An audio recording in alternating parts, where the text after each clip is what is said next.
research. But I mean, ultimately, and I feel irresponsible saying, I'm not going to say it. I'll just tell you this. Once you get into crypto and you understand and you understand how to navigate it, there's so much money to be made. And you can say like, oh yeah, BMO, you got lucky, like lottery type stuff. And it's like, if I can repeat it, then I don't think it's a lottery, but it's the knowledge that you had to find and invest in. Like there are some incredible things. Listen, guys, and I don't want to say this irresponsibly, but you're forcing me to say, oh, a spider's on me. Oh, wow, hello. I don't like you though, because you kind of look a little scary, so I'm blow it off. It's like a money printer. I'll tell you that. It is a money printer. And if you know how to invest and where to invest and how to, like for example, staking or hodling, LPing, you do those things, you have this is the highest appreciating asset. And you will not be able to make that amount of money in Bitcoin with the same amount starting value. Not in Bitcoin, not in any other asset on the planet. So I feel that. Bima, yeah. Can I exchange the amount of time that I spend recording Clubhouse for a new undiscovered cryptocurrency that has 100x capability?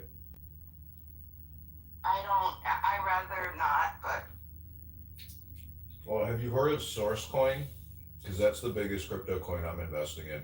Not many people know that SourceCoin was the forerunner to Bitcoin. It's the primary central coin that the first crypto community ever created. It's called SourceCoin. It trades at $1, but I'm sure it can go to $1 million a coin because it's the source of all coins. Have you heard of SourceCoin, Mimo? Never heard of it. Well, I'm not pitching you on SourceCoin, nor do I think maybe you should be an investor. I don't know if you're qualified, but SourceCoin is the original cryptocurrency coin created in 1994 by a team of MIT engineers who have exclusively held this cryptocurrency in reserve for moments like today when crypto is finally becoming the dominant form of financial exchange as opposed to dollars. So if you want more information on SourceCoin, just go to my profile and click my YouTube link and click subscribe. So is it its own blockchain? Like what are you talking about? What blockchain is it on? Not only is it its own blockchain, it's technically considered the blockchain or the source of all blockchains. Very interesting. How do you spell that? Source, SOURCE coin. Yeah, I've never heard of that. You never heard of SourceCoin? Oh my gosh, and you call yourself a crypto expert? I can't believe you haven't heard of SourceCoin. Never heard of it. Is there another name for it? No, it's been going by SourceCoin for like 29 years now. What's the ticker symbol? Source, SRCE. Can't believe you haven't heard of SourceCoin. Jeez.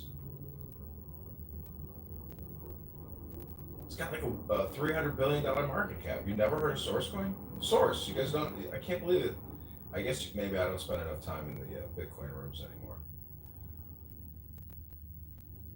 Never, ever, ever heard of it. Any developers? What's it like a developer's name? Do you have any name drops? He's putting us on it. He's putting us on. The SRCE is not even listed on CoinGecko. That's just not true. $300 billion market cap. Satoshi, they say Satoshi was one of the original developers, but he dropped out and went to form Bitcoin. But SourceCoin was the original. Nobody can say that because they don't know who he is. Somebody making a statement that Satoshi was part of something. It's nothing. Well, Satoshi in Japanese means red dragon. So they say that, one of the original founders of SourceCoin was the red dragon.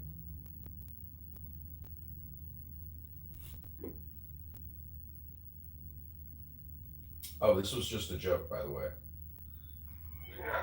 Yeah, I would like to know what the punchline is. Well, we'll see. We'll see in the chat. He put, that I was connected to Source, so I was just talking about a hypothetical source coin. I liked it. I liked how you picked up that theme. I picked up on it right away, and it was attractive. It was a great combination of ideas. If there isn't a source coin, there should be. One should be connected to it.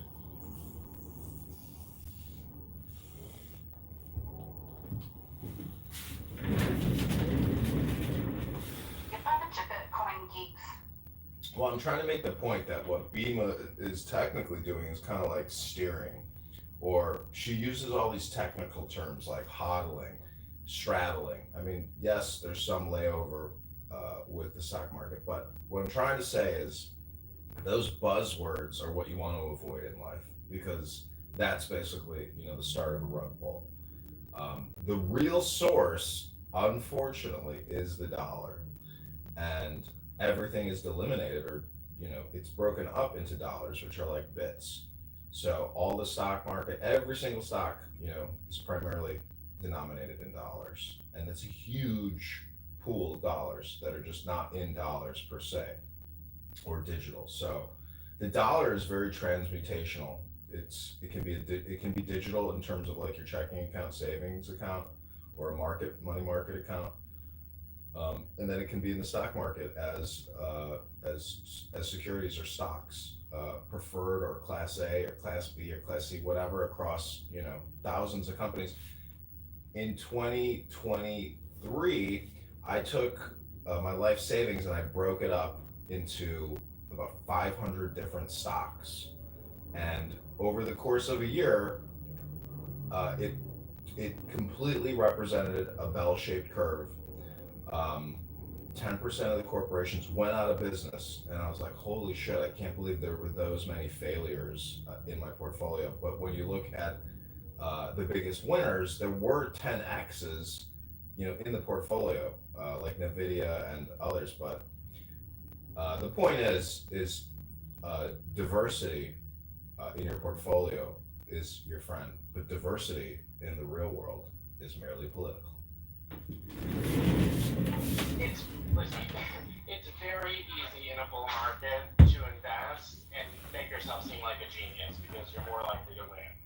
And that's Bima. I just met you today, and you seem fascinating and interesting, and you seem like you know what you're talking about. But I wonder if there's a little bit of that going on with investing in random cryptocurrency coins, because there's a lot of that in that community, and I don't suspect that that's you again, but there's a lot of just investing in a bull market and then seeming like a genius afterward, and they don't really talk about what happens during the 2 bear market years.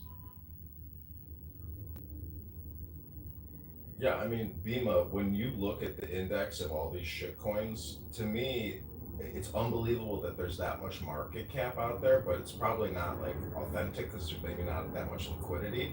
But the point is, like, if it's not Bitcoin or Ethereum, I mean, in my opinion, run for the fucking hills. And even then, only put like 1% of your life savings in Bitcoin or Ethereum, because there's just too much diversity out there that you've got to have a lot of money, like $10 million or $1 million, to even want to like own, digital assets, which really are just collectibles. That's what I don't think a lot of these Bitcoiners who are Bitcoin maxis and Bitcoin utopians, they don't realize that they're all or nothing. And a lot of it deals with virtue signaling as well as being political. But a lot of this is utopian because they want to break the Federal Reserve and the dollar hold monopoly.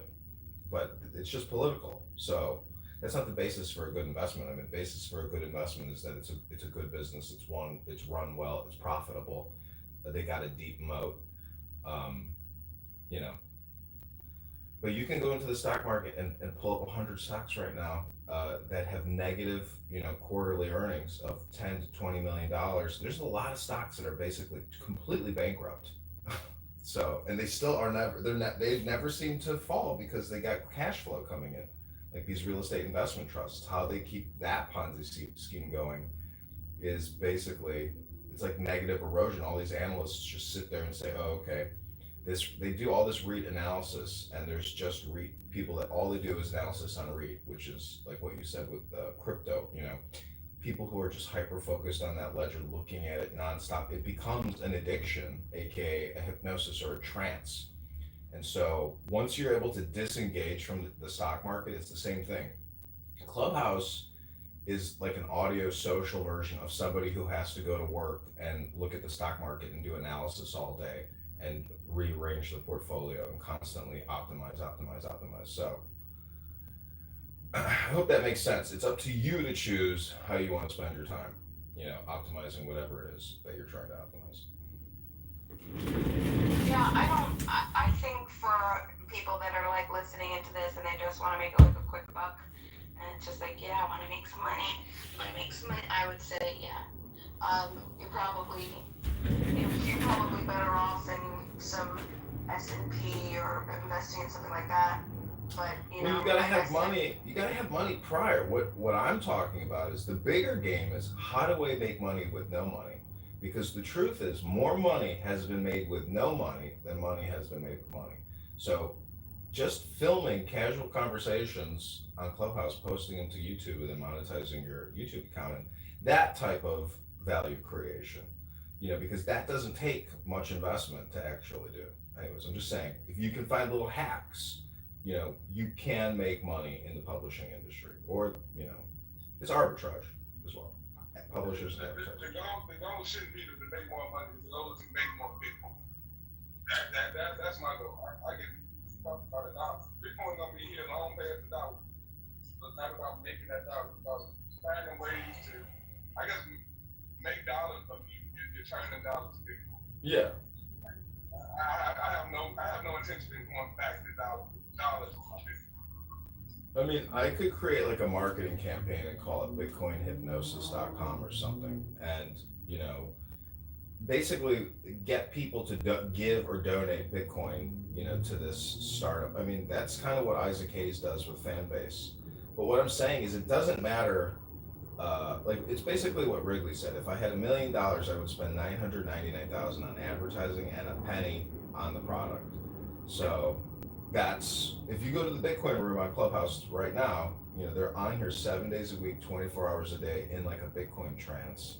And there's all these actors that come in on the stage and do their Bitcoin dance and Bitcoin song, and then they depart, and then the room simmers, and then so I'm just saying, it's your game. You choose what game you want to play, but there's a lot of games, and anybody who's just all one thing, that's very boring. Like during Thanksgiving, you put it all in your mouth, and that's the best flavor outcome. Yeah, that's interesting. You put it all in your mouth. Put it in my mouth. Well, yeah, so, we are in the mouth. I don't know, like I said, I'm a super crypto, snob. There's gonna have to be a lot of criteria met before I'd even take a look at any type of shit. So most of the time what happens is if you were to launch this whatever bullshit that you said, you're gonna get all the people that are ignorant, that you're not gonna get the real investors, you're not gonna get the big heavy wheels, because they're not gonna invest in that type of shit. You know what I'm saying? Like the shit that I'm in, perfect, flawless, operation, 100% uptime, never hacked, audited multiple times, no downtime, open source, you know what I'm saying? Like, can't be interfered with the government. Bitcoin, I think might have a good chance, but I have a lot of personal issues with what happened in the very early stages of Bitcoin and the developers and that whole thing. If anyone would like to, if anyone's interested, I recommend a good book called, what was it called? It's by Roger Ver. But check that out. Very good stuff. And, yeah, so you know what? There's truth. Truth is a little bit, it's in the middle, right? It's not either side. You could definitely make money if you know what you're doing. And I think that it's also irresponsible, now that I'm thinking about it, like it's irresponsible for me to like lie to everybody too. You know what I mean? Like I went from never having more than a couple, $1,000 in my savings to something that I couldn't even fathom. And that was because of the appreciating asset that you know what I'm saying? Like I would have never gotten that in any other, unless I had the momentum, the money, you know? It's like, I turned 2,000, like I started with just $2,000, right? The amount of money that I would have had to invest to make what I ended up making, I would have had to have a few million, you know what I mean? Like I'm just telling you, but you gotta do it right. Wendy Crypto, I really appreciate something, like a little formula that she says for people that want to start up.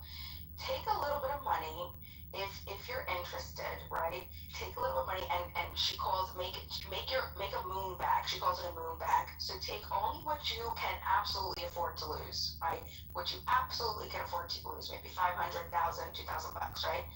Throw it in. Don't ever put any more fiat into this.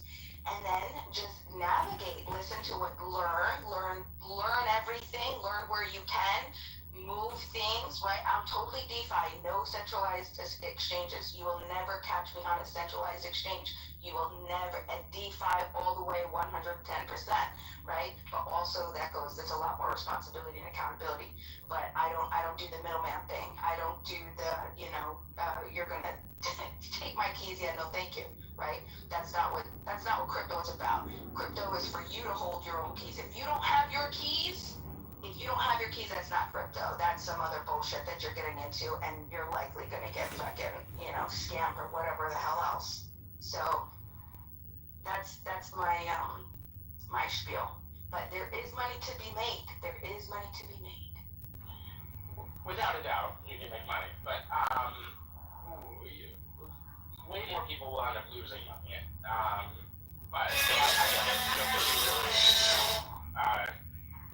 insider or at least well researched to even have a chance. But the one claim, everything you said sounded correct, except the one claim you made about you're only invested in projects that can't be fucked with by the government. I don't understand how that's possible because Bitcoin, as far as I know, is the only coin that doesn't have some kind of organized leadership board or foundation that powers it, or a governing class, or some entity that owns pieces of it.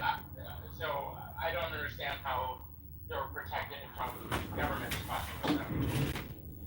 There is another, and I'm not gonna promote it here, but the best thing I can say is you gotta look. Just keep looking. It does exist. There are a couple that exist. Really good stuff where it doesn't matter. Like even Ethereum could be shut down, right? All it needs to be government, right? Exactly. Not this. And it's because the people are the ones who hold. You see what I'm saying? Similar to Bitcoin. So if you mention the names of the coins, you're not promoting them. You're just, for the sake of conversation. I know, but there's too much controversy around crypto, and I can't do that irresponsibly. But there is.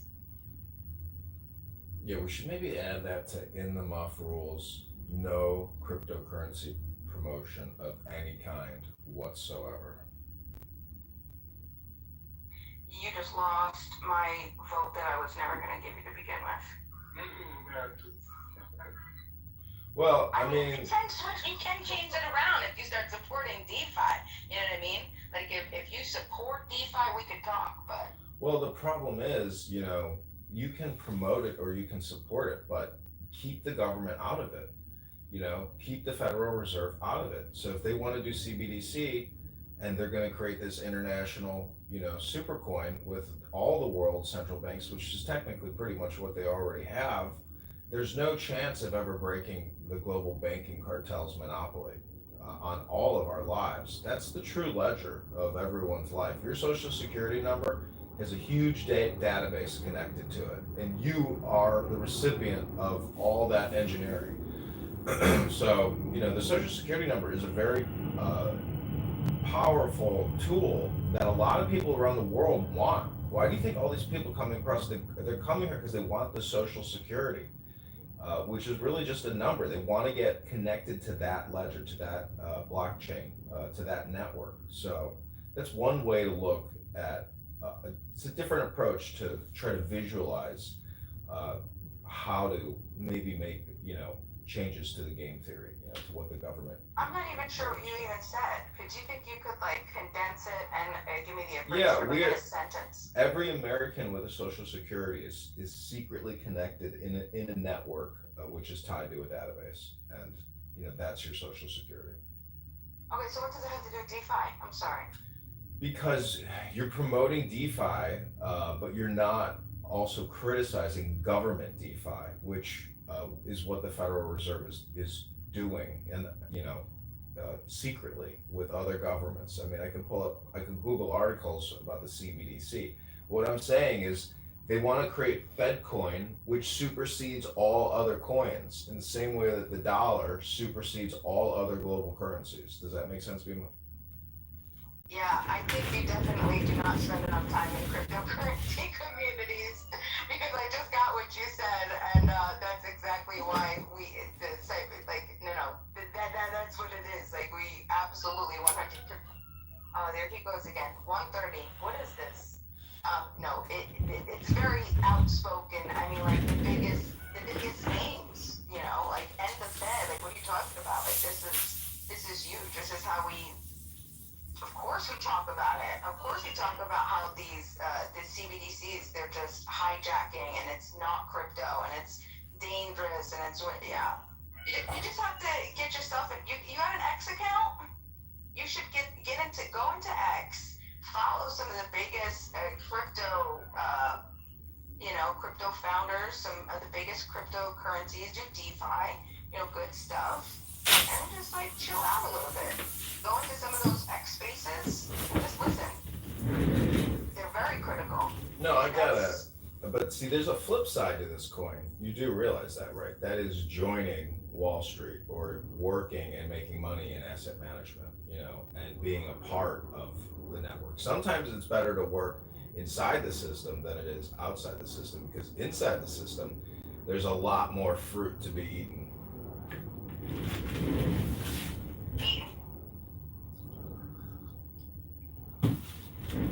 I'm so lost. I feel like you're talking in circles. No, I'm just saying. What you said 90% of the time. I'm just saying, no matter where you find yourself on the spectrum, you're always still in the muff.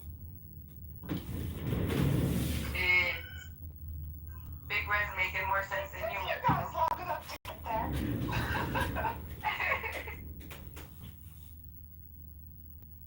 I mean, I could eat a peach all day. Yeah. Does anybody know what movie that's from? That's a quote. Face Off. That's on Face Off, Pastor Troy. Damn, you even knew his name. Holy shit. Growing up, I had a milkman, and he would deliver us. No, excuse me, sorry, messed up. There was an eggman. It was my father's. Okay, how do I explain this? So my father, his dad had a guy named Frank, the milkman. Then Frank, the milkman, had a son named Frank, and then he did eggs. And then his son served my dad.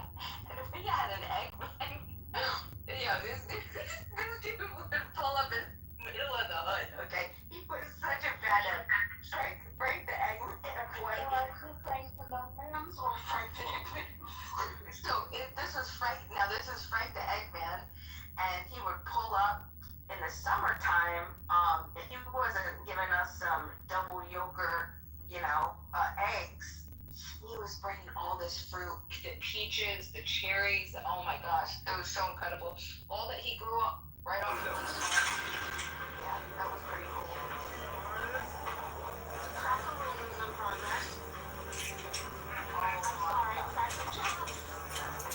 You want to get out of the country? I'm not going anywhere. I'm going to get charged with your help.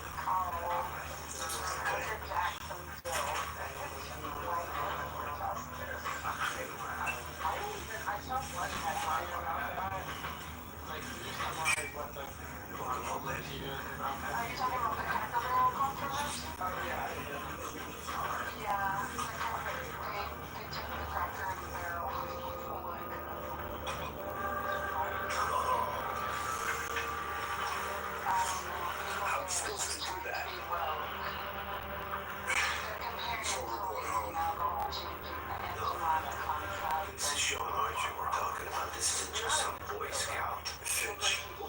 Besides, his house is probably long up the woods. Code is 10-1986.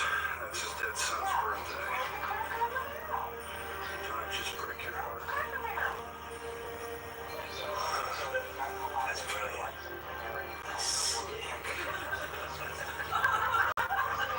How is it that you know so much about short archery?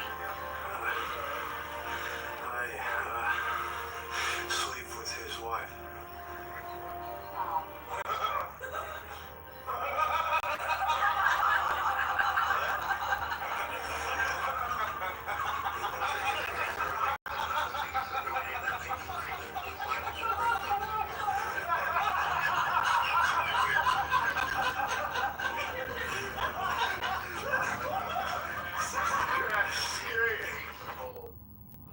Homie feelings gone.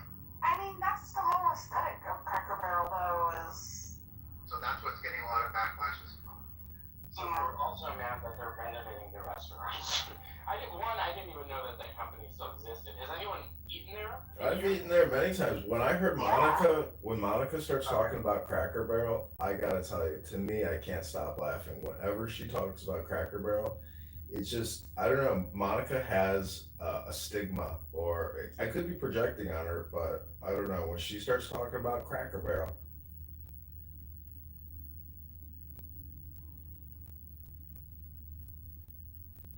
Like Moose down there. I want to over there, but I'm scared.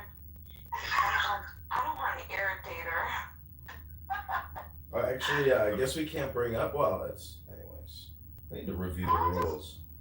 You're not going to irritate her, Bima. Monica's a big girl. She can handle it. I pushed back on her pretty hard this morning. You did a great job. And she looked good.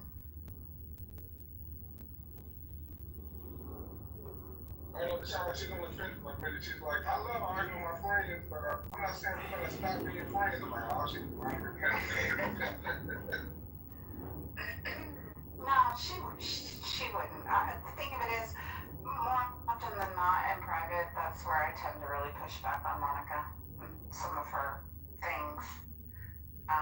Mostly because, like, I don't want to give the impression that, like,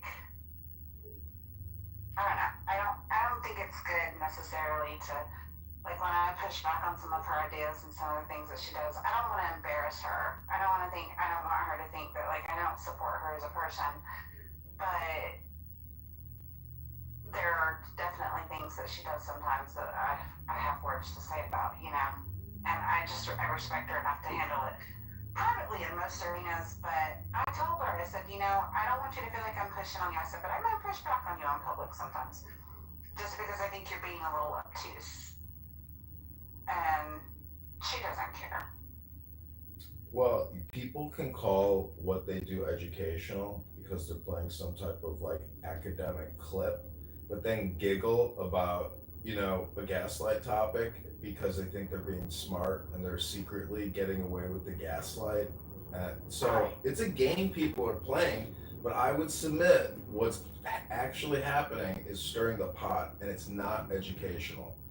You have to pick up a book and read it into your cell phone on this app if you want to make a room educational. Otherwise, it's stirring the pot, it's gossip, it's drama, it's gaslight, and that's the game. Clubhouse is a very unique app in that way because humans are so smart and we're so multivariable and our brains are so powerful. We find a way to secretly stir the pot. And I'm secretly stirring the pot right now by saying, you know, don't stir the pot. See how that game works? I know. I mean, yesterday you created a room about no more doxing, and the room becomes like a conversation about. So that's like a dox soup you cooked up, and therefore you perpetuate what happened in previous rooms. No, I copied a room title. John. The final answer on doxing. So I copied that room title, and then I gave the final answer on doxing. This is what people take a long time to come around to. The medium is the message.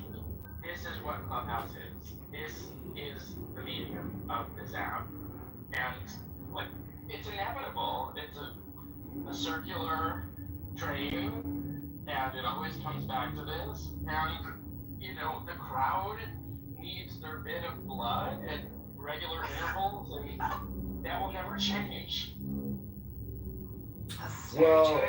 see, the medium is the message, but when you're not on Clown House, you're no longer working or connected to that medium, which is like saying you've chosen a different pastel or different medium. It's art. It comes down to the fact that most people don't realize it, but when you are here, you are creating art. Yeah, I uninstalled the app for 7 months, and then I slowly came back, and now I'm back on it, and I know who hates who and why, and it's so fucking stupid and so inconsequential unless you're on this app all the time, and then it feels so weighty and palpable and irresistible also. Why do we do it? I refuse to keep track of who hates who. It's just too hard. I don't have the bandwidth for it. But if you do look up serendipity in the dictionary, the synonym is instigator, because that's what she is. She's an instigator. The biggest instigator in the app. Wow. And I thought you loved me, Yosh. Hey, is the grind dead? I don't think No, it's not dead. you just prefer to be in the muff. I just prefer to be in the muff. There's no better place to be. I think she is so well-rounded. I think you are probably one of the, if not the most well-rounded people on this app. You create such a nice, like, comfortable place to come and talk. Yeah. No, you really do. She's the most grounded person, female, on the app. Aw, listen to you guys giving me flowers. Y'all are so sweet. Yeah, we've known each other a long time now. We have. Yep. We have for sure. Yeah, she's also one of the good ones. Being is a pretty good gal too. She's all her.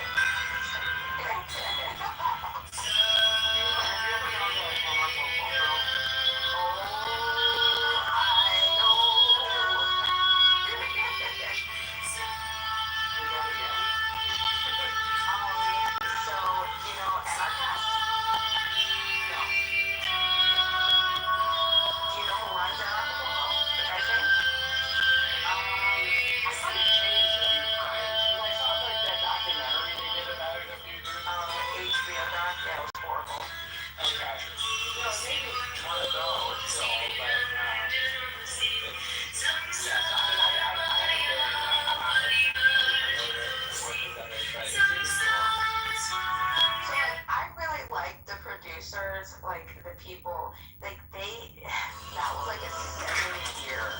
They were 7 years. It was really long. You were dedicated to it, but I gotta tell you, like, there was so much drama. I felt that was, in a way, maybe what we had to make it look again, make something watchable. And it was just, I was like, oh no, please don't do this, don't do it. And it just like specific people, but yeah, no. Well, tell everyone what it is. Most people out there know. You don't mind.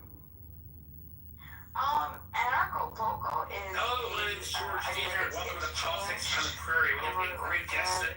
Joseph said the ultimate goal, but it's basically an annual meeting where This is anarchists Politics all on the over the Prairie, world brought to you by the come United to States talk Association and of do Gun Owners. stuff In the and modern world, the workshops family's first defense. I mean, sing, song, eat, the whole nine, and yeah, and not in the United States. I see another one, a lanternfly. These things are so fat. It's in Acapulco, Mexico. Hence the name. Anarchism mixed with Acapulco. So, Serendipity, if you wanted to do a clickbait title, you could say all of Clubhouse got doxxed, massive dox leak. Like, that would really stir the pot. Massive data leak. No, dox leak. You could say dox and data leak. But docs is an interesting word, a three-letter word, which is new to the English language, I believe. Docs. Apparently, I have a clickbait title already. Oh, that's true. That hashtag is actually very much in the muff. Hey, I had a C to the word dog, so it's French. have you been to any other quote unquote in the United States, like anarchist? No, I would like to. I haven't. I've followed some of those online communities. Like I follow the New Hampshire Free State Project and Liberland in Europe and that kind of stuff. But I haven't actually physically been. I would like to. Very cool. Well, if you next year, if you decide we should meet up. You should also take a look at Patrick Smith. Are you familiar with Patrick Smith? No, but I'll write it down. What about Larkin Rose? Mm-hmm. What about Mark Passio? No, but I'm slightly getting more embarrassed as you keep going. No, it's okay. They're all different flavors. They're all gonna offer you just a different flavor. So,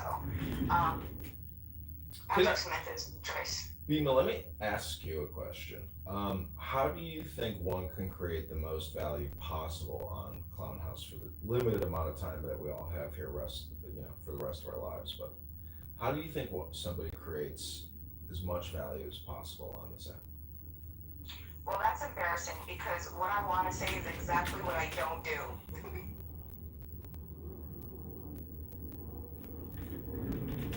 So what is it that you don't do?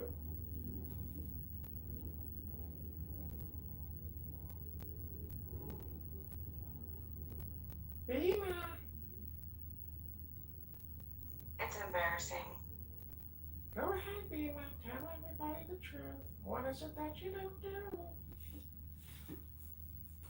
I think I should listen more and talk less and offer information or quote unquote value. I don't think that first like Bima, I don't think that first part works, listen more, talk less. I don't think that that's going to work either. You don't think that part works? No, because what you're doing is technically listening to yourself when other people are talking to you. Meaning that if you're not reading a book, it's still a little bit like listening to yourself because there's no script. So I'm just saying the script is how you create the highest value. If you work in script writing or in film production, the script is the charter or the document of communication that all of the actors are utilizing to create that value. So I think those same rules apply here on Clown House. But value's subjective. So it really depends on your purpose. Once you state your purpose, then we could talk about value creation. Because sometimes people just want to be, like I've been accused of being an attention seeker. Oh, you're just an attention seeker. Yeah, I was in a very low state of my life, and I was trying to escape my mind, and that's exactly what I came on here to do, is to fucking, yes, absorb it, talk to me, get me out of my head. That's exactly what I want to do. And then there's also, you just want to learn. You want to talk to other people. That's a different type of, goal or a purpose. So it really depends. Oh, she got out. It really depends on the purpose, ultimate purpose. So, well, you read us the Tao Te Ching, right? Tao Te Ching, right? So we went through that together. Well, the purpose. And I was thinking, what if we apply it to anything? Let's talk about the application post. And I'm surprised we never had that discussion. And I was disappointed because it was just we read it and then that's it, right? But did everybody want to do that? No. People just want to do what the hell they want to do.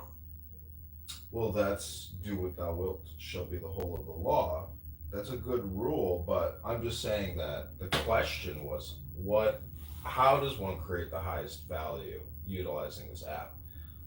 Because this deals with value creation. Because if you can create great value here, you can create value anywhere, off of this app. Because this is a difficult experiment to run to try to create that high value. Because most people are passively using the app as opposed to actively, which is really reading a book. I hate to keep going back to this amazing thing called book, but in the muff, you can always take a book and, read a book in the muff.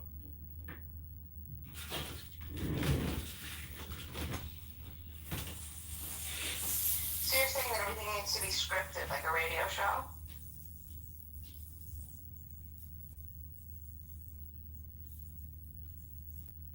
Sir?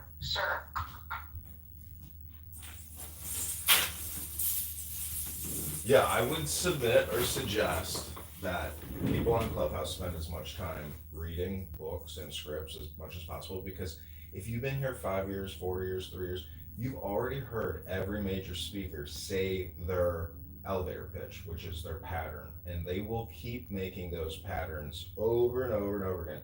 Therefore, every conversation you hear, from now and into all the future, it's still always going to be the same pattern. So the only way. Do you know what though? I don't mean to cut you off. I'm so sorry. I apologize. I do recognize that I did that. But listen, the thing is just you're never gonna win depending on what type of circles you're in. Perfect example is yesterday. I'm not gonna say any names, okay? But yesterday, a person had held a room and a recorded. Wait, room, you can't bring drama in. You're breaking rule number 9, Bima. No, it's not drama. I'm giving you an example. Can I speak to your shift supervisor, Serendipity? Because in my opinion, you're about to break rule number 9. I just want a ruling. You're not a supermodel. Okay. So I'll try to rephrase it. So I'll just get to the point, nitty gritty. Thank you for letting me rephrase this. I have read from books information which are deliberate rooms that are held specifically for education and sharing and rational discussion, Socratic dialogue. And I read from a book and read out the information, and I get accused. All you do is read from a book. No thoughts of you just can't win. Yeah, that's what the Dhammapada says. You're damned if you do, you're damned if you don't. But what I'm saying is, reading a script is like putting more code into this conversation. And if you want to change the software, you have to put more code or script into the situation, which is you. So this is all just about self-development, personal improvement, finding peace, finding silence, stillness, strength, flexibility. Those types of positive linguistic words, which a lot of people on this app don't hear. All they hear is noise signal. I think though, let's think about that, because then maybe that's an element that they're looking for. Because they could just go, we have all of these other amazing websites for podcasts and audiobooks and YouTube. If they wanted something scripted, they would just go there, but they're coming here for real-time discussion. They want to hear how real people are responding, their impromptu responses, how people think. It's different. So I would have to push back on that. I know, but what I'm saying is we're so patternistic, because that's kind of what energy is in a way. It's a consistent repetition.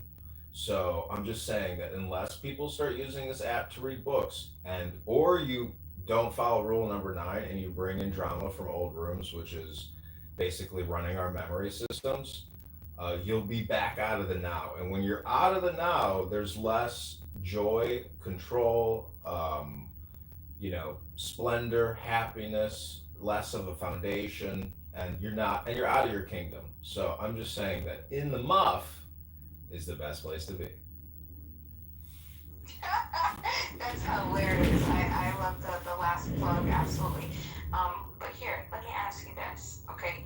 Do you feel, you mentioned control, and you really push hard for this, and I'm not saying that it's right or wrong. I'm just curious about your feeling for the need to push this? Like, what is it doing for you? Like, what are you using that campaign for? Specifically, the campaign to try to get people to read or script their communications on Clubhouse. What are you using that for? Well, this is really just a conference call, so it's just free VoIP, but we have made it into a game because we are such social creatures. And if you're hyper social, you should also be hyper political because Marcus Aurelius says, "Be social, be political." So I don't think they really got an answer.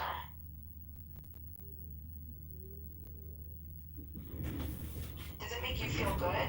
Like, does it serve a need for you to promote this campaign? Like, what does it do for you in your mind?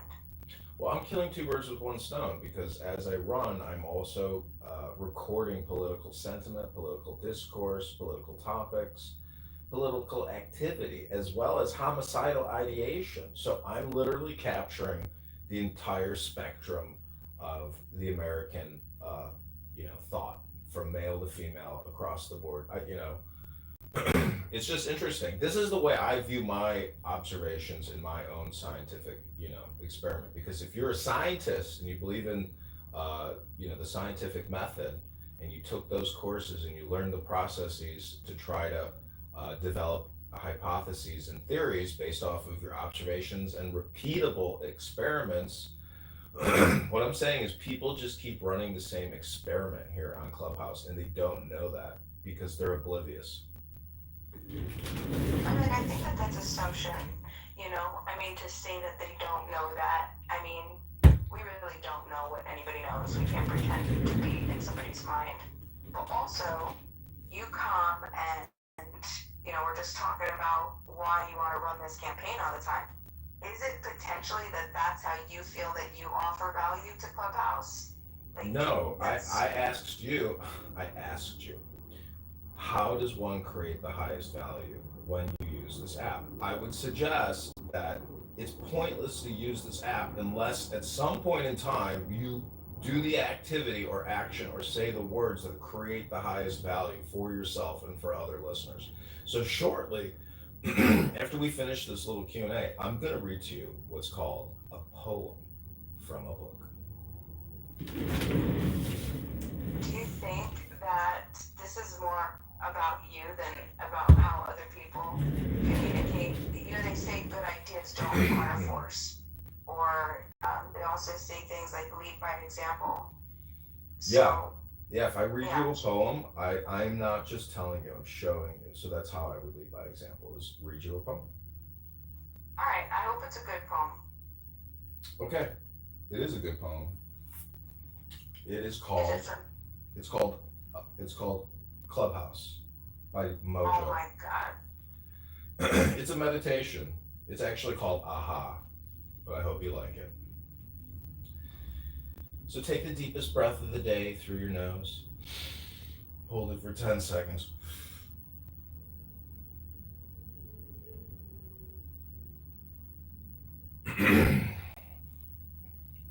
There are 7 keys to the great gate, being 8 and 1 and 1 and 8. First, let the body of thee be still, bound by the cerements of will, corpse rigid, thus thou mayst abort the fidget babes that tease the thought.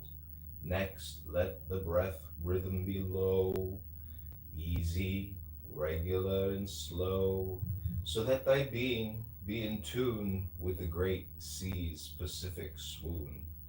Third, let thy life be pure and calm, swayed softly as a windless palm. Fourth, let the will to live be bound to the one love of the profound. Fifth, let the thought divinely free from sense observe its entity. Watch every thought that springs, enhance hour after hour thy vigilance. Intense and keen, turned inward, miss no atom of analysis. Sixth, on one thought securely pinned, still every whisper of the wind. So like a flame, straight and unstirred, burn up thy being in one word. Next, still that ecstasy, prolong thy meditation steep and strong, slaying even God should he distract thy attention from the chosen act. Last, all these things in one overpowered, time that the midnight blossom flowered. The oneness is, yet even in this, my son, thou shalt not do amiss. If thou restrain the expression, shoot thy glance to rapture's darkling root, discarding name, form, sight, and stress, even of this high consciousness. Pierce to the heart, I leave thee here. Thou art the master I revere. Thy radiance that rolls afar, O clubhouse brothers of the silver star.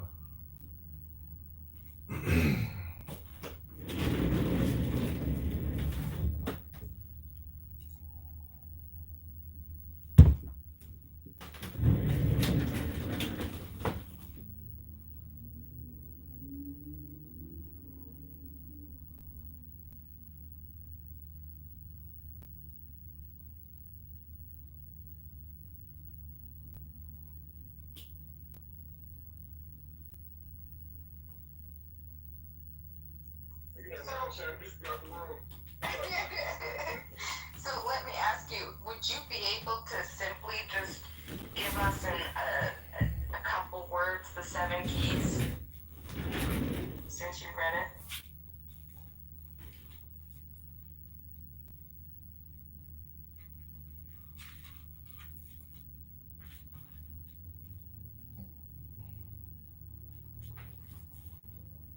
Yeah, I can read you what's in the glossary, some words.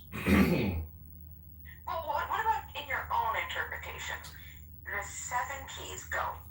Well, that, what I just read you is a script to induce a deep state of relaxation because it is a numbered breathing list on how to, what you could call like activate your third eye or your, crown chakra, or it's a way to induce a state of relaxation. It's a meditation.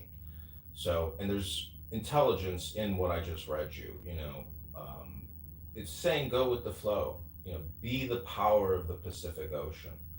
Um, so it's a way to. I took notes. So I have an idea. It was, I think I missed one, but I have my 7, so I'm just wondering, since you read it, could you just give us the 7? Well, again, this is a script for meditation. Maybe you need to read it again. I don't want to read it again, but you can tell us the words that you put down in your notes. So I was caught, like the things that you were saying, I was putting them as you were saying them. So piece by piece, what is it? So first, let the body be still. Then let the body breathe. Then create, be pure and calm. And then I missed the 4th. And then the 5th was think divinely free. Then the 6th was, I wasn't really sure what they meant by the 6th, but I feel like it was just, the idea was to just think about one thought, just think of a single idea, because it said, on one thought securely pinned, still every whisper of the wind. And so that's what I was like, I guess that's what it meant. And then the next was, which I'm assuming was the 7th, was let ecstasy prolong and the meditation steep and strong, which I'm not even sure what that meant. It felt like, beyond, I don't know, maybe you're in a different state of consciousness at that point. So that's what I got from that. You took that serious, I mean, like you really followed that. That's pretty impressive. Tantra poetry section. What's going on here? Yeah, we're doing some in the muff Kundalini serpent energy meditation work here. And Bima just hit the nail on the head. It is about transforming consciousness, but I think if you really want to get in the muff, I mean, from my life, as JB likes to say, it's just my lived experience. If you want to live in the muff, I just think being a gentleman is always the optimal way, to get in the muff and to stay in the muff.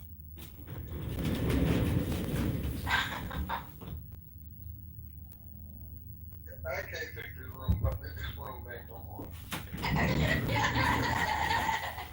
Everything comes back to the month. It all starts in the month and it always comes back. Can you change the title to Tantric Muff?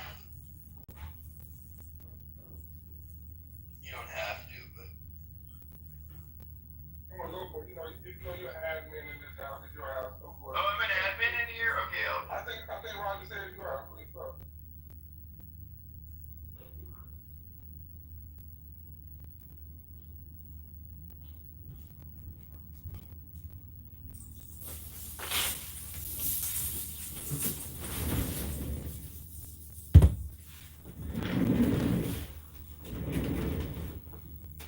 Hey, Brent. Hey, Brent. Hey, Cam. Hey, Brent, Hey. I got a question for you, Brent. If you took the metaphor simile that the Cracker Barrel is America, and we made you the CEO of Cracker Barrel, what would you do to turn the ship around, to turn that company upside down and make it profitable again, to grow the business, Brent? What would you do? Place where people go, so it's to be like the same. So I would probably keep it the same. Just let the profits go out. I don't even know. I mean, what was it profitable when they made all these changes? What were the earnings? So what you're saying is you don't have a good answer. That's what I got out of what you just said. I think what I'm saying is, I like Cracker Barrel. I didn't see the need for the current changes. You mean you wanted them to keep it racist and a Confederate restaurant? Sure. Well, Hakima, what do you think about that, Hakima? Hey, look at my PTR, John. Let me know what you think about that. And that for the record, that Oh, was a shit. thing, and the police, Park Forest police that are sitting next door to me. This is what they put on their Facebook page. And it's like a predominantly black city. So it's like, I'm like, what the fuck? Well, I don't know. To me, Cracker Barrel, it pokes fun at white people, but it's just, I don't even think, just the two words alone, Cracker Barrel, are interesting words, because when I have a cup of chili, I like to, crush some crackers and put it on top of my chili. Anyways, Brent, my point is, you didn't have a good response with regards. I mean, your response was good, and you said I would leave it alone, and not change a thing because it's already got consistent earnings. This rebrand, dropped the stock 10-20% and wiped out about $1 billion in market cap. So I'm just saying that, if you were to use that metaphor and simile for the United States federal government, maybe your analysis is correct.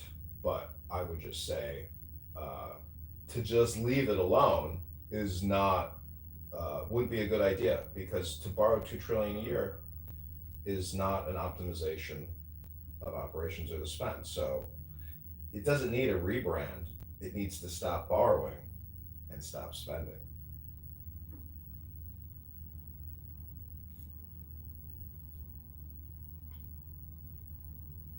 I also want to give a big shout out to baby JB in the audience. Forget about it.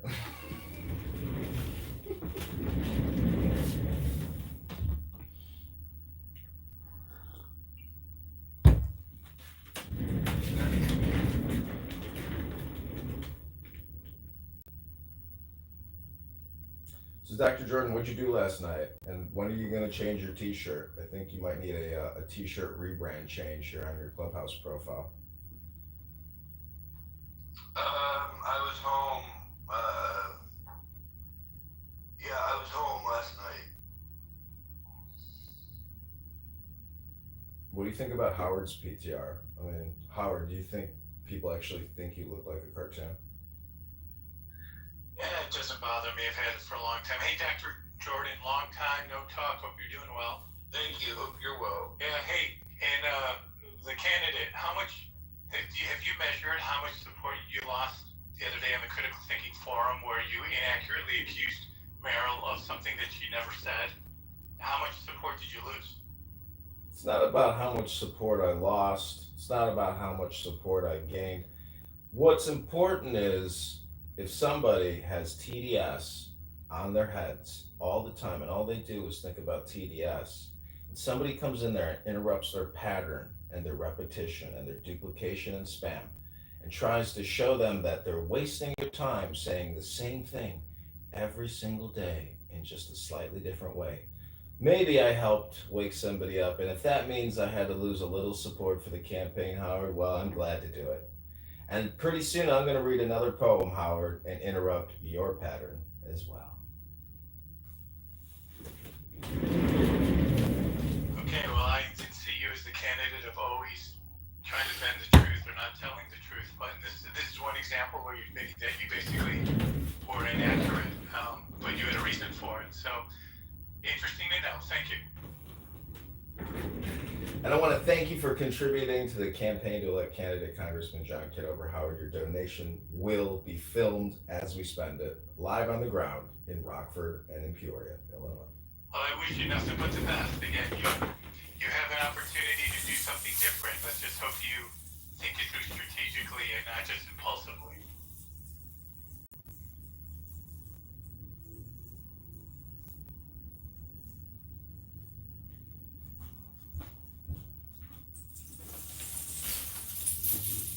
Yeah, unfortunately, I ask people all the time. A lot of people have to schedule everything in advance, and I find that to be really annoying because people can't be impulsive. And I think that at this point, at 37 trillion, being impulsive is a requisite for the change that's coming. But Howard, I also want to let you know, you just broke rule number 9. So please refer to the rules section. Moderators, if Howard breaks the rule again, he's been warned and you'll be put in the goo. No, that's okay. I mean, you guys give that feedback and say hello to Dr. Jordan. Thank you. You're welcome, Howard, to stay and to hang out. And oh, he went back to listening.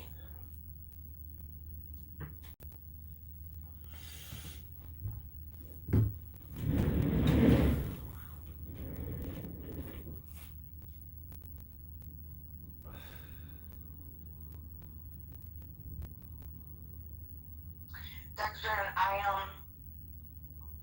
found this bird, this little baby bird, and on like the pavement, and I was like,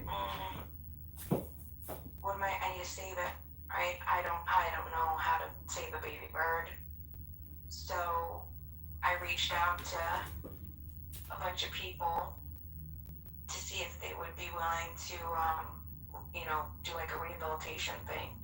Nobody wanted this bird, this little baby bird, but it was so strong. It was so strong. And if it looked sick or ill, it was. I'm gonna PTR how little this thing was. And it looked like it had been. Your opinion, I'd say probably you could tell me, but it looked like it was born within the last 48 hours. Born out of the egg. This is funny from Chat GPT. If anybody else has an answer, they can use it. Well, I mean, he is feeding it. It's not that it won't be accepted by its parents. It's that it needs to be nourished correctly. I shall forget Dr. Jordan. This stuff. Okay, I'd like to contribute to the Tantric Muff with a very quick little poem.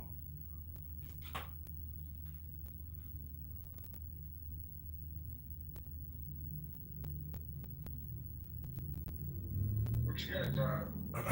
Okay, this is called Like This. This is Rumi. So take the deepest breath of the day. Hold it for 10 seconds. Those who don't feel this love pulling them like a river, those who don't drink dawn like a cup of spring water, or take in sunset like supper, those who don't want to change, let them sleep. This love is beyond the study of theology, that old trickery and hypocrisy. If you want to improve your mind that way, sleep on. I've given up on my brain. I've torn the cloth to shreds and thrown it away. If you're not completely naked, wrap your beautiful robe of words around you and sleep. Stay together, friends. Don't scatter in sleep. Our friendship is made of being awake. The water wheel accepts water, turns and gives it away, weeping. That way it stays in the garden, whereas another roundness rolls through a dry riverbed looking for what it thinks it wants. Stay here in the muff, quivering with each moment like a drop of mercury. I was dead, then alive, weeping, then laughing. The power of love came into me, and I became fierce like a lion, then tender like the evening star. He said, "You're not mad enough. You don't belong in this house." I went wild and had to be tied up. He said, "Still not wild enough to stay with us in the muff." I broke through another layer in the muff into full joyness. He said, "It's not enough." I died. He said, "You're a clever little man, full of fantasy and doubting." I plucked out my feathers and became a fool. He said, "Now you're the candle for this assembly in the muff." But I'm no candle. Look, I'm scattered smoke.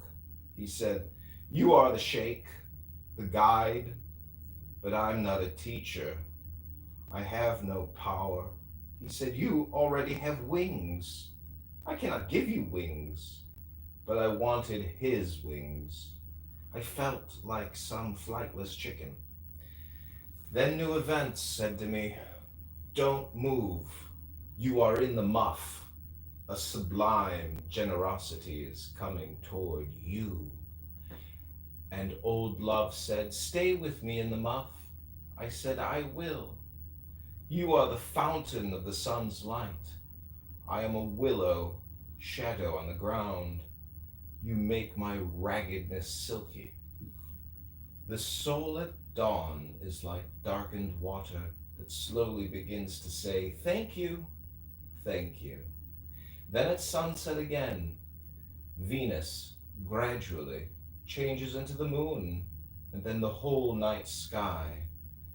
This comes of smiling back at your smile. The chess master says nothing other than moving the silent chess piece. That I am part of the ploys of this game makes me amazingly happy in the muff.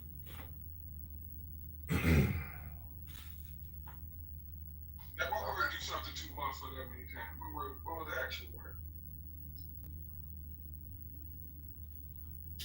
I was just adding, I was pretty much adding it. I wasn't substituting. Okay, guys.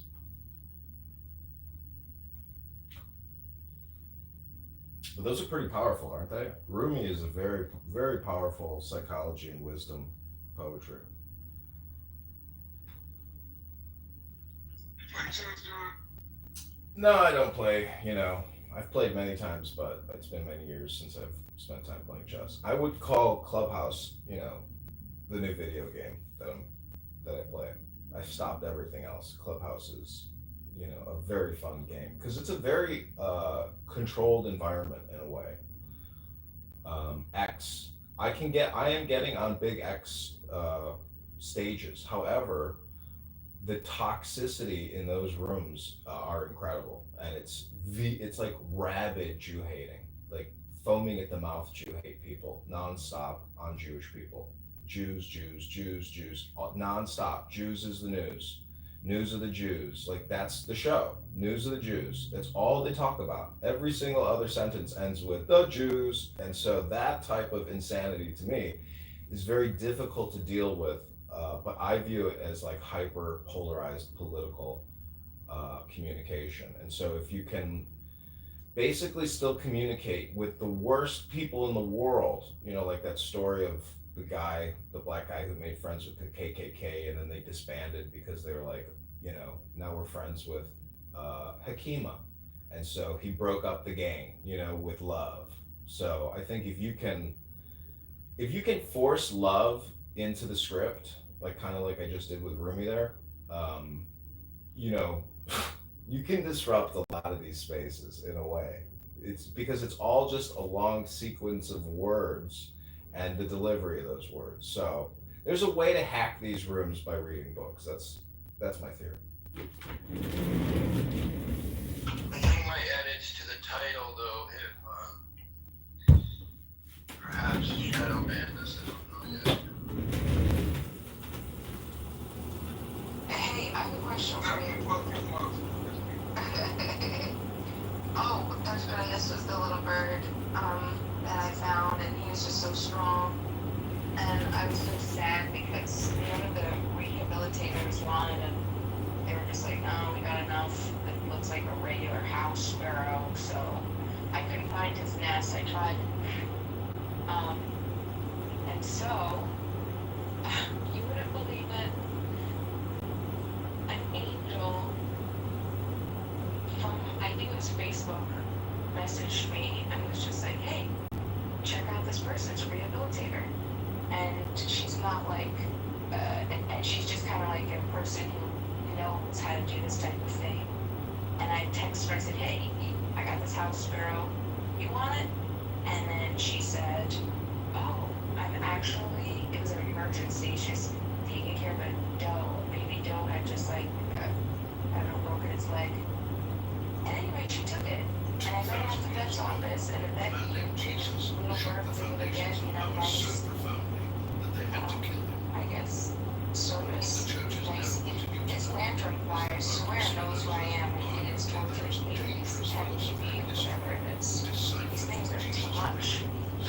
But anyway, I heard that it's still alive, and it's doing great, and I'm so excited, because that's just awesome.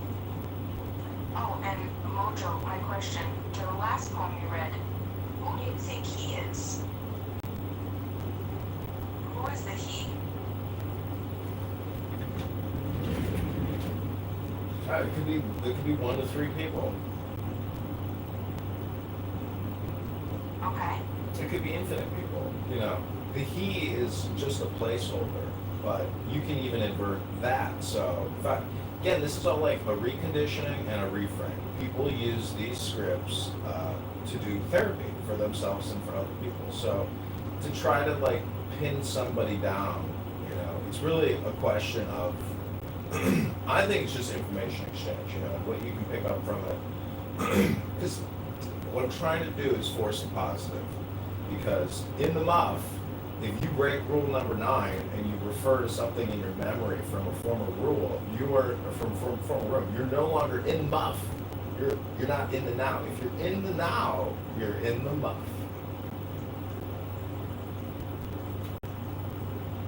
So who did it mean through your idea when you were reading it? Who was the he? What was the he represented by? Well, I can just read you more, but I think, part of the problem is asking questions.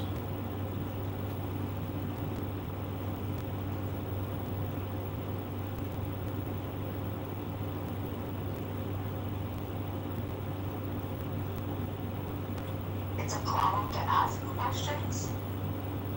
That's what a very smart woman told me once as I was trying to get her to kiss me in my car. She said, I feel like the problem is people ask questions.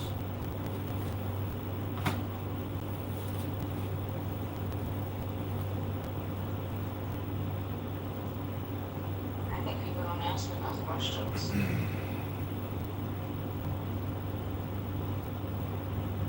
No, it's better to read a book than it is to ask a question.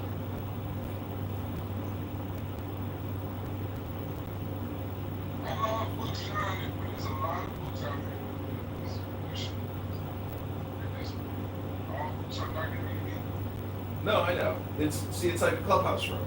You know, you go into a library. There's a million books. You come into Clown House. There's a million clown rooms, and it's up to you to say, okay, this section over here, these are the high value books. Therefore, these are the high value conversations. You know, in Clown House and Clown Time.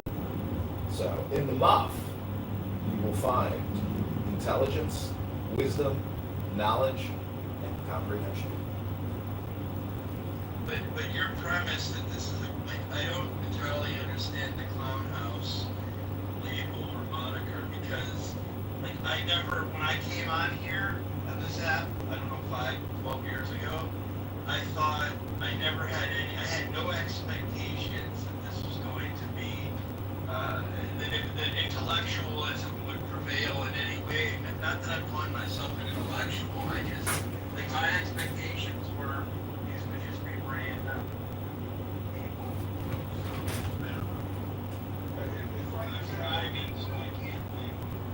It's funny you said that because I was thinking earlier that I think Ben was asking I forgot what you asked him, but it's like what you want done, like you want Clubhouse to be the way you want it to be, which is fine. Like I would like to be way more intellectual, so it's like because it's not the way you see it at the Clown House. When like Dr. Jordan said, like I came in here with no expectations, like whatever the fuck it is. And that's what it became. But I'm not critiquing you. I'm just saying I think that's the way. Actually, the way you act and shit, the way you see it, it's not what you expected. Well, what I'm trying to do is subversively make a point that we all share common and universal truths, which supersede anybody's individual perspective. So it's a little bit like reverse engineering identity itself, you know, because I'm about to update my PTR with a clown, and the clown is basically a magician or the fool, which is the first step, you know, in I guess you could say transcending the void. So I'm playing a game, you know, as you are playing a game, but I'm trying to, in a way, one up you in the game preemptively. And you just don't know it, but there are preconditions to this game because there are rules of communication, or you could say laws of communication. And I think the more that you understand the technical aspects of communication, the more effective you'll be in your word choice or your thoughts. Because you want to basically save time and kill two birds with one stone in all your communication. And the fact that I film all of Clubhouse, I've created this like parallel mirror of Clubhouse across multiple platforms. I don't know, it could be a me problem, but I think I've like basically manipulated a lot of people in a way that they're uncomfortable with. And I have forced them into this parallel game that they involuntarily joined up, you know, and are doing as every time they come on here and speak, because everything, I'm recording it all. So, you know, there's a lot of new videos out on the YouTube from the past 48 hours and really from the past 2 weeks. So for the past 48 hours, I have spent many hours. I have put thousands of videos from private to unlisted, and now they're all public. So there's a lot of videos of Clubhouse out right now of all the drama from the past 2 weeks. And, you know, it's all on YouTube. I do think you piss a lot of people off in recording because they want to come on it. They want to come in and say anything they want to say, just be stupid, silly, racist, whatever they want to be. Like you record now, they feel limited, like you done fucked it up on them. Like they came here to be ignorant, but your recordings may hold them accountable one day, so they pissed off at you about it. But I look at that, that's their problem. Because if you want to be racist. Just be racist and stand on that shit. Don't hide it. Be who you are. Well, unless I have actually used your legal name in a YouTube video, in my opinion, you're totally anonymous because nobody who watches this in India or Singapore or Indonesia or, like, no, people who are on YouTube aren't gonna, they don't care who you are. In fact, they just want to click the fuck away. They don't want to listen to your, drama, your drama show. So, 100%. yeah. See, the thing is, they hate me personally because they know that, like, I've, essentially replatform them for all time unless they can get those YouTube accounts deleted. And there's not just one, there's like at least 10 people that would probably prefer that I was deleted and deplatformed.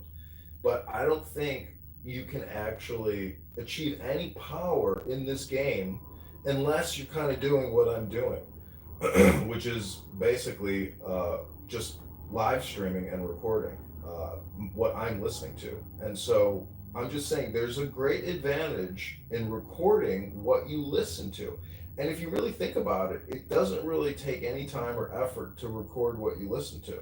So I'm just saying that if you've never experimented with recording everything you're listening to, you should try it and see how it, changes the game for you.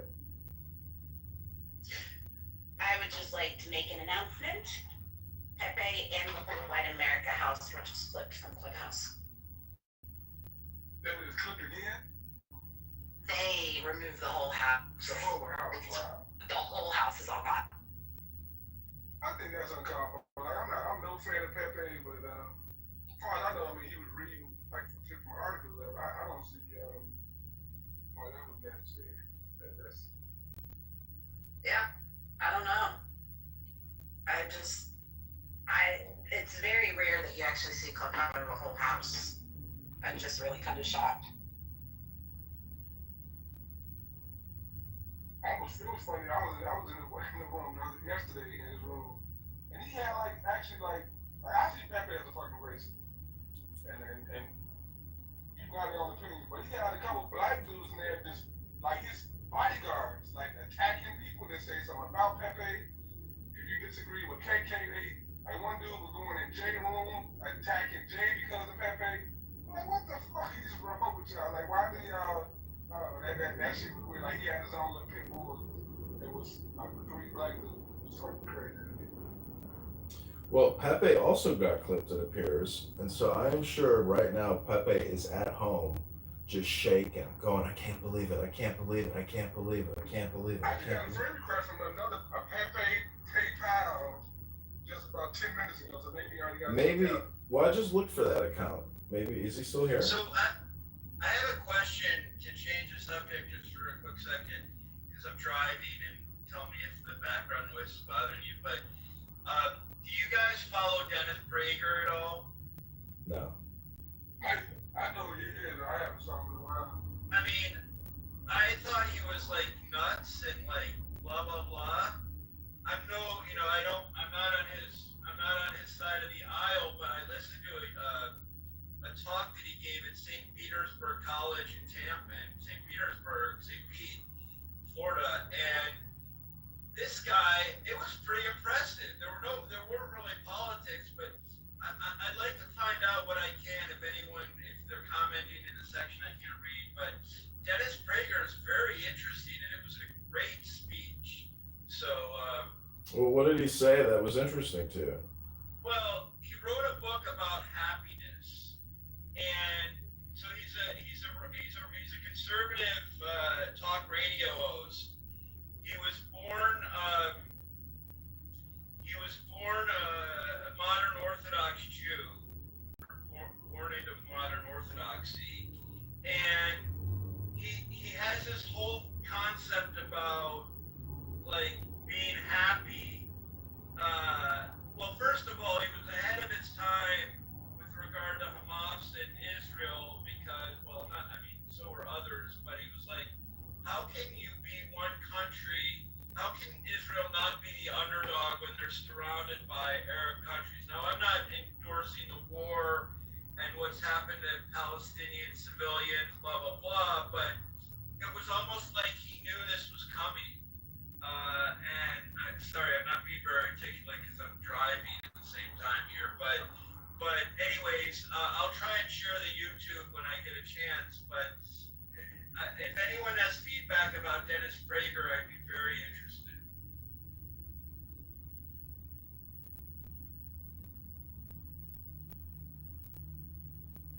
Basically, his premise is that if you're happy, you make other people around you happy. He was hilarious. He's like, two moody people cannot get married. A moody person and a non-moody person can get married.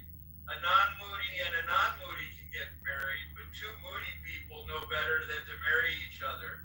And it was just kind of a funny, it was kind of just a funny conversation about happiness and the impact of happiness in the world. But the truth of the matter, he wrote a best-selling book. Other books have been about Israel, blah, blah, blah. I just didn't know much about it. Now he's had like a terrible accident and he's now like a quadriplegic, but very interesting guy.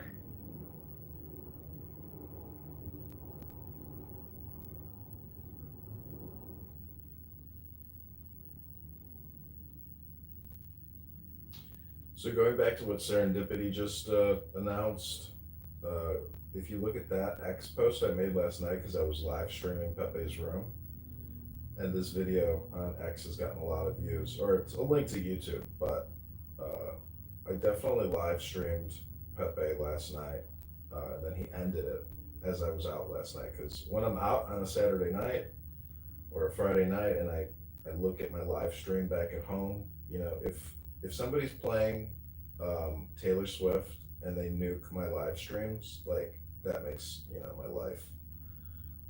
It doesn't change anything. It's annoying because I like to know that I'm killing two birds with one stone.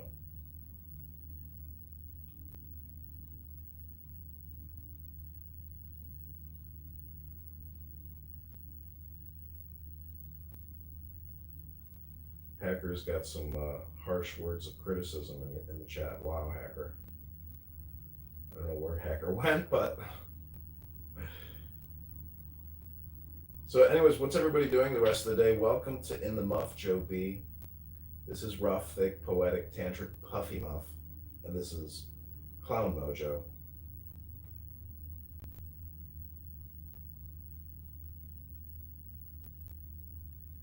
Mojo the Clown. Sometimes I go by the name Point. Everybody hates me because I'm on TV. You're all just a bunch of stupid dummies.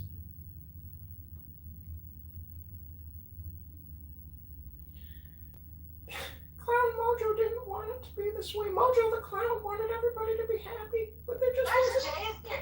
Is Jay talking? No, this is Clown Mojo. Mojo the Clown! Joby, you're on mute if you're saying something.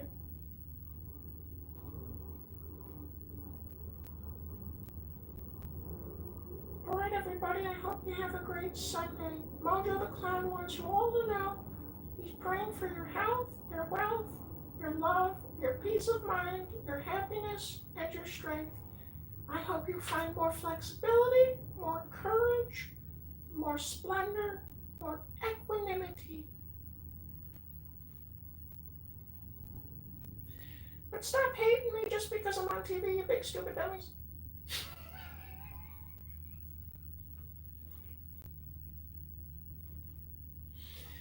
So, Congressman, who objected? Like, how much audio did you get of the drama and unfolded?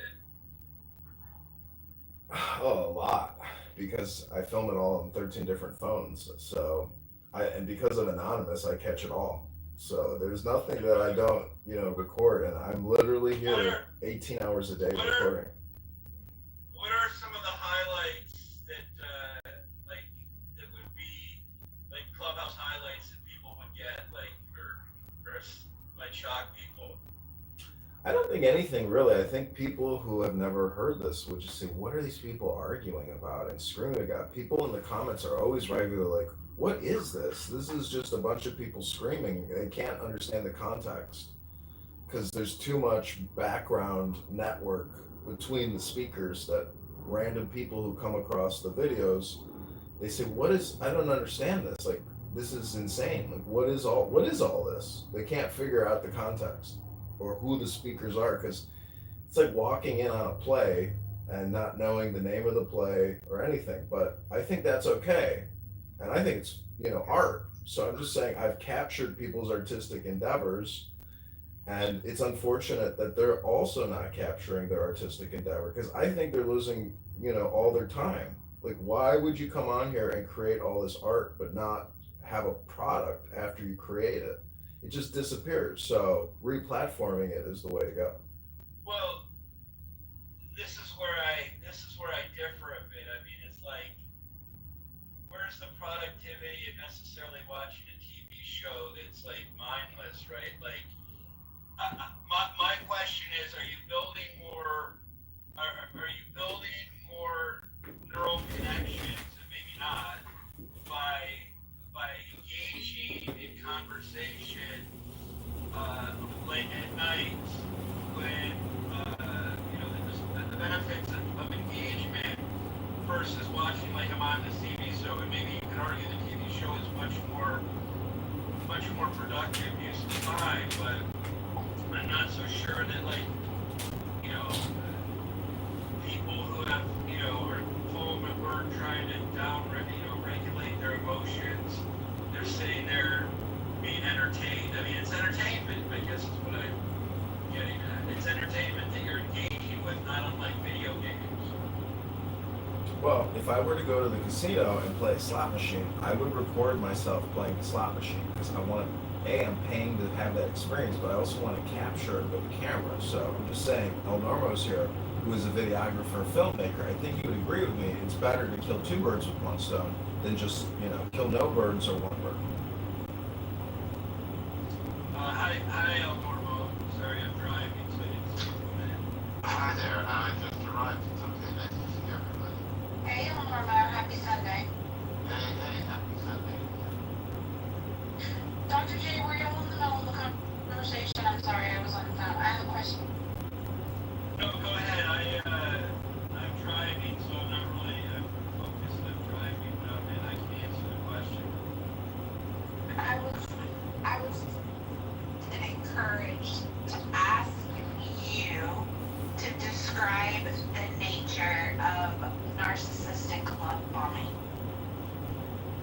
Okay, well, first of all, keep in mind I'm not a clinical expert, but narcissistic love bombing is when really a sociopath or narcissist or someone with a cluster B personality disorder is trying, or anyone is trying to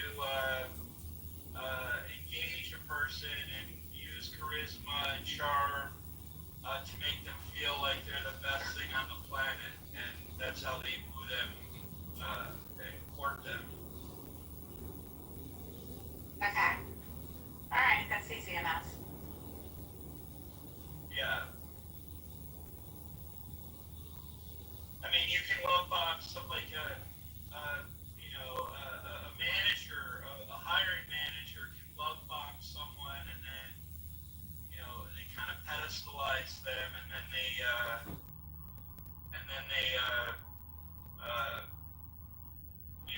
eventually turn on them. Okay. That's the nature of it, though, as far as like with a narcissist engaging in that type of behavior, is that there's an ultimate end goal, correct? Yeah. I mean, and they do it subconsciously. I mean, I don't think that it's like, okay, I'm going to plan this long game out. It's part of their it's the cognitive empathy, I think, where cognitive empathy versus emotional empathy. Cognitive empathy is being able to read people really well and take advantage of it. Emotional empathy is really feeling empathy. So Right. this is why a sociopath, for example, is so charming that you want to be best friends or lovers with them, I suppose, upon meeting them. Well, Okay. I think if you're a gentleman and you're intelligent or sophisticated, you know, because it goes both ways, Dr. Jordan. A lot of women are sociopathic psychopaths. So that, Oh, yeah. 100%. So what do you think is the alpha predator then? The, you know, super sophisticated woman or the super sophisticated man? I mean, who is the actual Well, apex predator? well, in my experience, the the narcissistic woman is not going to harbor the traits of a man. They're going to be the damsel in distress, bringing out their femininity, their allure, making them very attractive, like just innocent, needy, blah blah blah, all the things that might draw in someone who wants to use their masculine energy, and then suddenly you find out they're very manipulative. Use that woman, the woman who killed her kids because she married that guy in the cult up in Idaho. Daybell, is it, or is that a different name? Yeah, the Daybell, whatever. Yeah. Woman. She was an example of like she would flirt with everything that moved and didn't, and But you know, the point is, she's they're a inflating great the currency, example of and someone it's who just, would you can go to use US Tech like that, we're gonna study all these love bombing figures in the treasury, get what she wants API, to Thomas invest Massey. in. So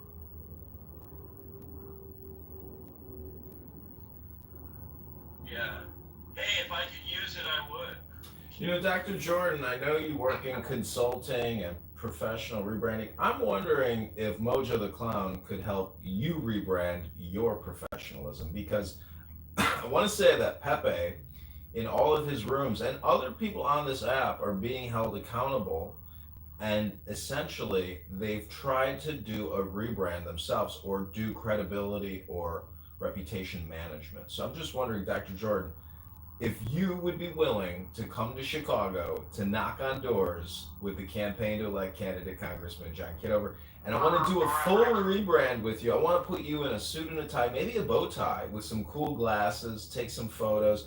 I think we could make you the most interesting man in the world, Dr. Jordan. What? I mean, are you? What purpose am I serving? Rebranding you? What? I don't understand. No, Why- it's basically a swap, you know, exchange of services. I professionally rebrand you and reproduce the Dr. Jordan show, and you help produce the, campaign to elect candidate Congressman John Kitover. Well, I do think you have potential. Like, I mean, you have your alter egos. I mean, you do have potential to be, well, you could do stand up, quite frankly, but yeah, I don't. Well, you stand have up, to focus stand up's not. That's a polite decline, John. Oh, I get it. I get it. It's a play. Well, I'm just saying. I'm Dr. Jordan. I'm just saying I could, see the point is I have many friends who when I say show me your Hinge account, show me your Bumble account, and I analyze how they're marketing themselves on a dating profile.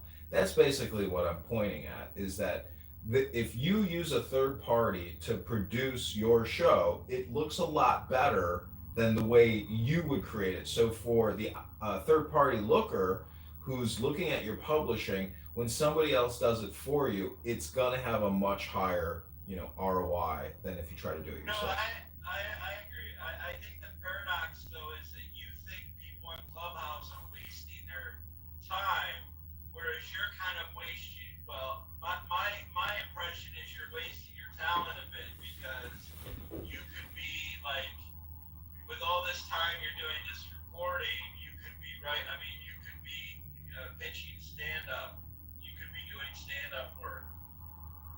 No, I think I'm using it the same way that other people are using it in the same ways if we were all in a casino and we were all playing a slot machine. I just happen to be live streaming myself. What part you miss is like you are using like other people, but what he's saying and what I agree with talent that is being wasted. Other people, most people don't have that talent that they're wasting it. Like you say, you have a talent that you are wasting. And most people, like, I don't have a talent that I'm wasting. And most people don't. But I think that's what he's saying, that you are doing. Right. Well, I just want to push back against one thing. You say that I claim that everybody's wasting their time here. I'm merely trying to play a very subversive game by suggesting that, because that's the one-upmanship game. And I'm trying to point that out to people, that people are chronically playing the one-upmanship game, linguistically. But that's the way I'm playing it. And so, what I'm trying to say Hey, is, let me back up for a second. Let me interrupt just for a moment. So I do this, I've been doing these apps where you meet people in real life, because in LA, people are so scattered that there's these in real life, there's this app called Time Left, right?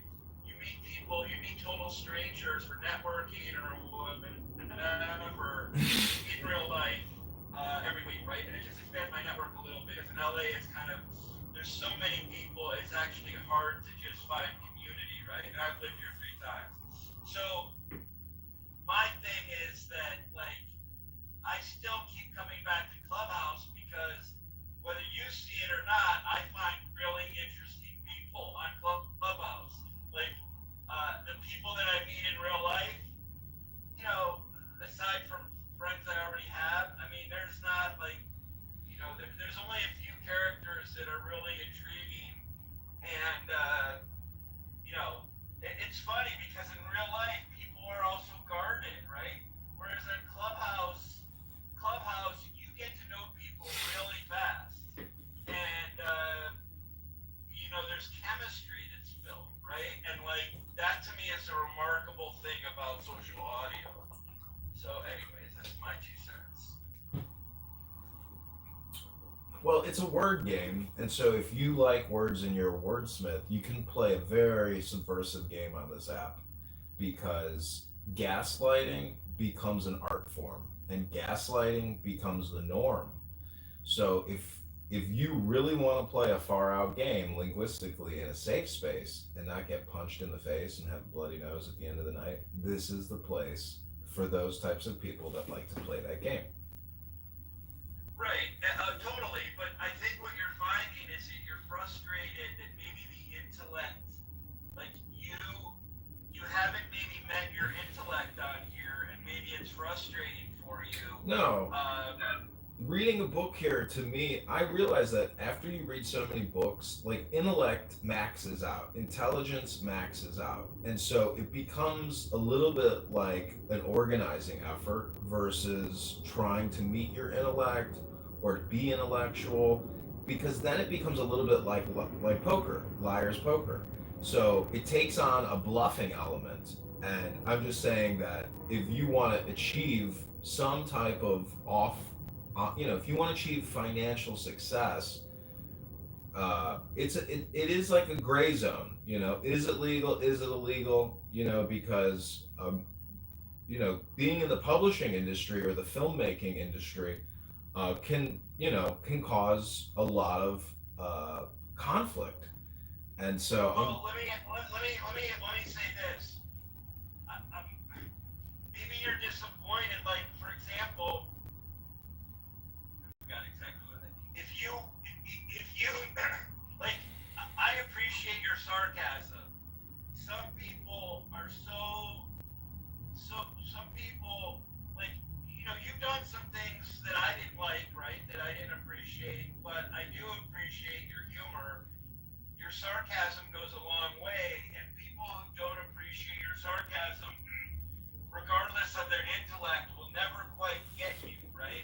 So, it's you know, like, Hikima and I get you. Whether we agree with everything you say may be a different thing, but, like, the humor, like, there's an art for there's you know, to be able to appreciate you takes, maybe it's an acquired taste, right? And, like, I think you find that you plateau here, you plateau out, because you're like, you know,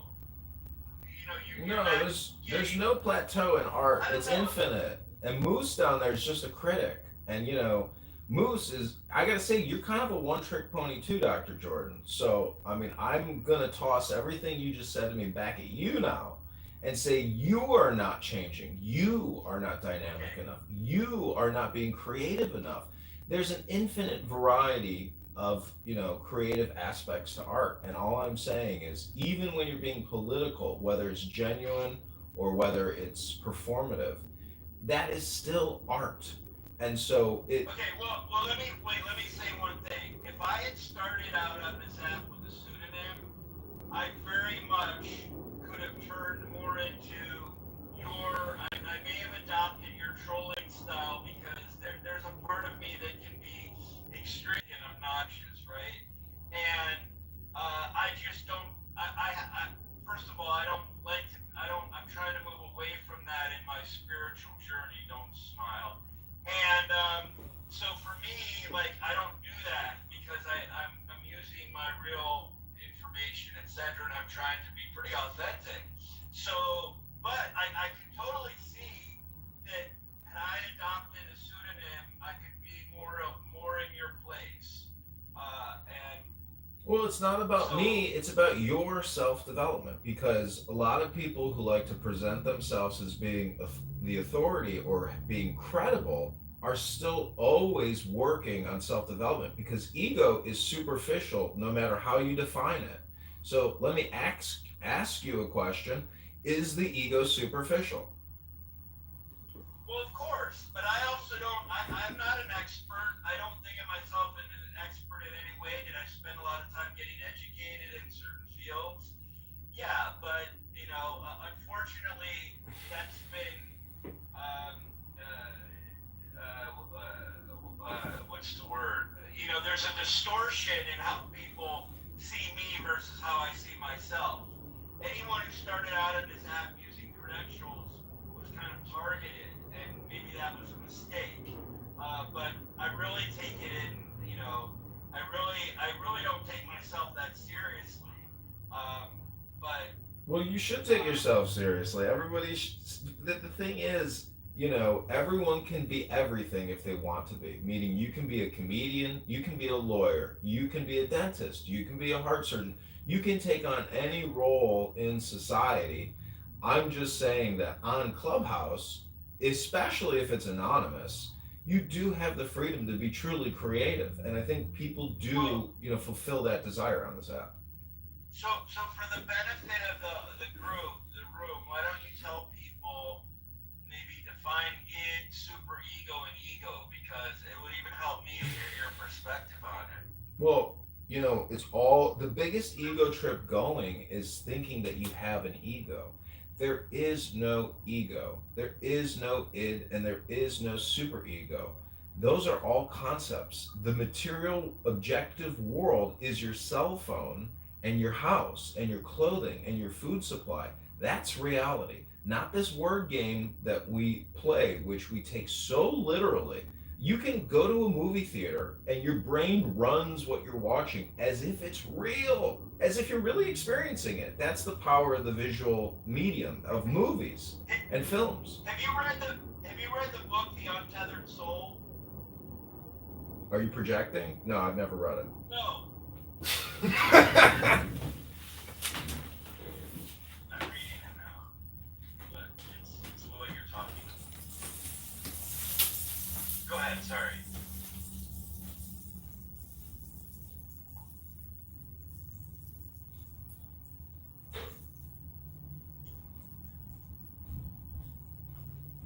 I mean, I think that, I think you are an untapped, I think you are an untapped comical genius.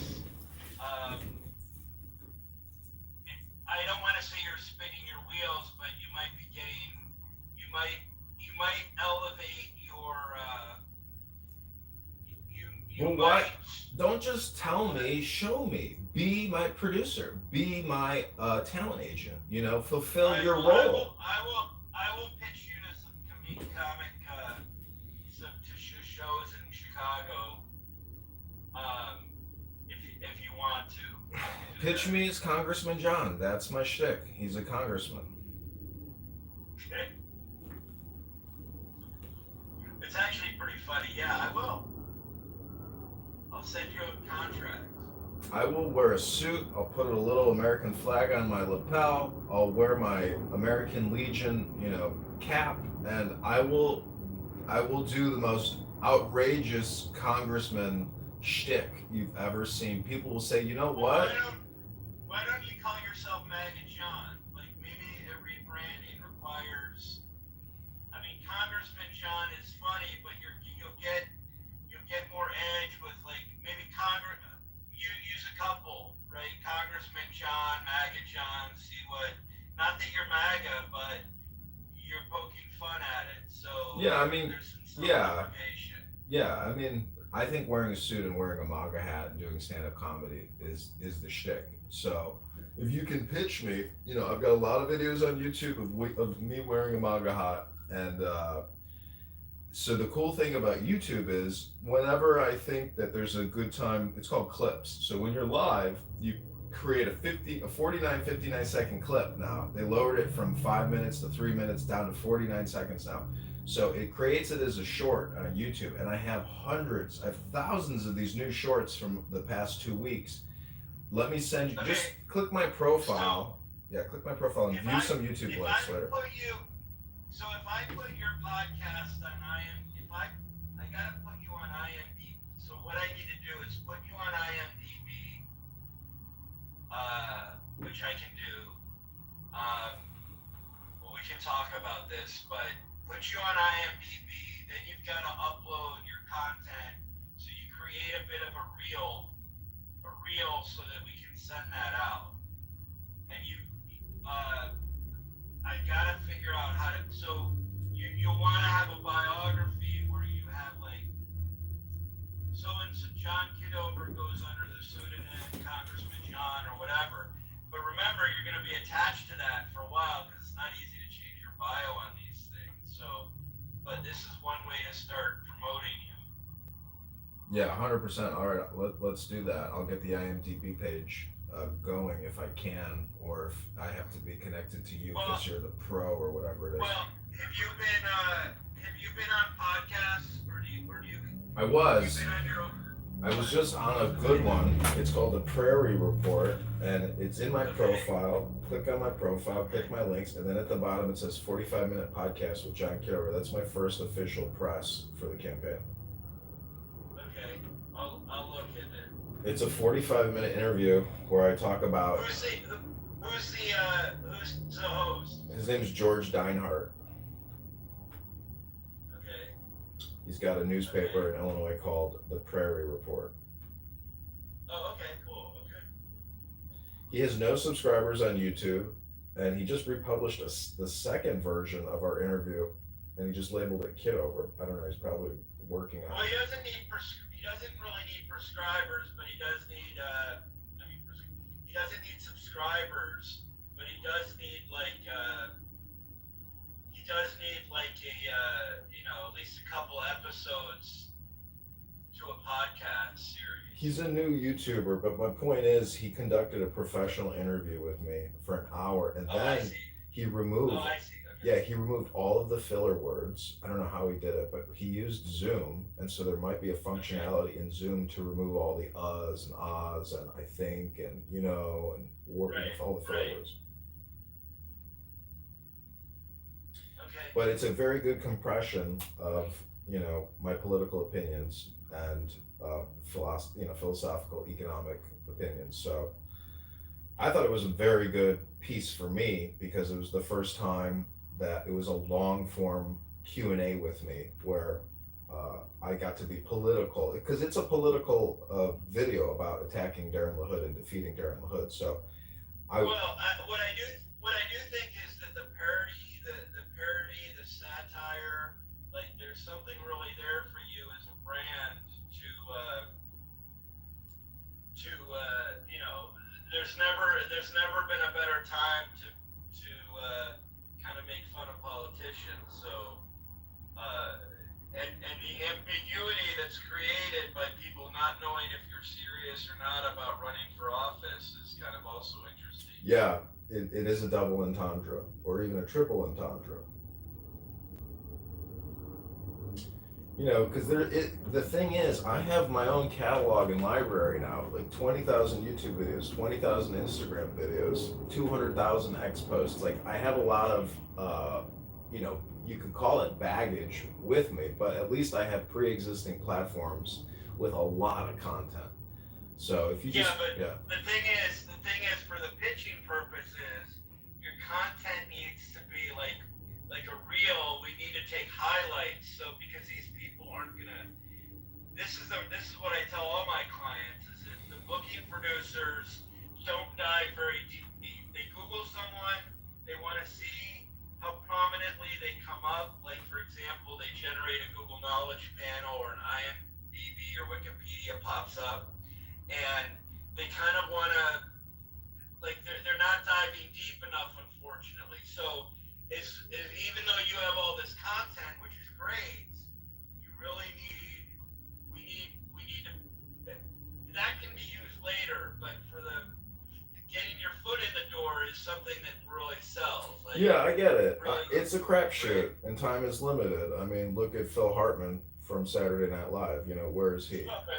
Where's Patrick Swayze? I'm saying we got time limits for success in terms of show business. So I would just encourage you to go to YouTube and type in Dr. Jordan Shaw Clubhouse and see what you find and let me know what you think. well, I hope you would. Maybe the trade-off is that you remove that content or remove my tag. Well, you can get whatever you want removed by complaining, and I would be happy to remove, you know, any keywords. So the problem is, I'd have to do that work. But what I'm asking for you to do is say, "Hey, John, here's my cell phone number," or you text me and tell me what you want removed or changed, and my telephone number is, you know, I can put it in the chat. But Okay. oh, let me message to, let me No, just well, message to, or mess, I'm yeah. driving right now. But we can talk later. Yeah, I'm gonna text you my cell phone, and so when we have time to actually delete or change whatever videos I have of you from Clubhouse that you want removed and changed, because I'm more than happy to delete them, or I would prefer to just change the title so it's not associated with you, because I like Yeah. if you know if you like the historical aspect of the work, but yeah, let me because I want to help with your reputation management, and I hope that you want to help me Okay. with my reputation management. Okay. So Moose has returned. Moose is a liberal Democrat cuck. He's easily triggered. He Not too creates. much on Moose. Well, he creates John Kitover struggle session rooms. So I just hope he could come up and maybe center me a little bit, because I do like the John Kitover struggle session rooms. I hate to say You're that. an attention whore. Maybe I'm an attention whore. Maybe I'm susceptible You're to an attention flattery. But you know, this is the fun thing about this I app. like Moose. I know. I'm just trying I to create. like Moose. I'm just trying to create some controversy with him, not with you, though, Serendipity. Moose is good people. Well, he says a lot of negative things about the campaign. I wasn't allowed to respond to him yesterday. I'm hoping now maybe I could get my responses in. But if he's too cowardly of a man and he only likes to talk his shit when he can't be talked back to, you know, I understand. That's what cowards do. You know, the other thing that you could assemble is that there are some really obviously quirky people on the app that might be good sidekicks for you, right? Like maybe you don't Like need Moose? Well, Moose is interesting. I don't know that Moose wants to be a sidekick, but okay. Like for example, Agent, or Kyle. I mean, or Jason Dusick. No.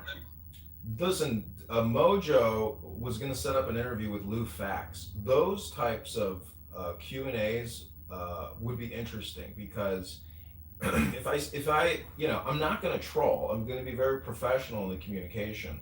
So I'm not going to be insulting, degrading, or even controversial in any kind of interviews with anybody who has an audience. I mean, I just want to stick to the facts. But Moose doesn't stick to the facts. He slanders me, he libels me, he defames me. Moose, how do you defend yourself? Actually, John, you know what? I was a little heated yesterday, and I owe you an apology. It is not for me. I called you a fraud. That is not for me to say, to make that judgment.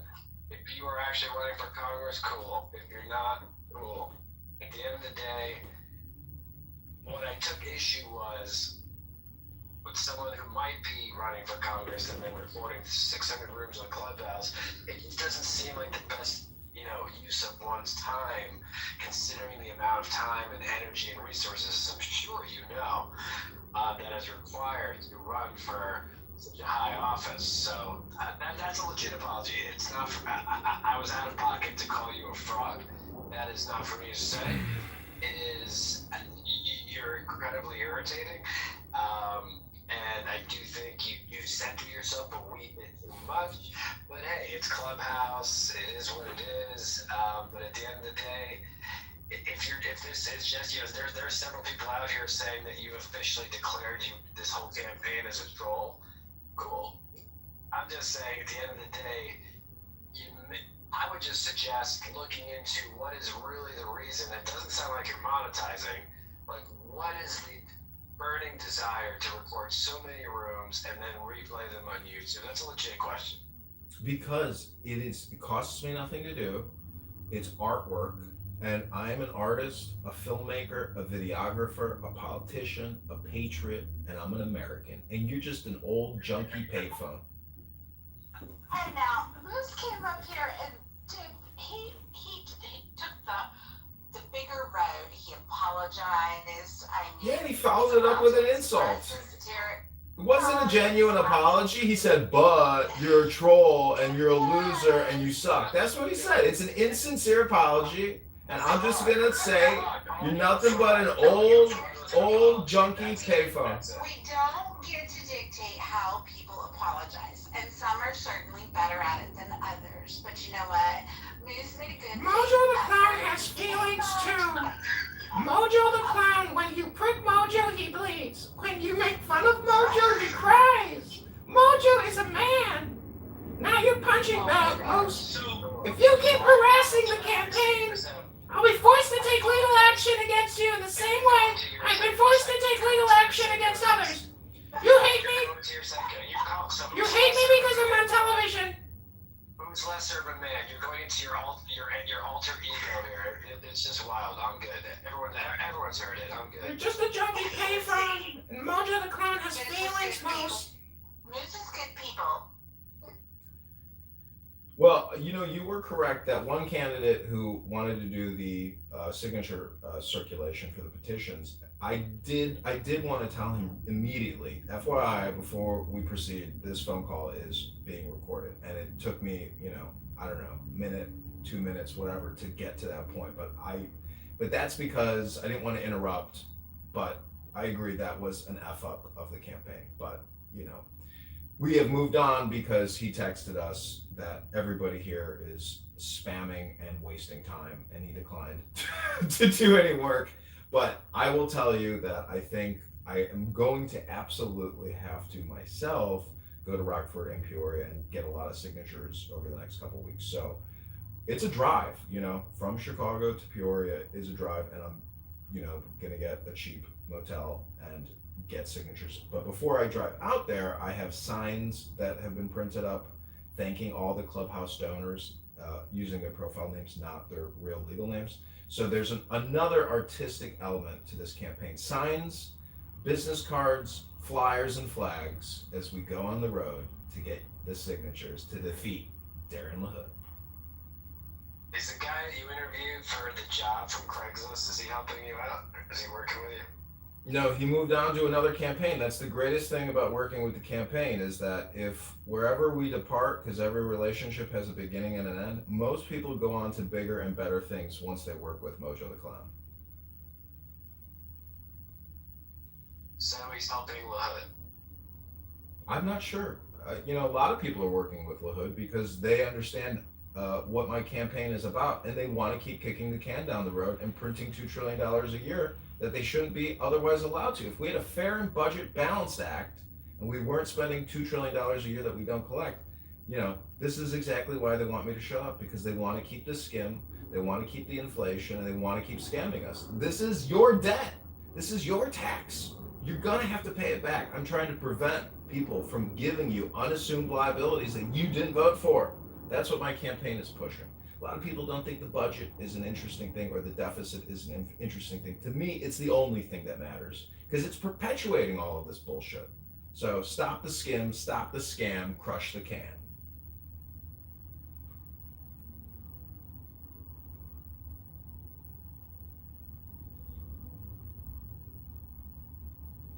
You're just an old payphone, though. What do you know, Moose? Yeah, I'm just waiting to get repaired.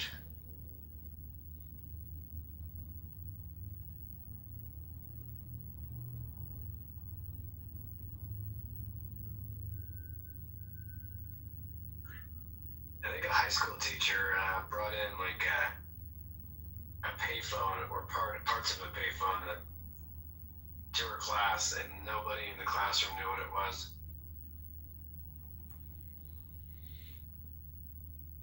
Well, in the muff, using your fingers in a swirling fashion and sticking it in a hole is a requisite. Yeah, it's true. The mechanics of the payphone do seem quite conducive to in the muff. Most people are unaware, though, of just how much bacteria there is when you put the headset next to your face. The headset of the muff or the phone? The phone in the muff.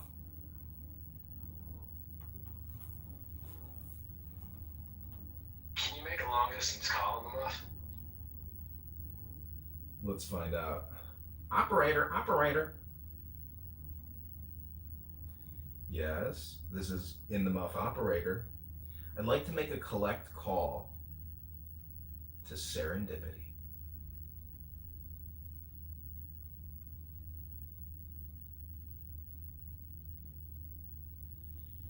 Looks like she's not accepting the charges, John. Try again. Operator.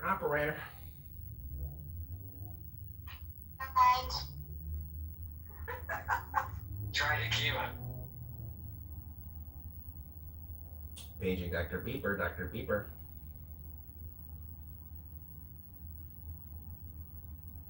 I think that's from Pee Wee Herman's Big Adventure. There's like a scene where he was like playing a doctor. Paging Dr. Beeper.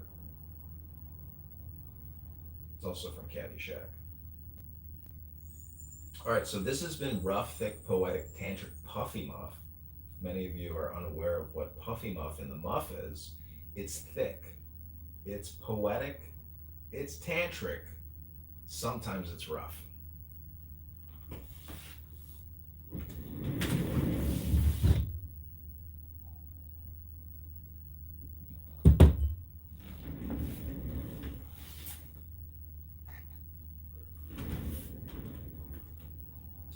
Okay, now that this room is winding down, we're going to help relax the room by reading some Bible flashcards in the muff. Here we go. Here are your random Bible flashcards for the day. Whoever exalts himself will be humbled. Whoever humbles himself will be exalted. Take my yoke upon you and learn from me, for I am gentle and lowly in heart, and you will find rest for your souls. For my yoke is easy, and my burden is light. No one can serve two masters. Either he will hate the one and love the other, or he will be devoted to the one and despise the other.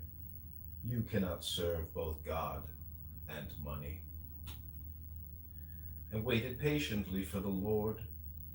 He inclined to me and heard my cry. Don't brag about tomorrow, since you don't know what the day will bring. For you, O Lord, are my hope, my trust, O Lord, from my youth. Be strong and courageous, all you who put your hope in the Lord. I will both lie down in peace and sleep, for you alone, O Lord, make me dwell in safety. God saved us, not because of the righteous things we had done, but because of his mercy. The Lord is my light and my salvation. Whom shall I fear? The Lord is the stronghold of my life. Of whom shall I be afraid?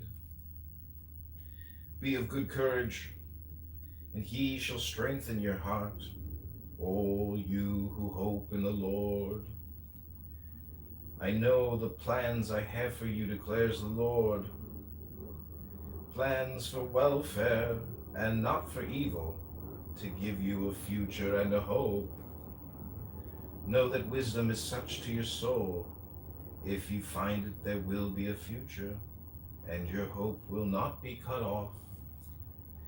The fruit of the Spirit is love, joy, peace, patience, kindness, goodness, faithfulness, gentleness, and self-control.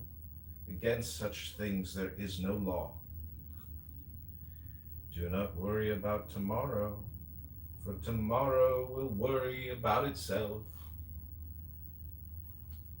Blessed are those who mourn, for they will be comforted. My grace is sufficient for you, for my strength is made perfect in weakness. Blessed are the poor in spirit, for theirs is the kingdom of heaven. Be happy, yes, leap for joy, for a great reward awaits you in the muff. Anything is possible if a person believes. Your faith has saved you. Go in peace into the muff. My Father's will is that everyone who looks to the Son and believes in him shall have eternal life. Love is patient, love is kind. It does not envy, it does not boast, it is not proud, it is not rude, it is not self-seeking, it is not easily angered, it keeps no record of wrongs. It always protects, always trusts, always hopes, always preserves. Love never fails. I am the Lord your God, who takes hold of your right hand and says to you, do not fear, I will help you. The steps of a man are established by the Lord when he delights in his way. Train up a child in the way he should go, and when he is old, he will not depart from it. It is not that we think we are qualified to do anything on our own. Our qualification comes from God. Well done, good and faithful servant. You have been faithful over a few things. I will make you ruler over many things. Here's what I want you to do. Take your everyday, ordinary life, your sleeping, eating, going to work, and walking around life on Clown House, and place it before God as an offering in the muff. Embracing what God does for you is the best thing you can do for him in the muff. May the Lord of peace himself give you his peace at all times and in every situation. The Lord be with you. I will lift up my eyes to the hills. That's what I call an in the muff takeover.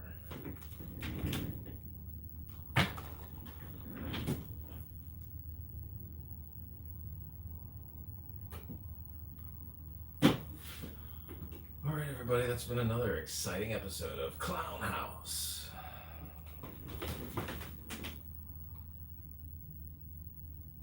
Speaking of math, I do want to ask about a New York Times investigation showing that Democrats are losing registered voters in all 30 states that track party registration.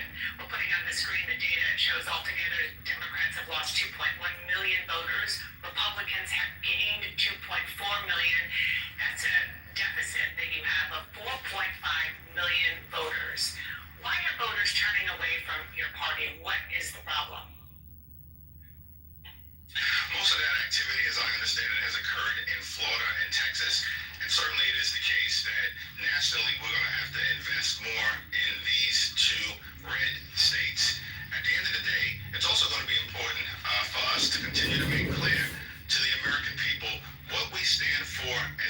Democrats, we believe in a strong floor and no ceiling. In this country, you work hard, you play by the rules. There should be no ceiling as to what success you can accomplish for yourself, for your family, for your children, for your grandchildren, and your community. At the same period of time, we do as Democrats believe in a strong floor. There's a strong floor that is anchored in Social Security and Medicare and Medicaid, veterans benefits, nutritional assistance, and the Affordable Care Act. The things that Republicans are actually trying to detonate. That's the difference between Republicans and Democrats. And the more we can lean into what we stand for as a party, the better off we'll be moving forward. There is new reporting this morning that President Trump has a detailed plan. It's been in the works for weeks, apparently, to send National Guard troops into Chicago. What is your plan as the Democratic leader in the House to fight that? Well, I strongly support the statement that was issued.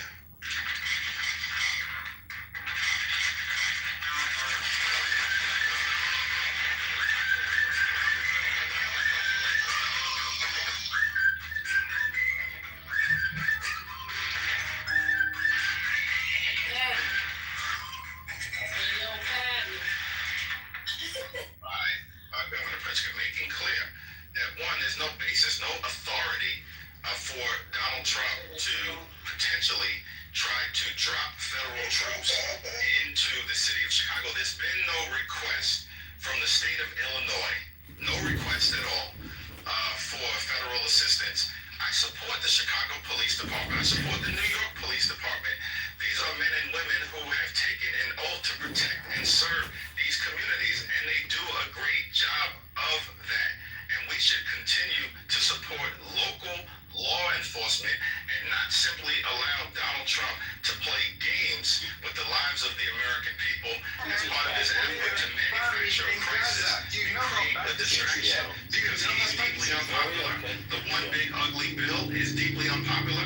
Ripping healthcare away from millions of Americans is unpopular.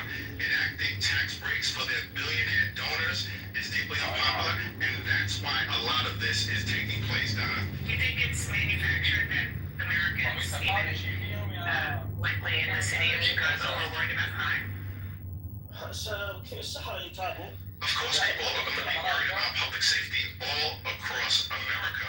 I represent a community that for decades has had to deal with the crack cocaine epidemic, the failed war on drugs, the gunshots going off at different points in time in communities. So, of course, all of us will continue to focus on making sure we can drive down crime whenever and wherever it is taking place.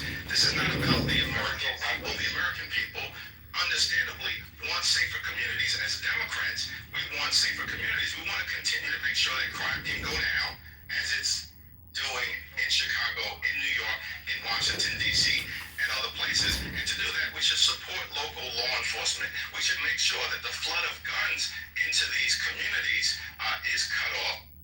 Alright, I'm gonna go ahead and pause it. Y'all get the gist of it. We already talked about this shit. Hey, Dragon, how you doing, babes? Very good.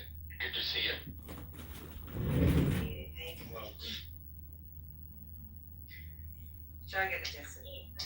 I wish he had that same energy that he has for the police, for the gerrymander. You really woke up, really, sat up straight when you started talking about police. But they said gerrymander, you're kind of like, oh, I guess we'll just wait and see. I guess we'll just respond. Khaliji said I'm a cheapskate. I don't have Sorry, who's the guy? Who's the guy that was speaking? I really enjoyed that. It's Hakeem Jeffries. He's the minority leader in the House. Yeah, he really did it for me. I mean, I was going to ask what is, he said we have a strong flow, no ceiling, or something like that. I was going to ask what was that, then he just explained it perfectly. He's really good. He's a really good speaker. I like that. I like people that know. So y'all know JD Vance was interviewed on Meet the Press.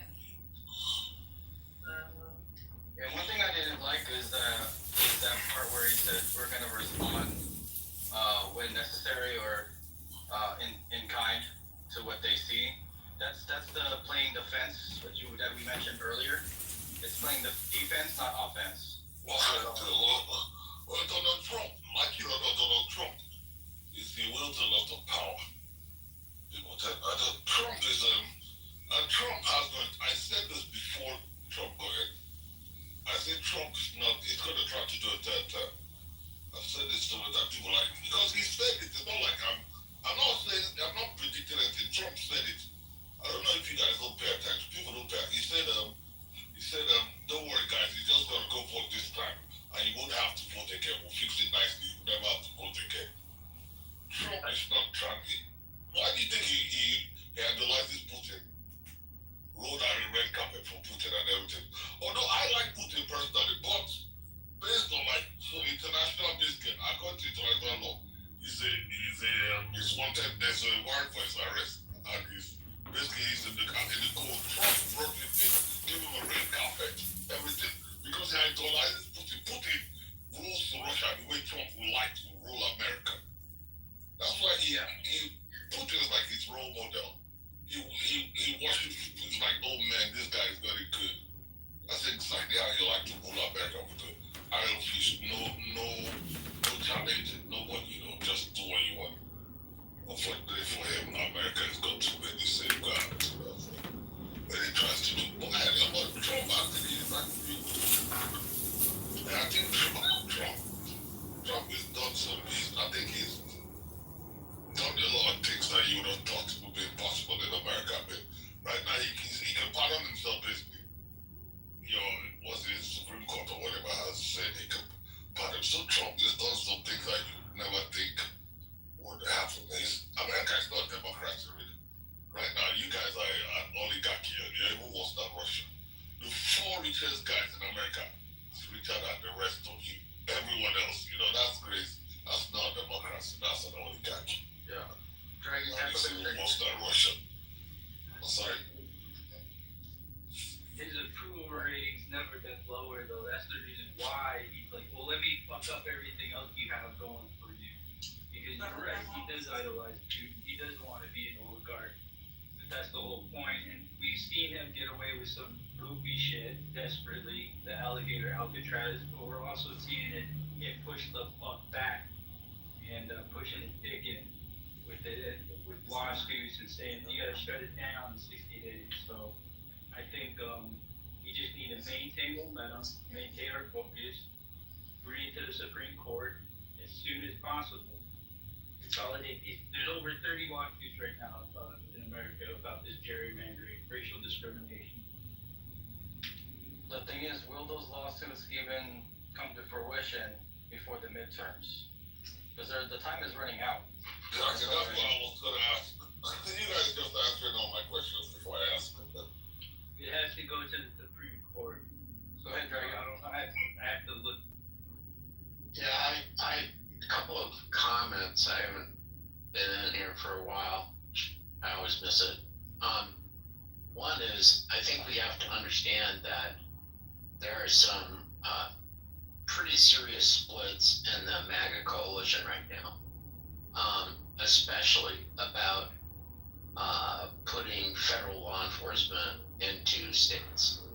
I think it's a distinctive minority of MAGA, but I think there are definitely some pretty loud voices out there questioning, saying, I thought we were the states' rights party. I thought we were a small government party. And, they see what Trump is doing and it worries them, frankly. The other thing is this Epstein file, debacle. They are very, very, some of them upset about that. And my first comment is we need to be able to reach out to those folks and talk about these things and say, well, don't you think you guys, weren't you that party of small government? I mean, don't you think that states should, have some autonomy? And once they get into that land, they start, so that's one comment. On Hakeem, I think The problem is, I think both parties have been totally corrupted. And you heard him, we gotta invest more in these red states. Well, who are they gonna get it from? From billionaires. And, the reason the Democratic Party is bleeding support is not, that people like me think we should cut Medicare more or at all, no. But because we see that the party has been kind of taken over by billionaires and that it doesn't reflect, what I thought the Democratic Party was about. So, I think that there has to be a real reckoning about campaign finance, about gerrymandering, all these things which have been festering for decades. I'll end there for the moment. Yeah, that's crazy. Yeah, the things people are saying, like, sorry, I'm not in America, so I'm giving them outsider's perspective. If you like it, well, I like hearing and learning what's going on. But it's crazy is how, anyway, politicians are crazy. They just like power. Otherwise, Trump is not even really. Would you want Trump to represent you? It's not. I guess what I'm saying is they'll rather have, even if Trump's not a real Republican, they'll rather have him in power than be out of power. Because having Trump there, they're in power at least. Although he's not really following their script. He seems to follow his own script. I don't understand why Trump is bulletproof somehow. He seems to be able to do anything and get away with it somehow. Anything that some other. I mean, Obama got hit for wearing like a tan suit or something. It was all over the place. And Trump could probably, he literally said he could shoot someone in the middle of the day and get away with it. And I believe him. That's your first issue. Believe it. Because everything he says is a fucking lie. I don't believe everything he said. I said I believe he can shoot someone in broad daylight and get away with it. Yeah, sure. I heard what he said. What I'm saying, everything he said is a fucking lie. Yeah, everything is a lie, but I believe he can shoot someone and get away with it. In broad daylight in America, Trump can. He definitely can.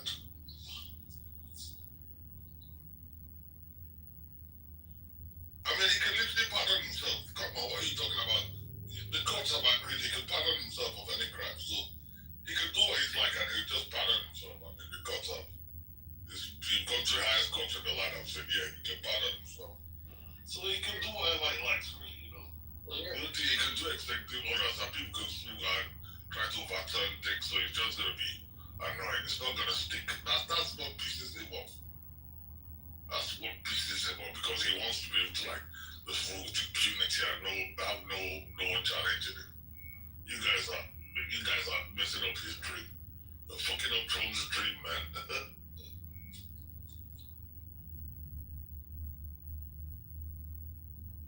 Yeah, we're not like any other nation on earth, so we should fuck his dream up.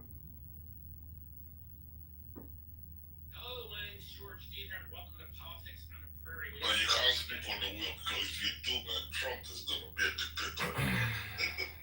You can't sleep for a second, because Trump is going to, if you give him an inch, he'll take a bow. So you got to be like, you need offense indeed, not defense, because you can't be asleep on the wheel. Trump, if he's got, he does have good plans for you guys, just put it that way. Trump does not have good plans for America. I agree with that part. Yep. We got to be on the offense here on out.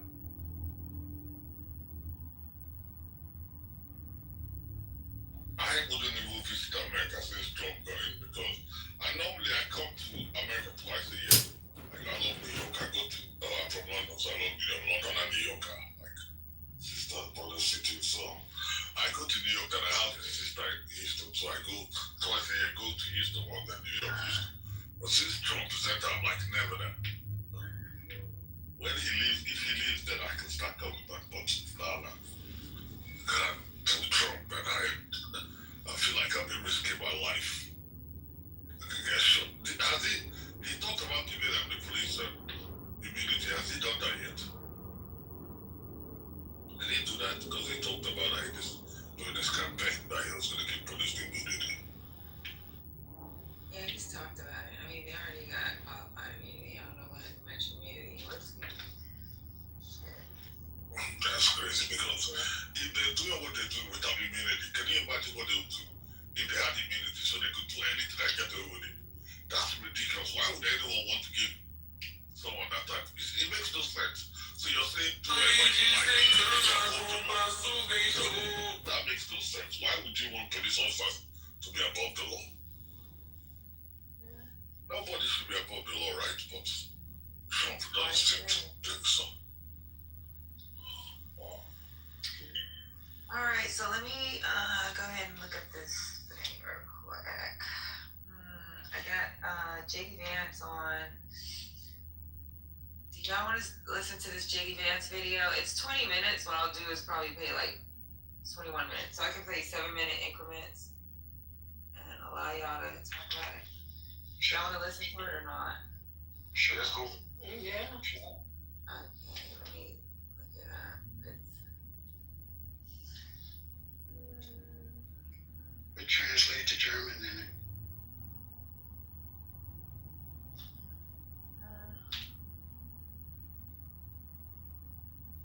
Let me make sure this is the right one. Yeah. So let me get this.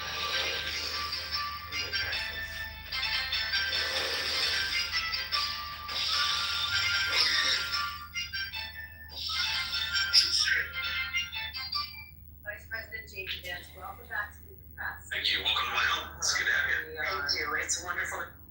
Yes, I can. Wow, music well. Can y'all hear me? Yeah, we hear you. Yeah. Y'all hear it? When it started playing? Mm-hmm. Okay.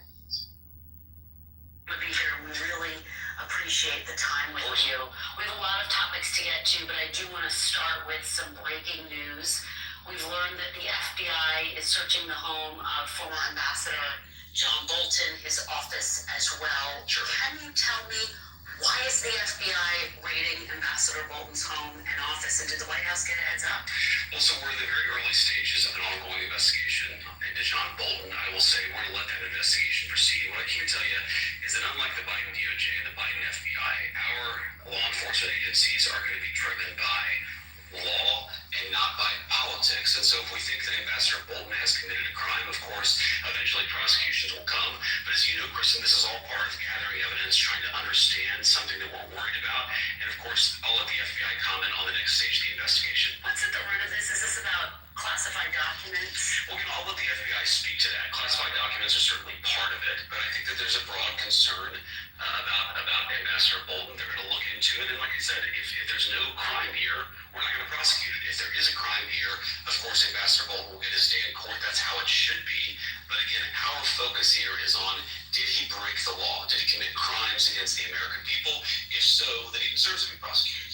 As we have this conversation, has Ambassador Bolton been detained, taken into custody, arrested in any form? So this news just broke this morning. The FBI, I haven't talked to the FBI this morning. I don't know the answer to that question. I assume that he hasn't been detained and won't be detained until there's actual prosecution, if that actually happens. As you know, Ambassador Bolton is a frequent critic of President Trump's. He's also on Kash Patel's enemies list. The administration has already revoked his security clearance, Secret Service protection. Is Ambassador Bolton being targeted because he's a critic of President Trump? No, not at all. And in fact, if we were trying to do that, we would just throw out prosecutions willy-nilly like the Biden administration, DOJ did, prosecutions that later got thrown out in court. If we bring a case, and of course we haven't done that yet, the Department of Justice has not done that yet, we're investigating Ambassador Bolton, but if they ultimately bring a case, it will be because they determine that he has broken the law. We're going to be careful about that. We're going to be deliberate about that because we don't think that we should throw people, even if they disagree with us politically, maybe especially if they disagree with us politically, you shouldn't throw people willy-nilly in prison. You should let the law drive these determinations, and that's what we're doing. But you know, a lot of people have already looked at this and said, this looks a lot like retribution. Is this retribution?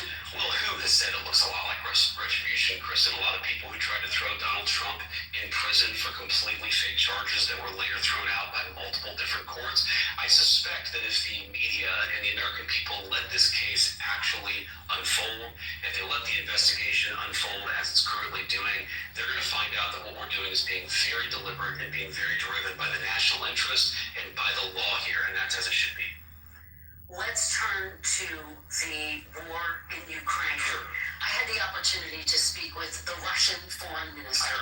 Yes, he says, as of right now, there's no meeting planned between President Putin and President Zelensky, and he added there needs to be an agenda first, saying, quote, this agenda is not ready at all. Are the Russians stringing President Trump along? No, not at all, Kristen. I think the Russians have made significant concessions to President Trump for the first time in 3.5 years of this conflict.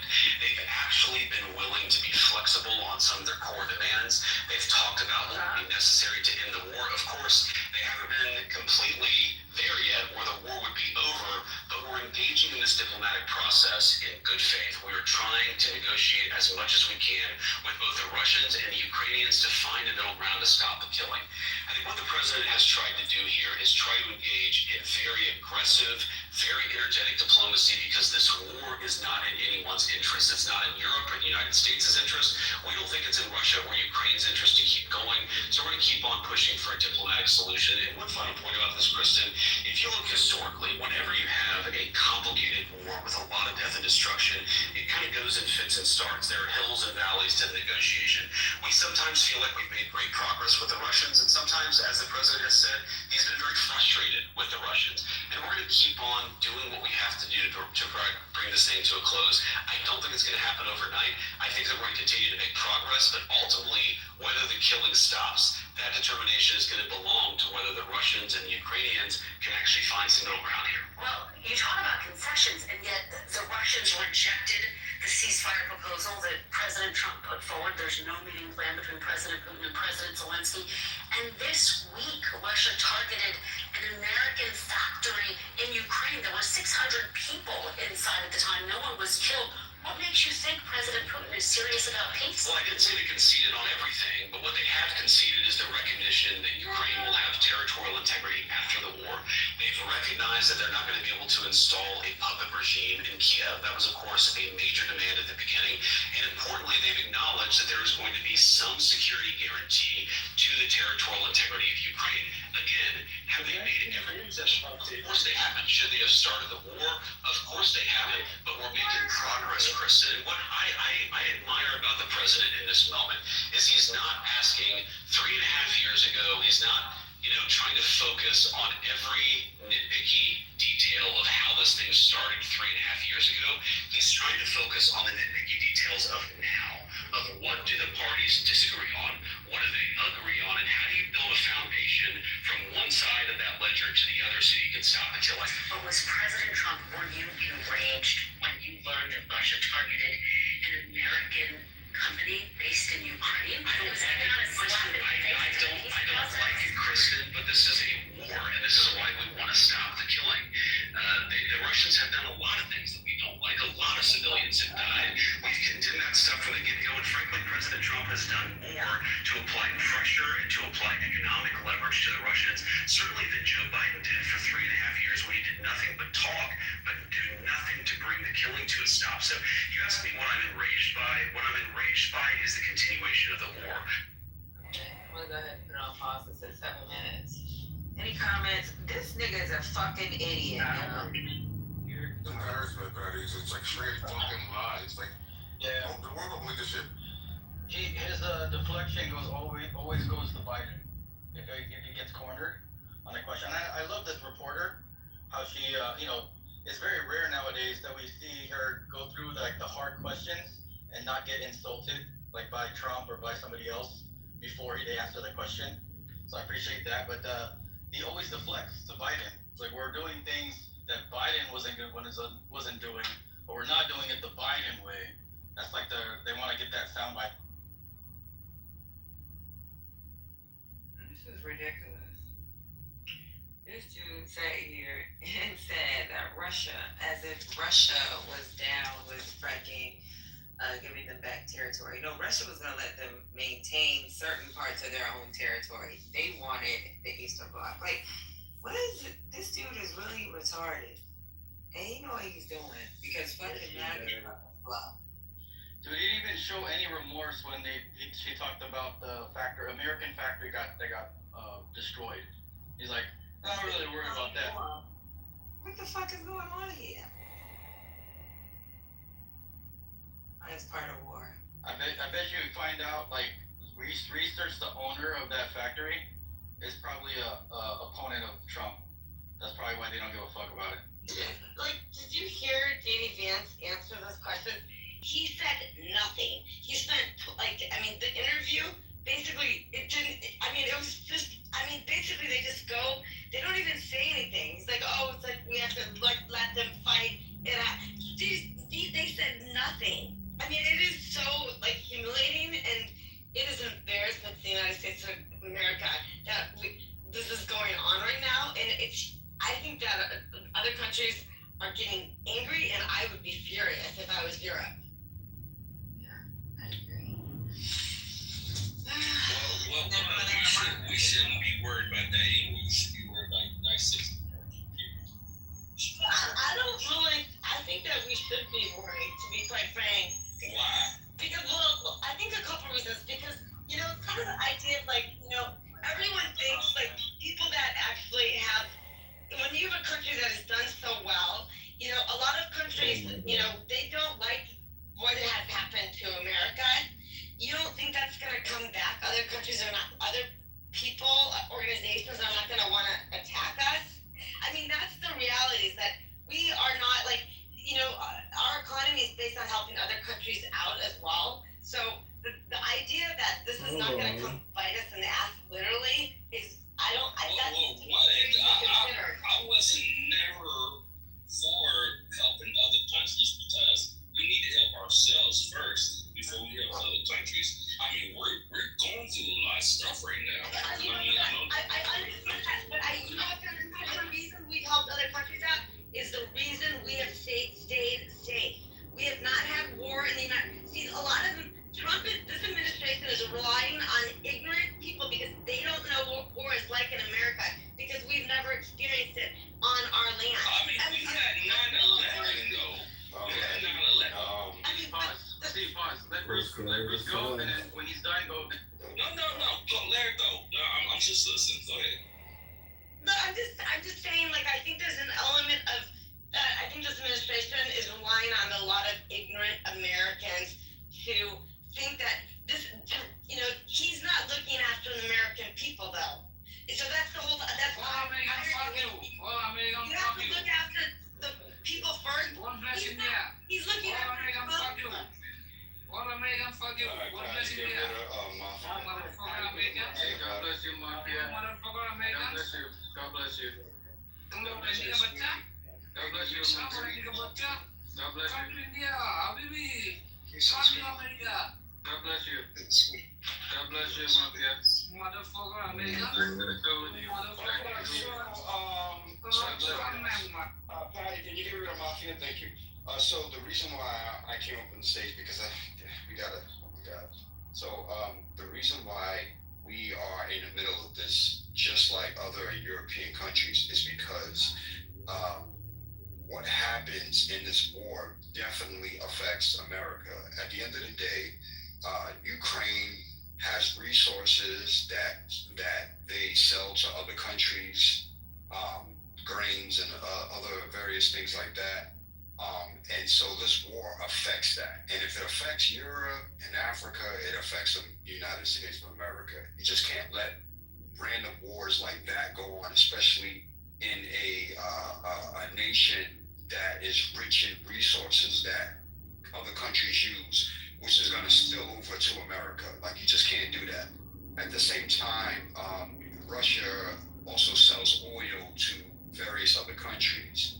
This puts, when you put oil at risk, right, you're basically fucking up the world again. So this war is not something that we could just, like, not pay attention to, not be involved with. We have to be involved with it because it affects us at some point. Not some point, it does affect us, just like it affects Europe in general.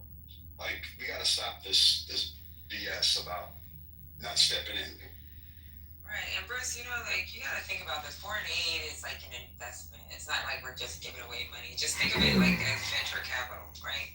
So, like, when we help another country, I'm sorry, guys. You know what? Y'all made some good points, but I think is not about straight points, Bruce. Don't argue real life. Okay, we're not arguing. I'm tired of arguing. Other people business because we want to expand our trade, right? Like, how do we protect supply chain? I'm about to buy some land. I don't care. Well, America do what the fuck America wants to do. I don't care no more. I'm being politics for one. Yeah, go buy land in another country. Don't buy land in America. And nobody's gonna just step in my land. This is gonna be my shit. Yeah, I'm getting investors and stuff like that. I'm about 100, 200 acres, and people just don't leave me the fuck alone, dude. Because so somebody that's gonna invest in some land just so you can stay on that land by yourself and there's no money. No, it's the investors and all that gonna be there. The whole thing is, I don't want people like Royal. I don't want people like that just want to get in other people's business. I don't care about. That's the whole thing about politics. We really need to stop in other countries' shit and let they handle the shit. Dude, you really have no clue. Okay, that's enough, y'all. Hold on. See, there you go. You have no clue. There you go. So I don't know. I have a question. Seriously. Because because the whole fucking thing is when we get in their shit, they're gonna get in our shit. And that's the whole fucking point. The United States of America, we oh my God, we can't even take care of our own people right now. There's so many homeless people and shit like that, and everything. Like, calm down. Like, relax a little bit. Like, let's get our shit together first. Before I question, does every dollar we spend now help us from sending troops later? Does it decrease the likelihood of us sending troops later? Yeah, there's a whole bunch of other things we need to factor in. Because I'm spending money on a lot of bullshit.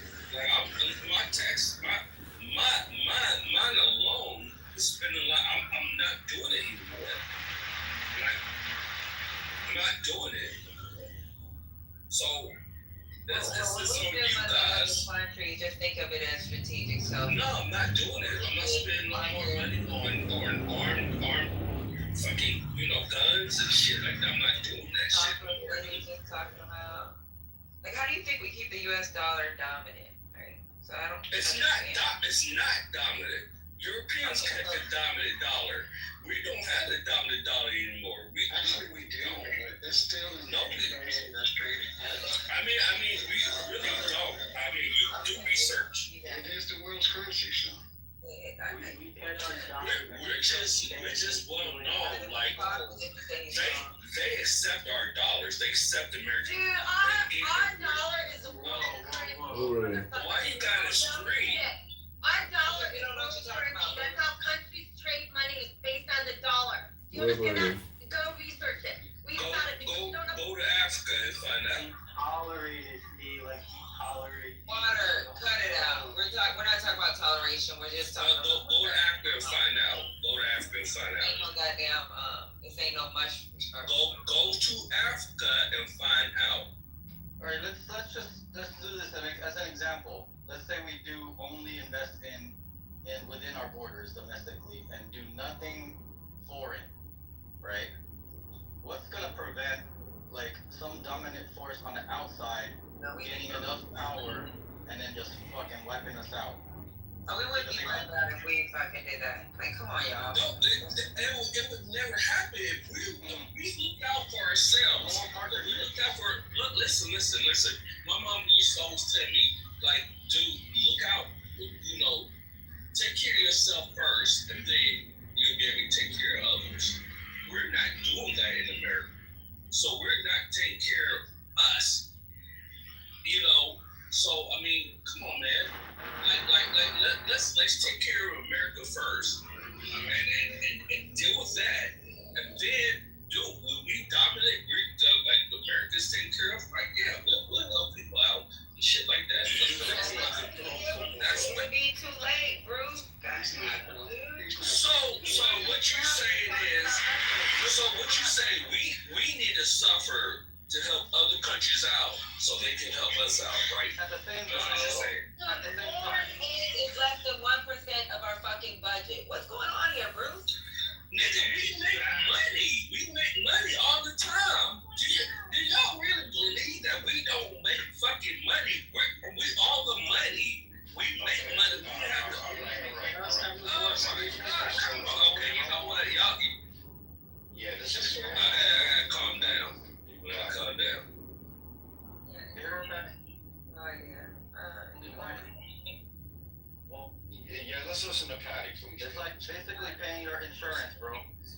paying for the insurance out of your all of your income.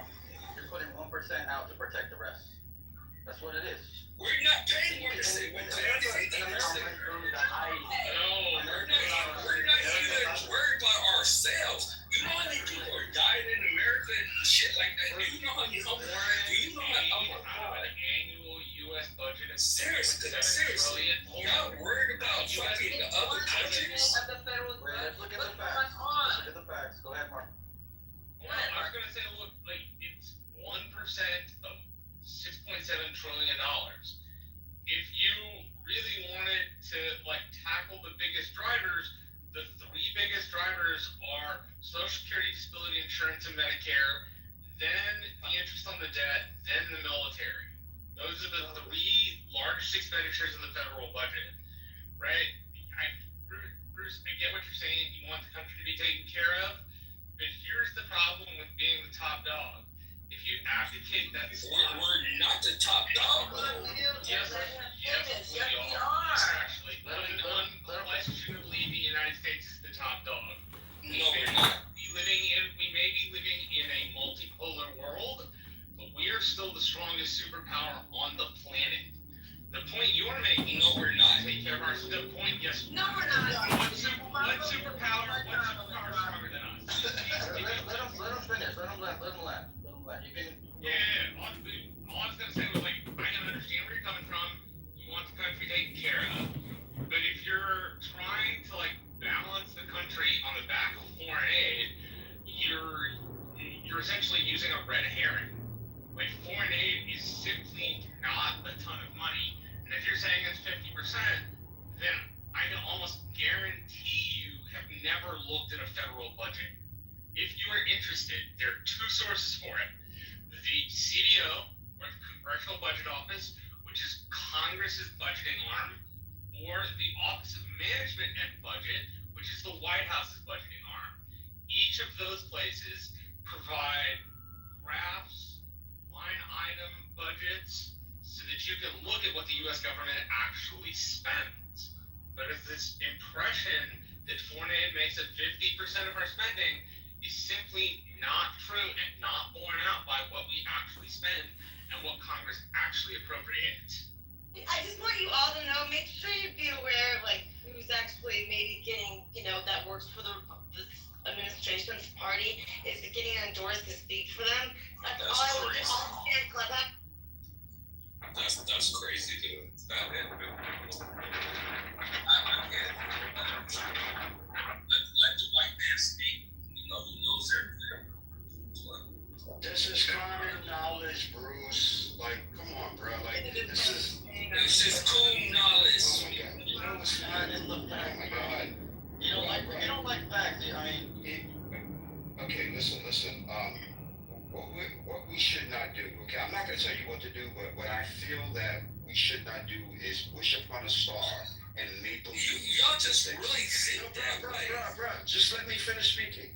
Okay, we shouldn't like pull information out of our ass, right, and pretend, because that shit is not fun. It is not beneficial at all for information. Like, it's just not. Like, this is like common knowledge. Everything that Marshall just said. Like, we know what's this. Common knowledge, dude? What is it? Oh my God. Common knowledge is. Fucking asses don't have common knowledge. I'm still. I don't care. You don't make sense. You don't make sense, dude. And everybody thinks I don't make sense. No, exactly. No, not at all. Bruce. Okay, you know what? This is where America's going. This is why I don't get in politics. This is where America's going. This is why I'm going to do my own shit. And I'm going to have my own fucking thing. And fuck all, you motherfuckers in that damn shit. Listen, when shit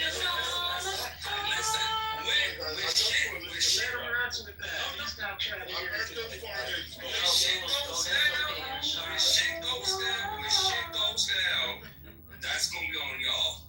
Come on, Bruce. He is wishing on a dream. It's gonna be kind of shitty down here. I already got people that's listening because when shit goes down, y'all ignorant motherfuckers just think. Bruce sounds so pretty gay. Hey, Christy. y'all fucking think this shit's gonna be, you know, cool. Better No, tell him, Uncle Bruce. it's gonna be. He's on his Trump shit right now. All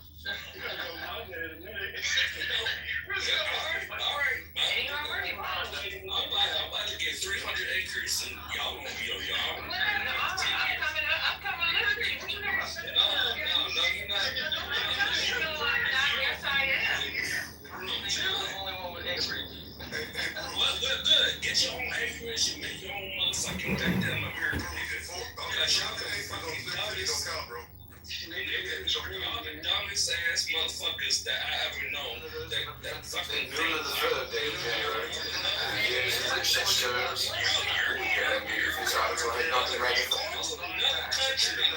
Oh my God, you go to another fucking country and bother them motherfuckers. It's like these guys like, hey,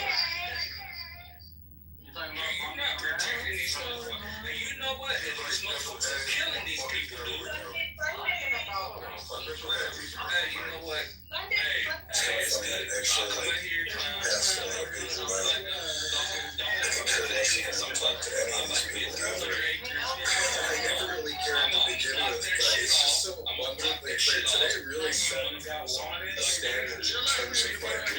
conversations and communication. I'm not trying to like self-center myself, but Can we let her play truth is having conversations with Pepe and many other people is a complete and total waste of time. So here we are. As a presidency and Joe Biden was for 3 years did nothing to end the killing. What I'm actually excited about right now is that we have a president who's engaging in energetic diplomacy to try to stop the killing. That's as it should be. I think the American people should be proud of it. And whatever the outcome is, whether the war ends in 3 months or 6 months or hopefully not beyond, but maybe we should be proud that we have a president who's trying to stop the killing. He's done it, by the way, 6 wars that the president has brought to a close all over the world. This would be the 7th. It's the most complicated, but we're trying despite that. I had the opportunity to interview Secretary Rubio last week, and he said he actually doesn't think that new sanctions would force Putin into a ceasefire. Are sanctions now off the table, Mr. Vice President? Sanctions aren't off the table, but we're going to make these determinations on a case-by-case basis. What do we think is actually going to exert the right kind of leverage to bring the Russians to the table? Now, you said sanctions were not going to lead to a ceasefire. I think that's obviously correct. If you look at the way the Russians have conducted themselves, they don't want a ceasefire. They don't want a ceasefire for complicated reasons. We, of course, have pushed for a ceasefire, but again, we don't control what Russia does. If we did, the war would have been over 7 months ago. What we do believe, though, is that we continue to have a lot of cards. The President of the United States has a lot of cards left to play to apply pressure to try to bring this conflict to a close, and that's what we're going to do. You take me to my next question. Where exactly is the pressure on Russia to do anything if you're not right now imposing new sanctions? How do you get them to a place of getting to the table with Zelensky and stopping to drop bombs? Well, Kristen, I think that question betrays a fundamental misunderstanding of where we are. The president has applied aggressive economic leverage. For example, the secondary tariffs on India to try to make it harder for the Russians to get rich from their oil economy. He's trying to make it clear that Russia can be re-invited into the world economy if they stop the killing, but they're going to continue to be isolated if they don't stop the killing. The president has applied more economic pressure to the Russians to stop this war than Biden did in 3 years. And so the idea that we're not doing anything, we're already doing things right now, and this is how negotiation works. You do something, you talk to the parties, you try to see if there's a meeting of minds. Again, we believe we've already seen some significant concessions from both sides just in the last few weeks. We're going to eventually be successful, or we'll hit a brick wall. And if we hit a brick wall, then we're going to continue this process of negotiation, of applying leverage. This is the internet.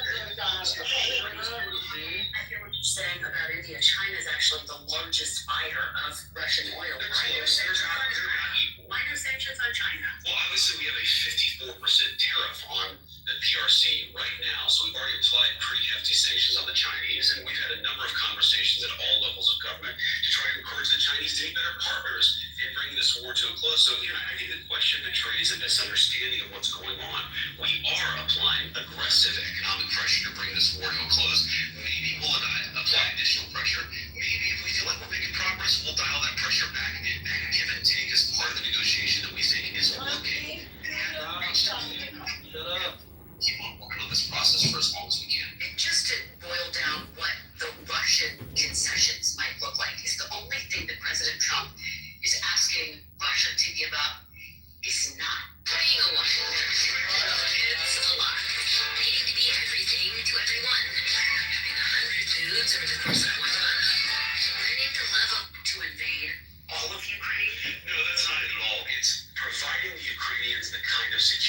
guarantees that ensures that the country is not going to be invaded again. And this is really, this is why I think we've made a lot of progress, Krista. Even though we're not yet there, why we've made a lot of progress is fundamentally the disagreement here is over security guarantees versus where you draw the battle lines in Ukraine. So whether we solve those issues, we've actually identified the two critical issues, one to the Ukrainians, one to the Russians, and I think that that is where the fruit, if we ultimately solve this thing, that's where the fruit of an agreement will come. I want to get to security guarantees, but very quickly, if Russia is allowed to keep any of the territory that it illegally seized, what message does that send to China? Does it give China a green light to invade Taiwan? Does it give Russia a green light to invade other European countries, which is what your European allies are concerned about? Well, first of all, the Ukrainians are going to ultimately make the determination about where you draw the territorial lines in their own country. But Kristen, this is how wars ultimately get settled. If you go back to World War II, if you go back to World War I, if you go back to every major conflict in human history,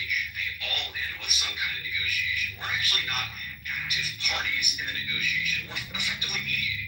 We're trying to mediate the Ukrainians and the Russians to come to some agreement. If the Ukrainians are willing to say something on territory that brings the conflict to the close, we're not going to stop them. We're also not going to force them because it's not our country. We're trying to play a constructive role. The president is trying to play a constructive role to bring peace to the region, but he's not going to force these parties. All we can do is open the door and ask them to negotiate a good thing. You talk about security guarantees. 4 minutes in our last one, discuss the importance of Russia being a part of security guarantees. Ukraine says that's a non-starter. Is that a non-starter for the United States as well? How can Russia secure Ukraine when it's dropping bombs on There's a Ukraine? little bit of a talking past each other here. First of all, we're not talking about security guarantees until after the war has come to a close. And of course, the Russians are going to be a part of the conversation about bringing that war to a close. So, of course, they're going to have some stake in this. They're going to talk about this. That doesn't mean that they're going to have troops in Ukrainian territory, but how can you reasonably provide security guarantees without talking to the Russians about what would be necessary to bring the war to a close? So I think there's a little bit of people talking past each other. This is going to be a security guarantee provided by a host of nations. I think the Europeans are also going to play a big role. I think there are other countries all over the world that might play a big role. The Russians are going to be involved because they're the critical party that's necessary to stop. Again, this is how negotiations happen. It's this kind of conversation between both sides. Can you guarantee no U.S. boots on the ground as a part of these security The guarantees? president's very clear. There are not going to be boots on the ground in Ukraine, but we are going to continue to play an active role in trying to ensure that the Ukrainians. Boots on the ground in Ukraine now. They need it. And the Russians feel like they can bring the war to a conclusion on their end. It's complicated, Kristen, but we're going to keep on trying to play these parties. What's wrong with y'all should go on a date. Should go on a date. Only way to get this thing wrapped up. All right, let's talk about some domestic issues now. This week you were in Georgia. You were there to talk about and promote the one big, beautiful bill. And it also Let me put it on pause real quick because we're almost at 14 minutes. I've been come on, man. He just said. Come on, man. We Let me go. I mean, Security. Russia and China. We gonna die. He's putting the blowjob. Okay? I mean, that's the bottom line. That's what happened in the car. That's what happened the last time. Y'all okay? They're going to see you show me also a private room with Bruce. He's going to take you out on a date. We're gonna die, dude. Okay, we understand, bro. Oh my God. Y'all really Shut up! Oh my God. What the fuck is wrong with you, crackhead? Shut the fuck up!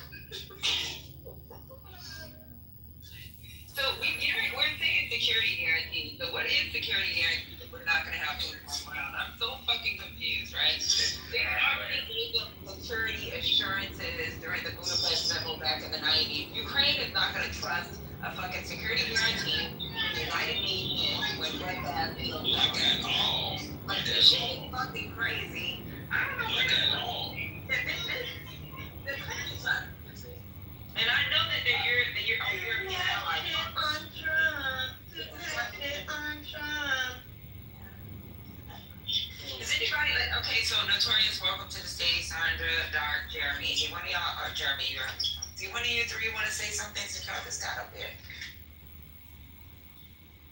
It's incredible when your own vice president does not know apparently what a security guarantee is.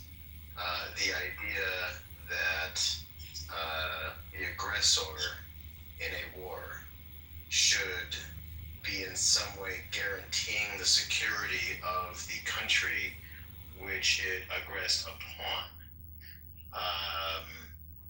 flies in the face of logic. I'm not sure if J.D. Vance is uneducated or willfully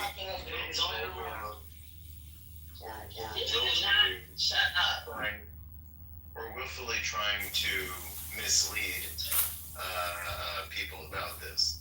Trying to mislead ignorant Americans that don't understand. Put your phone down. Sit in the corner. This is ultimately an embarrassment.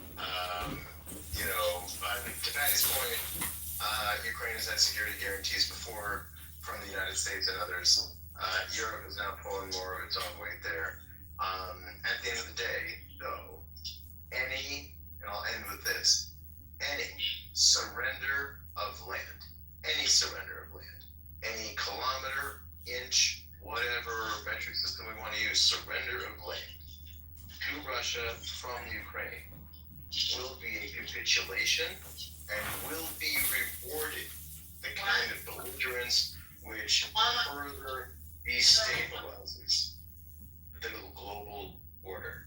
This gives any country the ability to say, well, if we just persecute an asymmetric war against another country that's generally weaker than ours, and if we do it for long enough, then we will be rewarded. This will give Rwanda carte blanche to go and take land from the DRC. Yeah, and I said that because Trump is pretending like he goes and made a lasting peace over there, right? This will give Israel the same kind of thing. They're already getting that idea because, Netanyahu's going and putting, basically going and doing the persecuting the genocide even worse there with the forced removal of people, right? This will give Russia. Why doesn't Russia just go and invade Poland? Why not? Everyone's Why gonna doesn't hate it go into America as they already are starting. Why doesn't Russia just go and invade Georgia, the country of Georgia? Why don't they just do that? They tried before, right? Again, correct, right? They tried before. That's what this is going to be. This will be viewed in history as a giant capitulation to bullies and ultimately making the entire world less safe. Not just Making agreements behind that we don't know about in cars where Trump's giving Putin a blowjob and saying, I'll make this happen. You can take some of Ukraine. We'll let China take some of Taiwan. We'll try to take over, certain areas of Greenland. That's the thing is being an aggressor. Like that's where it's at. And these are hidden discussions because we are becoming. This is what is going on behind closed doors within cars where Trump is giving Putin a blowjob. It's not acceptable. People are dying. Kids are dying literally, and we're still allowing this to happen. And we've spent a lot of money on this war, and we don't want it to happen. No one does, and we're just letting this happen. And it's not acceptable. It's disgusting. And J.D. Vance just goes. He did not say a goddamn thing during that whole conversation that had any truth or meaning. Okay, so basically, there's like two things I wanted to say, but I'll say one. In that interview, they talked about sanctions and things like that. It will not work as a deterrent to ending this war and everything like that. But then he said they want to use sanctions, and it might be proxy of India and China. Like he literally just said the very opposite thing that he said like a second before when she first asked the question. I think that's amazing, and it shows that how there's no confidence in this administration at all. Like it's ridiculous. Did you hear the first part of the conversation? The first part of the interview, and I don't think I heard it, but the first part was when she started asking questions, she said that Elon, I was completely shocked by this, was that Elon Musk is not gonna actually start his own party. Now he's decided that he's actually gonna endorse JD fucking Vance, the biggest gold digger to be president for 2028. That was her first question that she asked this morning, and I was just like, holy shit, really? Holy shit, London. That's terrible. Why are you guys acting surprised that he would? You guys heard about the PayPal mafia? Musk and Peter Thiel are buddies. Right. Yeah, they know. So we always knew that was gonna happen. Trump was the puppet. Trump was the puppet to get some of these executive orders started, right? He's gonna do a bunch of dumb shit. He's gonna they're gonna find a way to get him out of office, or this is just his last term. And JD Vance is the guy that's gonna be the smart guy, that's gonna take some of those executive orders that's been made into legislation, and he's gonna run this shit. Yeah. He's there. You guys think Peter Thiel took JD Vance out of law school, always gave him a job, took care of him for all those years, funded his campaign, funded his book launch, to just get nothing out of it? How many vice presidents actually have become presidents? There's Biden, which actually because of COVID, that's how Biden became. I mean, how many other they don't typically become like presidents at all. And JD Vance There's estimations on 3 in the last 50 years. George Bush was the president.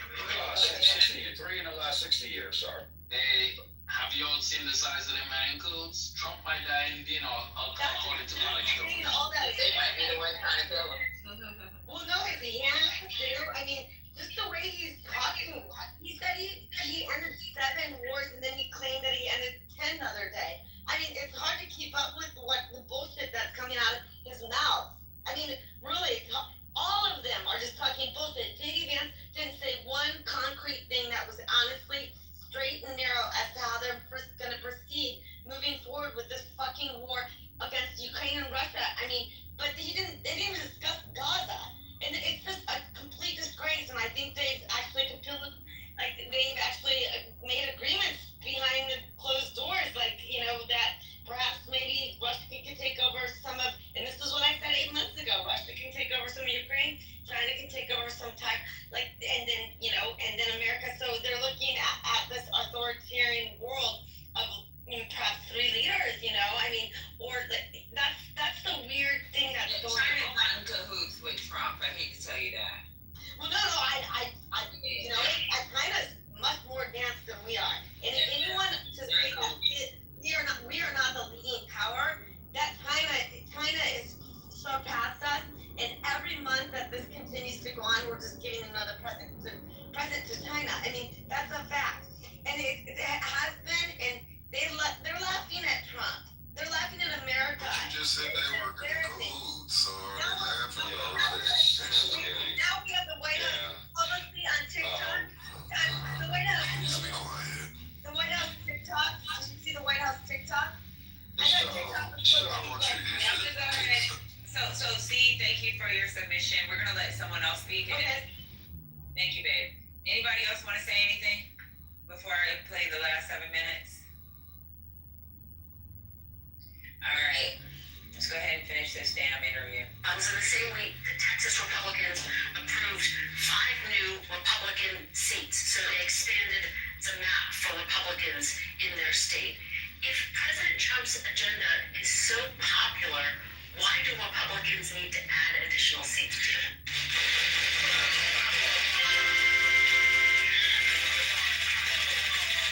Well, first of all, Kristen, you have to ask yourself, why have Democrats gerrymandered their states aggressively over the past 10 to 20 years? If you look, for example, at the popular vote in a lot of these states, in Massachusetts, where 32% of the residents in Massachusetts voted for Republicans, 0 Republican federal representatives. So we're not trying to all we're doing, frankly, is trying to make the situation a little bit more fair on a national scale. The Democrats have gerrymandered their states really aggressively. We think there are opportunities to push back against that, and that's really all we're doing. And yet, Mr. Vice President, you were able to win the House and the Senate in 2024. Why can't you do it again without adding additional We had way, but this is a very important question, Kristen. We had way fewer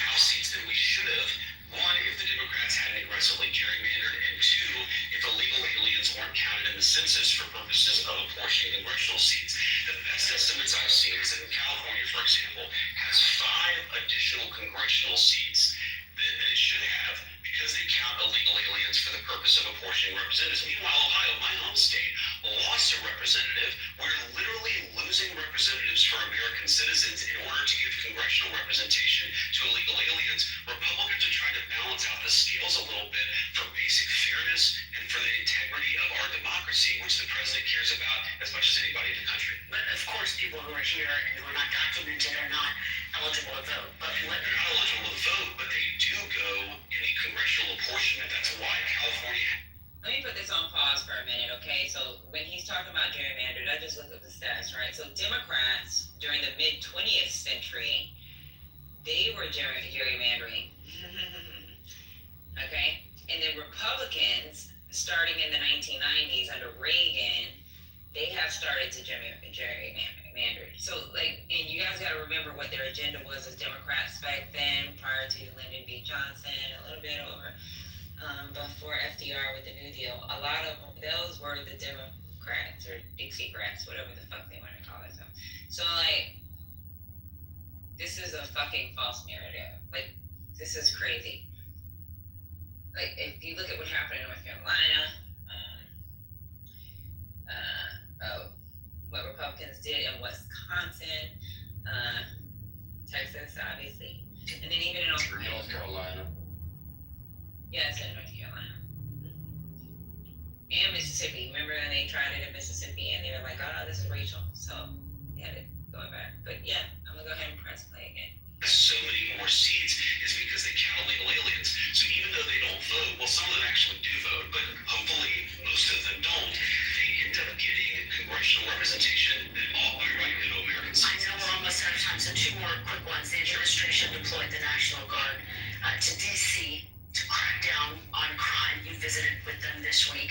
At least 6 Republican states are sending in their own National Guard troops as reinforcement, but many of these states have cities that actually have crime rates that are worse than Washington, D.C. So why aren't these states sending National Guard troops into their own states to deal with the crime issue? And is that a possibility? Well, look, if the local governors want to make that determination, we'll leave it up to the local governors. But what we have control over is the nation's capital. And if you look, for example, at the murder rate in D.C., it rivals some of the worst cities, the most violent cities anywhere in the world. That's a disgrace for our nation. That's a disgrace for the residents who live in D.C. who just want to take their kids to a park or walk down Union Station or take their family out for a bite to eat without being accosted by a vagrant or a violent criminal. They should have that right. Though in the nation's capital, crime has dropped over 35% in the nation's capital in 10 days because of what Donald J. Trump has done. Accomplished? I think that there's so much more that we can do.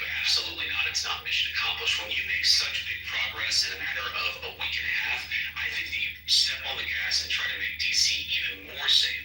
And here's the thing, Kristen, we don't have to live like this. My message to my fellow citizens here in DC or all across the country would be that allowing vagrants and armed robberies to take over your city, that's a policy choice. What President Trump is showing is that if you just empower local law enforcement to arrest and prosecute the bad guys, we can take back American streets. You, as a young family, whatever the color of your skin, you should not have to cross the street because there's a crazy person yelling at your children on the other side. You should not be worried that if you take your son out for a meal at 8 o'clock in the evening, an armed robber is going to assault your family. This is a policy choice to allow lawlessness to overrun our cities. That is a different policy choice. And I think what he's showing the entire American community is that we don't have to live like this. And that's the biggest thing that will come out of DC. It matters a lot for DC, but I think it matters more for the whole country to see that if we just make better choices, we can take back our cities. I'm getting a wrap, so final question for you, Mr. Vice President. The Wall Street Journal is reporting that Elon Musk is halting his plans to create a new political party, in part because he wants to support you for president in 2028. I know you've been asked about this. You said you have not discussed this with him. That's right. But do you see yourself as the apparent future of the MAGA movement? No, I see myself as a vice president who's trying to do a good job for the American people, Kristen. And if I do a good job, and if the president continues to be successful, as I know that he will be, the politics will take care of itself. We can cross that bridge when we come to it. But we just had an election 7 months ago. I think I'm probably like most Americans, and I'm already sick of talking about politics after a big general election. The next election that matters election of 2028. It's 2026. So before we talk about anything 3.5 years down the road, let's take a break from politics, focus on governing the country, and when we return to politics, it's going to be focus on those midterm elections. Have you had any conversations with President Trump about him passing the torch on to you? As you know, the president talks about everything, and if it's in the news, the president and I have certainly discussed it, but I think the president is just focused on doing a good job for the American people. He wants me to be focused on doing a good job for the American people, and that's what I'll keep on doing. And again, if we take care of business, if America is safer, if it's more prosperous, if young people can afford to buy a home, if we actually bring peace to all these regions of the world, which we've made great progress in doing, the politics will take care of itself. I want to respect your time, so thank you very much, Mr. Vice President. Good to see you. Really appreciate it. Great to see you as well. Thank you. Okay. That nigga lying. Right. So, also in the article, it's talking about redistricting dominance. So the ARP's redistricting control map. The Republicans have done the most redistricting. They've done it in 21 states: Texas, Ohio, North Carolina, Florida, Georgia. They have. I put that in the top. That's in the and that's coming from the Brennan Center for Justice. They also have the case examples in there. So yeah, heavily gerrymandered states is Texas, Ohio, North Carolina, Wisconsin, Utah, Kentucky, Arkansas, Louisiana, West Virginia. Large Democratic states where they're talking about outside representation. So they're talking about like the population of certain areas may have more congressional delegations is Illinois, which makes sense because you got a heavily populated city like Chicago, New York, which has New York City, California, and New Jersey. So,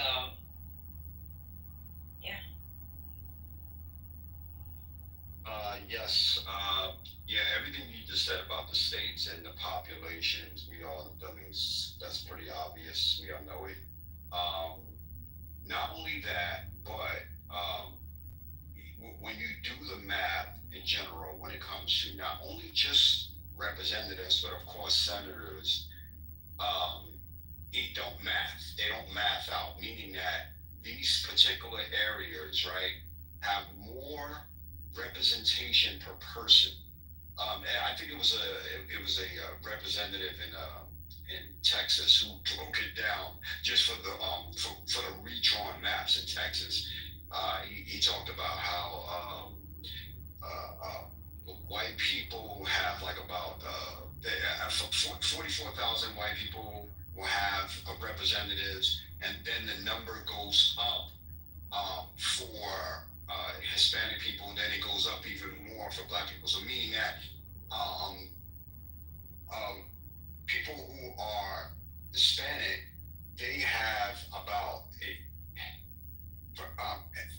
I'm sorry if I'm not getting this right, but it's like broken down as a third of Spanish people have one representative compared to one white person, and then a fifth of Black people have a representative compared to white people in that state when they redraw the maps. And when you look across the country, that goes, in every Republican state, it's the same fucking thing.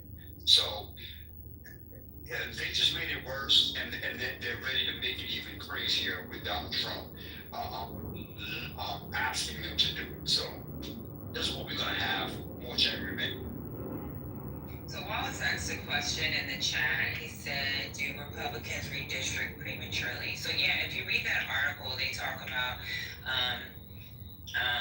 how they redistrict in their track record, right? So they do, let me see what it says. And it actually says that Republicans have pursued mid-decade redistricting, redrawing maps before the next census cycle.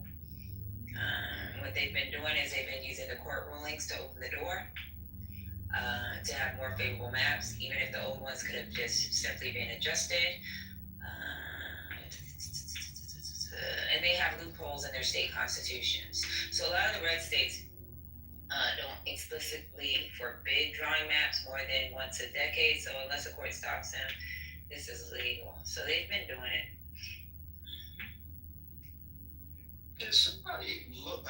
I actually should Google it, but if somebody already knows, I saw a posting. Postings are what they are.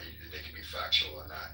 Where prisoners are counted, in the area of their prison, right? So basically, when you're pulling somebody from, like, let's say a black person from a major city or a group of black people from a major city, you put them in a prison, which is primarily in like these rural areas of the states, right?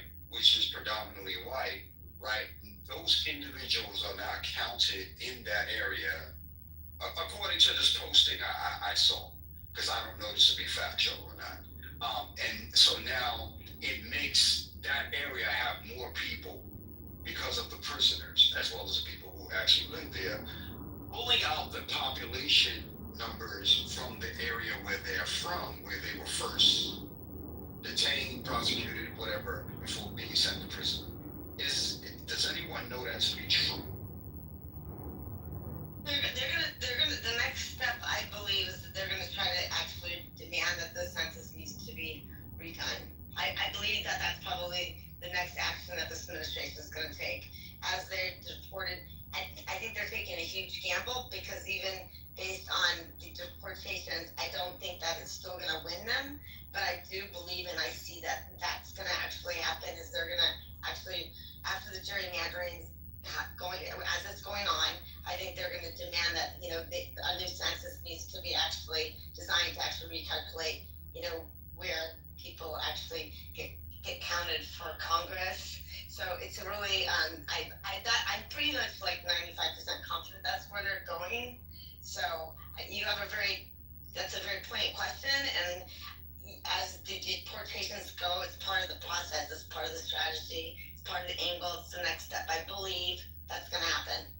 And I think it's a big gamble on their part, because just because if you deport immigrants, that still doesn't mean that people are going to vote for Republicans, especially, they have their the people that are gardening, taking care of their homes, they're not, this is, it's atrocious behavior. So the reality is, they're taking a gamble. It's a big gamble. It's also a gamble on our economy. And it's affecting everyone, and we don't like to see all of this, but Chicago's gonna be next. Clearly they're gonna be putting National Guards in cities, and it's gonna come to Oakland. This is just the start of the next step in this phase of Project 2020. Anyway, did y'all hear about the Westmore, like his interaction with Westmore? Yeah. Did y'all talk about that? Okay. No, I didn't. Westmore, hold on. I'm gonna tell you what he said. Oh yeah, he went in. Westmore had told him. Damn, I just lost it. Hold on real quick, y'all. But you gotta add nigga in front of it when you say it. Come on. No.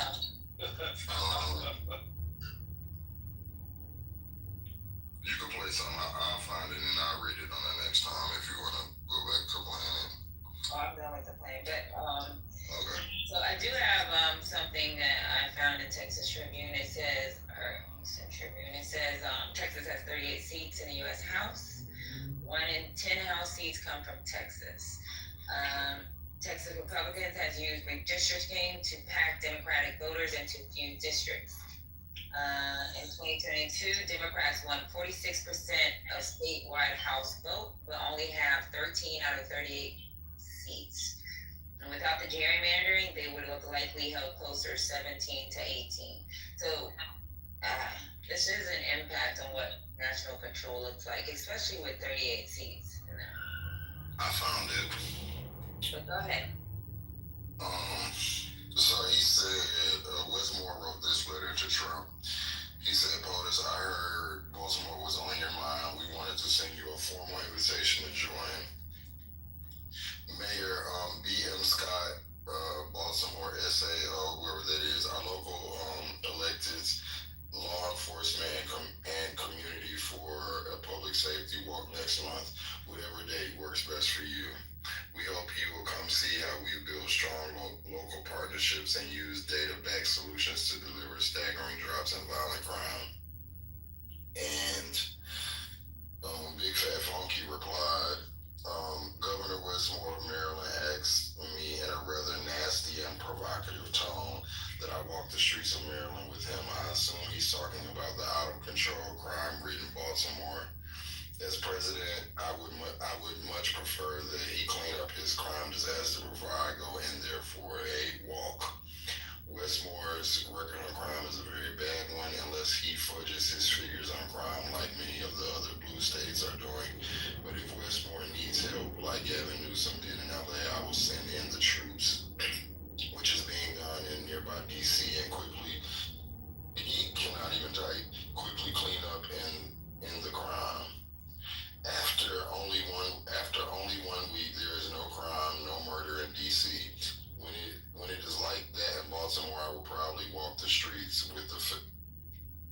And then he said, stop talking and get to work, Wes. Then I'll see you on the streets. Also, I gave Westmore a lot of money to fix his demolished bridge. I will now have to rethink that decision. Thank you for your attention to this matter. Make America great again, President DJT. I don't want to say like nothing real bad about him on a recorded line, but there has never been a stronger 8 in my body or a human. And that also makes me want Westmore to be my president even more.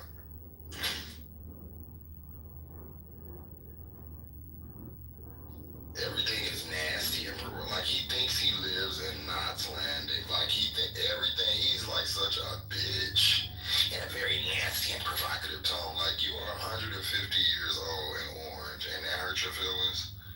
He's losing his mind. He's an asshole. And he's a son of a bitch. Now, the problem is, who's going to be the bigger son of a bitch that's actually going to compete against this whole party? That's the problem. Who's going to be able to go so low and be so fierce? Because these are just the early on tactics that we're seeing. They have much detailed further plan. This is just the beginning. So that's the question, is who's going to actually be fierce enough, strong enough, and the biggest son of a bitch that can go lower in terms of being able to actually fight fucking strong and move forward. And I don't see it, but I believe that someone will rise. Someone has to. Because it has to. Or this is our world's gonna, when you have Putin and Trump sitting in the car together, Putin and, Trump sitting in the street, with nothing that happened. Nothing. Kids were killed the night before. Family was killed. That is inexcusable. Like, our American democracy, there was a family, a beautiful family that was killed literally the night before by Russia, and he's sitting in a car with Putin, sitting in a tree. Nothing came out of it. That's not the way we run. That's not the way we've operated. That is not who we are, and it's unacceptable. Okay. Yeah, I guess that's ING, first came up, next came marriage. Yeah, so this is weird. Democrats won 46% of the statewide House votes in Texas, but only have 13 of 38 seats. That's fucking crazy. 30-something% of the seats, but 50% of statewide House vote. That's crazy. That doesn't make any sense. They're trying to win 5 more seats in Republicans' favor.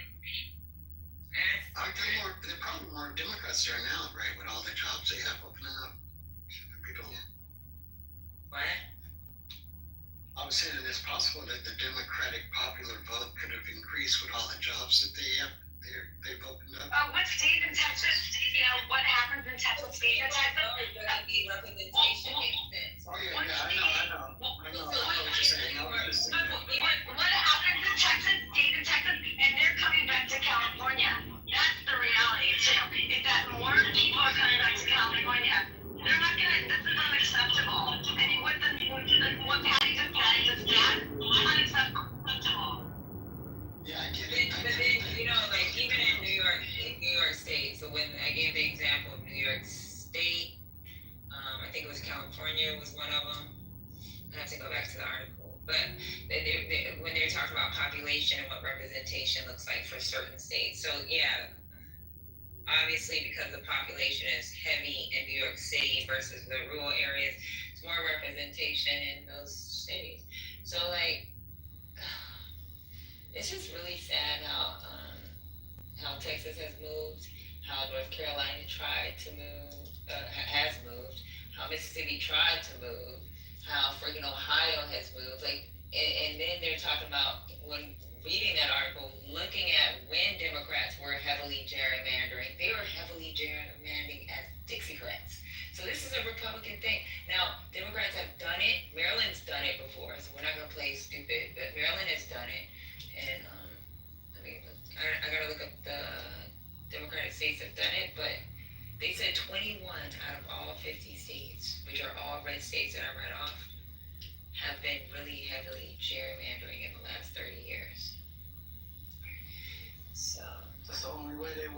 legislation sheet. That's the only way to get legislation through. It's crazy work. Okay, so question though. So the next question is, how can he actually justify if this administration thinks that the numbers need to be recalculated from the census? How can he go about that? Because I believe that's the next step, is that they're going to have another census done, which is only done every 10 years. So I believe that's, so how would he go about, because of the deportation. So they're going to have to actually, so I believe that's So, part of the plan. only New York, Arizona, Nevada, Oregon, Maryland, Illinois, looks like Massachusetts, and is it Rhode Island, I think. Those are the only states that have been gerrymandered by Democrats. But gerrymandering is one thing. Versus. I'm not done talking! Yo, would you shut up? Just breathe, baby, breathe.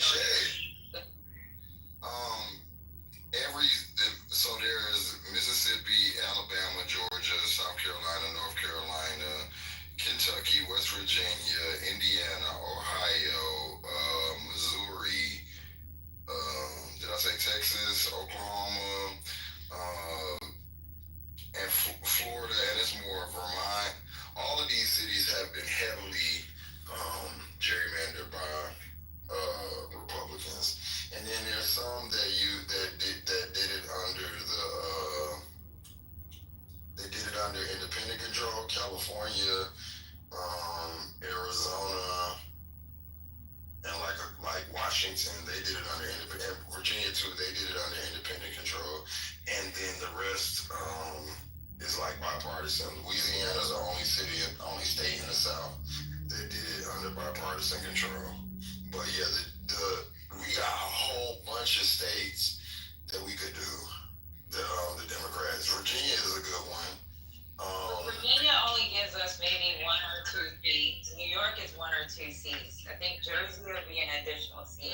It's like not that many seats. It's not actually. It's more. But if you do, California alone is done by independents. But if you do like Georgia, But we wouldn't be able to do Georgia with Georgia's. You have to, I don't think we'd be able to do Georgia. But can't you do parts of it? No. Like, yeah, or it has to be like the whole.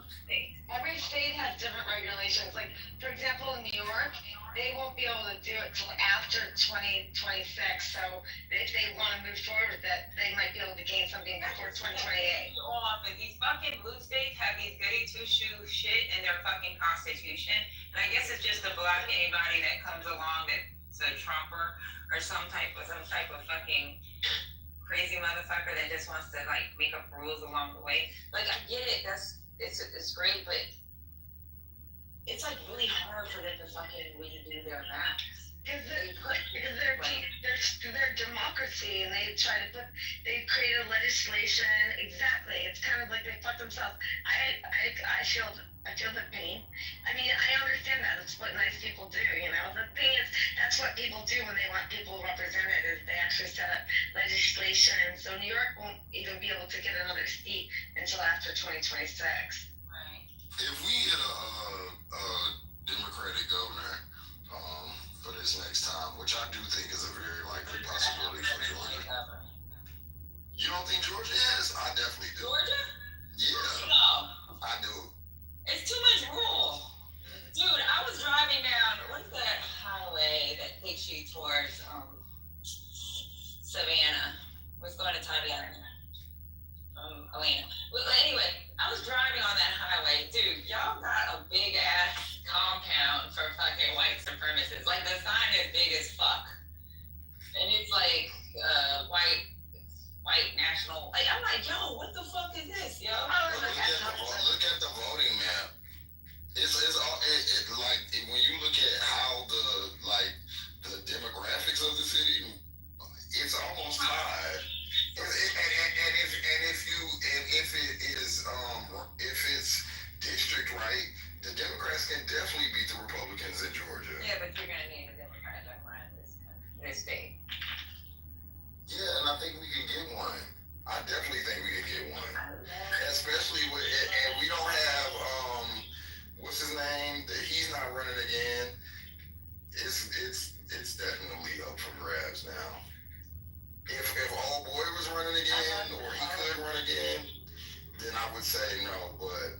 turn to be a Republican because it's going to be a fascist communist state, and you're going to have to be because you'll be terrorized if you're not. I mean, that's kind of what it's coming to.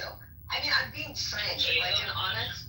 I'm not joking, because the thing is, that is reality. So if we can't figure this out, if we can't, the thing is that when you, like what Patty's saying, is that California can actually maybe keep it even kill with Texas, but the Republican party, they will get, in other states, I think they will be able to get an upper hand to keep Congress. And that's the whole problem. So that's the game changer. Unless we get more people to speaking about this, you know, putting their names out there. Patty, you should run. Like everyone, like, you know, run for, I mean, why the fuck not? People need to run, speak up, and get things to change within demographics and make sure that people understand, you know, that this is changing, this will change the United States of America forever.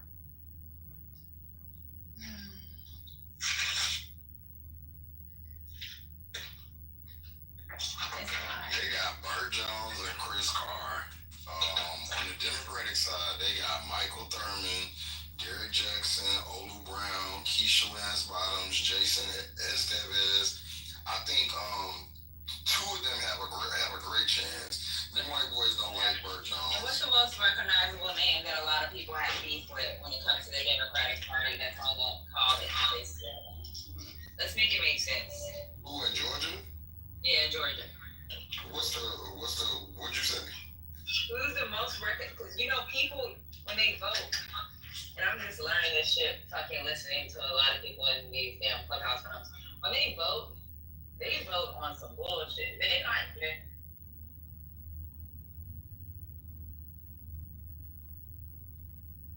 You went in the Matrix. I think she was asking about what the points of, because I think it's important for everyone to be educated about different people that might be running. So it's important because we only have so much time on our hands. So if you could speak a little bit about the parties, I think that would be all.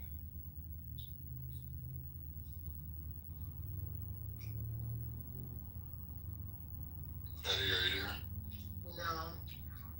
I mean, no, we all came up different. You broke up. You went out all that. We ain't into that. Looking at the names that you came up with, right? Who do you think is going to be, who's the most name recognized on there? That people would actually say, oh, I know her. Or him. Oh, who I think is the most recognized person on there? Probably Thurman. Okay, Thurman and Keisha, right? Yeah, but she out. She not getting nowhere. That's why I was like... Right, and even with Thurman, he has little issues here and there in the state of Georgia, right? But he's the state commissioner, and the people like him. And you gotta, the Burt Jones people, whoever that dude, they don't like him. The white people don't like him. And the Carr dude, they don't like him. So, but it doesn't even matter. White people don't really run this state like that. Y'all gotta see. Especially with the size that Atlanta is now. Bro, I'm afraid with you. Because you know I'm now a Georgia fucking older. So I'm with you. We can go vote together. We can hold hands. Walk right up into the damn voting. This is the first year they haven't had, like, they always have one of their good old boys that people in the state, like Brian Kemp, the other boy, he was one of their good, they don't really have that now. And a lot of people, like statewide, like Thurman, and they like, I think they like Derek Jackson too. I gotta look into him more. But I think, if I'm not mistaken, he like a military veteran, and he got a lot of like different things in the community. I just don't think that white boy, that Georgia loved Brian Kemp, and he's not replaceable by, I don't think you could just replace him with just some other random white boy. I don't know if Georgia's gonna go for that. But we'll see. I definitely think it's a chance though.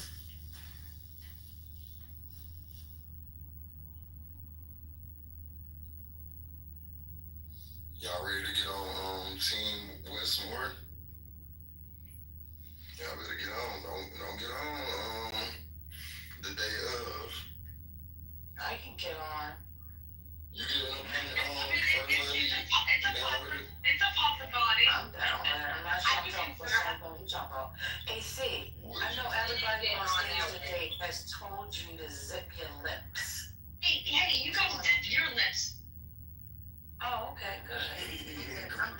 a good day. Have a great trip. She's doing. Wait, so, but you think that he would be a decent you could fuck with him for as a president? Would you vote for him? Like in a primary? How about that? I thought you She wasn't talking about on him. She wasn't talking about the same on you talking Oh about. my God.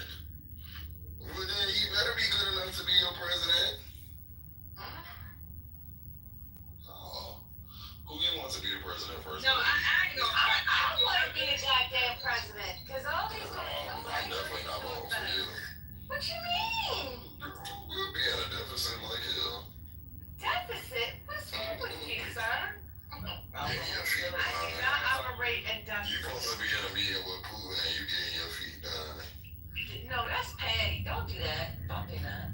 Don't do that. Hey, let us know which liquor companies to invest in before you become president. Okay. Liquor company. Some insider trading. Jeremy, have you changed up? What's going on? Let me look at this, Jeremy. Jeremy, you know, I don't know what's going on, Jeremy. What's happening? Why you ain't vote? Why is Patty and I the only two that voted? Do we have another non-vote?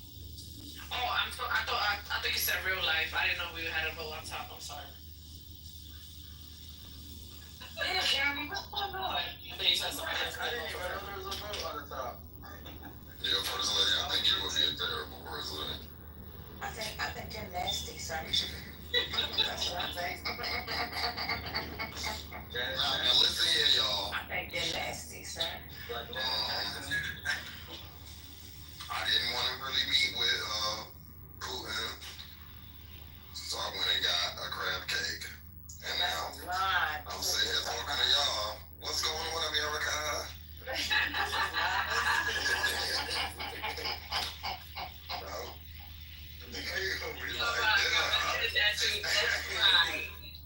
Okay. I'm down with you, Indians. Yes. This is nasty work. I don't know. Not the president doesn't lie again. Trump does it all the time. She's doing the boots on the ground remix.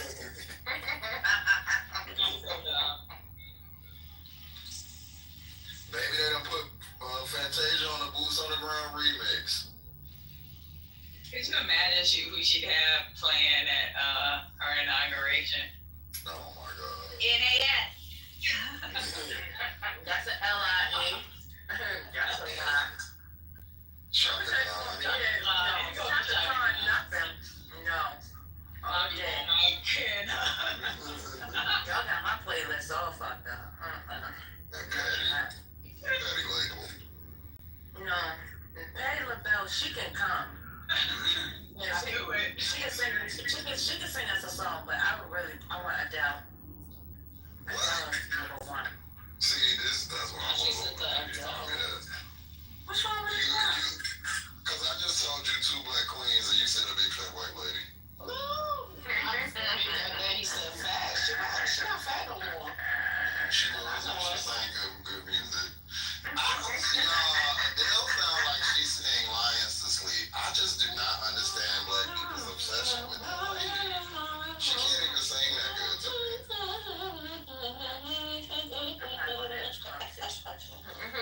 Ooh, I mean, she just makes you want to just end it all. We could have had it all.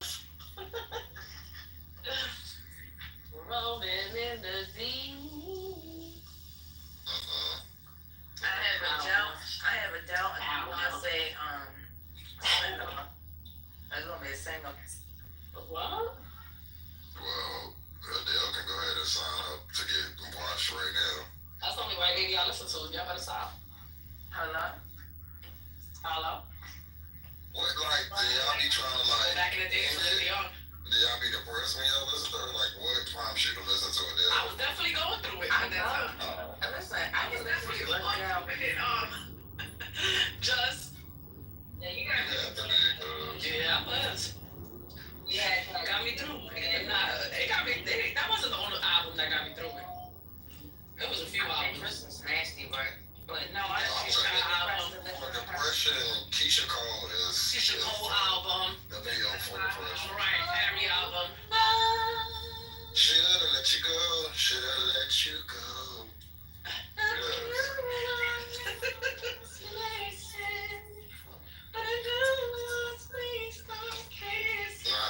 Not that one though.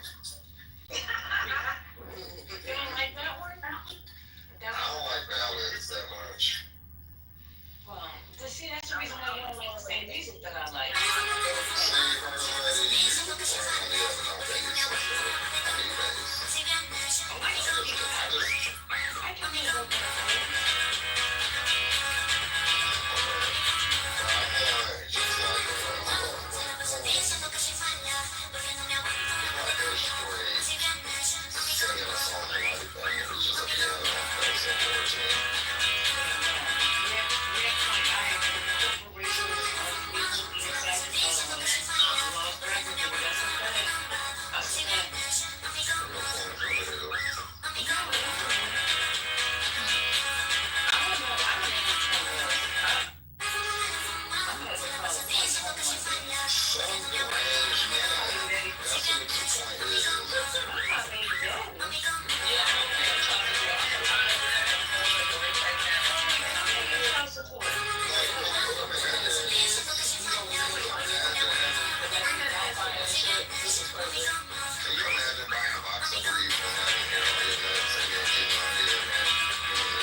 Oh, we miss you too.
first lady did not just say that. No, you did not just say that. First lady will come up, the content will be content, and first lady will come up and say, get out of here. Get away, you get now. The last, it was on my video when I said it was crashing out. It was crashing out. We was all laughing. First lady came in here, she said, get out of here. You get out of here now. Oh, no, you know what? Mel should. Yeah, you can and then. I never even think of that period.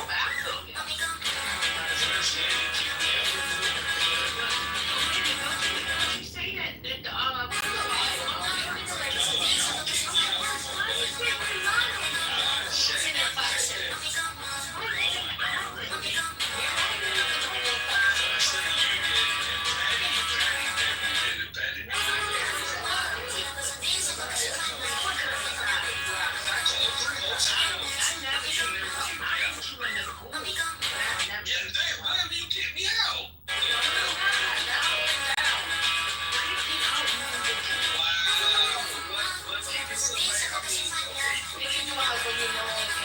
Thank you.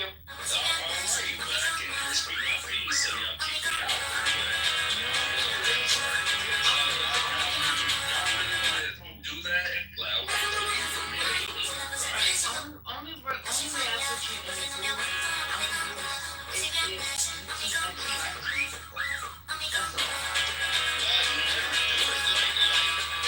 all. Hell no. You got First lady, look, y'all my like best first lady, Mel and Patty. I'm like, I love y'all to death. So I never like like be rude with you guys. Y'all You just didn't call Mel a bitch. You didn't call me a bitch. What is I never. Okay. Maybe I've been drunk once in a while. I do it. You remember your first words to me was light skin Chucky? No. You said I was a light skin Chucky. You better stop. Ooh, Mel. Yes, you did. No, I didn't. All right, you lying. Okay, I'm sorry you're lying, but We gotta have an honest relationship. Yeah. He said that in my back channel. You light skin Chucky. yeah, because you pissed me off a little bit. Y'all want to see my twin come out? That's my twin. You could call Point a bitch. No, I won't call none of them. The first lady, Mel and Patty, and bitches. So Point is a bitch ass nigga, as a matter of fact. oh shit. Oh, that's cultural. Okay. Go ahead. What you said y'all born? Well, leave, bitch. Go work on that voice, nigga throat. You playing with the content again? What? I like reading Point. Because I know who it is. Because I know who it is in real life, and I don't like the person anymore. So I just read them through their Why you don't like the person? because they're corny. When this happened? A while ago. Lies. I promise. I won't speak. I'm religion. I don't even know who Point is anymore. I thought I knew. I don't know if it's who I thought it was. That's why she won't say nothing. She just taking the comments because she know I'll expose her dumb ass. Ain't that right, Point? Ain't that right, bitch nigga? Sounds like obsession. I be having y'all niggas in a wedgie. Point said you You won't say nothing because you know I know who the fuck you is for real, right? Yeah, you know what a good ass whooping feel like, don't you, Point? Ooh. Let's shut your bitch ass up. Hey, Jane. Real obsession. I bet you won't speak up. Real obsession. Real obsession. Because you know I will embarrass that ass, that drag queen ass. Real obsession. An obsessive makes his ass. No, you asked me, nigga. I'm really pointy. That's why Point can't Stupid ass. I'm about to tear this ice up.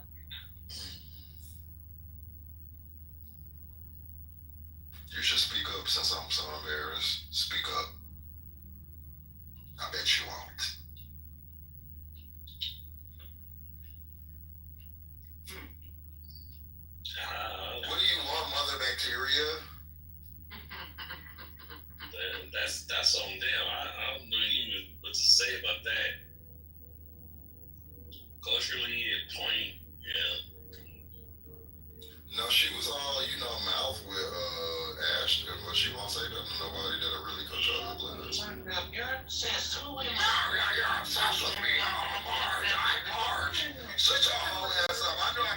talk, you bum bitch. I'm the troll, bitch. You gonna think you the troll. I'm the real troll, bitch. I'm the real troll. And you talk too much, I'm gonna kick your dusty ass the fuck out of here. So shut up, mom. Shut up, mom. Shut up. No, you won't. No, you won't. No, you won't. Shut your squawking ass up, bitch. You can't tell you who I am. No, you can't tell you who I am. Stupid ass. Stupid ass. Now, everyone sees you. Everyone sees you. Yeah, this doesn't work with me. You're a bum. You're a bum. What's the bluff? What's the bluff?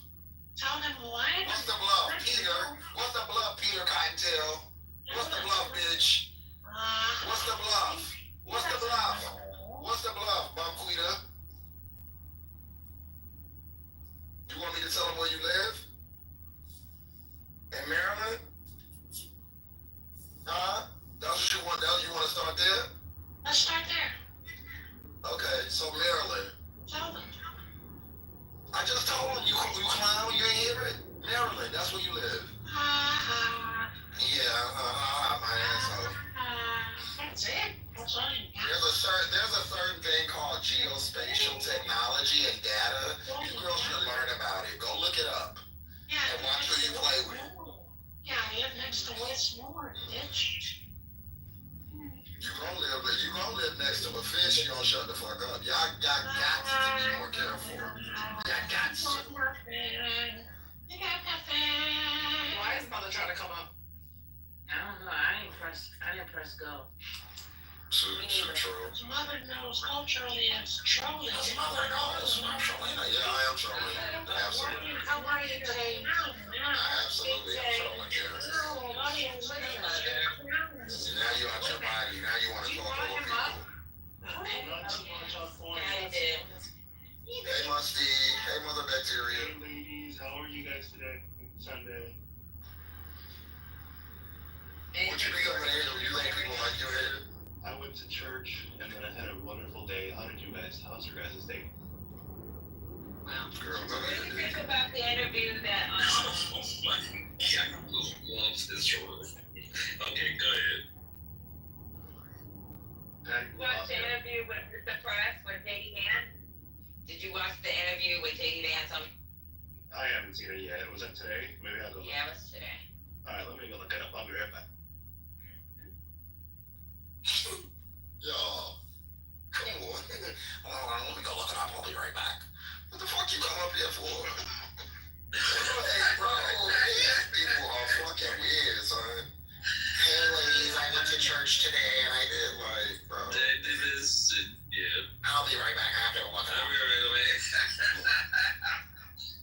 I'll look it up. Yeah.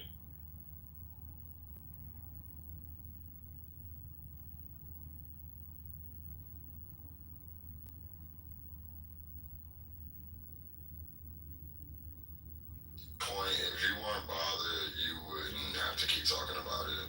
I live under you, hoes. Can call me Ivy.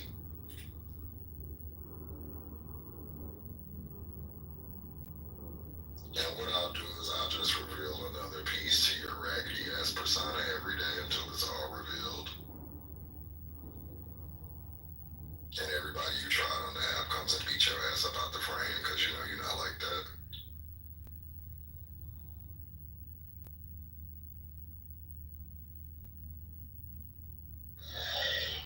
He talked too close to me.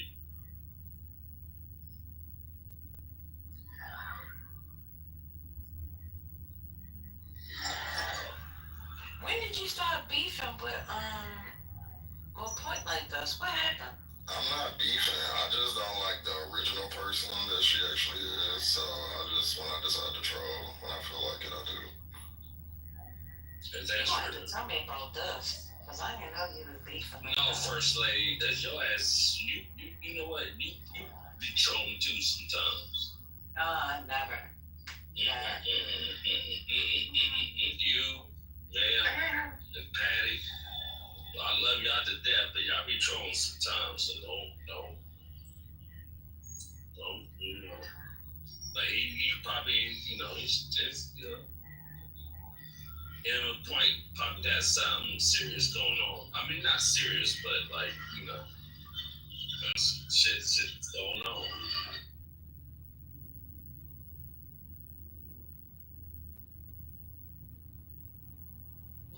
that thing. You always had a good ass voice, Bruce. Oh, thank you, Brucey Bruce. Yeah. I kind of want to manage you a little bit, but you know, you be bullshitting. I didn't think you like. No, you can be a next Mary J. Blige shit. That be bullshit and stuff. So.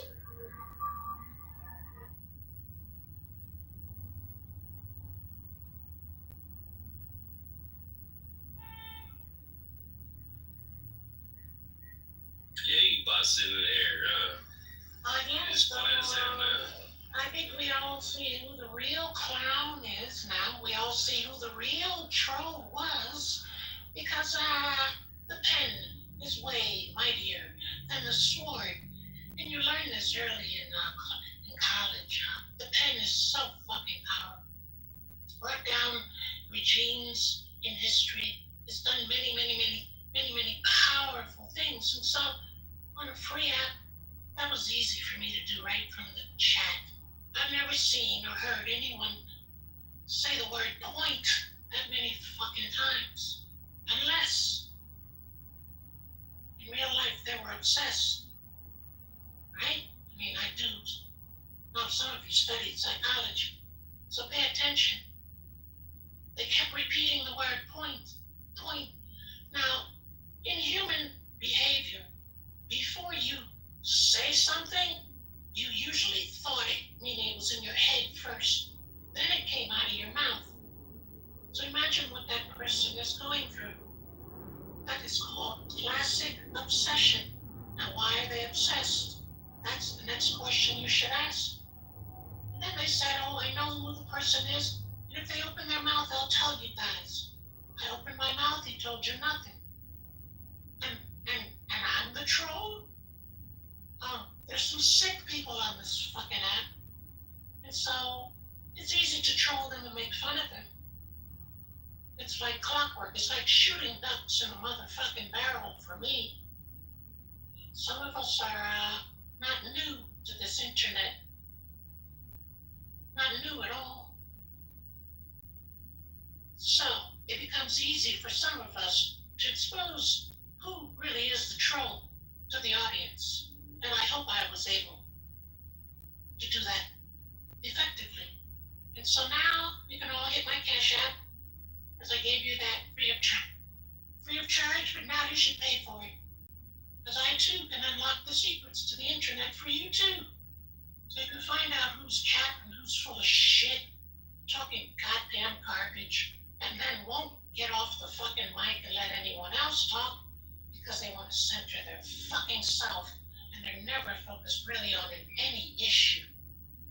So, I said all of that to say, the United States economy, in terms of major corporations, are now finding out not only the effects of the tariffs, but the effects of clampdown on immigration and immigrants, because a lot of spending power in the United States of America was in the hands and pockets of immigrants. And when I say immigrants, I don't mean the people standing in front of fucking Home Depot. I mean engineers, doctors, lawyers, scientists. A lot of those people packed up and left. And they took their money with them. And that affects spending. And that affects Cracker Barrel, Target, Walmart, Amazon. So what you're finding out, what's happening right now, is those major corporations, because you know big business runs America, oh, they're mad as fuck. So now remember, Congress comes back September 9th. And you know them boys is bought and paid for by corporations. So now you see an interesting dynamic with America. Starting September 9th. Oh, it's gonna get funky. I hope it does. Oh, yeah. And that does make sense, what you just said. I hope it does happen. We'll see. Because people are still afraid of their constituents, right? And they want that power. So, like, I get it with the corporations, but then they also want the people to keep them in their seat. And a lot of these people that's voting for them are fucking rule ass, uneducated, dumb motherfuckers called MAGA.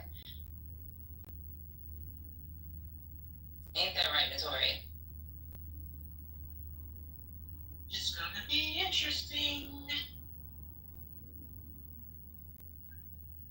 Oh, we'll see. We'll see. We'll see. Like, I mean, I understand that you with Patty, you're like, no, again, but we'll see. Hey everybody, how y'all doing today? Girl, we good. Y'all hear about the dude that was I guess he was looking for a car at Walgreens and he noticed the mahogany selection. That's been around forever. And yeah, he lost his shit and posted it on Twitter, and now they're screaming like he made it sound like it was brand new. Oh, they just put in this brand new section of cars for Black people, and it's been around for over 40 years. But now Walgreens is getting backlash for having the cars in the store. So might not be able to get any more black cards with Black people on them. I used to love their Mother's Day cards. They had some of the most beautiful Mother's Day cards because I bought Mother's Day cards for lots of different of my moms. So yeah, that's kind of sad. We can't have shit, y'all. Well, you can't crash the economy. That's what, I don't know, people that run America are saying. You can't fucking crash the, oh, no, not after 400 fucking years of oppression and rape and all, oh, no, that generation of wealth. Oh, they're not giving that up. Trump is not threatening that. And so that's why we're going to see an interesting shift in the next couple of weeks. Stay tuned. Don't say I didn't tell you. Oh, it's bigger than Trump. Oh, it's bigger than red and blue. It's green, motherfucker. I'm like, you know what? That's why, which point, I don't know who you are or whether, but you do make some sense. But the whole fucking thing is that's why I'm buying land and stuff like that. And like, it's gonna be 100% freaking like, hey, people want to invest in it and stuff like that. About 300 acres. Matter of fact, I'm about to put some land down on shit tomorrow. So people want to invest in it, do some shit, and we're good. That's a smart move. I live in LA, dude. This shit is fucking crazy. You hear it right now. You guys hear it right now. I'm at a restaurant. And I'm just chilling, and like it's a nice restaurant right now. Really nice, but people are freaking going nuts right now here. And the whole thing is, I'm sitting here listening to you guys and everything. Like, I'm buying land in Colorado. Fuck it. I mean, because shit's about to go down. And everybody knows that, right? Like, man, all you guys know, Mel, Patty, everybody, all you guys know, I mean, everybody knows what's going down, what's hitting us. So we're gonna do it, or it is what it is.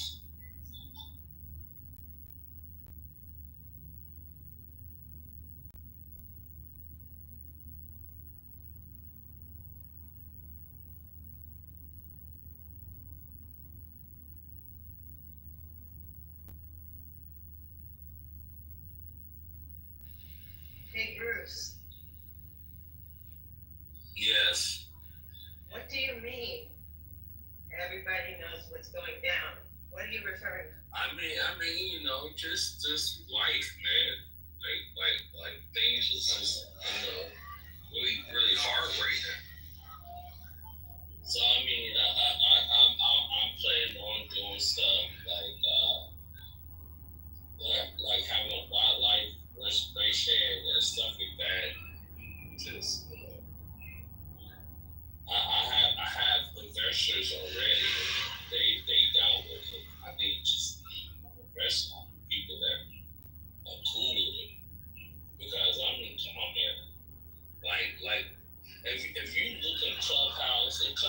ain't shit. Like, really, the honest shit, it's just trolls. It's just people just doing shit, you know. But there are also people that, like, want to be serious about shit. You know what I mean? So, it is what it is, man. That's what I'm talking about. Okay, so we got a poll going on currently right now. What party has gerrymandering to skew the voting? This is very important. Who has done the most gerrymandering? Still focusing on to skew the voting and representation the most in. Who did that? Right? The Republicans are winning at 79% to a 22. Who disagrees with the poll? Where you at? Hey, Doc. Hey, Brian. Hey, Mr. Young. I'll say this. Anyone who disagrees and thinks that it's Democrats is either incapable of Googling or lying. This is measured and not up for debate. Historically, Republicans have gerrymandered 3 times more than Democrats have across the nation. It is not even close. If folks want, I can dig into the numbers, but that is the highlight. So people who disagree either cannot Google or are just liars. I mean, why? Okay, let me ask y'all something, and especially to white people. Like, why? Okay, like, you know what? Certain stuff I do agree with. Our president. Like, certain things I really do agree with. But the whole thing, are white Republicans agreeing because they're white, and you know, because like Democrats are kind of different, which they're not also, because there's white Democrats that are like, you know, they're pure racist. So I mean, as a black man, I want to agree with something that's going to help my people also. Not just help white people, but help black people. So are we agreeing with that, or we not? Like, I mean, you got white Republicans and white Republicans that are not like they say nigger all fucking day, you know. And there's ones that don't, and they're like, dude, like, we want to help. So, what do like black people agree on, or anything like that? This is why I'm really want to know. I don't care about that, because what I care about is we doing the right thing. And right now, Donald Trump is, he's there. That's what I look at. So he's there. He's trying to do certain stuff that makes sense.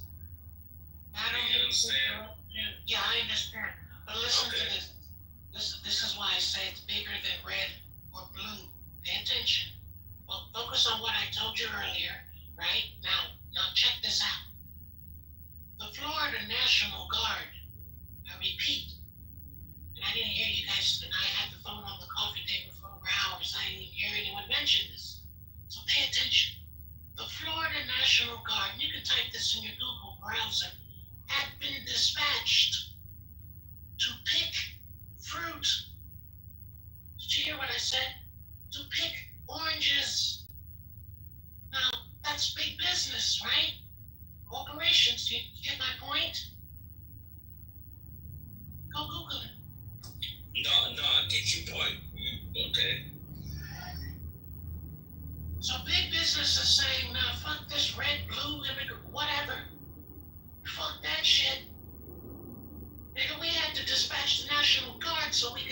mixtures to sell to the masses, which are billions of dollars. So it's not a fucking joke. DeSantis dispatched the National Guard to pick fruit because of Trump's immigration policies fucking up big business. So they've been quiet for 6 months because, they don't want to rock the boat. But nigga, you start fucking with their coins, oh my God, it's not a red or it ain't red or blue. That's why I'm telling you. Fasten your seatbelts. Yeah, that sound no seriously. That sound okay. Okay. Right, nigga. I mean, yeah. Right.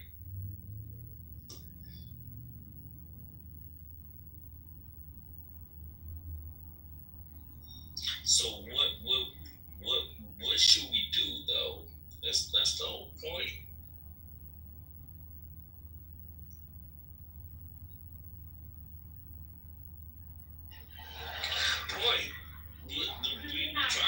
That's the point I'm making. You may not have to do a goddamn thing.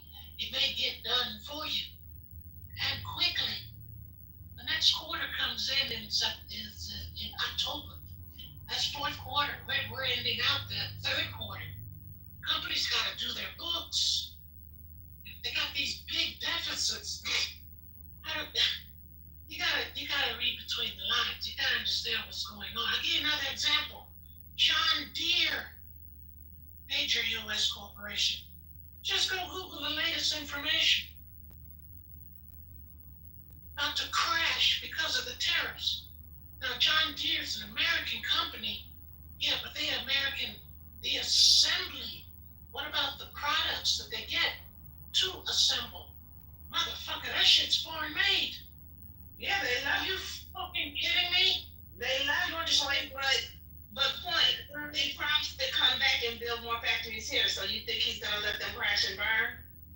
Oh, John Deere? Zero. Yes. No, that's not the point I'm making. The point is bigger than that.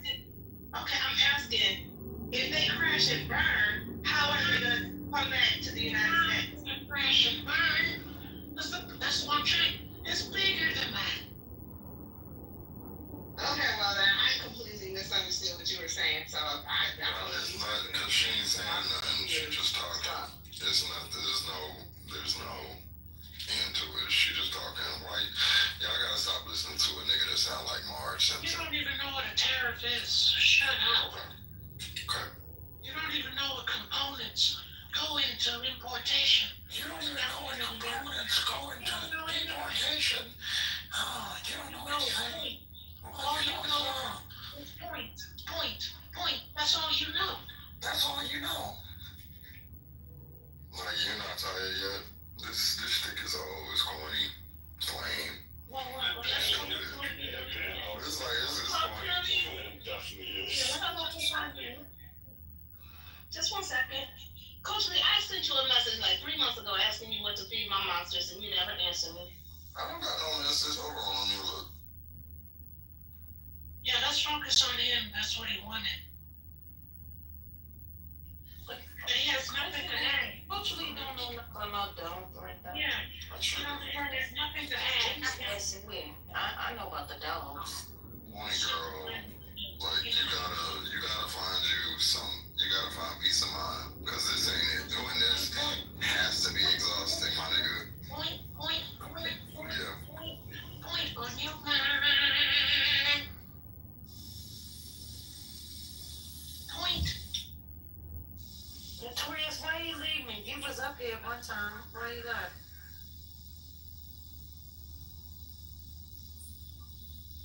Why you leave me, Notorious? So yeah, so what's going on? These tariffs. I'm trying to tell you, y'all not seeing the situation unfolding right now. Like, stuff is going up, it's creeping, and the tariffs haven't even kicked in yet. No, they kicked in. Haven't you seen what's happening in multiple states with what was it, Walmart? Walmart, right? Yeah, Walmart. They're just closing. They're just shuttering the whole stores, decimating towns, because that's like their only food source in their local area, which also means people are losing jobs. So they get a double whammy. They not only lose their supermarket. Brian, where you been, Brian? You been MIA. They're not only losing their supermarket, but they're losing their jobs, which is their only income. So, yeah, I mean, they fucking up. Wait, did you say National Guard was picking fruit? You didn't say that. What do you mean? I don't know. They definitely said that. When? Just now, she said that Ron DeSantis deployed the National Guard to pick fruit. But y'all be in here listening to this motherfucking. I didn't hear that. I'm sorry, I didn't hear it. Hey, Raul. Is that Raul? Oh, no. Hey, Miss Pat. No, I didn't hear Point say that. Yeah, this nigga be sitting here saying all kind of wild shit. Oh, well, we love Point. Sorry. Speak for yourself. Speak for yourself. Oh, shut up, Royal. She the only one that like Point. No, Mel likes Point. Patty like Point sometimes. Now, Patty is the one that's like sometimey but Point. But me and Mel, we love Point. Ever since Point tried Ashton that day, I don't see it for her. No, Point be doing too fucking much. See, I told you. Yeah. Sometimes he be giving some good information and then he just be fucking out of control, and I ain't with it. And he already know when it's time to go, he gotta go. But Point been really good these last days. I ain't been fucking with him like that, but I can tell you when he still clap me today, Point, because I ain't with it. I'm telling you, you be acting up sometimes. Yeah, it's just a free app. Okay, and you can freely take your ass out the room or to out the room. Okay, all right, let me leave. That's next conversation. So JD had this conversation today. Was that today, Patty, or was that yesterday? That was today. Okay, so that was this morning. Okay, so they preparing for tomorrow, right? Celeste. Huh? Zelensky. Okay. Zelensky is gonna have the conversation tomorrow, right? Now, are they calling by phone or are they meeting in person? Conversation about what? Zelensky and Putin. They supposed to be negotiating. No, Putin hasn't set any type of summit up to do a negotiation. I was gonna say they hadn't said anything up, and so would they even talk then? That was a lie? Trump said he was setting something up. They were gonna have a conversation, but Putin's foreign minister, he came out and said like they're not going to agree to our terms. So pretty much he said Ukraine belongs to Russia. So yeah. Let me go ahead and play that because we played it a couple days ago. They're not meeting Trump. Oh, that's not nice, Trump. That's not nice. That's a bad look.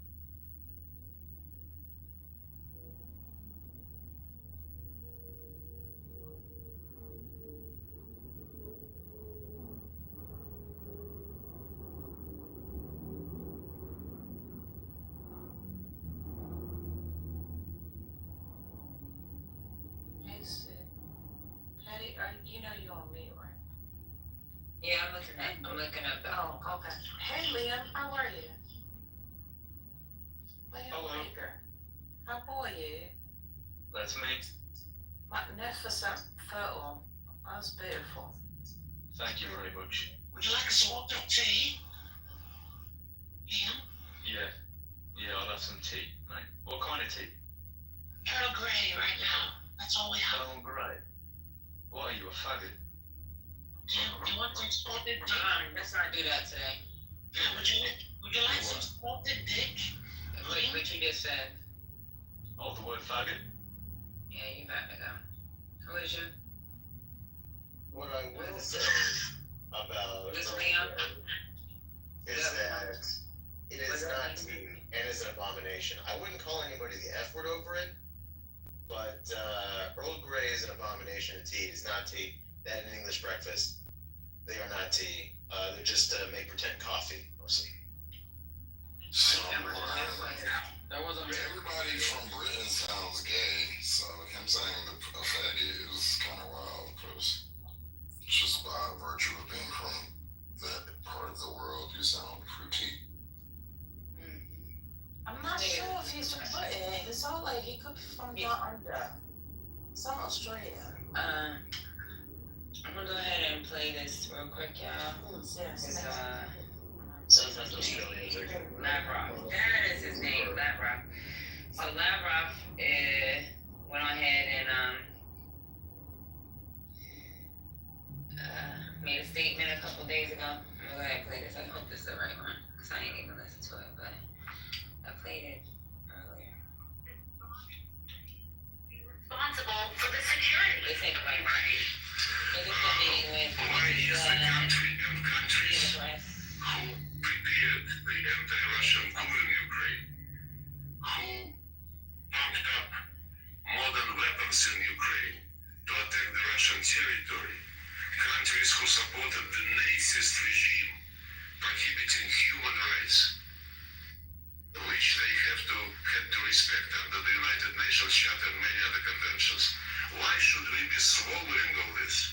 I explained to you, I never said that Russia must have a veto on security guarantees, but security guarantees must be subject to consensus. Told you they gonna veto that shit.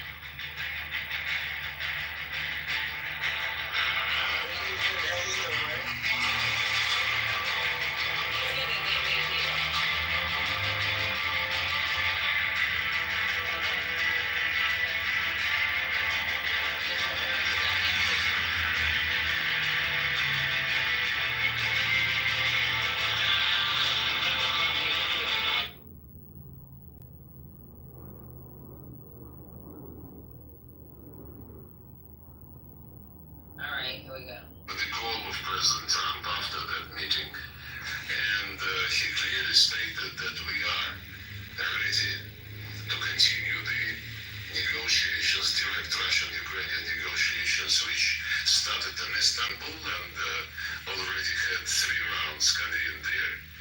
And he said that meetings at the top level, the summit meetings, especially between the leaders of Russia and Ukraine, must be very well prepared. So preparatory process must be agreed.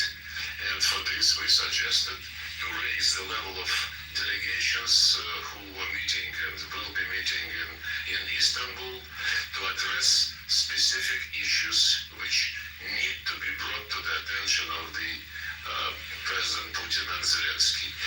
And those issues relate both to humanitarian, military, and to political matters. Last time our delegations met in Istanbul, we suggested to create 3 working groups, including on political matters. More than 1 month passed already. There is no response from the Ukrainian side. President Putin repeatedly stated that he is ready to meet with President Zelensky. And actually yesterday at my press conference after my meeting with the Minister of India, I repeated this, that he is ready to meet with President Zelensky, provided this meeting is really going to decide something.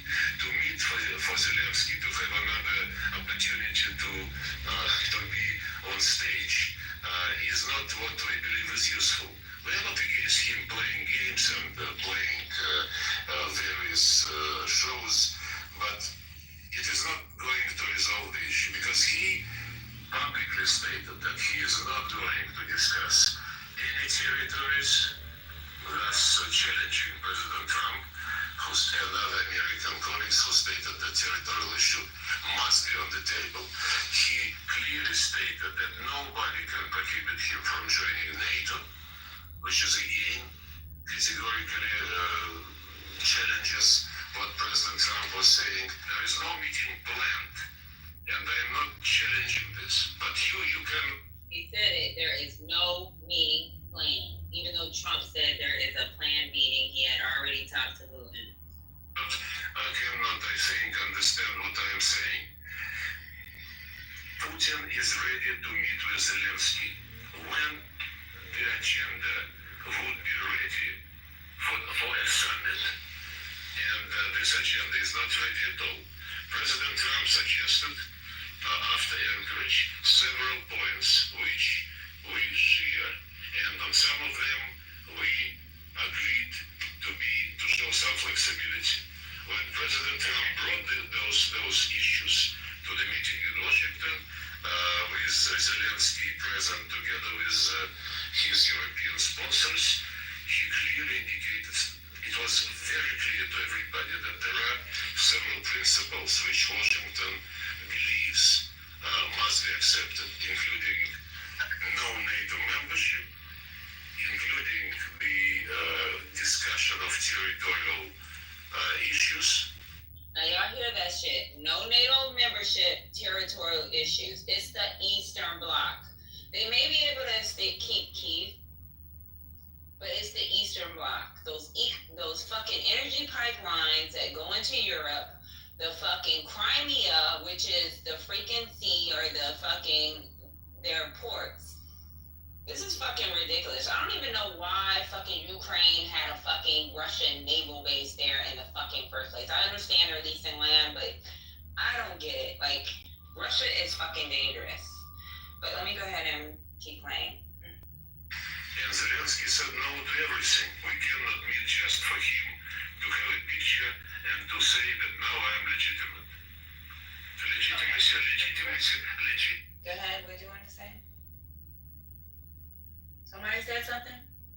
No, sis, go ahead. It's another letter because irrespective of when this meeting might take place, and it must be very well prepared, the issue of who is going to sign the deal on Ukrainian side is a very serious issue. When we come to a stage when you have to sign documents, we will need a very clear understanding by everybody that the person who is signing is legitimate. And according to the Ukrainian constitution, Mr. Zelensky is not at the moment. President Putin has regard for President Trump, respecting President Trump concentration on the interests, national interests of the United States, national interests and well-being, and historic heritage of the American people.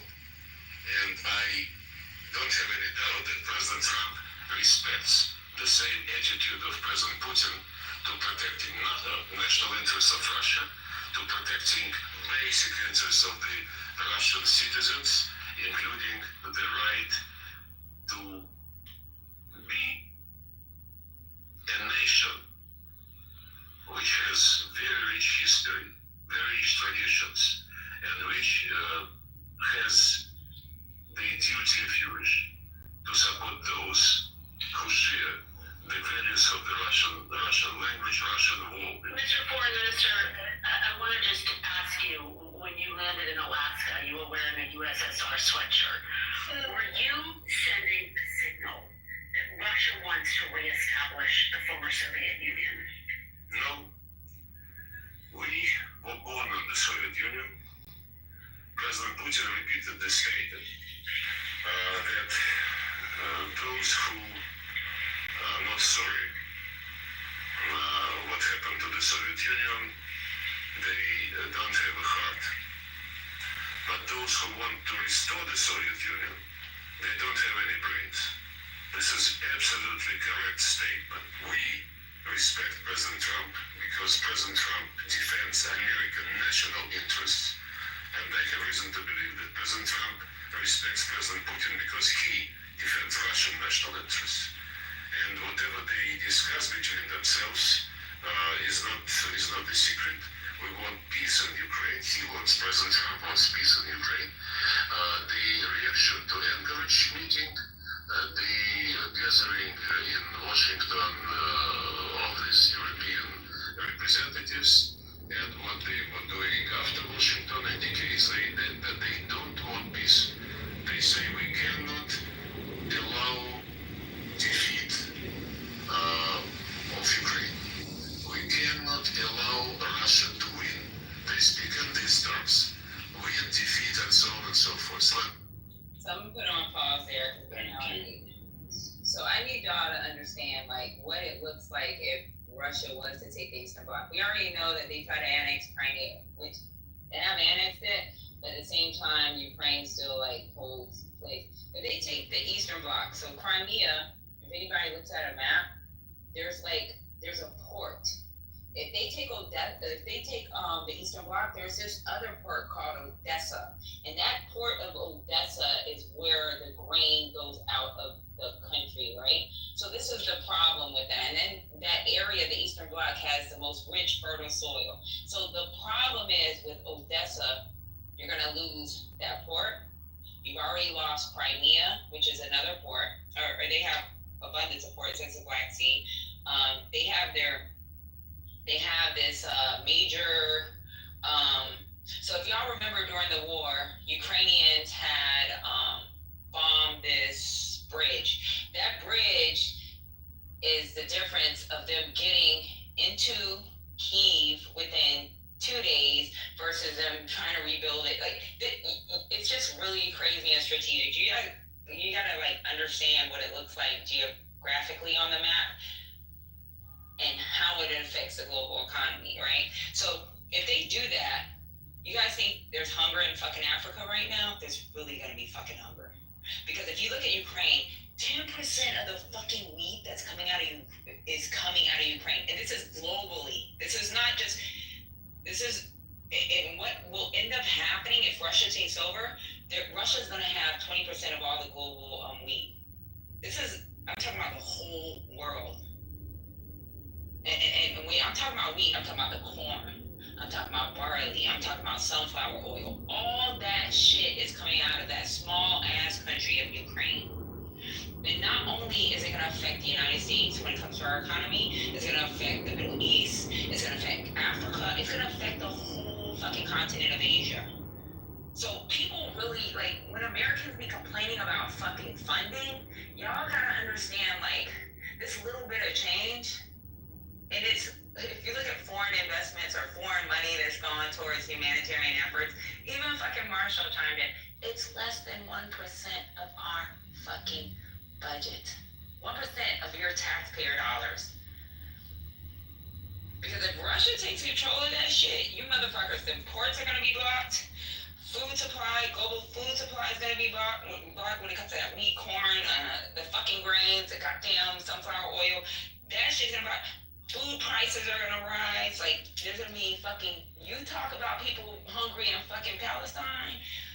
Look at what food insecurity looks like for fucking Africa. Especially for you motherfuckers that love to swear that y'all part of this I'm black, whatever, and this, that, and other Africa type shit.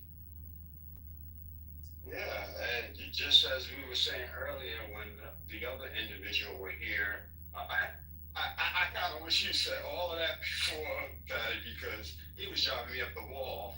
Well, we've said this a million times in this room. You're right. Yeah, it's tough. I think the other thing is, I don't know why anybody would take anything that any representative or Putin would say, who comes from Russia. Like, there's nothing that they say that is believable. Period. It's just like Trump is a liar. Everything that comes out of Russia is a fucking lie. They're propagandists. They lie about every fucking thing. You just can't believe anything they say. I think when folks ask me, what it is that I'm like really worried about, it's not Eastern Europe, it's not the Middle East. Patty, you were talking about food and the likelihood of food insecurity affecting the continent of Africa. I think that's that may be a goal specifically because as Africa gets food insecure, now it doesn't necessarily have to be food insecure because it's got an amazing amount of resources and arable land and stuff, and the degradation of Pan-Africanism at the government level certainly has weakened the effectiveness of the African Union. as well as the opportunity for different African nations to work together. My concern is, and this is unfortunately the next thing that no one's thinking about that I've been quite obsessed with, is the next version of World War will be centered across Africa. As it gets more food insecure, you're going to have countries, east and west, seek to bolster the defensive opportunities and offensive opportunities of African countries through drones, as we've seen Ukraine completely change the face of what a cheaper war could look like, with how effective they have been, and with drones there. And so I think that they're going to you're going to have these countries foment conflict between African nations in an effort to try and claim hegemonic interests on the resources that are all across Africa there. Agricultural resources, rare earth minerals, etc. There. And I think that we'll see an entirely new definition of World War, although it will be more of a proxy fashion with drones. You know what? No, I don't even think it's gonna be a new definition. So remember back in the days when they would have war over sugar with sugar cane. Now this is gonna be war over wheat. A lot of people don't understand the strategic leverage that fucking Russia is gonna have when it comes to using grain as a geopolitical tool. Y'all really don't like. I'm trying to go through my emails because we had an email that shows what grain looks like in certain countries. This is when the war started, right? I'm trying to find it, but there was this map that was made by one of the other planners, and it's not classified, nothing. It was just a map he made so we could talk to the general about this shit. I promise you, if you see this shit, you guys will be like, what the fuck? Like, if Russia gets 20%, I know that number sounds so tiny, but if you see what it looks like when it comes to controlling grain exports, you motherfuckers will be sick. Like, it's crazy how much, like, sugar cane used to be like this, right, Dark? If y'all look historically, it was like sugar cane. You look at the annexing of Hawaii, what happened in Cuba, like, wars were fought over sugar. Let me tell you right now, this grain shit is a geopolitical tool, and Russia's gonna use it.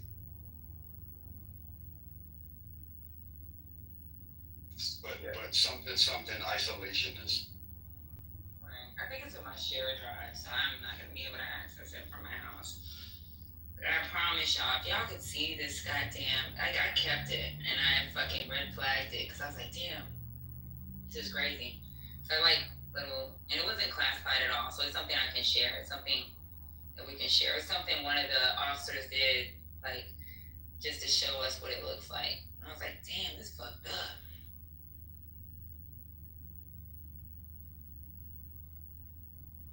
And y'all know what it looks like when people have famine and hunger.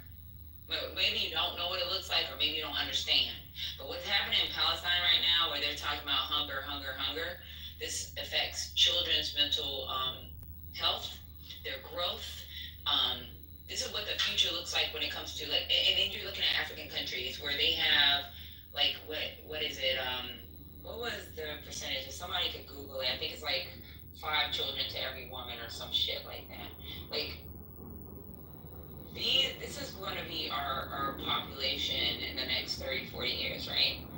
Like, you don't want to see hungry people with fucking dumbass motherfuckers. And I'm not saying they're dumb because they're just dumb. They're dumb because we couldn't feed them, or they couldn't be fed. Like, this shit is retarded. Never mind, excuse me. Forgive me, Clubhouse, in case somebody wanted to report me for saying that word. I heard that's a bad word on.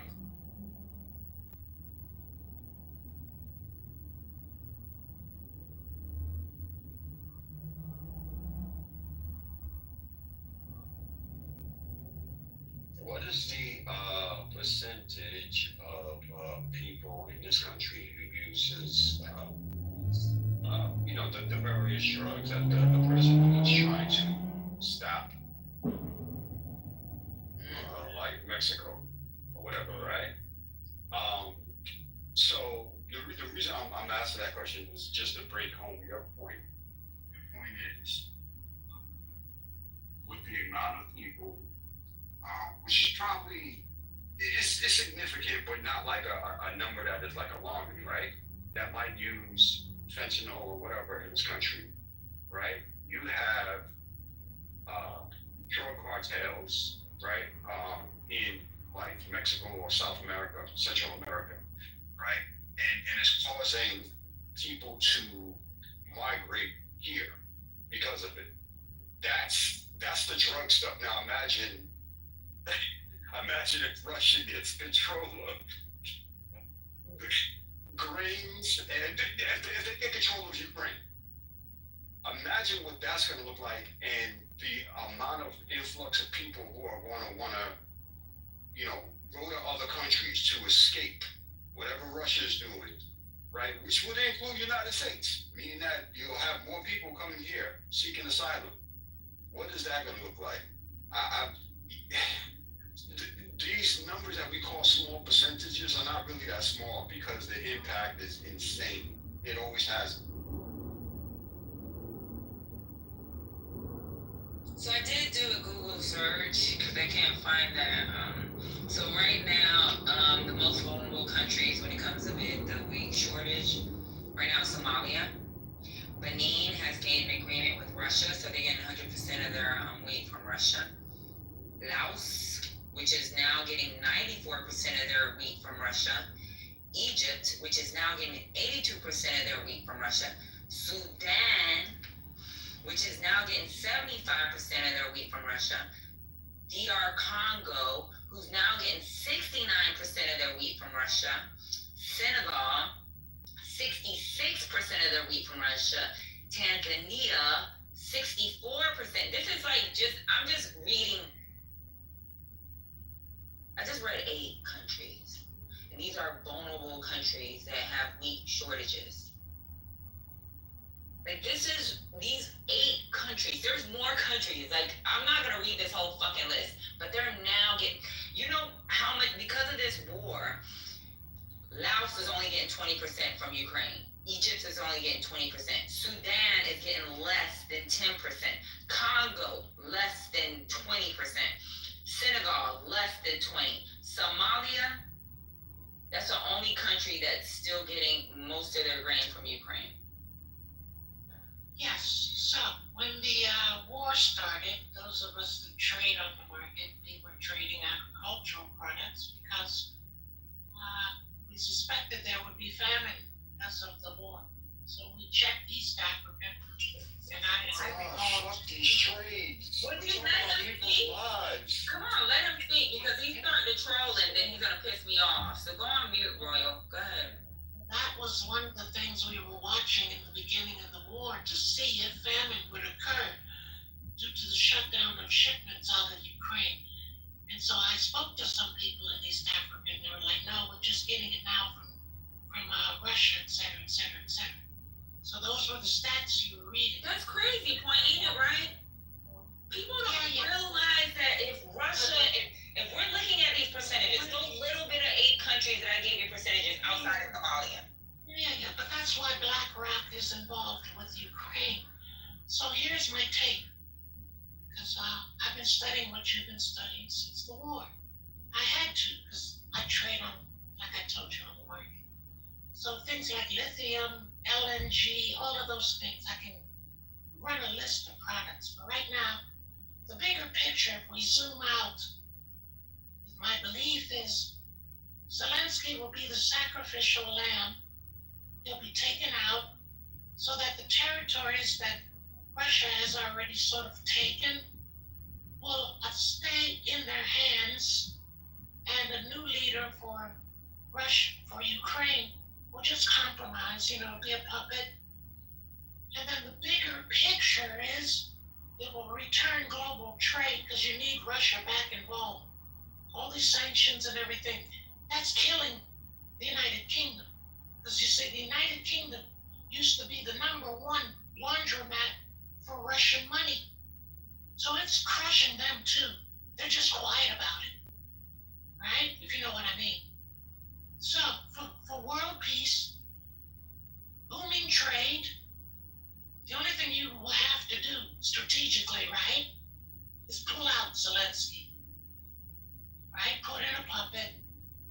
all get back to business.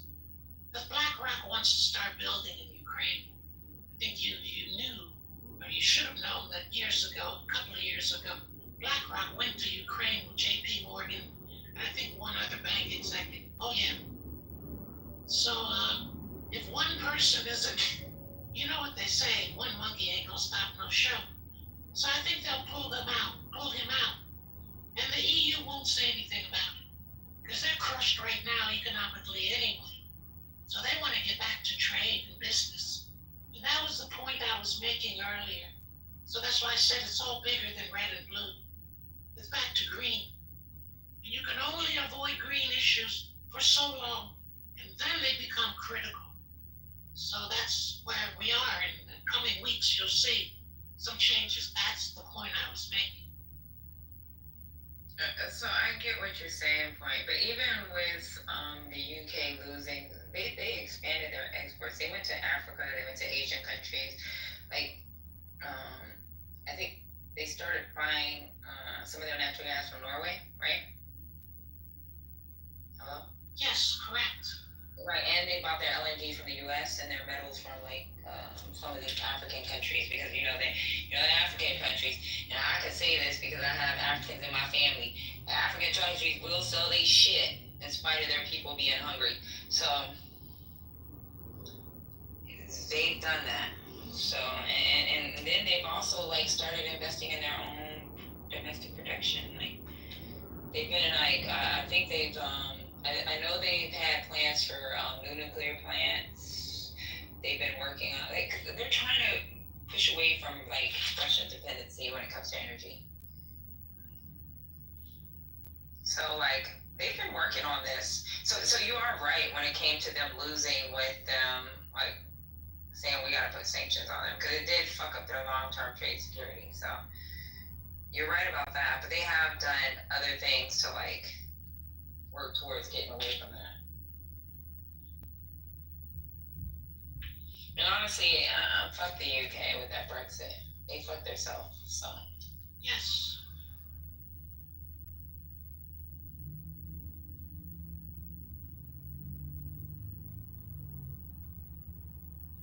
Anybody else have any additional comments? Okay, I'm gonna go ahead and play the next 7 minutes of fucking Lavrov talking and letting us know that Notorious' God and leader, Trump, is a big liar. We are accused that by flanking the principle of indivisible security, we are undermining the process of negotiations between US, Russia, and Ukraine. This means that the people admit that they want divisible security, that they want security built for Ukraine, which is being discussed now, but built against Russia.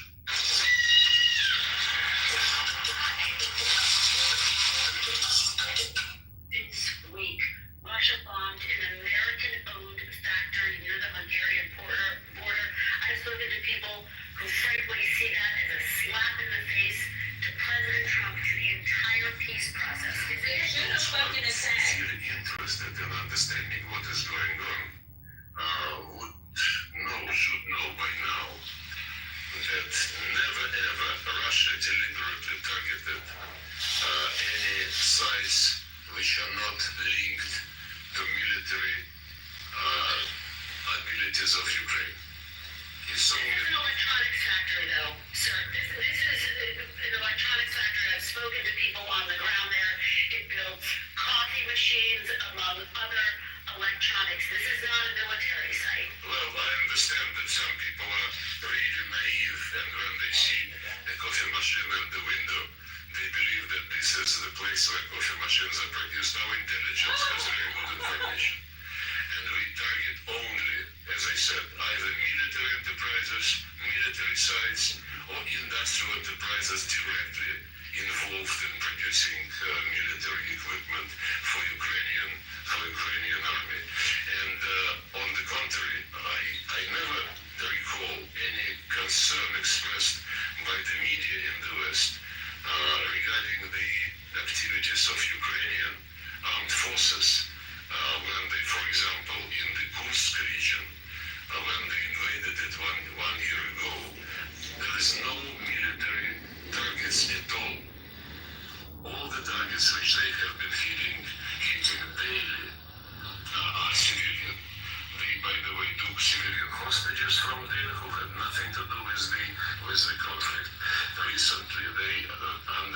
the third attempt to blow up the Crimean Bridge. They attacked a few days ago another nuclear power station. They used to attack the one in Zaporizhia. Now they attacked the nuclear power station in Smolensk.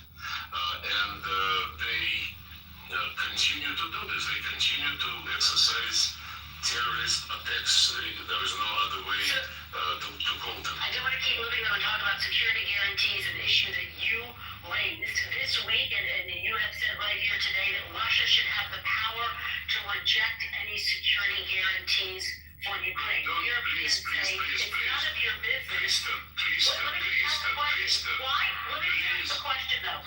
Don't play Zelensky. Look, be an honest journalist. I never said. My question, then you can answer. I'm answering a question. I'm going to ask my question here. Why should the country that's bombing Ukraine be responsible for the security of Ukraine? Why is the country and countries who prepared the anti-Russian coup in Ukraine, who pumped up modern weapons in Ukraine to attack the Russian territory, countries who supported the Nazist regime prohibiting human rights, which they had to respect under the United Nations Charter and many other conventions. Why should we be swallowing all this? I explained to you, I never said that Russia must have a veto on security guarantees, but security guarantees must be subject to consensus. Ukraine has the right to exist, provided it must let people go. Y'all heard that when Trump kept saying on the news, security guarantees through the UN, and we kept saying in this room that Russia has veto power. He specifically said he just said that they have to be able to quote unquote that it. Like they have to be okay with it. Like they're not gonna secure Ukraine. They want to fucking be the security for Ukraine. Like they fucking lost their mind. We remember Minsky 1 and Minsky 2. We also understand what happened when fucking Trump took over and did a couple of hee-haw videos. So, yeah. Somebody had something to say? Oh, no, I was going to say that was my second point earlier about the security, as well as the fact that when they did bomb, what was it, a factory or whatever, that was Kyiv, they've been civilians. They've been bombing. Exactly. Like this is like a fucking joke at the end of the day. But suspicious, and who during several referenda in Novorossiya, in Donbass, in Crimea, decided that they belong to the Russian culture. And the government which came to power as a result of the coup was determined as a priority to exterminate everything Russian. But it's also a number of those people did not want Russia. A number of those people did not want Russia to invade. Mr. Foreign Minister, do you acknowledge that Russia invaded Ukraine? Well, democracy is about the people. You know, the people vote and the people pronounce themselves. We have the goals which the goals are remove any security threats to Russia coming from the Ukrainian territory, to protect the rights of the ethnic Russian and Russian-speaking people who believe they belong to the Russian culture and Russian history, and the only way to protect them against this Nazist regime is to give them the right to express their will. They did in 2014 in Crimea, in 2022 in Donetsk and Lugansk republics, and later in Kherson and Zaporizhia regions. So this is implementation of the goal of special military operation. The goal is based on respect for the United Nations Charter, which says you cannot discriminate human rights in any area, including language and religion rights. rights, which is not agreed by the regime. And then, of course, as I said, Ukraine must remain neutral, must remain out of any military blocs, and must remain non-nuclear. Those are the stepping stones in the Declaration of Independence of 1990, and those are the principles which made it possible to recognize Ukraine as an independent state.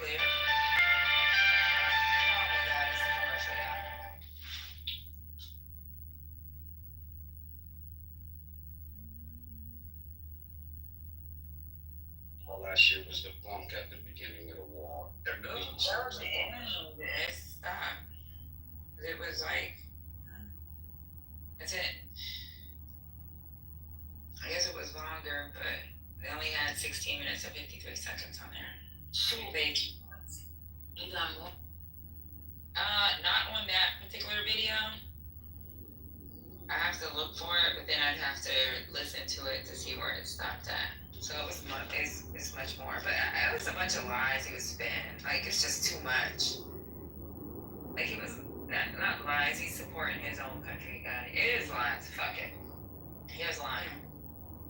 I mean, He was let's lying. just talk about this real quick.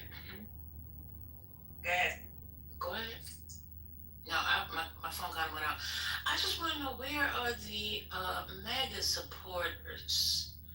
Trump said that they was going to negotiate a peace deal. Putin's going to be talking to him, and we find out that that's a lie.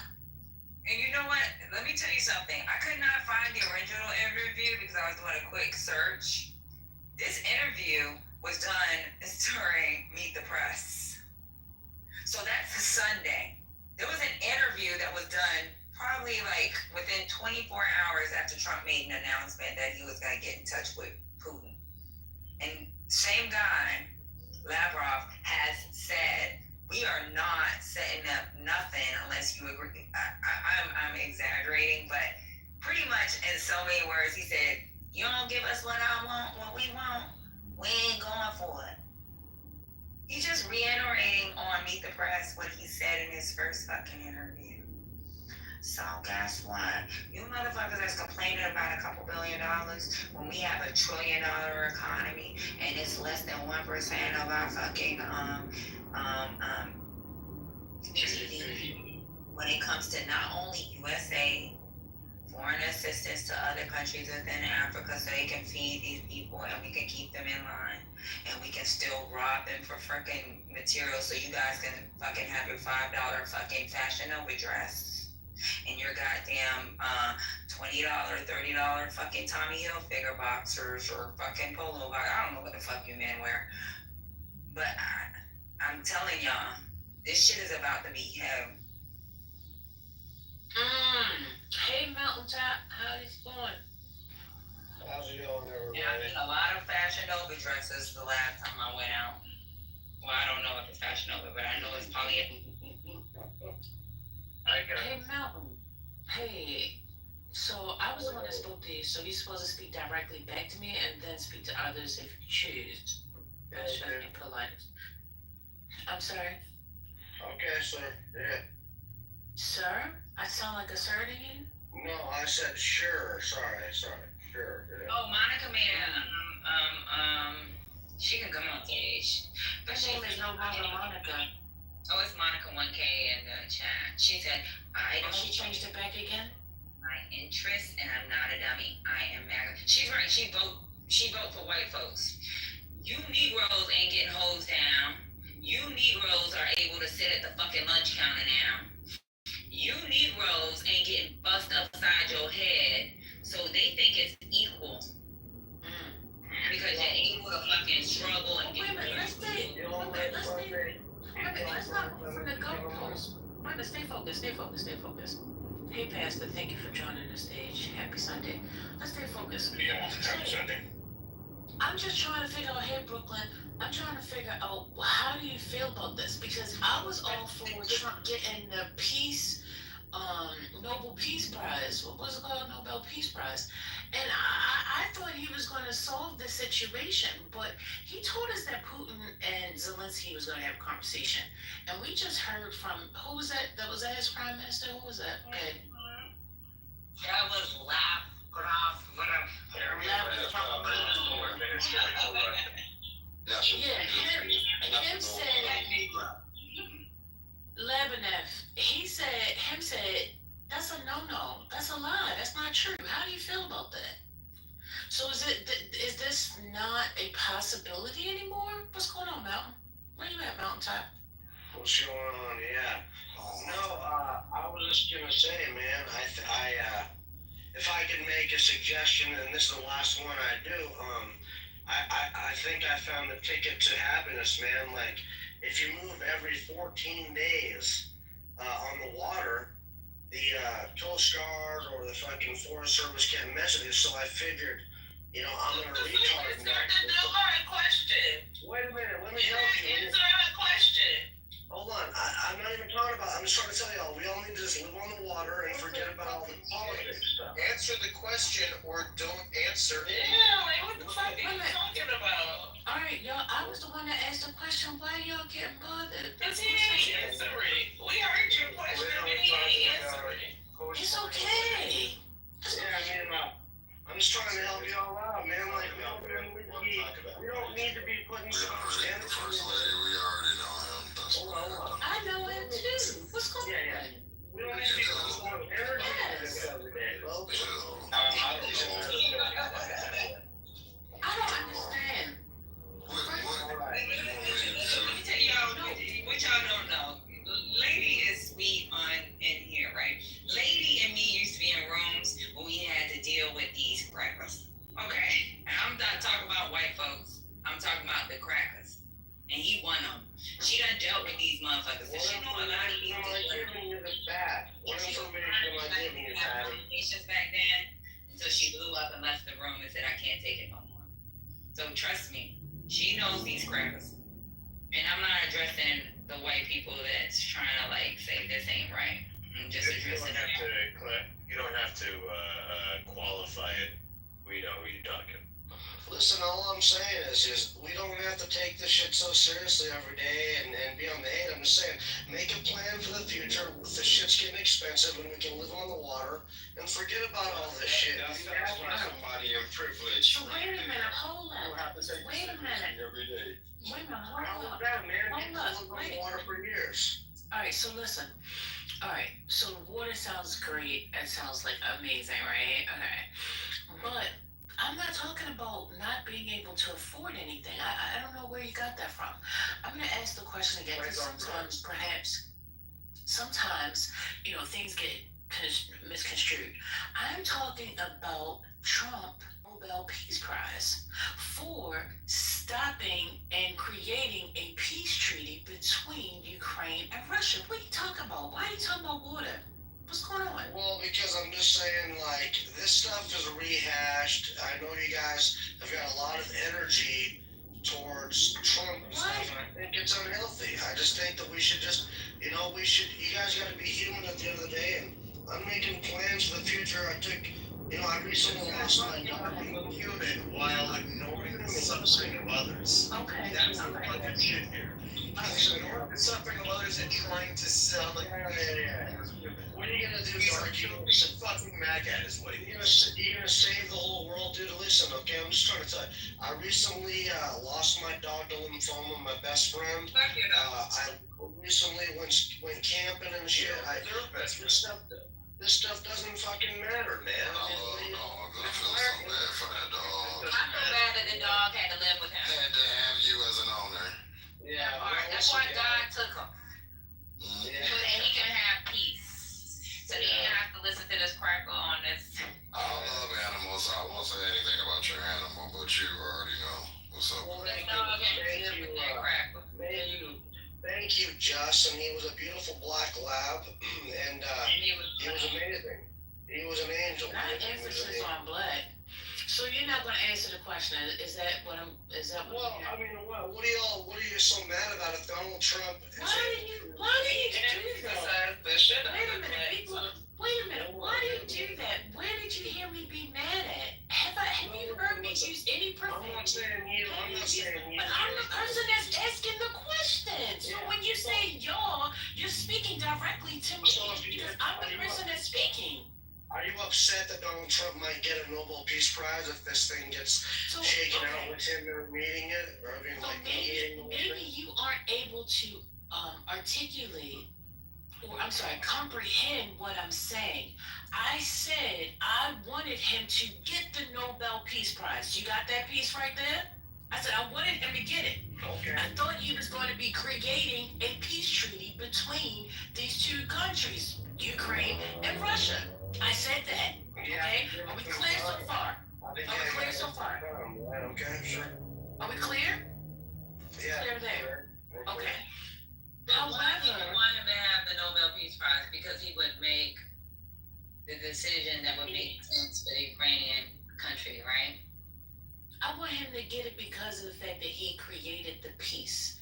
And he did it where both parties are able to walk away amicably and find peace. Okay, where both parties, had to find. If that's his desire, then I'm okay with it. Fine, but that's not what I want to focus on. I'm just telling him that piece because he's saying about this deranged syndrome. That's not what I'm talking about. I'm just trying to get to the point that Trump told us that there was going to be a meeting between Zelensky and Putin. And we just listened, you weren't here, just a few minutes ago, we were listening to this Labyrinth guy say that that's not true. We're not sitting at the table with Zelensky anymore because we're not going to give him no clout. He already has said that he doesn't want to do this, so what's the use of us having a conversation?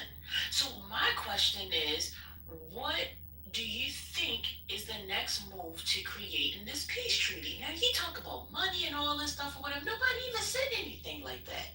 I don't know what's wrong. You talk about people having Trump deranged syndrome. Perhaps maybe you're the one with the Trump deranged syndrome on the opposite side of the spectrum, to the point that as soon as somebody says Trump, you think that somebody's saying something negative. I haven't said anything negative. I'm just asking, what's the point of this? Because this is the politically correct room. It's pretty dishonest leftist room, let's be honest. All right? Okay, so you're just going to continuously deflect. Got it. So what are you here for, sir? Why are you here? Why are you here? Guess you are. Nobody wants to talk. I'm not going to talk to you when you're insulting me. No, don't first say to me. No, you're going to get this right. You're going to get. Okay, so you have a problem. Okay, so I didn't create the title. So then it doesn't matter. You're by association, you're monitored up in the fucking room. Maybe you don't understand who I am. Okay. You're monitored up in this room for don't act like you're fucking. I don't sound like. Fuck you, bitch. How about that? See, I tried to be nice to your fucking white monkey, fucking pussy punk ass, okay? But see, you don't like that. You take advantage of it. You fucking illiterate bastard. Because clearly you can't fucking comprehend nothing that comes out of anybody's mouth. Because you're so fucking white and think that you're so fucking privileged that you can come on stage and talk the shit that you talk, motherfucker. I'm not talking about the title. If you got a problem with the title, take it up with the person who created it. I made it. But if you're gonna come on this motherfucking stage and you wanna talk, then fucking talk. If I'm being cordial with you and I'm being kind to you, then you need to do the same thing and give me the same respect that I'm giving you. But if you want to come with the smoke, bitch, I got the smoke. The fuck? I see, I ain't even say nothing. You know I can't stand your dirty ass. So everybody hates you. I ain't put no bug in nobody ear. So that's that.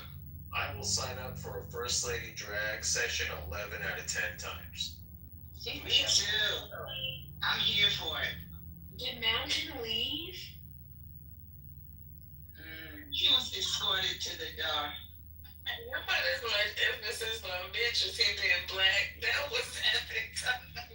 I hope he's on his boat on the water. I don't care safe.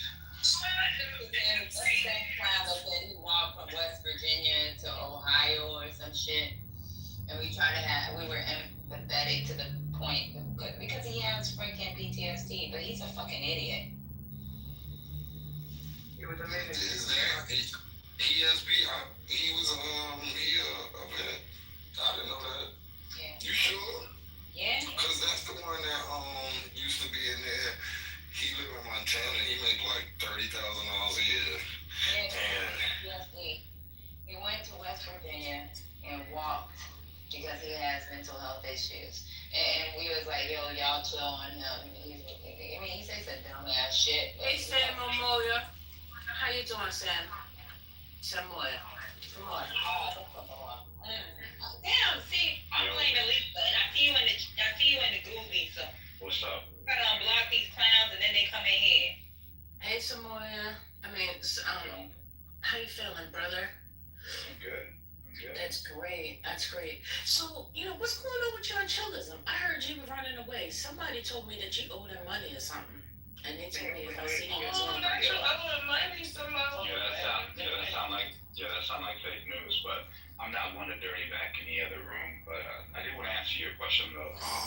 They just call Okay, like. you can answer the question. But wait a minute, I just want to understand. No, So, do you think it's fake news? You think I'm making it up, or the person is making it up?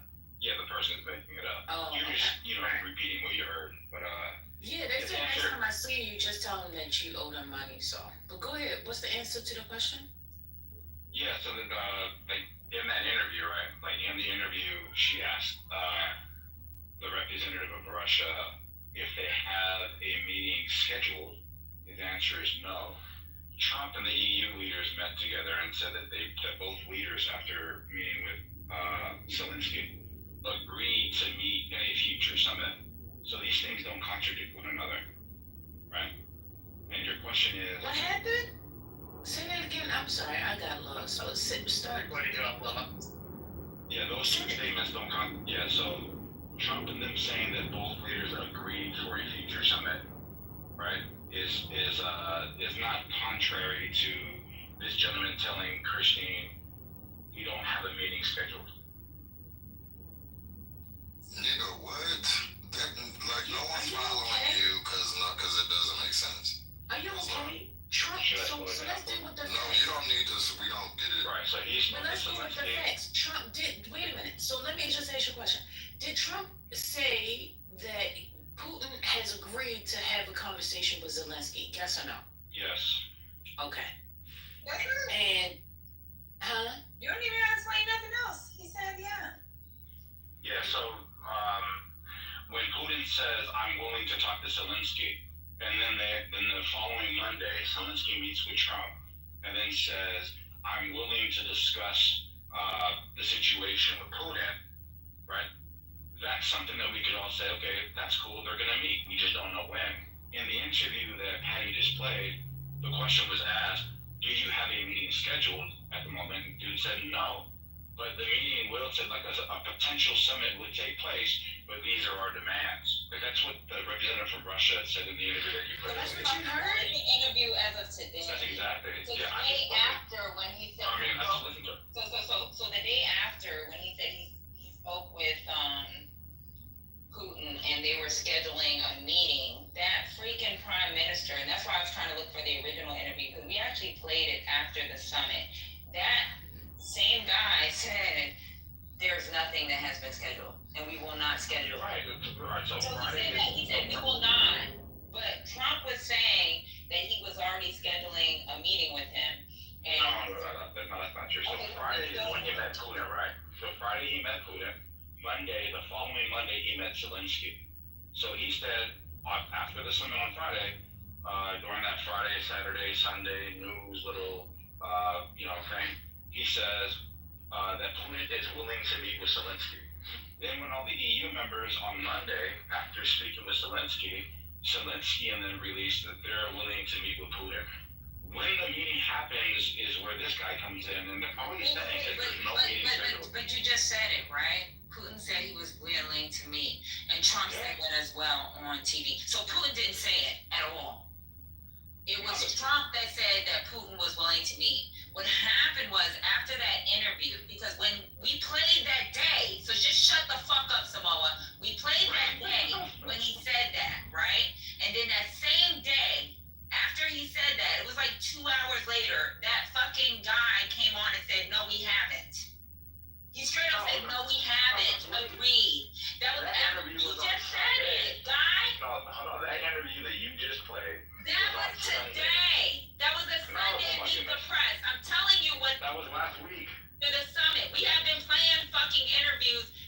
fucking day.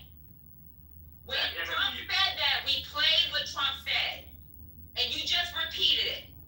What happened was after Trump said that, that minister came out and said, no, we have not agreed to that. He went and contradicted everything that Trump said in that fucking meeting. Or on that. So there's a difference between I did not agree to that or we did not schedule that. You see? There's not a meeting scheduled, but I'm willing to meet in the Dude, Samoa, shut the fuck up a minute and just I am playing something in the press today. So now you gotta make me be real masculine. So I'm gonna get to my masculine angry. Okay. I'm gonna dig out and put it in your mouth. This is today. Yeah. Hey, yo. This is today. What's going on today, yo? What happened was he had played what Trump had said that day. Later on in the evening, when we were talking about cookies and ice cream and motherfucking reality TV, I interrupted their conversation and said, hey, guess what, y'all? The minister said, Trump is full of shit. I'm going to play this interview real quick. You know what he said? No, we didn't agree to anything. We are not going to agree to anything. So guess what? Trump, you're full of shit. You understand? You heard me? So what you heard today is today, bro. What we heard a couple days ago after the summit, after him coming on TV, is fuck you, pay me. We not doing shit without the agreements that we want. And that's period, Pooh. Yo, mama, you put something in the chat. What's going on? What's that? Oh, I was just confirming what Patty said, that it was from today. That was it. That's the link to the Meet the Press interview. Yes, yes. Cause these niggas is crazy. And these Samoas, these motherfucking, this is why I got you blocked. Cause you a nigga that fucking twerk. You twerk for anything. Oof. You know why? Cause you don't give a fuck. You're a motherfucker. You need to worry about them only once a week flights that's coming out of Samoa. Worry about that. You mean worry about that shit over there. You mean twice a week? You know, last airline. Yeah, they have changed twice a week within the last year. Yeah, because you know Hawaiian Airlines was purchased by Alaska, right? So they changed all that. The last year. You need to worry about what's going on in Samoa. No, that's wrong. America's trying to destroy our fucking economy. Oh, that's wrong. What? Yes, brother. Go figure out what's going on over there. I think they're doing just fine. Are they? That's why we pour so much fucking money into your country. Go have some. Right now. How about go have some? Brenda's got a baby. Brenda. I don't like him. You know I don't fuck with him. I don't even know why he come in here. Now that is a person that somebody, like, you can't see no wrong in nobody. Somebody said he owed them money. Cause he's a fucking idiot. He's a TC. He sit around and try to fucking use, like, he doesn't, God, Jesus. Everything is an excuse. No, because that's not, because he said, like he just said that we will agree. He didn't say that. These niggas. Exactly. And that man clearly said, we're not coming and having no more conversations with Zelensky. Period. That's it. Gonna tell you, those are contradictions, right? I hate when people say stuff and then say right. Like, bitch, I didn't agree with that. Right. And he came out and said, his own argument. Exactly when I asked that question. I put him in the corner pocket right there with the first question. And he's talking about, he said it today. But it was like 2-3 hours after Trump made that statement. Russia made a statement and said, what the fuck you talk about, Trump? They did the whole Willis face on his ass or whatever. I remember you saying that. It was like breaking news. You was like, oh my God.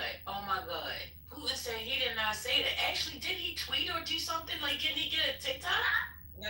So what he did was he had his homeboy, Lavrov, come out and say, what the fuck you talk about? You full of shit. We not doing nothing unless you give us the Eastern Bloc.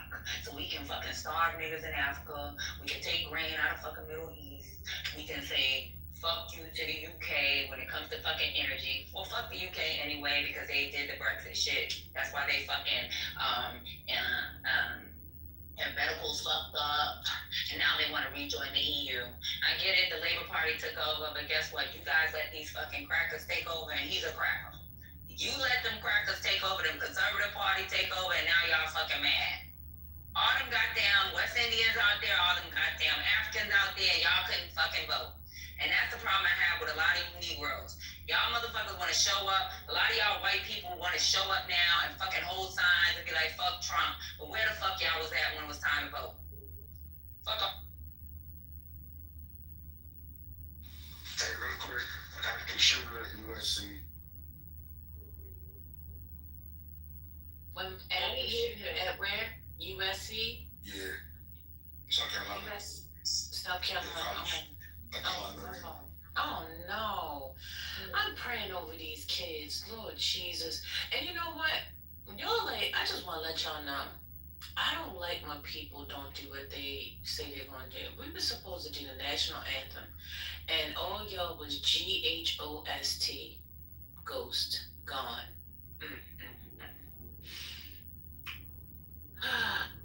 Y'all gotta get it together. So they're not saying if anyone is hit, it's saying alert went out and the public is urged to avoid the area and a 6-foot white male with black pants. And school ain't even started. Nah, school started after. Like, about a week and a half now. Yeah. Oh, okay.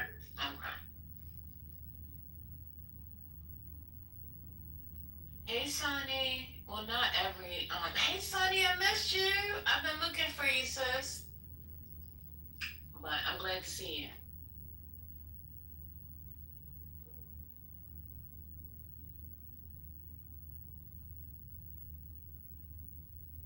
Hey.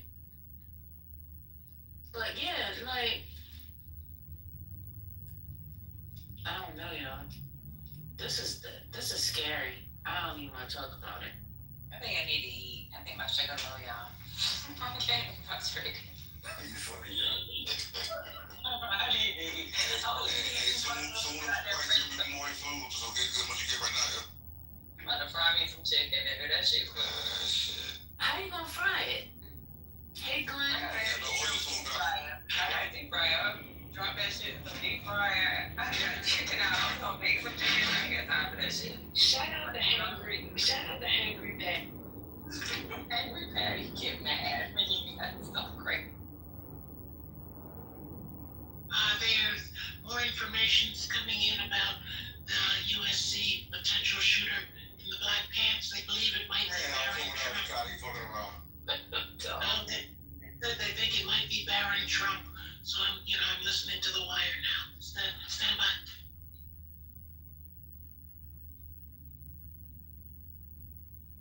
You can't say that. I wonder, is this racially motivated? Well, Barron wears black pants, so stand by. I'm getting, I see what the person look like, but I'm thinking like Remy High Learning.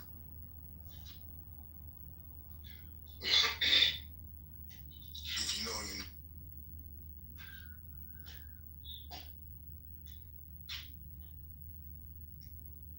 And the library. They're not even talking about it on CNN. They talking about Trump admin making plans to send National Guard into Chicago. Know what's coming? Yeah, I'll put it on the Google.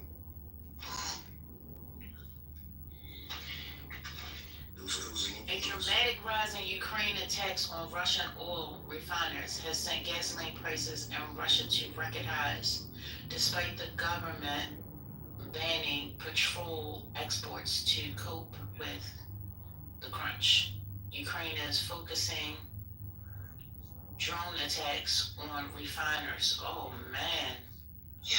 Pump station and fuel trains in an effort to hurt the Russian war machine.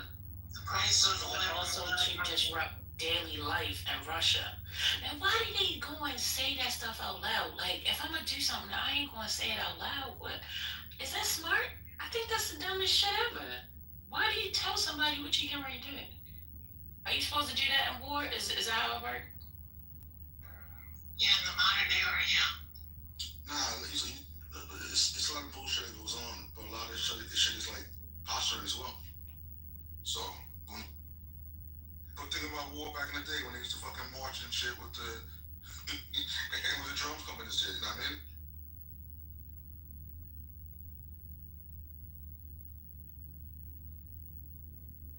Remember, Russia moves a lot of oil on the black market since the start of the war. So the price of that movement will go up. It definitely will. And people don't understand why we're supporting Ukraine. They don't find out today. And then we get the sucker fitted on the people that voted the opposite. I remember we sat on this app and she lost. Because remember, we did a 24-hour room. It was between us. Lisa opened up, and then we had to reopen. And when she lost, we was like, you know what? They gonna find out. We gonna just let them suffer. Nigga, we gonna suffer with these. Say that again, President. We gonna suffer with these clowns. That's why I said I don't want them to suffer, because they suffer. That means I'm gonna suffer. I mean, Shut up, Point. Was that Point? Oh, God. No word on when National Guard might deploy to Chicago.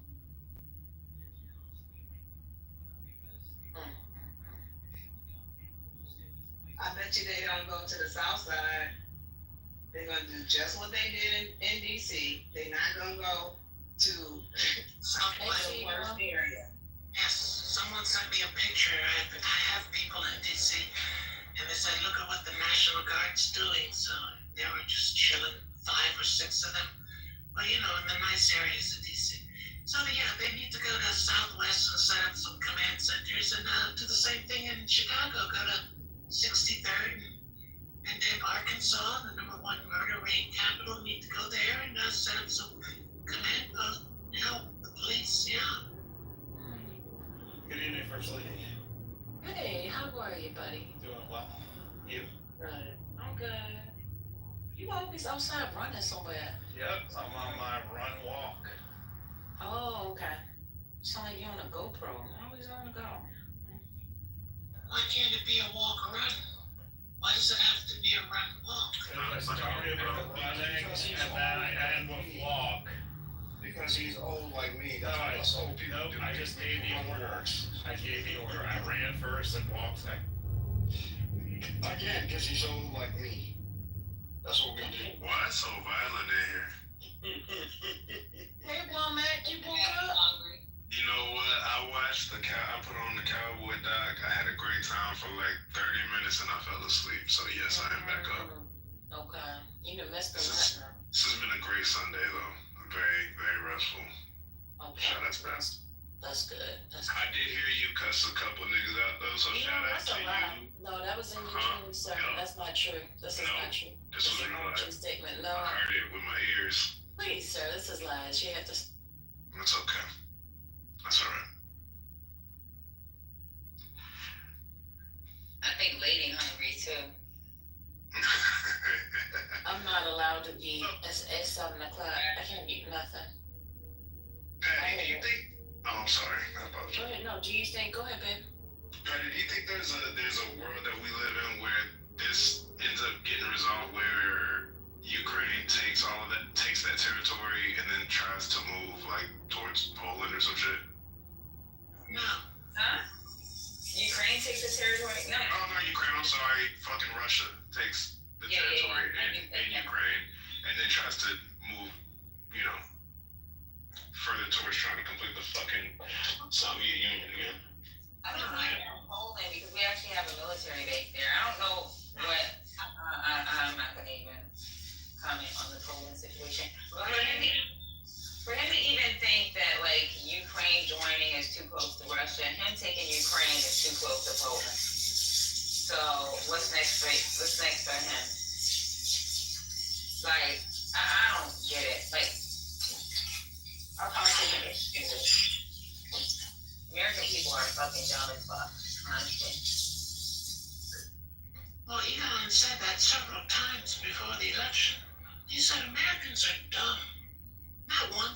said it twice. I wonder why he said that. Because they're dumb. Well, where is Elon? What's Elon been doing? Exactly. Now. He's promoting JD Vance for president. Yeah, I heard that. And you know what? JD said today, he said he don't want to be, he's just focusing on being a good old boy, vice president. That's what him say. What's Larry Fink doing? Elon is in rehab.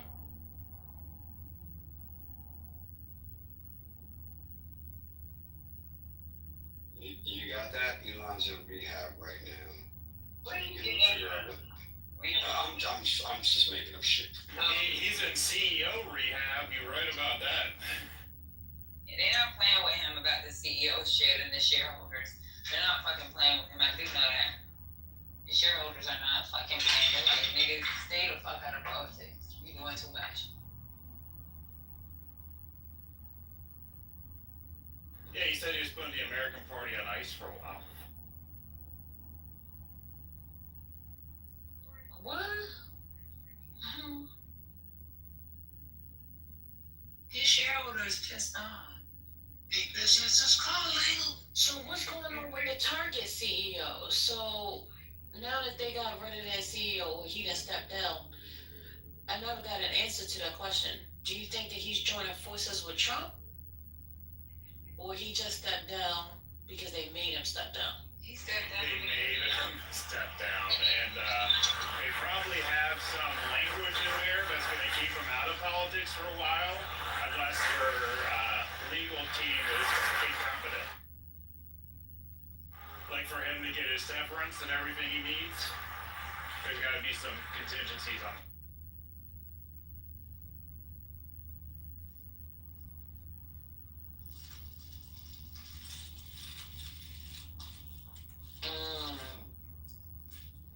He more like steps aside than step down. He stepped aside, but that's what I'm saying. So that's the part I didn't get. If the shareholders wanted him to step down, right? What are they going to do to now get their customers back? Like, what's the projection? Exactly. This is the points I was making earlier. So they now have to formulate a way to rebrand. What's hurting them? Sales, correct? I mean, you know, corporations are all about sales. If they're not making sales, then they might as well go out to pasture and die. So they don't want to do that. So they made him step down, but he's still on the board, right? So now what is Target faced with? Well, if you study business models, they have to rebrand. So someone, a good friend, said that to me, I think last week. They said that corporations will now find a way to rebrand and find a way to rebrand DEI and say we're sorry and get back immigrant spending and American sentiment. So this is really serious shit for corporations. It's not a joke for big business. We're gonna go on a listening tour, and then we'll do some fancy. Sorry, I got a lot of cars right now. Hold on. Did I have what? What's going on? No, I didn't. No, you said he's got it. And I need you to find out what's the matter. Okay, sorry. She don't know she off me. Yeah, so sorry. So, yeah, there's going to be a quote-unquote listening tour that we'll go on, and then we'll develop some strategic plan, and then we'll release some new marketing campaign. That marketing campaign won't be going back to DEI, but we'll find some third alternative that is close to DEI. I'm not saying the word. Yes, and that's what's going on quietly. The media is not covering a lot of companies who are going through economic crunches. Once you start limiting the number of sales from immigrants and black women, are you fucking kidding me? You know how much money that is? So yeah, they're getting their asses handed to them. Not to mention tariffs. So the tariffs have not been settled. November 10th is the deadline for settling it with China. I didn't say October. I said November 10th. So now what happens between now and then for a lot of corporations? Fasten your seatbelts. Remember, big money runs America. It's not the politicians. It's corporations.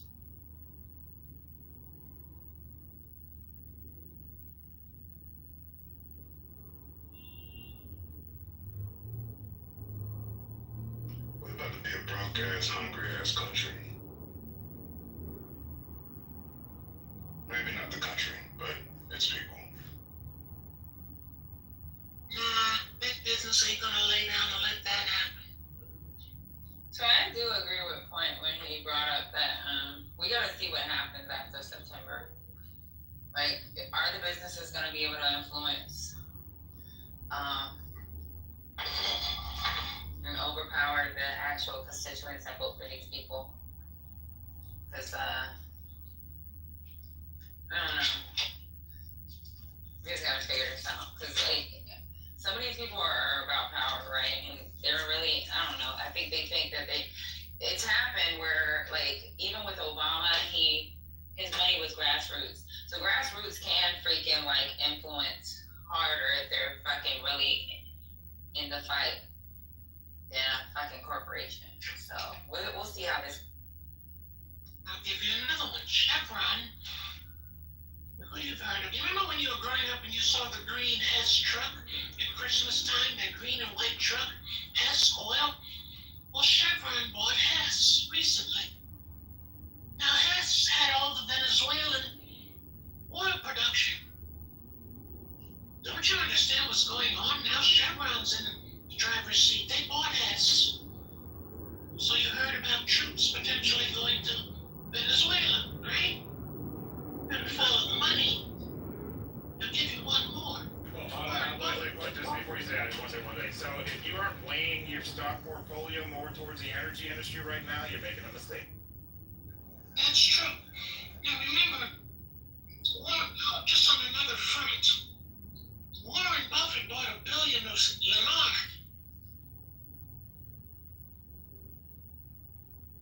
That's housing.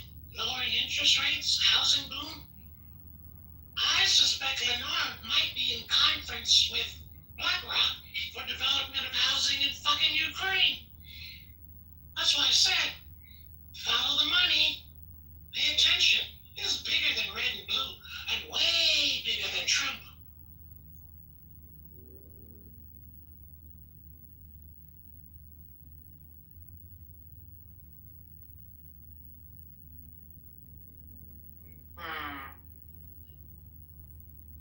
Okay. That's my point. So big boys are getting together and talking about, I don't know, global trade, movement of goods, Ukraine ports, BlackRock development. Listen, all this shit is way bigger than fucking Trump. So he may get squeezed without you having to squeeze him. Same thing with Zelensky. That may not be an issue in another 3-4 weeks. He may be gone. Because it's time to get the show back on the road. It's time to get the money show back on the road globally. Remember, it's not red or blue, it's green. Pay attention. Yeah, but even with this red and green thing, right? Like the green situation, I thought that the rich people was gonna stand up by now. I don't see them pushing back on what's going on with Trump right now. It costs them money. That's the point I'm making. Stay tuned in the next 3 weeks. Remember, Congress comes back September 9th. The point, hasn't Trump also created a whole new avenue for them to get wealthier going into crypto more now? He basically he's giving them some trouble, but he also gave them an alternative to make money. That's a small few. Remember, the bulk of American economy is based off of what? Customers, consumerism, correct? Of course. Which has nothing to do with Bitcoin. So that's the bulk of the money, the real money in America. So let's see what happens after September 9th. That's all I'm saying. Because the politicians get squeezed by big business, right?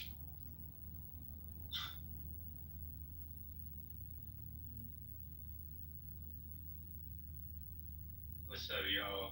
breaking news. 6 million are marching in Japan right now. I don't know if y'all already woke that up. I'm gonna put the link in the chat. What, for Gaza?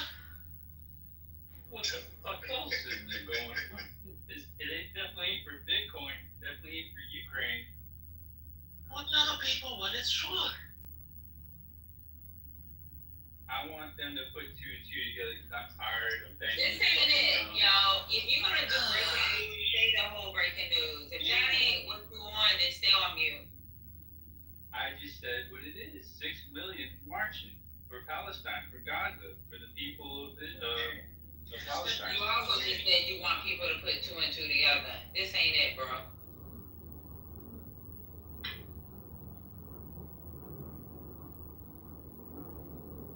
Who else would 6 million people march for right now? I'm just saying. I'm waiting for the link. Come on, man. I'm waiting for the link. I need to see some pictures. 6 million. Yeah, That's a that's wild. not happening. Mother.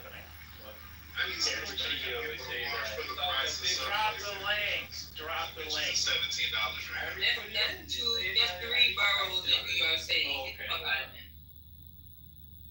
Drop the link, bro. He said he did, but I don't see it. Where is it in another tab? It's an imaginary link. It's gonna show up when the room ends.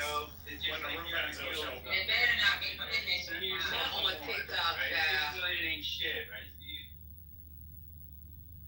You can say the link might be Water unsafe. News. It's from Yeah. Water News. Don't. It said the link might be unsafe. I ain't never got that from a TikTok link. Water, you better get your ass up out of here.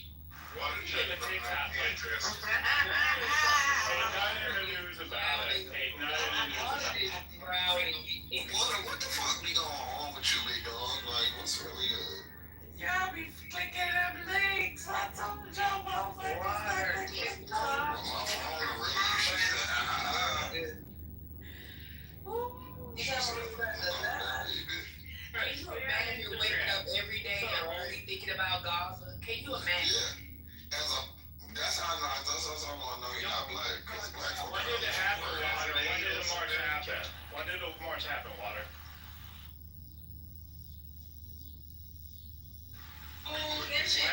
They're planning for it. Oh, Water, are they marching right now? They planning for it. That's what I'm seeing right now. I'm just sharing what I'm seeing. They marching at 8 in the morning.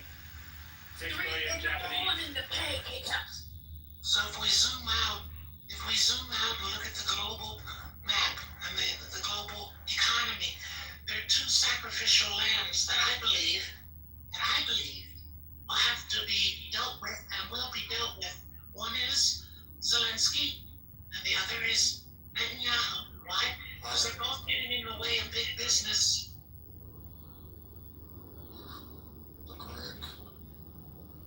You know, Ukraine Independence Day was today. Did y'all know that? Ukraine Independence Day. Zelensky says Ukraine blew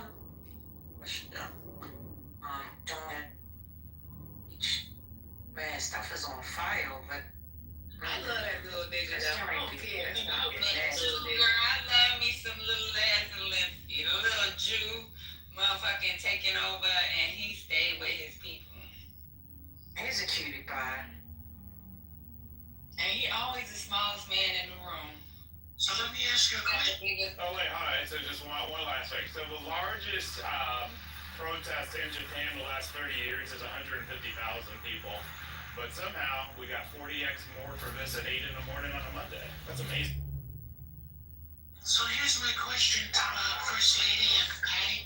If Zelensky is gone or removed or something happened, do you think the tempo and temperature within Ukraine politically would change if a new leader were appointed that said, hey, let's just kill everything and give up the territories? Well, if something happens to him, who I think takes it over? depends on how he's lost. If he gets killed in this war, I think it's gonna give the Ukrainian people more to be like, fuck it, we're gonna keep fighting because he's dead. Now, if he fucking walks and abandons his post, then I think they'll lose like morale, esprit de corps. Nobody's gonna give a fuck then. Okay.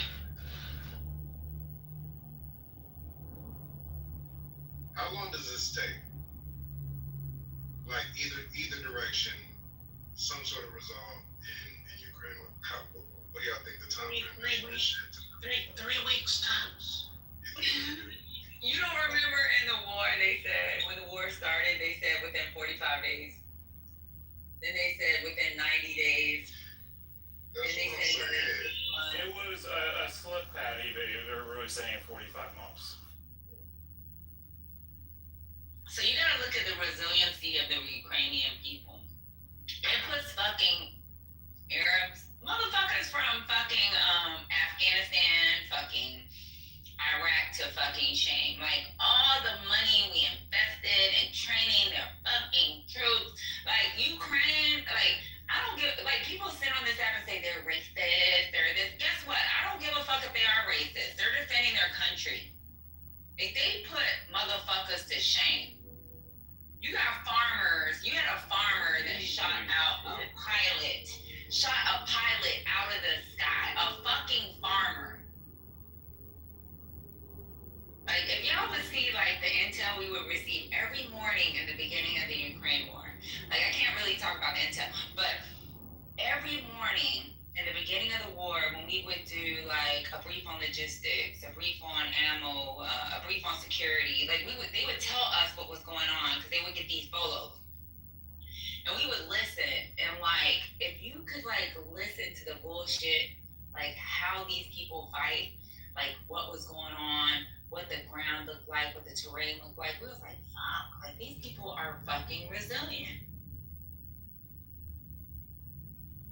Like I could tell you, I don't even know if Americans would be just that resilient.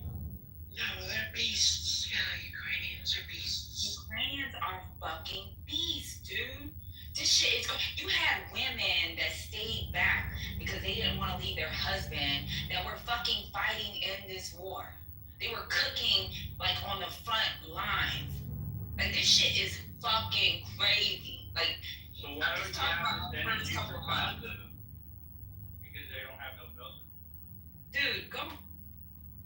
Well, I will say this one thing about Americans though. If y'all go on TikTok and look at Americans getting pickpocketed in France, there's multiple videos of them chasing down a pickpocketer and beating their ass. Dude, please. Yeah, I saw that in Italy.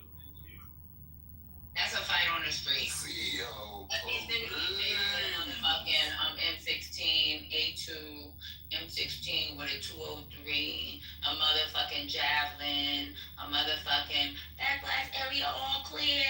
Like none of that. Americans ain't with that. Nigga, y'all carrying around motherfucking assault rifles and goddamn 9mm and other bullshit. They ain't got shit on what there's the real fucking war weapons that's out there. These motherfuckers are facing it. And they dying. We ain't gonna die for that. Nigga, we get 32-ounce drinks at fucking McDonald's and call it a medium. We just fucking fat and we're fucking lazy. Pause. A 32-ounce drink is a medium. Dude, I went and ordered a medium unsweetened tea. That goddamn sweet tea is something. Let me tell you what I did with that sweet tea. I brought it home. I put it in a jug.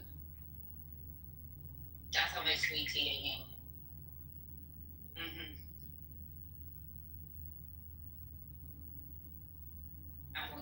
And that was a medium.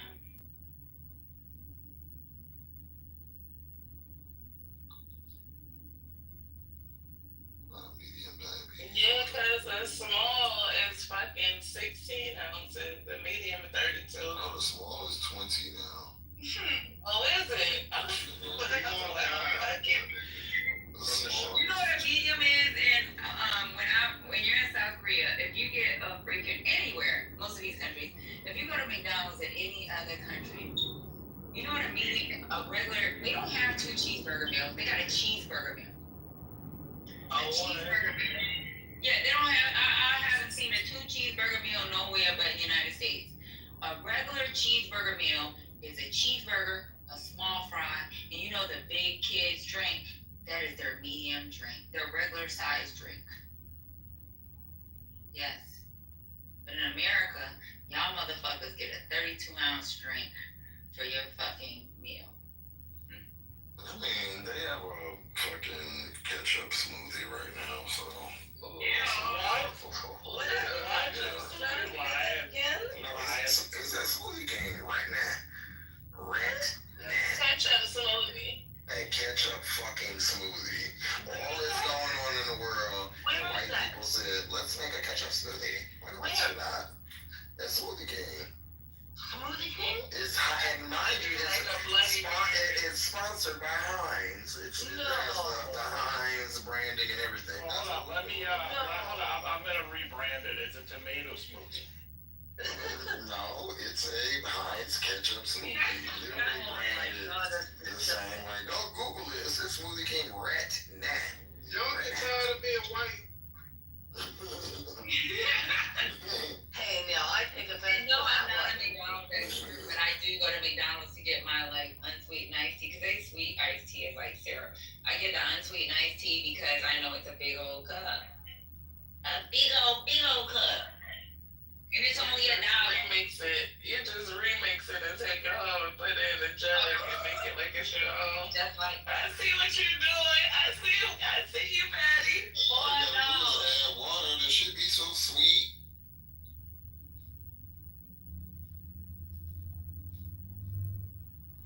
I don't know why y'all always get distracted by what is nonsense. What is going on now?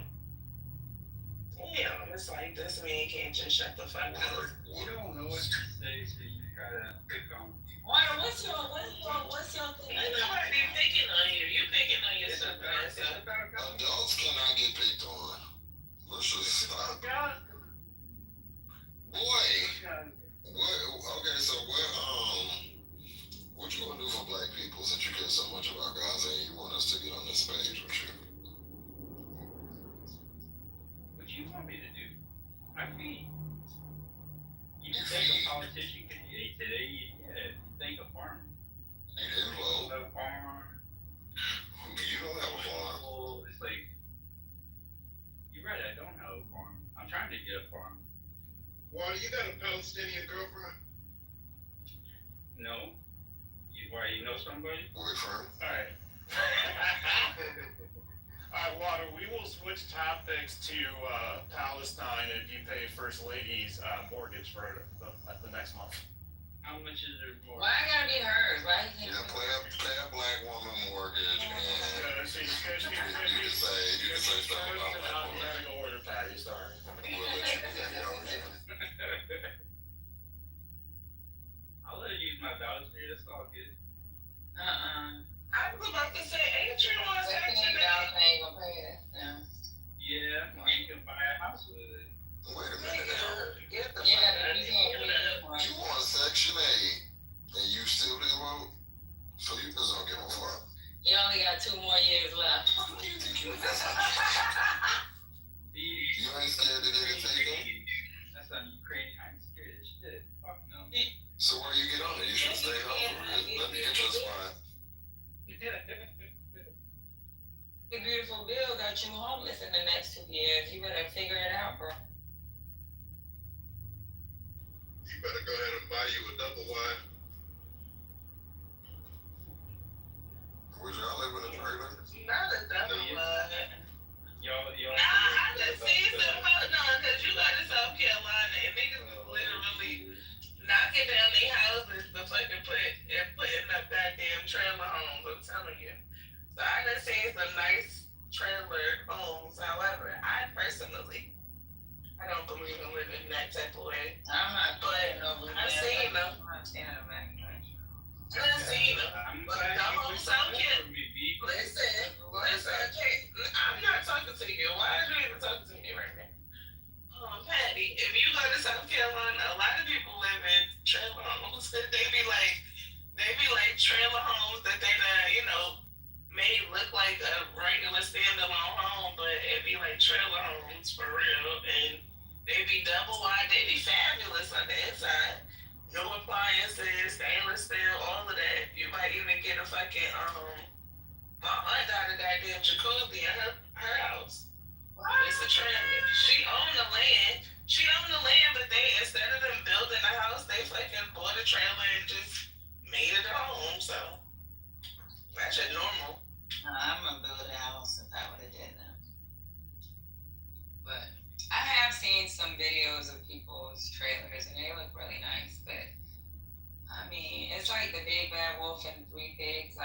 your house down. No, there's too many goddamn hurricanes around these motherfuckers. They stay off the coast. Martha Stewart has one that's worth. Martha Stewart has one that's worth over $4 million. Yeah, I think that's why people are opting to get trailer homes because of the fact that hurricanes come through and destroy the home. It's cheaper to put a fucking trailer home on your land than to actually build. You know what I'm saying? Like it's just a cheaper situation. So Yeah, that's why insurance gonna go up regardless. Yeah, that you can't get away from, but still. And I hate for them to take insurance out of the state, and I got a trailer home, and I don't know. Hey, April. Hey, Penny Cake, what's going on? Chillin'. Lisa, is Lisa with us? Yeah, she's out. She just on mute. Lisa. She's judging us with her glasses. I need to get mine with my glasses on. I wear my glasses proudly. I wear my glasses in the streets. I got a million. I got a whole pack of contacts. People are like, why don't you just wear contacts? Only for special occasions. I wear my glasses. I love my glasses. I don't want to ruin my eyes with contacts because I wore contacts one year and came back. I should have worn it in the Middle East. So I came back from deployment and I had to do the wet drops for my eyes. Oh yeah. So I was like, you know what? I'm just gonna wear my glasses. And wearing those over there would be rough with all the sand storms and shit they have. Yeah. So I was like, after that, I just my contacts be here. I don't even care. I wear my Have you always worn glasses, or you just started when you got older? I actually just started, and I actually think it was because of cuts in my eyes. From these deployments, and then reading glasses because of it's cuts in my eyes. I think because of IEDs, certain things that affected the left eye. So after that, I was like, you know what? I'm just gonna wear glasses. I don't care how I look. I'm okay. Plus, I think people take me more serious when I wear my glasses. So let me tell y'all what I learned from Suplis today, y'all. I learned that all the black people that's from the Midwest were originally Indian. They've been out there forever. Now, I thought that it was like a migration to the Midwest and the West.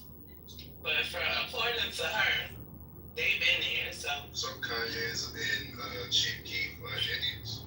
Yeah, they Indian.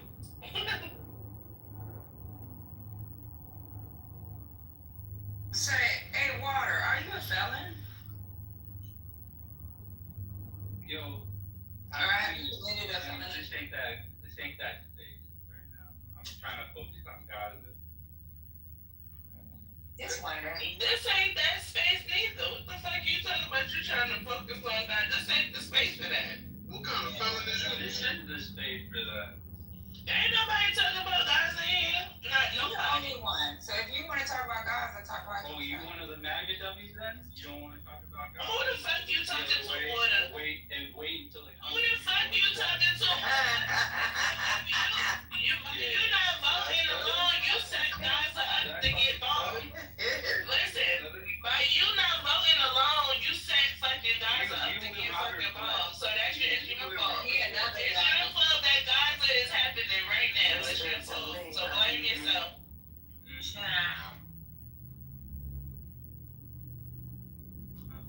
Y'all, that's in a fucking deep fryer. Cause right now I am chewing on some bullshit while my damn chicken is deep frying.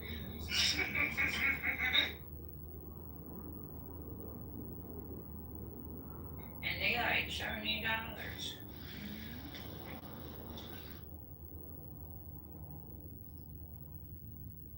My sugar is definitely low, y'all. I'm getting the shakes. Why are you not eating, Patty? What's going on? I ate. like sometimes like if I don't eat enough, like my body starts to shake a little bit.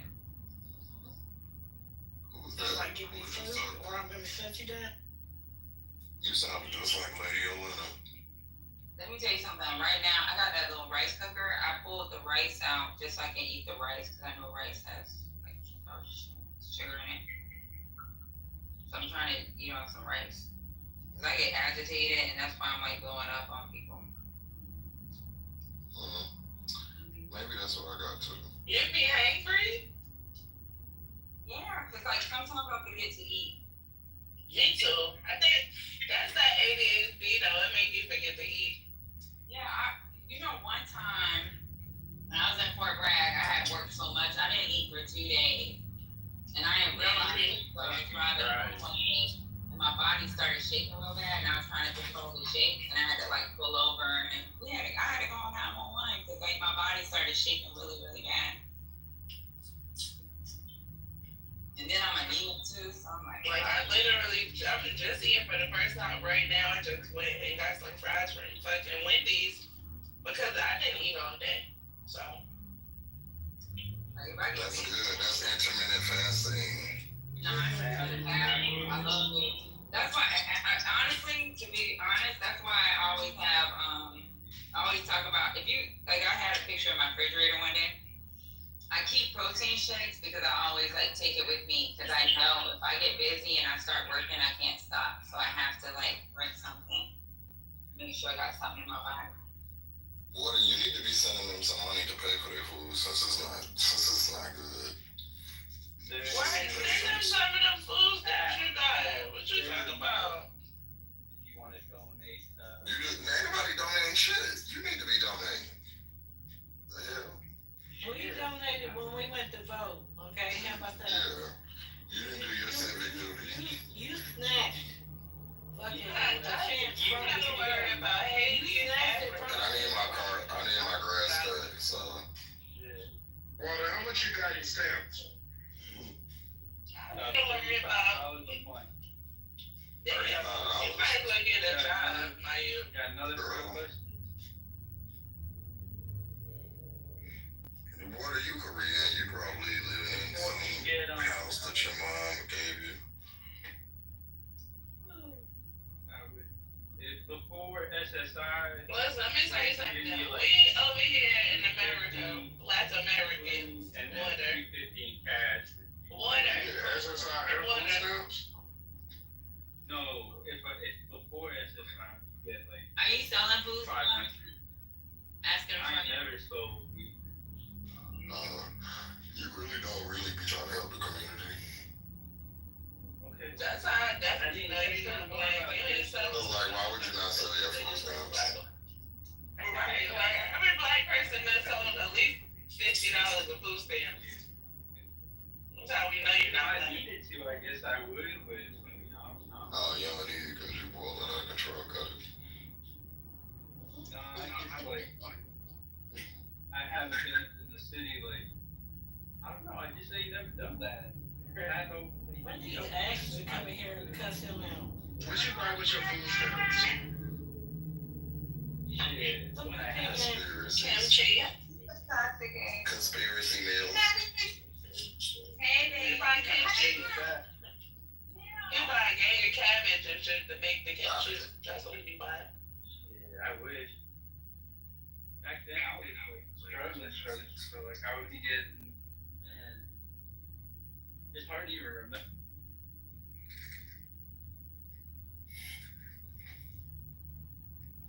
That shit, it sucks that you didn't even find the vote and you was a fucking Section 8 recipient. You about to lose your house and that's crazy. You know what I did? That big beautiful bill. He pretty much voted for it by not voting for Kamala. No, you pretty much Right, they did. You voted for that big beautiful bill by not voting for Kamala, so you don't have a voice, brother. You want to starve yourself for 2 days and shit. I don't starve myself. I don't even want to. What's going on here? I don't starve myself. I love food. The problem is I have a job. Like, Chad probably tell you the same. When you work, your ass don't get armed. You learn how not to eat. That's a fact. I forget to eat some days, and I've been You forget Racial That's a fact. And they tell you you're supposed to sleep at least 4 hours. That No, doesn't we're mean trying to be sleep deprived. We're trying not to be moved by the regular things that the humans, you mere mortals are moved by. It's 4 hours of sleep. Just what? Just for that 4 hours. Unless you're driving. What are you talking about? Let me tell you something. Unless you're driving, even with 8 hours of sleep for our drivers, that doesn't mean they gotta be 8 hours in a row. That means we can stop and you can sleep for 2 hours and start driving again, and then sleep for another 2 hours. Just gotta be 8 hours within the 24 hours. And for people like me and Chad, because we're freaking support, 4 hours of sleep means we can sleep for 1 hour, work for another 6 hours, sleep for another hour. That's how the Army trained us. So that means we gotta figure out if food is important or sleep is important. A lot of us want to motherfucking sleep. You gotta That's get a the fuck out. That's all I gotta say. It's. I mean, I know you're almost there, but if there's a way that you can cash out, I'd do that. Why don't you cash her out? If I could, I would. If I could, I would. Ask y'all hairdressers or y'all barbers about not eating. Yo, you just forget. You're not leaving no money on the table. They ain't forgetting. Every working individual. You just like what happened is, and y'all can tell me if this happened to y'all. Like, so if I'm working, like, say if it's like Saturday when I was like doing that, if I'm working, like I'll get hungry, but like I'll be so busy, it'll like go away almost. And then like when you do have like maybe 10 or whatever minutes to grab something to eat, you don't be like your stomach. It's almost like your stomach kind of like stops being hungry. Because you won't be that hungry. Then you won't eat or whatever you'll eat the next day, and then you'll order something big, and then you can't eat that, and then it's like the cycle starts over again. So I definitely know. That's why I said my eyes. Sometimes I said my eyes be bigger than my stomach. I can send y'all a picture of what my plate looked like when I went out to eat, right? And I'll have like, I want the tuna, I want the tuna, I want the salmon, I want the crawfish, and then guess what the crawfish fondue, and then guess what happens? I eat the crawfish fondue, take like 3 bites of my freaking tuna, and I'm full. Cause my eyes so fucking big. When you go hours without eating and be like that though, that shit just you could have a tapeworm. You should get one. Let me just say this. Grego has the opportunity to accept the plea deal and go to Costa Rica to be deported. Or he does not accept the plea deal. I'm trying to tell you, this is what it says right now. Trump admin might try to deport Kilmar Abrego. Here's the next thing. If you don't take the plea deal that they trying to give him and do fair time and get deported to Costa Rica, then he will go to Uganda. So is there a lawsuit there for this? Yeah, it's going on for the weekend. Don't want to hear it? Here, let me play it for you real quick. Yeah, thanks. All right. Yeah, so bad. You ain't sending me to Uganda. I'll go to Costa Rica. They offered him that on Friday. The White House is says Trump's tariffs and demands included to pay more for hosting U.S. troops at both costs and strain. Oh, he's meeting with South Korean leader at White House tomorrow. Decided if he wants to be deported to Costa Rica instead of possibly being deported to Uganda. On Friday, he was released from criminal custody pending his trial on federal charges.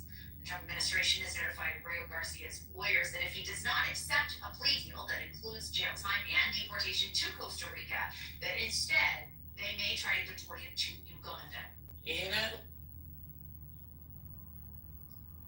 Yeah, did you hear the may try? I'm wondering if we're trying to get him to take a plea deal because they legally actually can't do either. Because didn't the judge last time say like you gotta turn the plane around and all this and that? How would they get away with another deportation? Yeah, Especially foreshadowing it, right? I don't know. Yeah, I don't know. I just posted that link in the chat. That was him coming home after 160 days. Yeah, and So I don't understand how they released him to come home and now they're talking about he gotta go back. I just looked at that video. That video, y'all watch that video. That shit's so sad. What? Look at that video, girl. Open She it ain't up. gonna click on no link. You know what? It could be me getting shot and she ain't gonna click on the link. Oh, why would you say that? Take that back. Lord Jesus, forgive her, Lord. I'll be like, yo, click on the link. Tell me if you know that dude that shot me. Verse 8, no, I don't click on links. I'll get somebody else to do it. I don't like to do that. That's so sad, girl. Nah, that's fucked up. Yeah, the kids was crying. Everybody was emotional. That's what I was like, remind me of the black dude said, get somebody else to do it. Get somebody else to do it. Get somebody else to do it. She said, there goes somebody right there. What is happening in this video? What happened? Nothing. It's just him coming home after 160 days to Maryland. And him reuniting with his kids, his wife, his family, and his other Oh, he people. got more than one child? I thought he He got 3 kids. What? There was 3 kids there. I don't know how many kids he got. I know that little boy is crying. It's a heartbreaking video.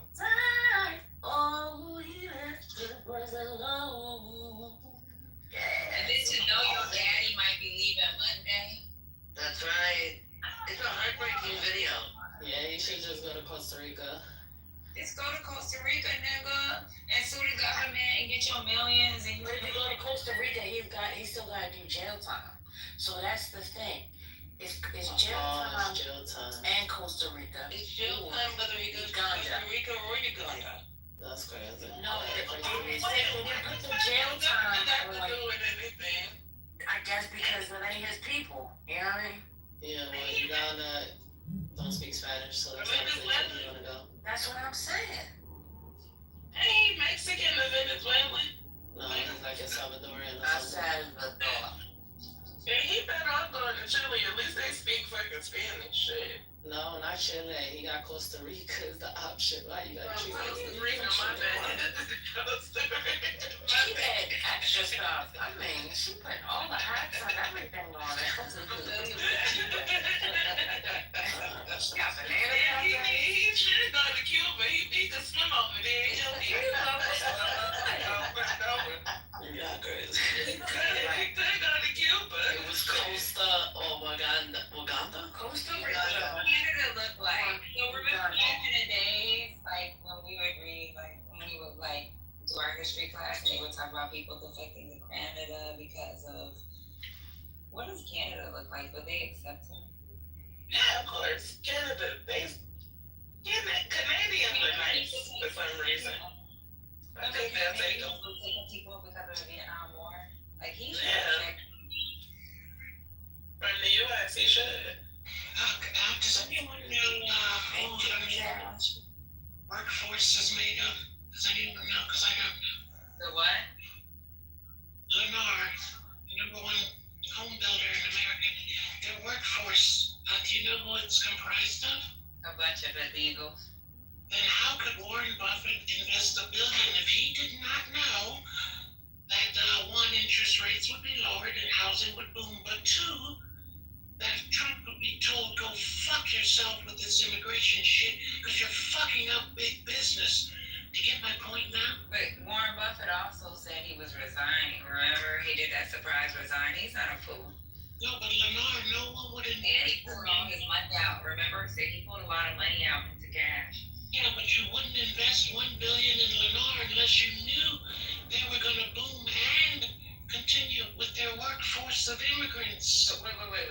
So Lennar got a waiver or something? No, I said Warren Buffett invested $1 billion last week in Lennar, and the stock shot way up. So But did they get some kind of? Remember how they were talking about certain industries? They would allow the illegal immigrants to have legal immigration if they apply. yes, So like Lennar, one of those companies that got the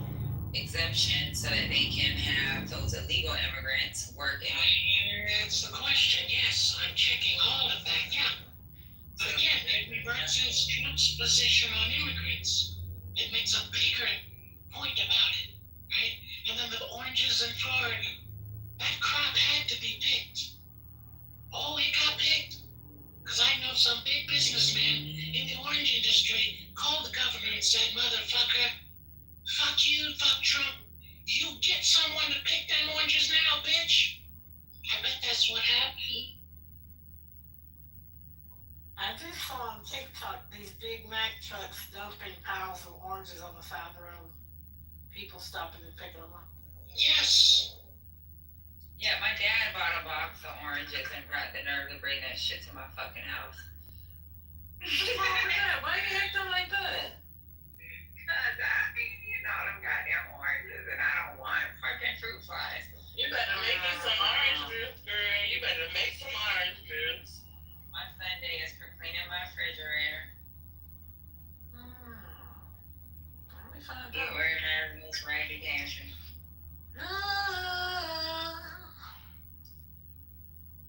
Let's see. Alright. Flu season coming up, them oranges might come in handy. You need that vitamin C, you feel me? I need vitamin D. Praise the Lord. Amen. A strong dose of it. Talking about the sun, y'all. No, vitamin D is good because, you know, the seasons is getting ready to change. So vitamin D is really important. Yes, it is almost cuddle season. That's a fact. It's almost cuddle season. Yeah, vitamin D is very important. This family season, what y'all talking about? It's so interesting to hear women talk about this. So. Wait a minute, I'm really talking about vitamin D. I don't know what they're talking about, but I'm telling you that the fall and the winter months, it's really important because we don't get enough sun. So vitamin D is really important. So you need that vitamin D in you. You understand? Yeah, I'm sure. What size is your vitamin? I am definitely vitamin D deficient. Okay, so. Y'all, so let me put y'all on the game. I hit Chad I'm up also when I was black, in so that's normal. I hit Chad up when I was in Houston. I don't know what the fuck happened. Chad. He's like, come out now. And I'm like, what's my hair? When you coming back? Oh, we're gonna go back. So I can steal you and then, you know, we'll go out. Did you have fun? Yeah. But one thing I've realized, and maybe because I was younger, I didn't pay attention, but y'all got some old ass niggas in the club. Oh, yeah. Young girls, I 100% get where you're going, but you old niggas are fucking funny. They just be lurking. This one dude told me, I said, how old is you? He was like 52 in the club. Jesus, where was you? There was some niggas in the club when I was a young lad. He was like, A young lad is crazy.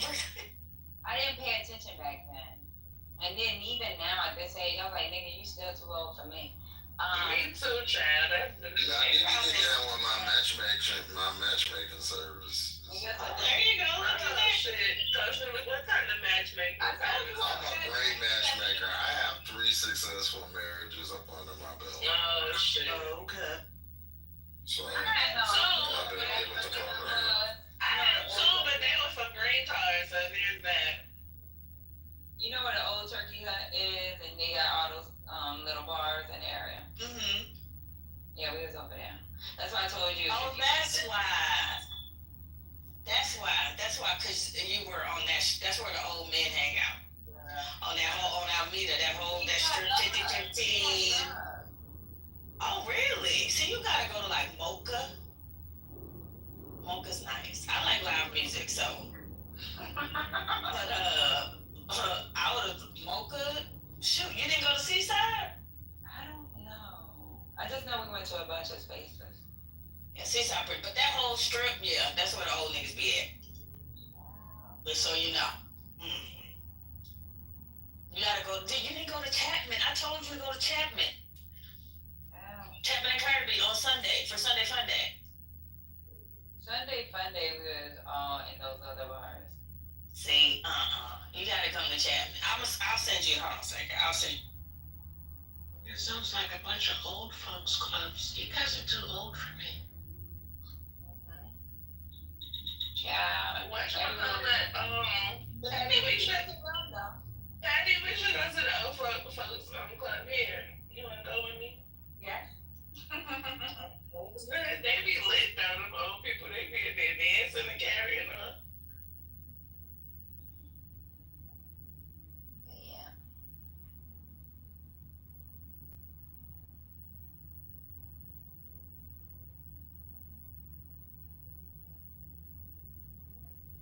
Okay. Let's check. All right.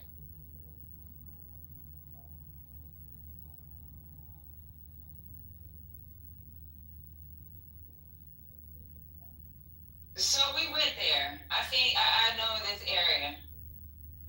And it was YNs and old ends. Don't say the yeah. Don't say the YNs. And then the problem is. Did you go on Sunday though? Did you go Sunday? Sunday. The Okay, problem good. is, I don't know. I think you need to wear flip flops and sneakers. And Chapman, probably so. I think it's Sunday. I don't know. My ex actually is one of the owners of that place, so I don't go. But I say I don't go, but I go. But I go incognito. But that's where I go on a Sunday. Not you be wearing shades and fucking ball caps to the place because you trying to be incognito. And a blonde wig.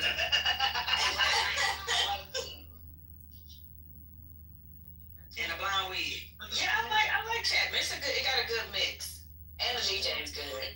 The staff knows it's you. Yeah, you're not fooling the staff. They know you're there. Yeah. Oh, South Carolina shooter was a hoax. That was a hoax too. It's fucking crazy. I was wondering why I didn't see nothing on. Yeah, that's old. I think the news reported it later on that night. I think. Yeah, a few hours after they reported that it was a Remember, hoax. we were listening to that man on the interview talking about the window busted out. And then, like, a couple hours later, it was like, oh man, this shit was a hoax. What the fuck is going on? Yeah, but we went there, and then,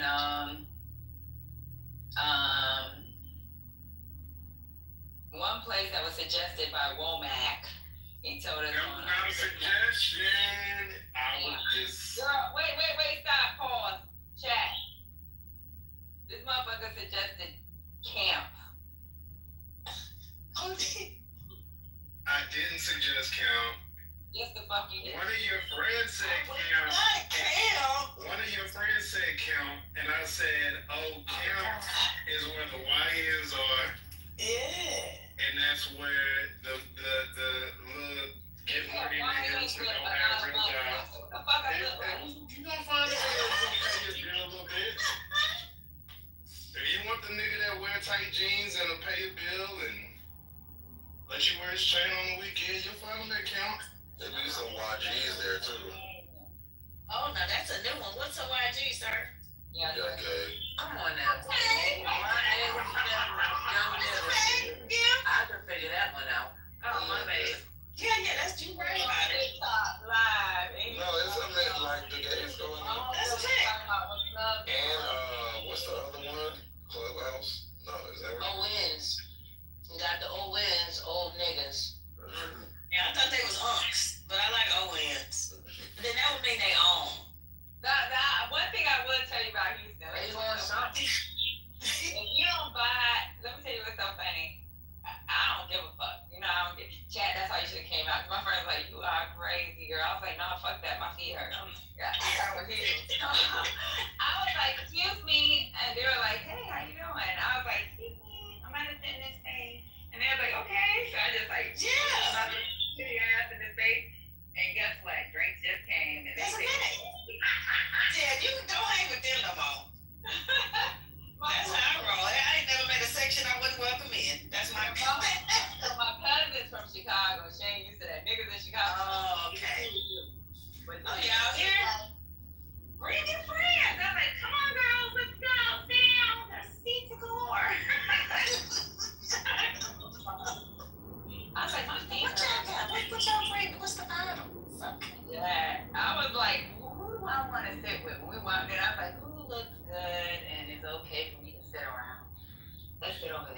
got enough seats, and some of the guys look a little decent. Girl, we sat down. I was like, they was like, you're gonna sit? Yes, I am. Don't get in the Nigerian war, the Obama war, Nigeria. Start going lick on the ground. Nigerians. What is the club called? It's a lot of Nigerians there. These motherfuckers was throwing, they had, and I'm not stupid, I know what bottle service looks like. Those fucking guns only hold $200. So, if you got ones, and the motherfuckers had ones. Dude, we went to go, sis. We went to go sit down, the motherfucker was like, doing the dollar gun thing. It was, I was like, these dollar bills. Them Houston chicks with they flip-flops was motherfucking. They was around there? Are they killing roaches? Not the lights came on. That's $100. Who put the lights on? I was like, look at the roaches. They spraying them. Ooh, it's money. Yeah, they should be deported. Yeah. Definitely. Nah, but get it. So did y'all go to 13? I don't know the name of the club. She was just like naming off clubs he was going for the thing. And we 13, that's Hardin's. Yeah, it's his restaurant slash bar, hookah lounge thing. And I've never been disappointed having dinner there and a nightcap at the hookah lounge. So my homegirl is a 32 that lives in Houston. So she's like, oh, she knows where to go then. Right, but all the places she was down with camp. She was down with. Yeah. I was like, I'm not in camp, bro. Yes, no. No. I go where I'll text you. So this is marks 20 years since Hurricane Katrina, right? That's coming up in a few days. Hey, you're supposed to say you go where the money resides. Dang. Where the money resides. Yeah, that's where I go. Is that y'all's worst hurricane in memory? That y'all remember in y'all's life? Hurricane Chris was pretty bad. Where was you? Oh, I can't stand this nigga. I only know Hurricane Katrina.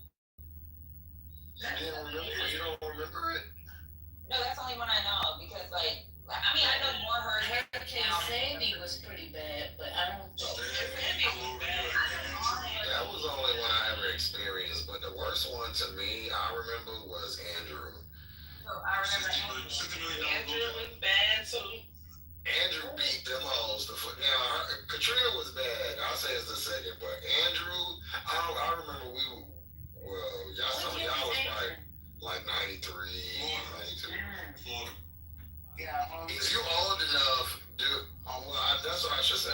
Like, for the people that's old enough. Hurricanes because of working where I'm working right now. But before that, the most devastating one that I know of memory would have been the one in Louisiana. That's it.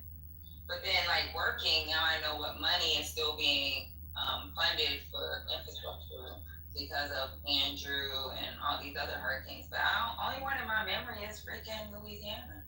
Well, for those who remember, which one do y'all think was worse, Katrina or Andrew? Because those are two worst. Katrina was absolutely worse, bro. Oh, somebody's at the door. Wait, no. Why you think? Can y'all hear me? That's mad. We can hear you. Somebody at the door. Somebody's at the door. Not my door. So listen, shut up. So here's the thing. Katrina became bad because the levees broke, right? It was bad, but what made it worse was because of the levees breaking. Do y'all agree or disagree? I agree with that. I think Sandy I'm gonna say Katrina was worse because 1,900 people passed away. That's what I'm talking about. 1,900 people passed away versus for Andrew, only 65 passed away. So I'm gonna tell you, according to FEMA, it's Katrina number one when it comes to funding with damage, when adjusted damage when it comes to infrastructure and stuff that it has to be paid for. Harvey is number two, and I think Maria. Katrina, Harvey, and Maria. Yeah, Those are the Harvey. three. Sandy and get her on the list. Sandy is Sandy on was that bad. list. Sandy's on that list, but it's not like the top three. So when like we're trying to do damage adjustments when it comes to like funding for recovery and ongoing costs, it's gonna be number one for we're still paying for Katrina. Harvey, we're still paying money towards Houston. Freaking Maria is because of what's happened in Puerto Rico. There's still money being paid into Puerto Rico. And then I think Sandy had something to do with New Jersey funding that we had. But I can tell you the top three is Katrina, Harvey, and Maria. When it comes to money that's coming out of FEMA. I think it's because New Yorkers be having money. Because let me tell you something. I know 3 people that lived on Far Rockaway that completely lost their house. Like it was gone. That shit was over with. So I'm talking about like incessant. I'm talking about like intensity of landfall. Like when if you look at like I'm not really. I mean, it's because I feel like damage is subject to the area, right? So, but if you look at how intense Hurricane Andrew was at landfall, a lot of people got out because they had the money to. But it was a beast. No, but that's why they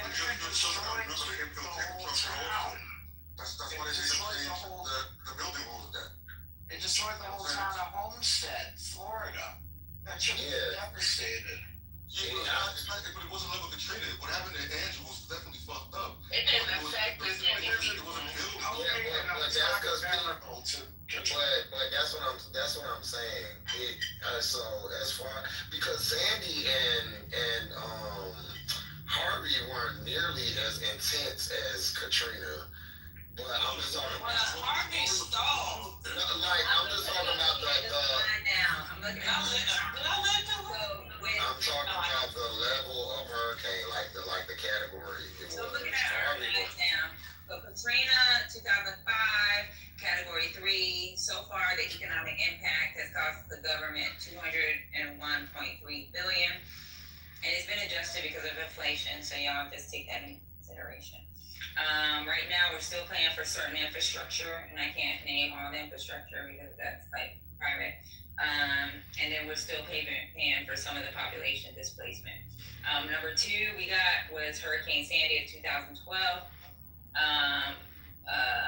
We're paid $88.5 billion in damages. Right now, we're still investing in coastal defense, the power grid resilience when it comes to the Northeast area, and then who's getting the most funding right now is New Jersey. Harvey is number 3. Harvey was 2017. Right now it's at $160 billion.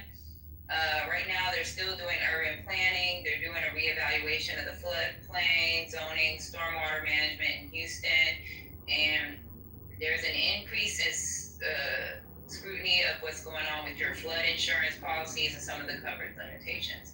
Number 4 is Hurricane Irma. That was 2017. So I fucked the numbers up, so I'm wrong, y'all, when I said it earlier. I was just doing like memory slides. And this is 2017. We've paid $77.2 billion. A lot of that has been infrastructure. Certain building codes were wrong. The emergency response that they had, the systems they had set up in Florida, we're still paying for that. And then insurance. So there's been adjustments to the homeowners insurance policies. So a lot of the premiums that are coming out of Florida right now, they're high risk. So like if you're buying a home in Florida, be safe because if FEMA goes away, y'all fucked. Number 5 is Maria. Puerto Rico, they labeled that as category 4. That's cost the United States government $115.2 billion. What year is that? What year? 2017 Hurricane Maria. So I said number 1, number 2, and number 3, and I said Hurricane Maria was number 3. So I'm wrong. I'm sorry. I apologize. I just remember Maria. Downstairs. Wait, is there a pattern here? Because of those you're talking about, a couple of them were in 2017. That's the first year Trump took office, and now we're in the first year of his second term. Also, none of those were like. It was more than 2 that was in Trump. It was 3. It was Maria, Irma, and Harvey. You see? Yeah, but none of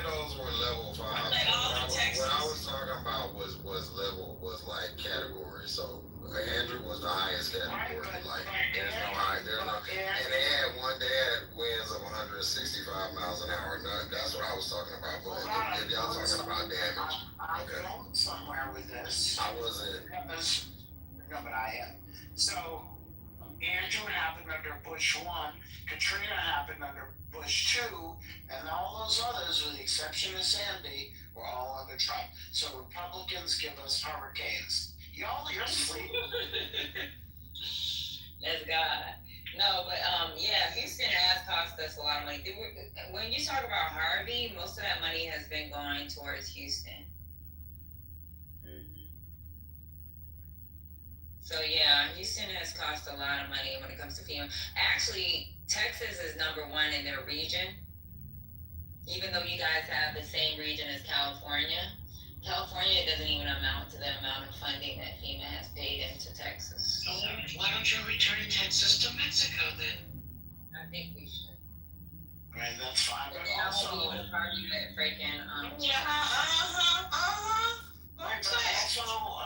Also, Brownsville was the most devastating in terms of deaths for hurricanes. That was in 1900. That predates FEMA and all this other shit. But I think there was like 10,000 people died in that hurricane. I could be wrong. But it's crazy that we're still trying to. This is the thing that, like, of all the hurricanes, and this is how you know, like, New Orleans, when it comes to poverty-stricken areas, we're still trying to send money. We're still trying to send money to displacement. We have a pot of money for people that's been displaced. Sorry, it was Galveston, Texas. That was 2005. 10,000 people. So as the greatest nation in the world, why don't you fix your damn infrastructure? What's the problem? Other countries are fixing their infrastructure. What's the problem here, Patty? I don't know, because I'm not a construction worker. Maybe we should get some more illegals with these skills. I just work on a computer. Now ask me some Excel formulas. I got you. You need a VLOOKUP table and you got a bunch of data. I can make it. Shout out to Hurricane Chris. Yeah, I'm second Excel math. Shout out to Andrew. Andrew held the record for 25 years. Y'all niggas grew up. Hey, Andrew was in Houston. No, it was like Florida. It's the most powerful hurricane to ever hit Florida. You gotta think, that was in 92. I want to see what it was like 27 billion, I think, then. I want to see what it is like. So for me, like, my area of work is going to be the last 30 years. And then there's somebody that works on what other continuing funding is on the 30 years before that.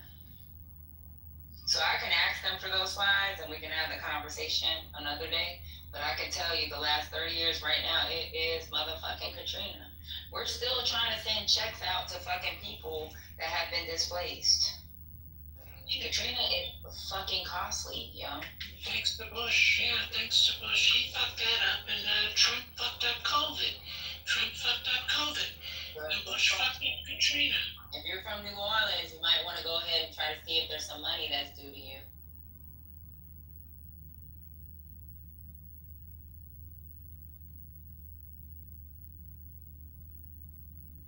Because when Trump get rid of the funding, when they drain this fucking funding for FEMA. It's not New Orleans, it's Nolans. Get it right.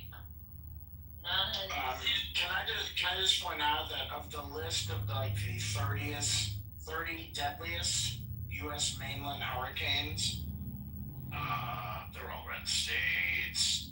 Galveston, Lake Okeechobee in 1928 in Florida, Katrina. There's another one in Louisiana, another one in Georgia and South Carolina. You know, y'all stealing our money over here in the blue states. I'm tired of y'all. You know what's so crazy?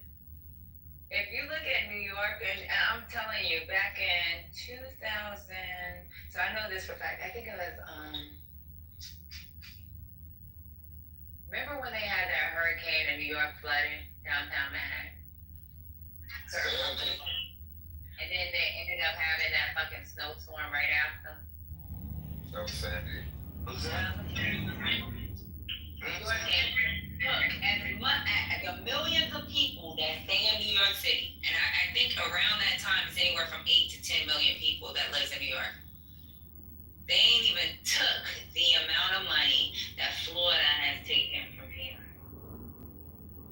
So when you fucking Floridians, whatever you call yourself, come up here like mother, we can take care of ourselves, we have enough of this. No, you don't. Y'all got prepositions. I'm right. Well, that's geographical, y'all.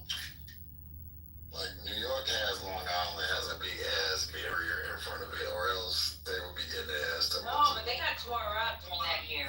Let me tell you how tore up it was. Yeah, because but what I'm saying is they have Long Island on the up the coast.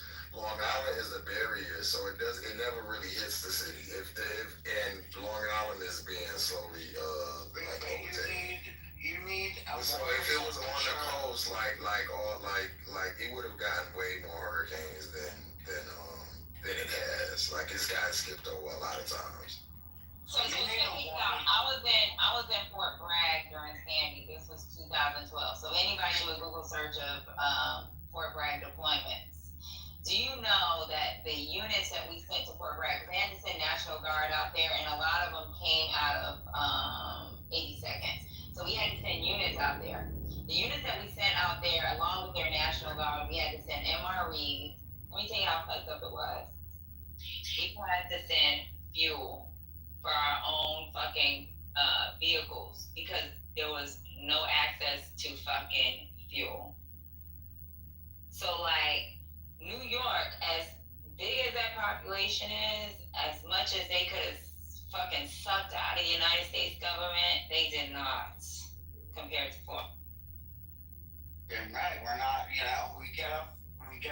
They tell me even made us think about it.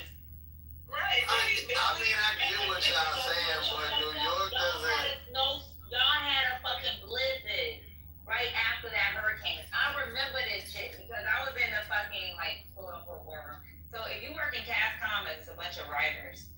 We was in there, like, trying to figure out, hey, this is when I started planning. We was trying to figure out, hey, there's now a snowstorm that's coming towards freaking New York. What do we do? What does the MREs look like? We had to look at the DOS, which is days of supply for food. Like, this shit was fucked up. And this was New York, New Jersey. It was New York and New Jersey. And we was focusing at that time on the Bronx. Because you guys, at that time, the area had a poorer population. That area that we were trying to focus on had more of a poverty-stricken population. It's just always going to be like that. Florida is a tropical state. It's like the only place that has that type of weather, and it's bare. So it's always going to be that way. I understand. I mean, in order for the hurricanes to really get strength, they got to be at 80-degree temperature ocean. By the time it gets up to New York, it's not that, so the intensity will lower. But if it stalls, it can also do a lot of damage. And if it's really big, it can do a lot of damage. But, in Gulf of Mexico, I would get the same stuff. Degrees. Yeah, I would get the same stuff that North Carolina gets, sometimes, but yet there's a blockade, so New York City doesn't get it. It wouldn't intensify as it got up there. It would just have to I mean, the water temperatures is given the same. So, like, when you have normally high temperature waters, like what caused Sandy, it will happen. The Long Island stops it from going all the way into New York. It can hardly ever make landfall. I mean, fuck Jersey. Maybe it's just that, or maybe it's just that Florida is cursed. Maybe Florida is cursed like they say Haiti is. Ain't nobody ever think of that? No, geographically, it's in a region that is supposed to. It has the highest rainfall in the country, and then the waters are warm, and then it's in the beginning of the Gulf of Mexico. That's why Texas, Louisiana all get, because it's warm water, and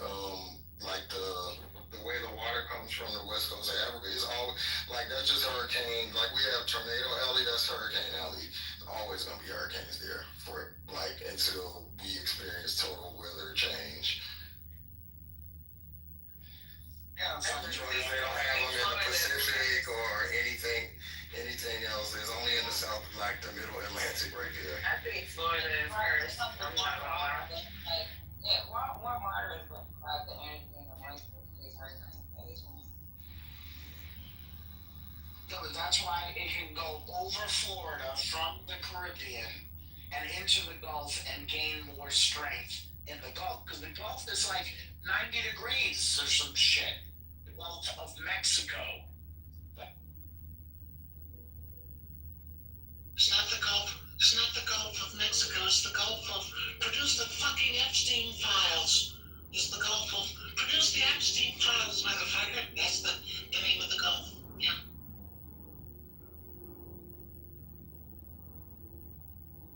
Florida is a catch basin. Hate to tell you. Go buy a house on Florida. But I will say, the way they build their homes there, I really like the way they build their homes. They're very Now, sturdy. and That's Los Angeles. yeah, that's why Homestead got destroyed because it was fucking shit homes. So they got devastated because there was there's no building code for that shit.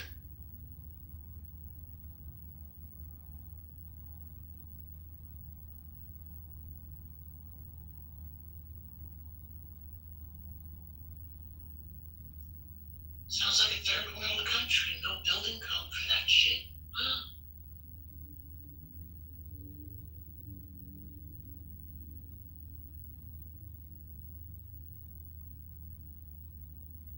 Yeah, there's a lot of old homes in Florida too, so they haven't met the building codes yet. So and they don't have to.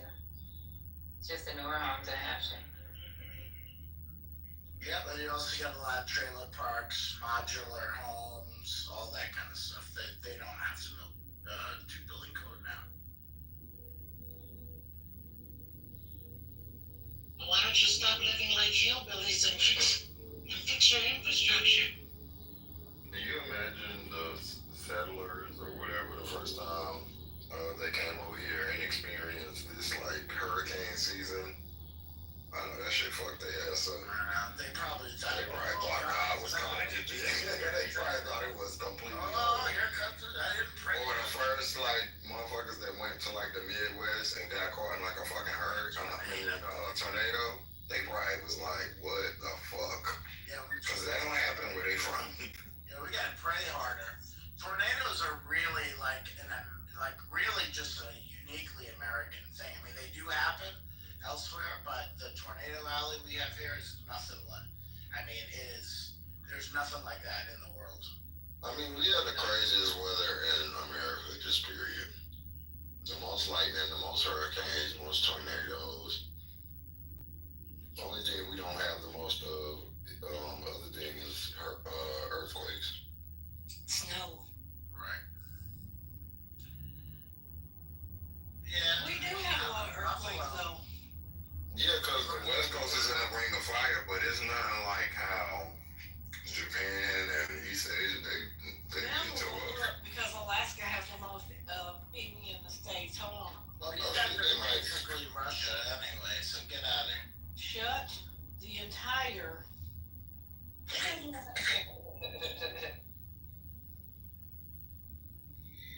Didn't he wear a USSR sweatshirt when he came to visit? Oh, they're doing more of that for real? Not Putin, but it was Lavrov. That's really, I mean, come on, they're playing in our face. Come on now.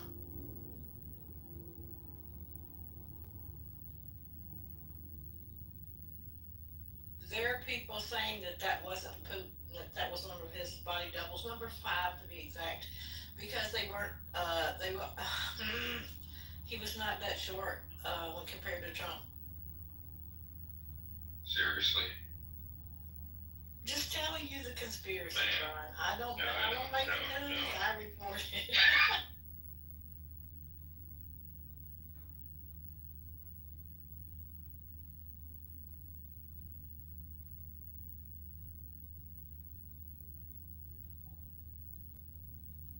Just you're right. It's Indonesia, then Japan, and then the U.S. I told y'all now y'all can tell me all y'all want about foreign policy, but geography. He knows, but that's all Ring of Fire, though, isn't it? Isn't it? No. Yeah, it's like it's the East, all Because that. Alaska's even in it, and California. Yeah, Washington State, Oregon, all that stuff in the fire. California, Hawaii.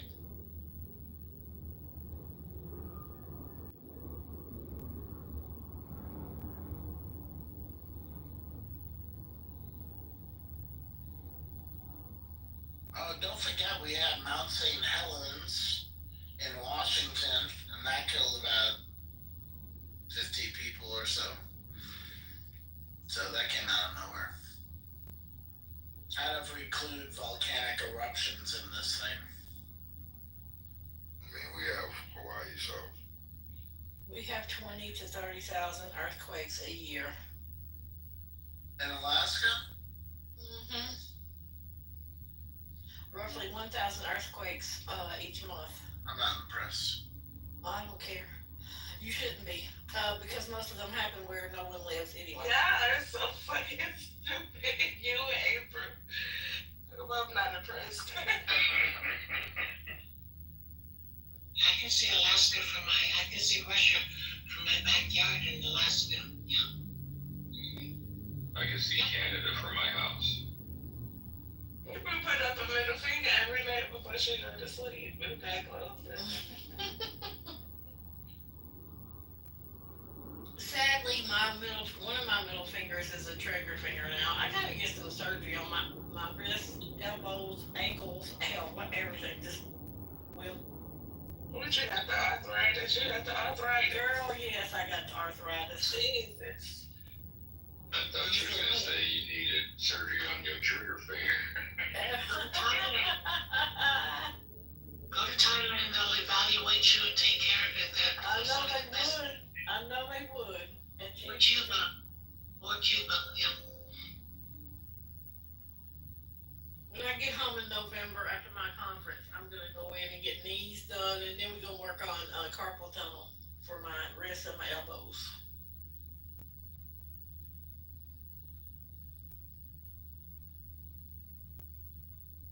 I wasn't built for all the hard work I've done in this lifetime. I would sue if I were you. Who am I gonna sue? Every fucking body, girl. Every fucking body, I'm gonna do it. Just for you, Point. I'm gonna sue every fucking body. Sue them all. I'm gonna start with Haitian. Haitian, I'm gonna sue you, Haitian.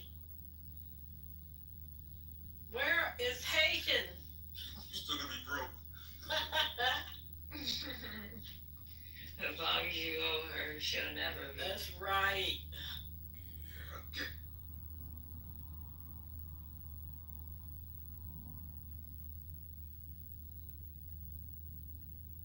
I mean, we did just have a hurricane over here in the Northeast last week. And I mean, they got crazy riptides, and it went all the way up to the dunes of the beach here. I mean, it was pretty crazy and flooded a lot of the town. Fake news. Not fake news. I'm out in the city, so I'm somewhere else, but I'm on the beach, and that's what happened. So deal with that. But you wouldn't know a beach. Beaches on it. Yes, we do. We do too. You know what I saw this afternoon? My son and I went to the chicken. A moose. No, I didn't see one of those today. But there was this busload of Japanese tourists who came off, and I thought they was gonna fall off the bluff because they were backing up for photos. I was like, please God, don't let these people fall. But the tide was out and the mud flats were visible. I was like, please don't go down there. I hope someone told you. But they were really happy to be taking their photographs out there. It was just the mud flaps. That's what I'm gonna say, huh? Not mud flaps, mud flats. You know. Yeah, she went to Native American real quick. Was talking about the mud flats were visible. And I went back to the corner workout. Like, huh? Excuse me, man.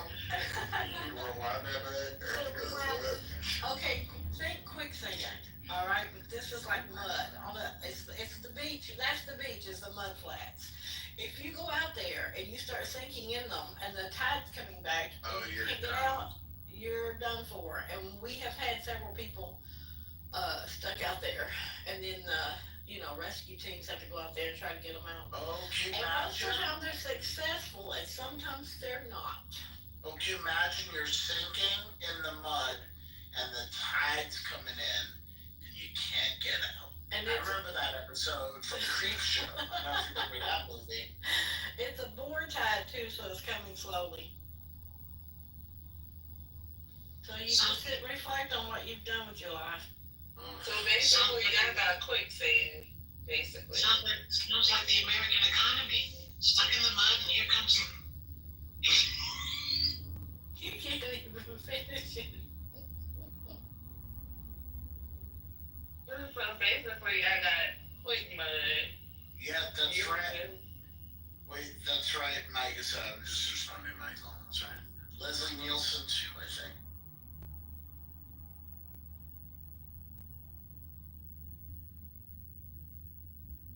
But I prayed for the Japanese tourists, and they didn't fall off backwards off the bus. Yeah, but they should They get back on their bus. How is that damage from Japan now? Because they were Japanese, girl, and they didn't have all their cameras out. We have, listen, it was a busload of them. It's tourists. They don't have cameras. What else? Why are they getting deported?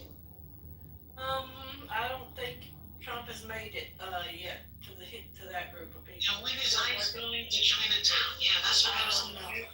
Oh, okay. Someone said they were going to be on military bases looking for people to deport. I'm like, God, y'all gonna get in trouble. Just go try it. Yeah, hopefully that works not good at all.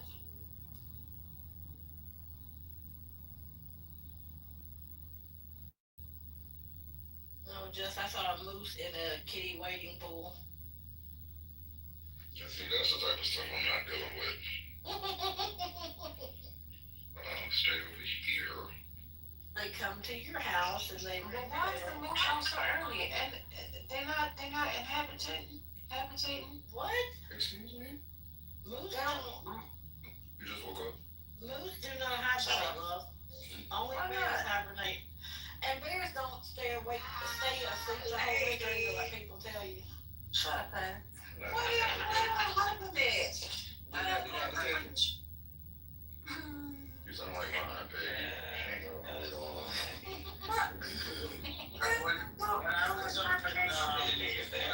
Why they not habitating? What's going on? Yes.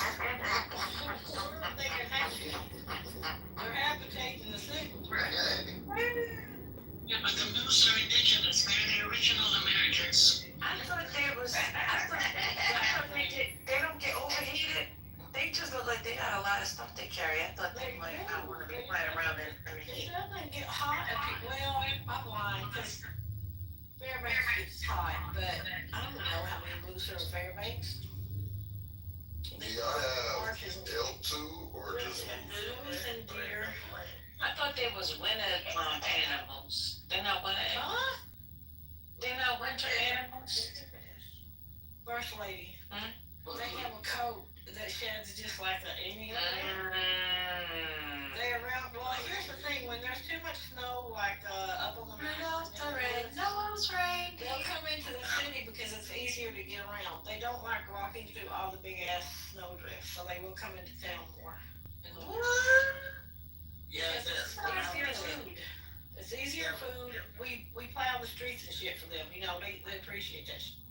How you gonna And when I was up in Tahoe a couple weeks ago, they were telling me about all the bear precautions they have like in their homes. So the bears will turn the doorknob and walk in. They've become so accustomed to all that shit. They'll come into your house and they go right for the Imagine- refrigerator, Scotty.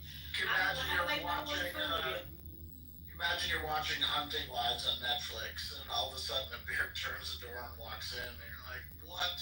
Yeah, they were here before you, though. Yeah. And your house will smell I don't like a like dead living damn around skunk is in it. Black people have a version of Alaska. It's called the Hood. And one time when I was watching TV at my friend's house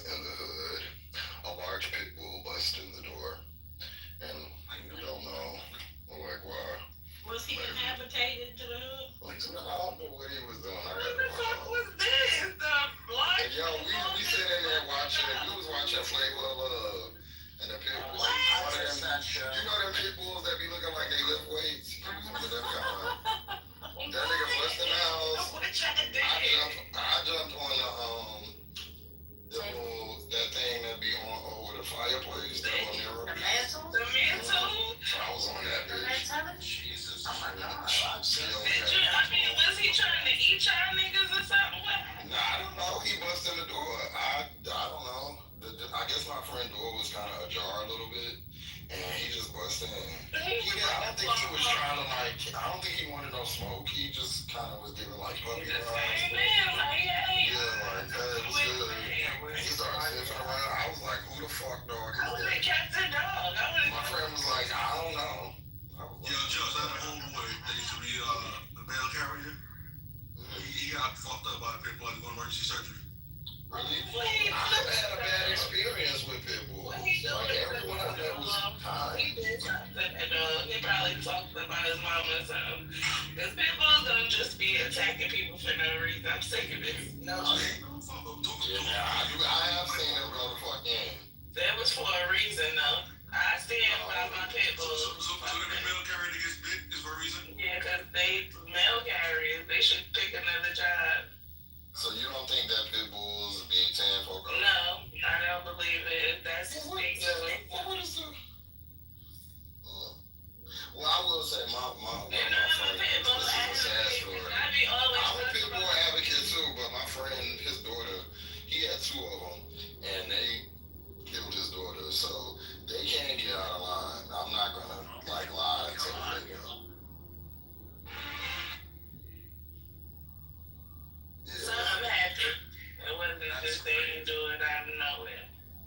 All I know has been the nanny dogs. So. Well, there's several different, that's like an umbrella term.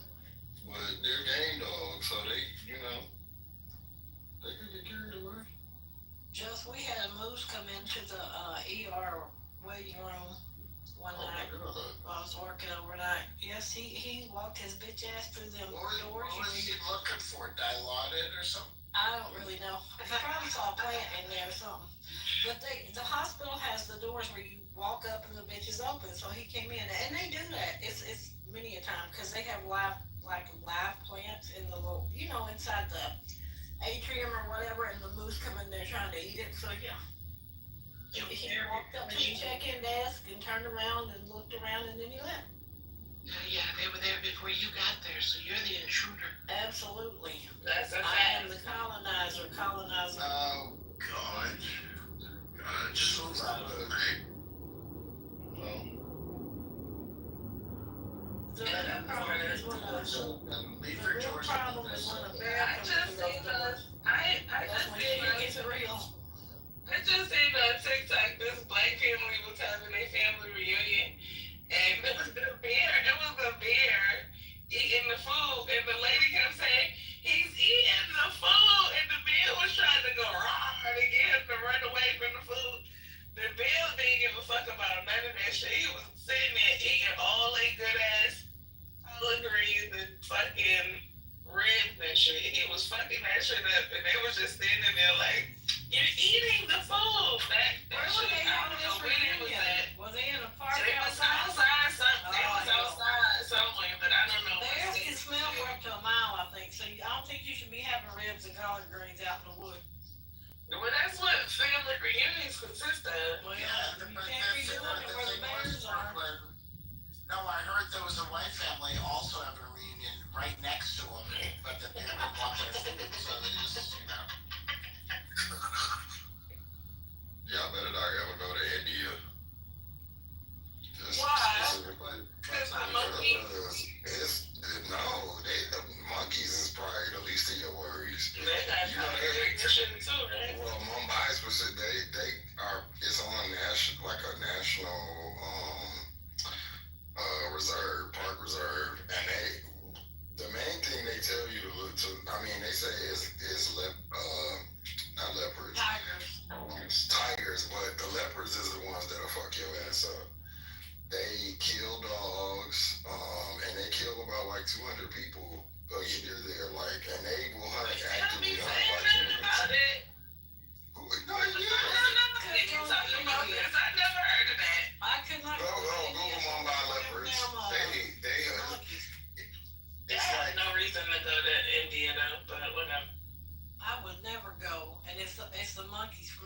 need to get to the tigers and leopards. I could Those take the monkeys are monkeys over. menaces. They are menaces.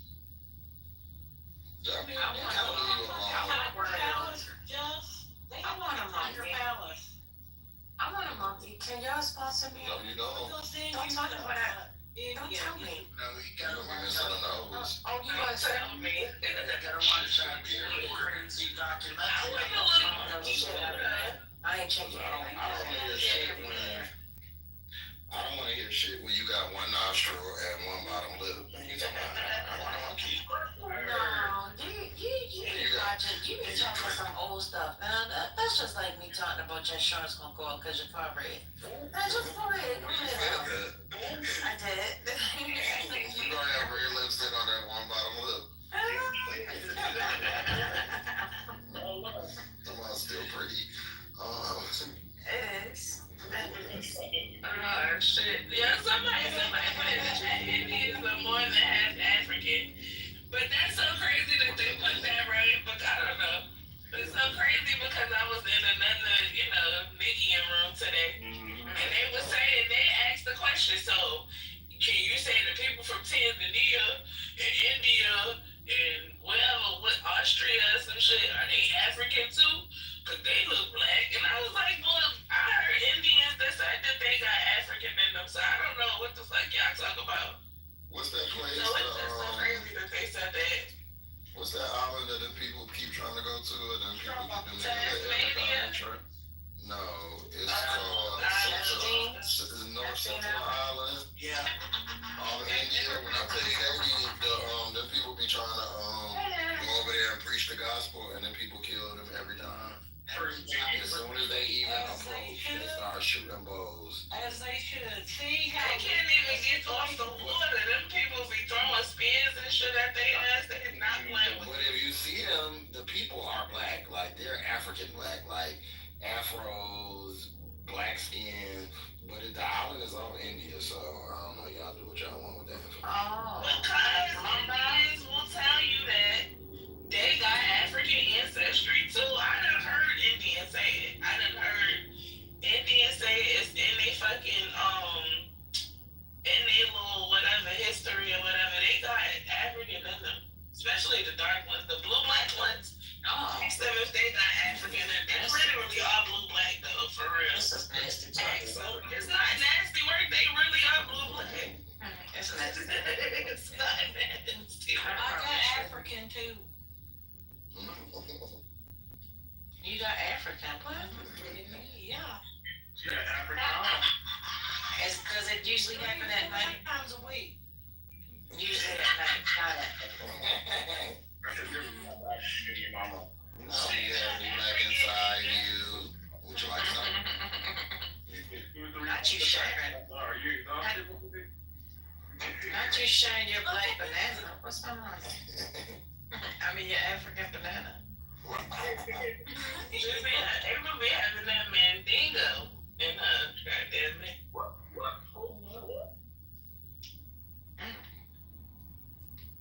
Turn that little kitten up, huh? Right.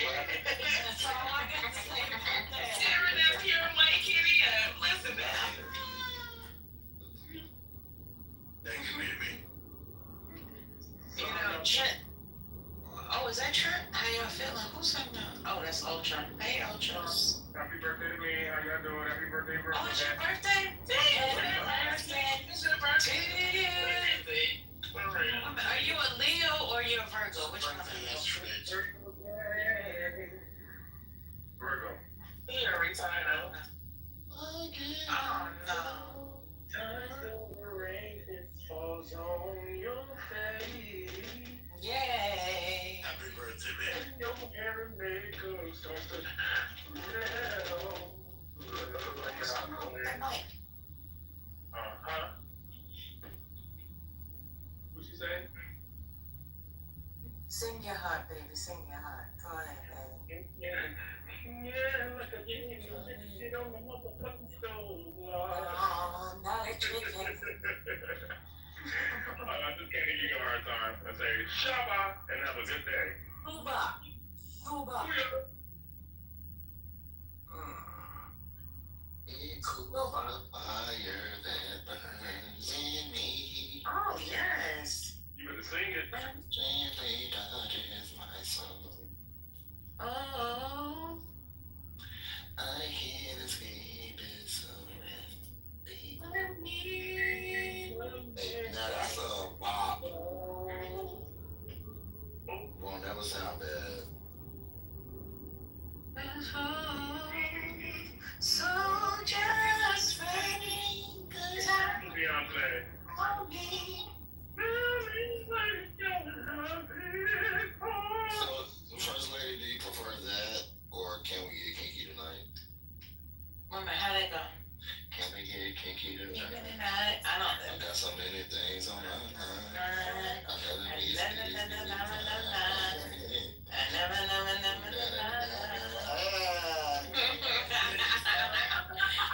Yeah, no, it's the first one for me. It's the first one. Can we? What about that total? Can't you see what you do to me? Oh, Yeah. that's good, son. That's That was Yeah. New York. good to this day. Yeah. You need all the chicken ass from Pasadena to me. To Medina, let me get him. How you gonna go from? The prognosis. So, That's Biggie. Yeah, that's the beginning of the song. That's the beginning of the song. That's right. Okay. Can't you see? What you do to me? Sing it. Man, Man, the clothes used to be the bomb too. Man, they had the. Listen. What y'all ain't with the outfits? You can slide it. the all black patent leather. Yes, that leather. Then they had like red, maybe like an all red situation. Look at these outfits, because I ain't even anything. They ate that up. Yeah. He had the Versace shades. I need to give you some of those. I don't know. I have my Versace shades are busting now. I like Ray-Ban Versace. That's a Versace. You know what I'm talking about? It's that. You gotta say the. What's those? Are they aviators? Are they? No, they're not aviators. I think like the American, the Ray-Ban style. What's those called? The Men in Black joints. Can't you see? So Ray-Ban makes aviators and they make. So just Patty, don't play with me. You don't even try to say my shit ain't authentic, cause I got my motherfucking Neiman Marcus fucking credit card receipt that I still had from I wasn't 2 years ago, man. And I paid them off, man. Like, what is the style? I just told you. It's the Ray-Ban style. It's the Ray-Ban is a brand. Yeah, but the most you know how Ray-Ban is. Go look up Men in Black. I'll show you. I got it. I'm sure I did somewhere. I ain't going through all them pictures right now. But yeah, let me see. I know I got them. I got them right here. Cause I had them on. Won't let you remember. Can't you see? Teardrops. I'm a beater. You want a belt? Which one? Let me know. What kind? No, so when I certain shades, I look for certain types. Can't you see? We step on my skate, kick off your feet and relax your shoes. I'm not kidding. The SKB, just kick it. Just kick it. Hey. Let me see. Yeah, that's not a good look right there. What you say,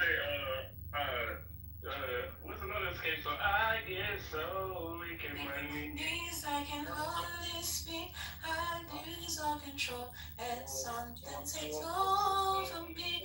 And the days I can hardly wait. My love is so sweet. It knocks me right off of my feet.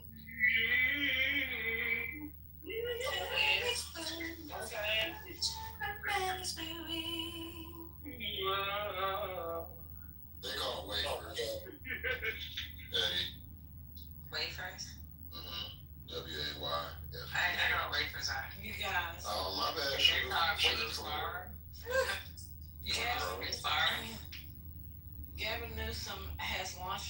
swamp style merchandise shop complete with red hairs.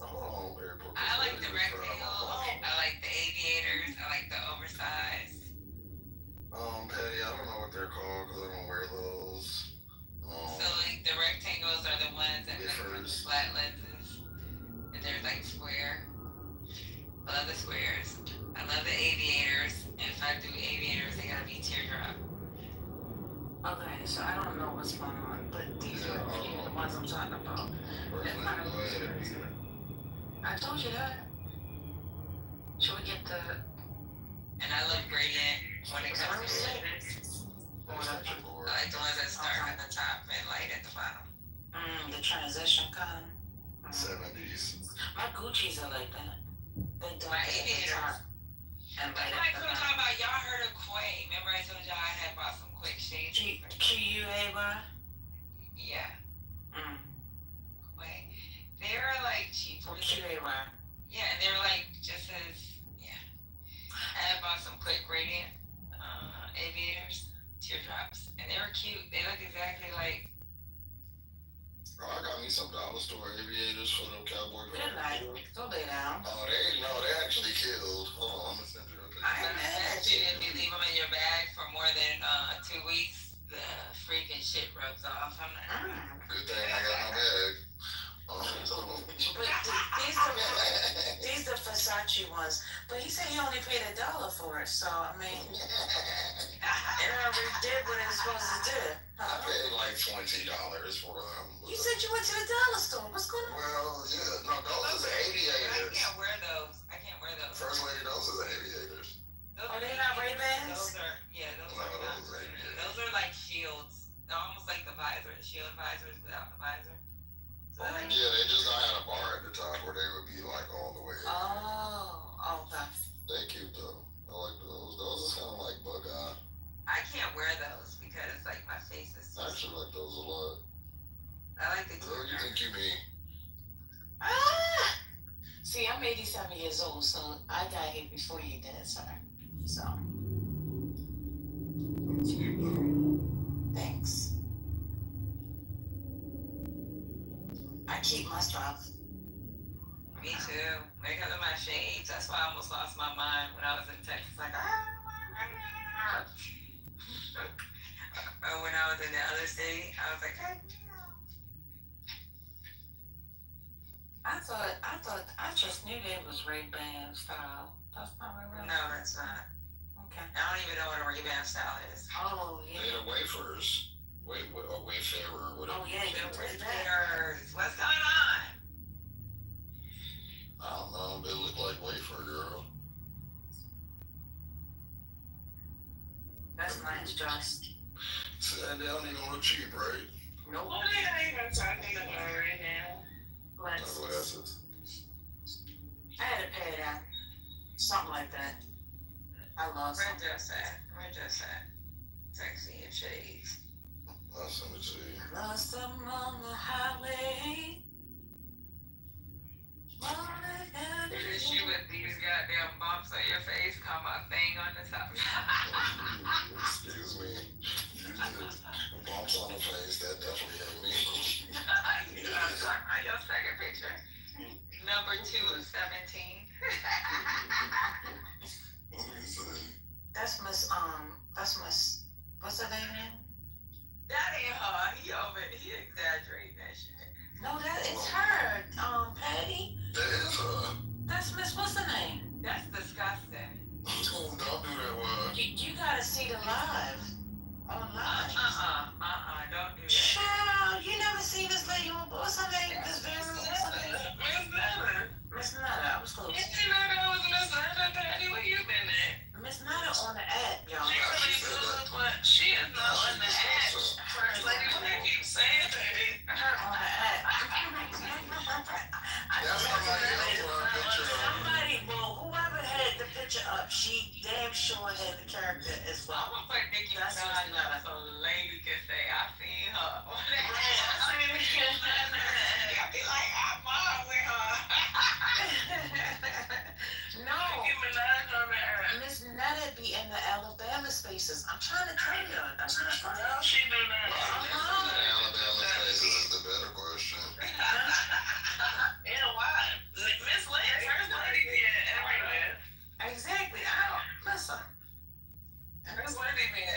somebody space in jail? Just a little bit, just enough to catch a little tea. A little tea.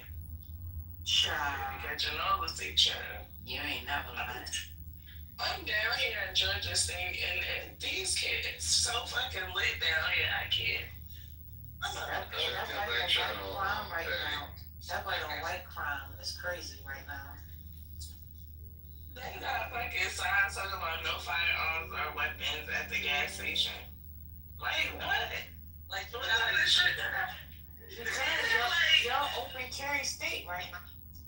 No, but the other part about it that's even funnier is they got 2 security guards down here at the gas station. And them niggas are smaller than me. What are they securing? I just want to know. Because I don't got a hot feel one for your ass if you try something. They got guns, but they still little. And they can overpower the shit out of them.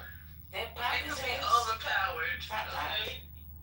Bang, bang. That thing to make that thing go bang, bang. That thing to go bang, bang.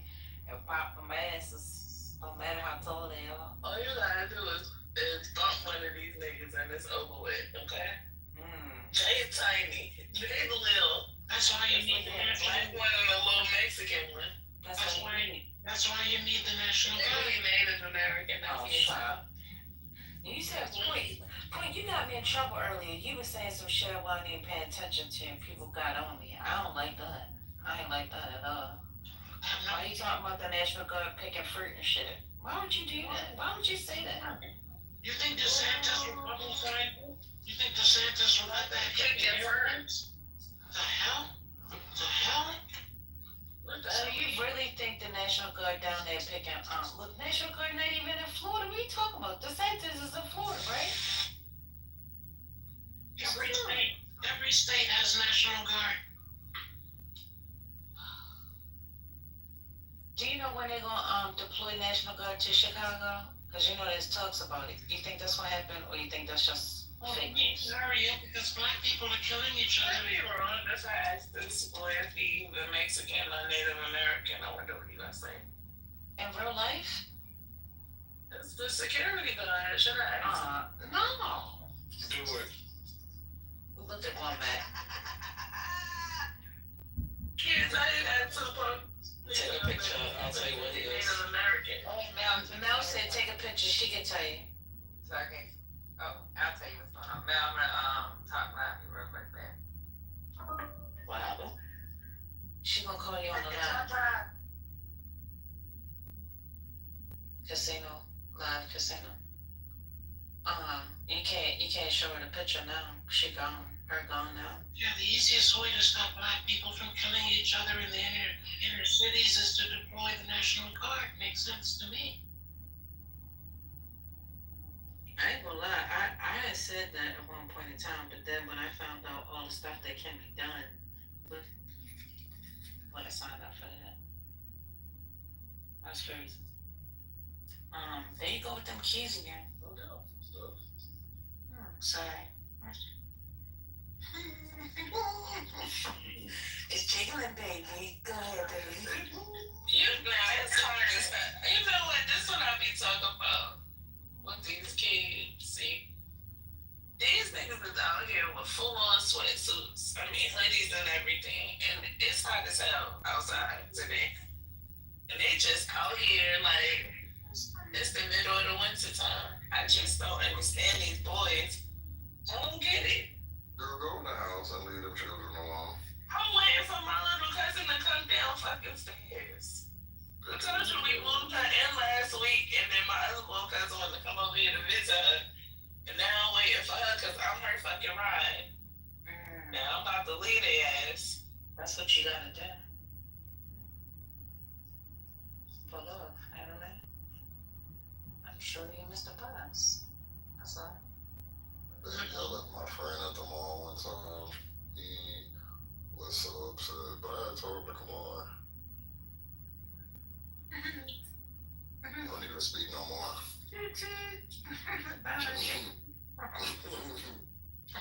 You know how when you was in school, well, I don't know about y'all, but when I was in high school, we used to go to the mall on the weekends, like on Fridays and Saturdays and stuff. So you remember, but you used to have leather trench coats. Anybody ever had one? Okay.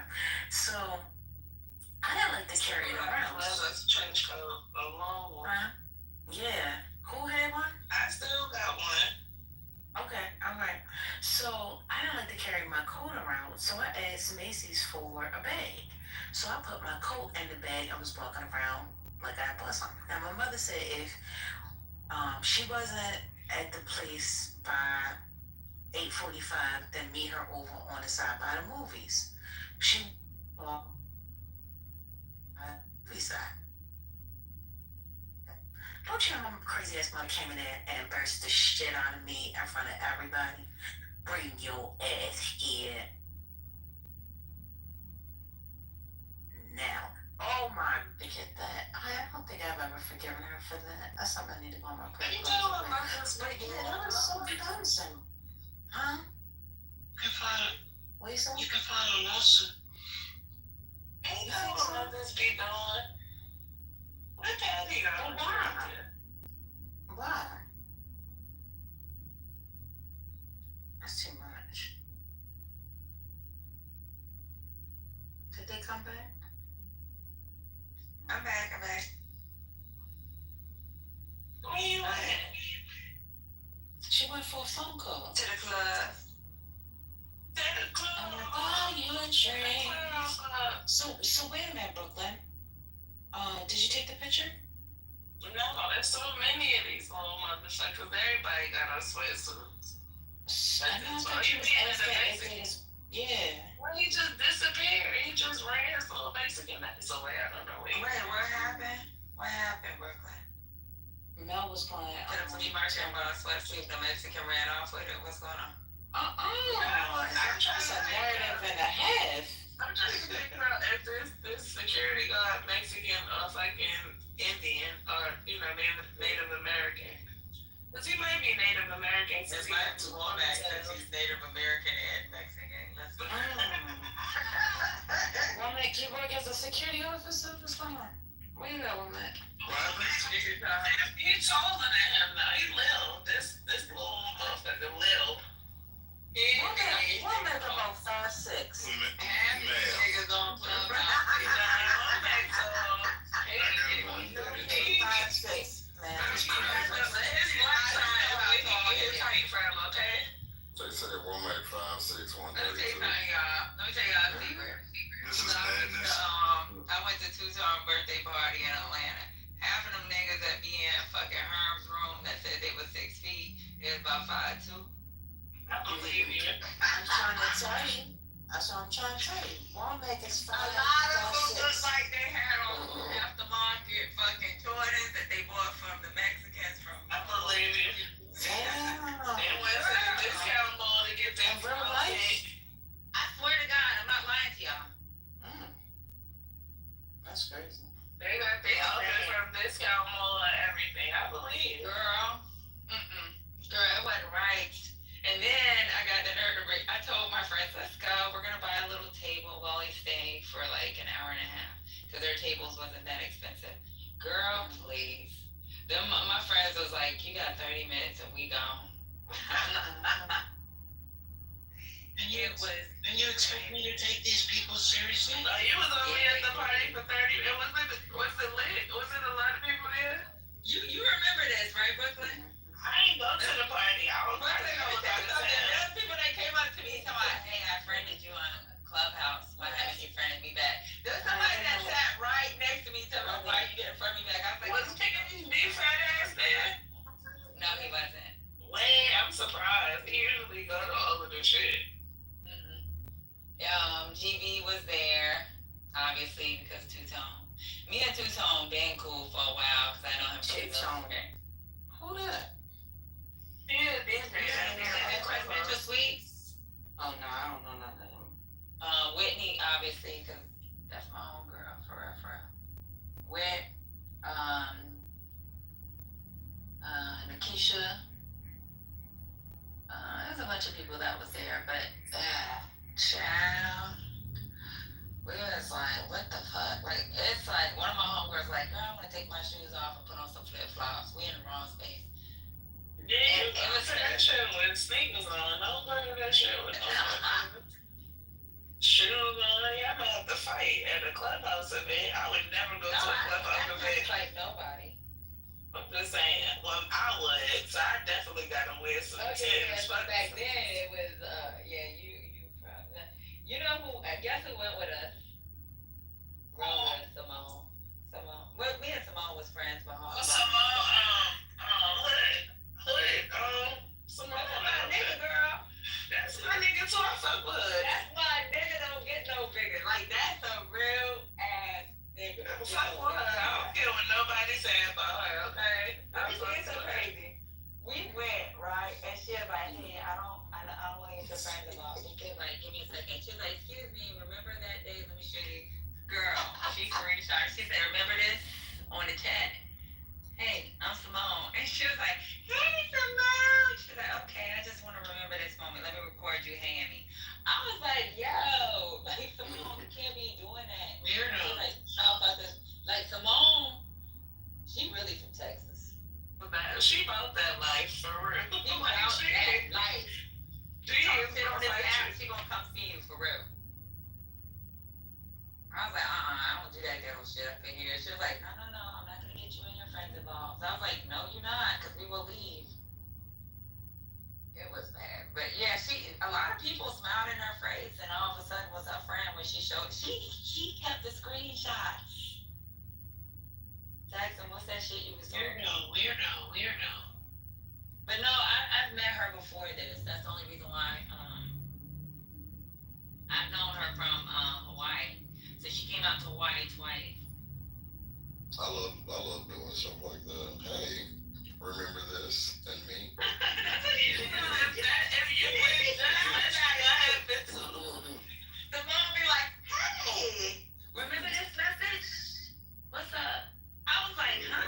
What happened?" What? It was like, "Simone, hey, you came." What was that you said again? It is crazy because she had the cutest dress on, but some motherfucking sneakers. That's what I didn't know what the fuck was going on. Like, yeah. And then people always want to be like, "Oh, chill, like, no, bitch." No, that's what my homegirl was like. Who is she acting like that? I was like, "Hey, you're crazy." Yeah, I mentioned that.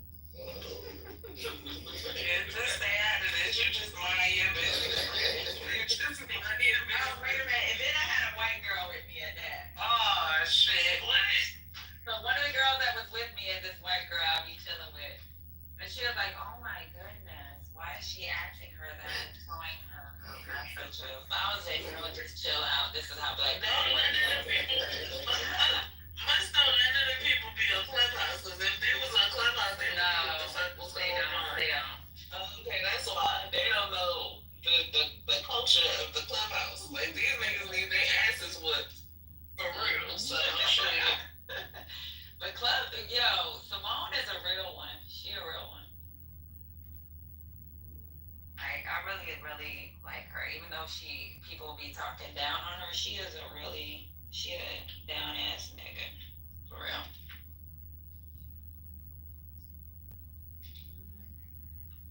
So is Wit. We're the cool ass motherfuckers. That's really it too. These people just be getting too involved in this Clubhouse shit. I just don't get involved. If they get involved online, but if you meet them in real person, they ain't shit like their Clubhouse personality. Well, Simone will beat your ass now. Simone and Wit will beat your ass. Do not fucking don't. They not fake Wit talking about beating. That's just Wit trying to swat. That bitch will beat you up. I don't even know why people be talking to her crazy. She little, but she'll fuck you up, and I know that's what you're looking for. All the girls. I already know anybody that talk like that. I already know what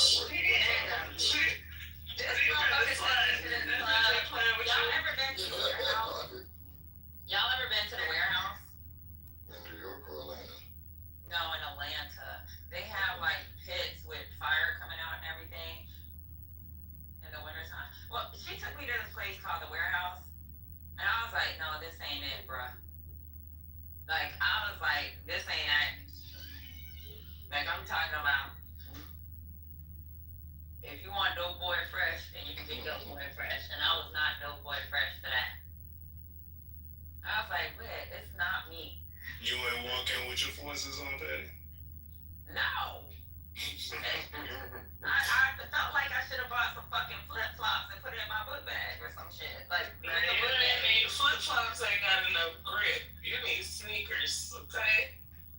You need protection. Hey, you know what I saw today? Do y'all remember when the governor of Alabama was giving that speech and she burped? No. Hold on, I gotta play it, cause this was the nastiest shit. I ain't even covering my mouth. You just burped. No, you better hear it. Listen, hold on.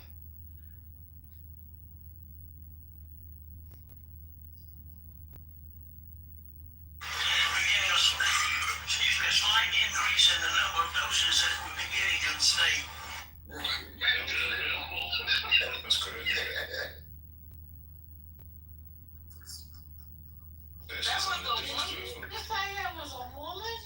Yeah, you say that was a woman? That sounded like a man.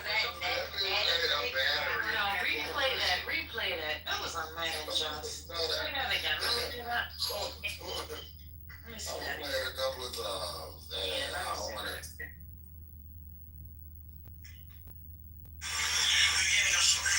Excuse me, a slight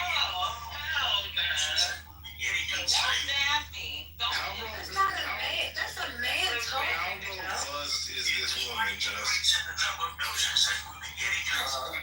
said, how robust is this woman? Very robust. That's a man, Josh. I would leave the podium and hide if I had some shit like that. She's very Nike as well.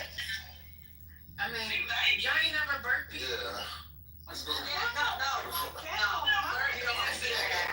What did she eat? Cardboard? I was saying, you feel like a fucking dog. She sounded like she drank that whole beer. Took that shit to her face. That was a good beer. That was a good beer. You drank beer. Fuck no beer. She drank some gasoline.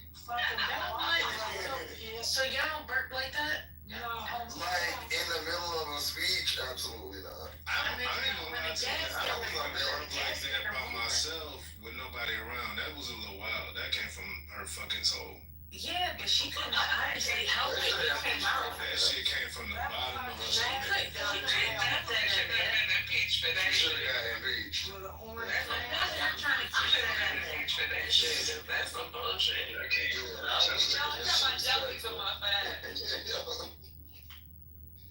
Then you got, I mean, if you work like that, you probably gotta throw up. Yeah, she probably threw up a little in her mouth, no doubt. Yeah, when you work like that, you about to throw up usually. First of all, she's a man. Okay, that's number one. Mind you, Alabama, that's so crazy. She's clearly a lesbian. And that was The girls are afraid of her ass. So you can be a conservative lesbian? well, Julia Michaels, man, she know she can. She's trans. She's trans. Wait, that was Kay Ivey? Just? Hold on. You said governor? Yeah, Alabama. The old white Don't lady? discuss shit. Don't do that. That's her bed she's on. Okay. That shit She got Oh yeah, Kay Ivey, that's her. Yeah, she looked frail too. She don't even look big for her. She do got the I like her haircut.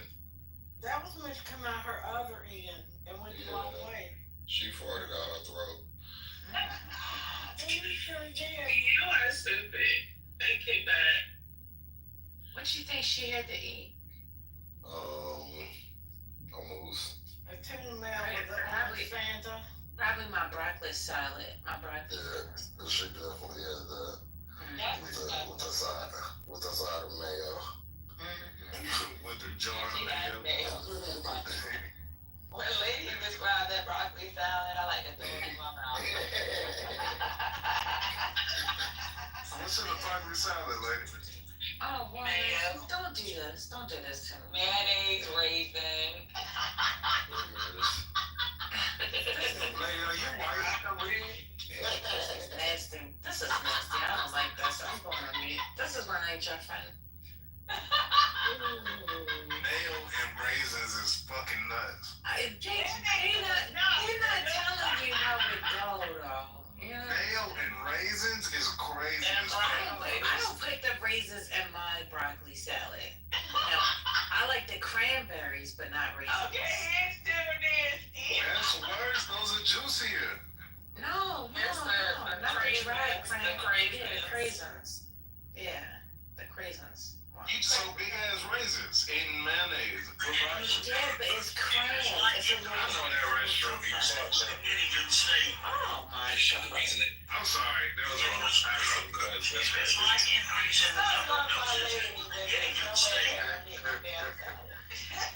Whatever, that's fine. More for me. But my broccoli salad is good. I can't believe she barked like that. Nasty ass. Excuse me, sir. Until you've had acid reflux, you don't know what it's like. If you have acid reflux, that should disqualify you from being governor. Acid reflux, though. I have a friend that burped like that constantly, and that shit pissed me off. Is it a woman? Yes. I used to, when I had acid reflux like Excuse me, that. enough. She needs to become transgender. Oh my.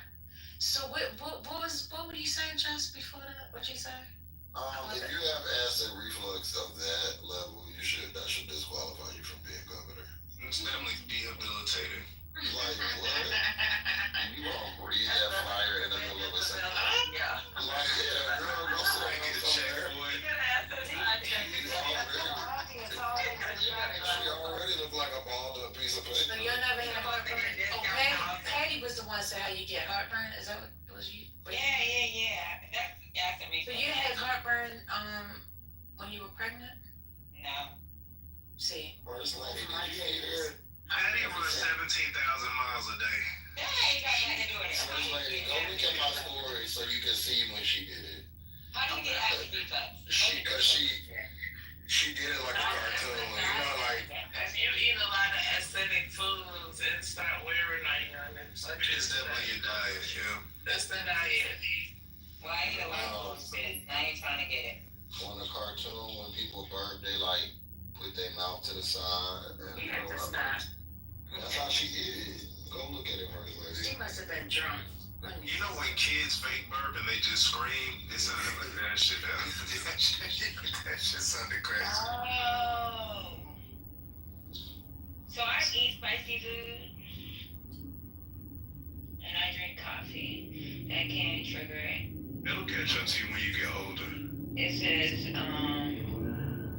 if you gain weight, it can increase pressure on your abdomen, pushing the stomach acid up into the esophagus. Smoking, no. Certain medications. Lying down too soon after eating. Oh, I do that. What you do It's after called eating? itis. I don't get itis. You know how I came off the app for a little bit, and then the lady said, "Where you was at?" And I was like, "I was asleep, nigga." I ate that goddamn. Motherfucking, goddamn. Goddamn, motherfucker. Look at her. I went on Womack PTR. I thought I screenshotted it, but I didn't. I was like, fuck. So that's what I be doing with let's say girl, with Mel's food. I be like looking on her page and seeing what she cut up sometimes. So like I went on the PTR and I just kept the PTR open while I was like arranging my food. I forgot the damn whipped cream. Wait a minute. Y'all ever use the little canisters with the CO2 cartridge and do your own whipped cream? No, but you can make it in your bowl. In a bowl. Whipped cream. You can just whip it. Is this a late night hour? No, this is Alright. You worse than the left right now. A left. Wow. That's serious. Jeff Newsom really put his hair in a ponytail and has had it up in a ponytail for like 2 weeks on his phone, going at it with this girl. And I'm not even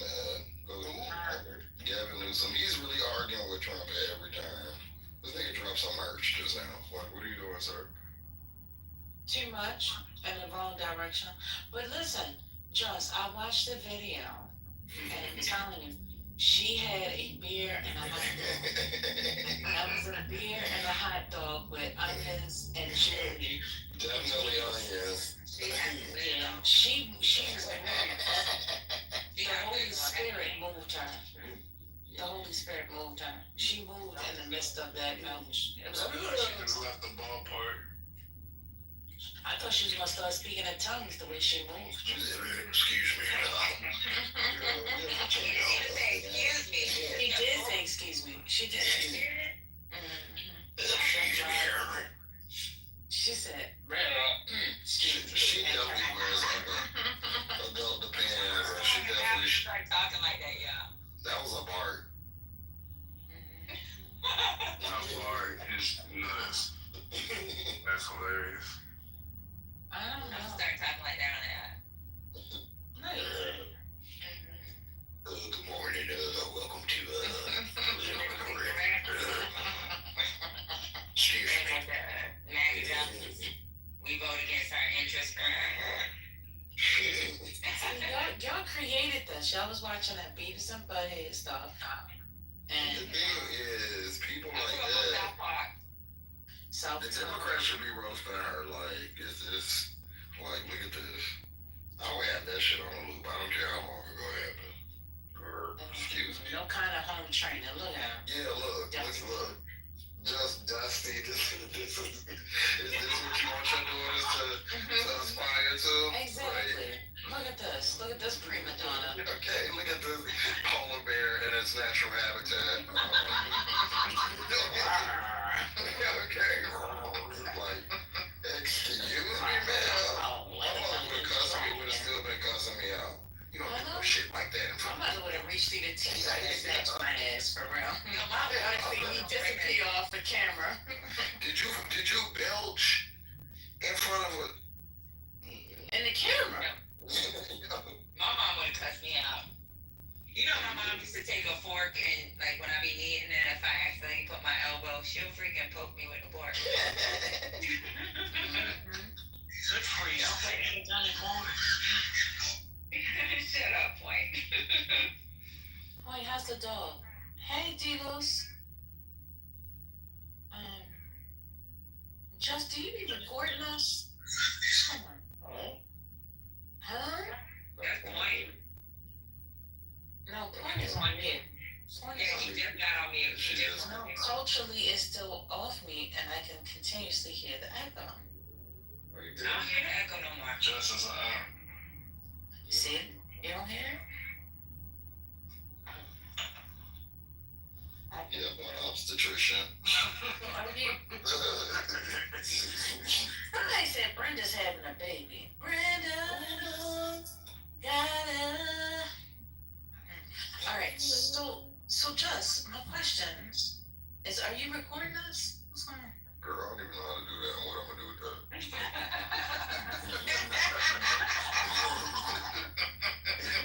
I don't know what it is about Jess, but I just believe whatever Clark keeps saying.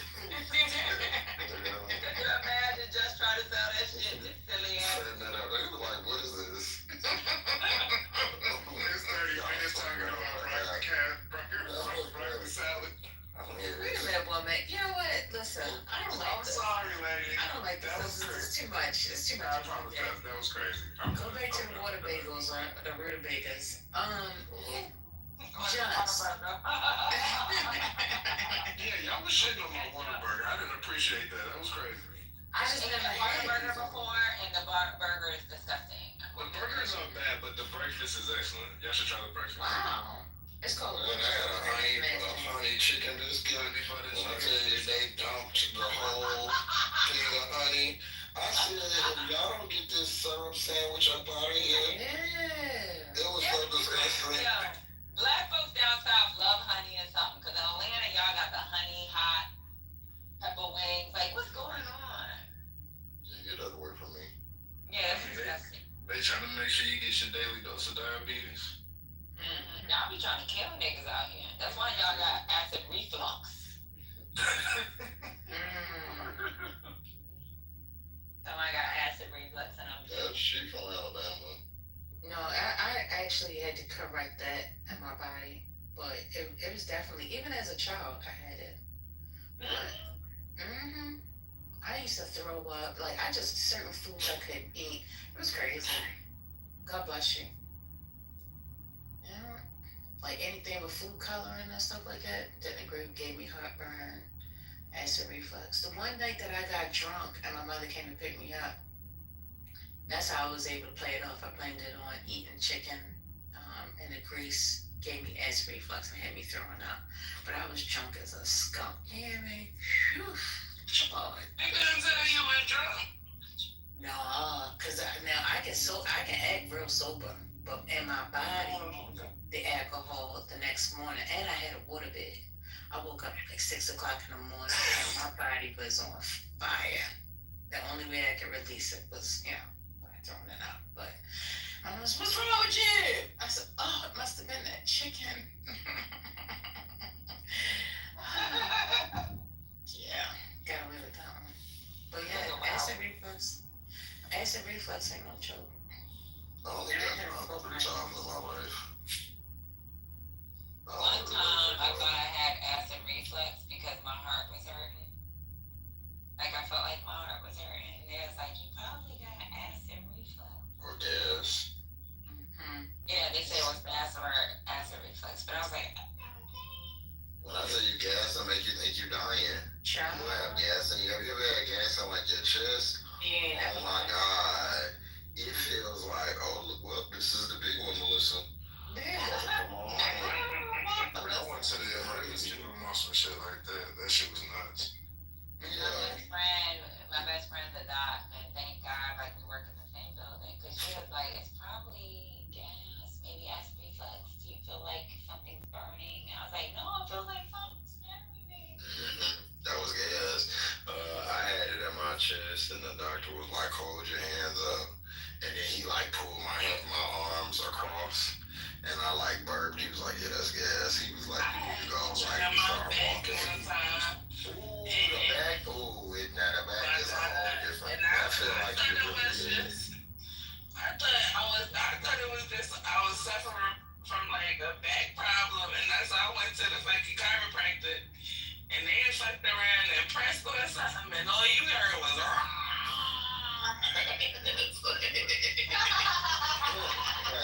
let me have my coat, please. When I tell you I would have got up out of there, I'm so embarrassed. You know, I paid to go to a chiropractor one day, just because I seen those videos on TikTok where they do the adjustments. I could not work out nothing for 2 days. I was just laying there. That shit fucked me up. I'll never go again. I don't know what they did, but they did something and it hurt me so bad. Really? I was great when I walked out. It's when I laid down. When I woke up the next morning, I was like, oh my God, my body hurts so bad. It's so sore. You'll be surprised how many times chiropractors fuck up. That's why they won't cover them in insurance most times. I don't know what they did, but that's the reason why I ain't laying up on no table for no chiropractor to sit. Chiropractor, you just gotta go to the right one. You find you a good one? I found a good one. Preferably an East Asian man. He was the one that I went to. He was Turkish, and that motherfucker. That nigga let his wife walk on my back. I said, yeah, go get her. He was cracking shit I didn't even know I had going on, and I was a little sore the next day, but I felt way better than I did before I went. So. You never let them with the electric pads on your back? Yeah, I've had that. Y'all doing a whole bunch. That should be feeling like you. The only thing here was crack, and they had this little metal thing. What's them things called? And they were doing something with the little metal thing. And the next day I couldn't move. I was like, what did I do? Yeah, but those little what are they called? Electrodes. Tens? Those things. Tens. Yeah. That was an annoying feeling. Go ahead. I used tens for my legs when I was like. Yeah, just I don't know what you be talking about. I think fucking Georgia State is a HBCU damn near at this point, cause none of the nigga kids and like a sprinkle of white kids. Nigga kids is And crazy. Asians. Amazing. Hey, so, you said you got the tens on your leg? Yeah, when I couldn't walk. They did it on, they would do it every other day for like my muscle stimulation. Piercing into your skin. Yeah, I got one at your house. I got one of them at my house. Yeah, I got one now, but I don't even use it anymore. I remember when I was a kid, my granddaddy used to have one, and we used to fuck with it. And that was like the worst feeling in the world. So when I got it from the chiropractor one time, I was like, I don't know if I should be using this because this is like electrocuting it. So that's all I can remember. Is that shit felt like somebody was electrocuting the shit out of me, but it apparently works. So I use it every now and again. Woman, I can't believe you said a lot. That was nasty word. We was talking about whipped cream in the can, and then you said what you said, so I just. I said for late night.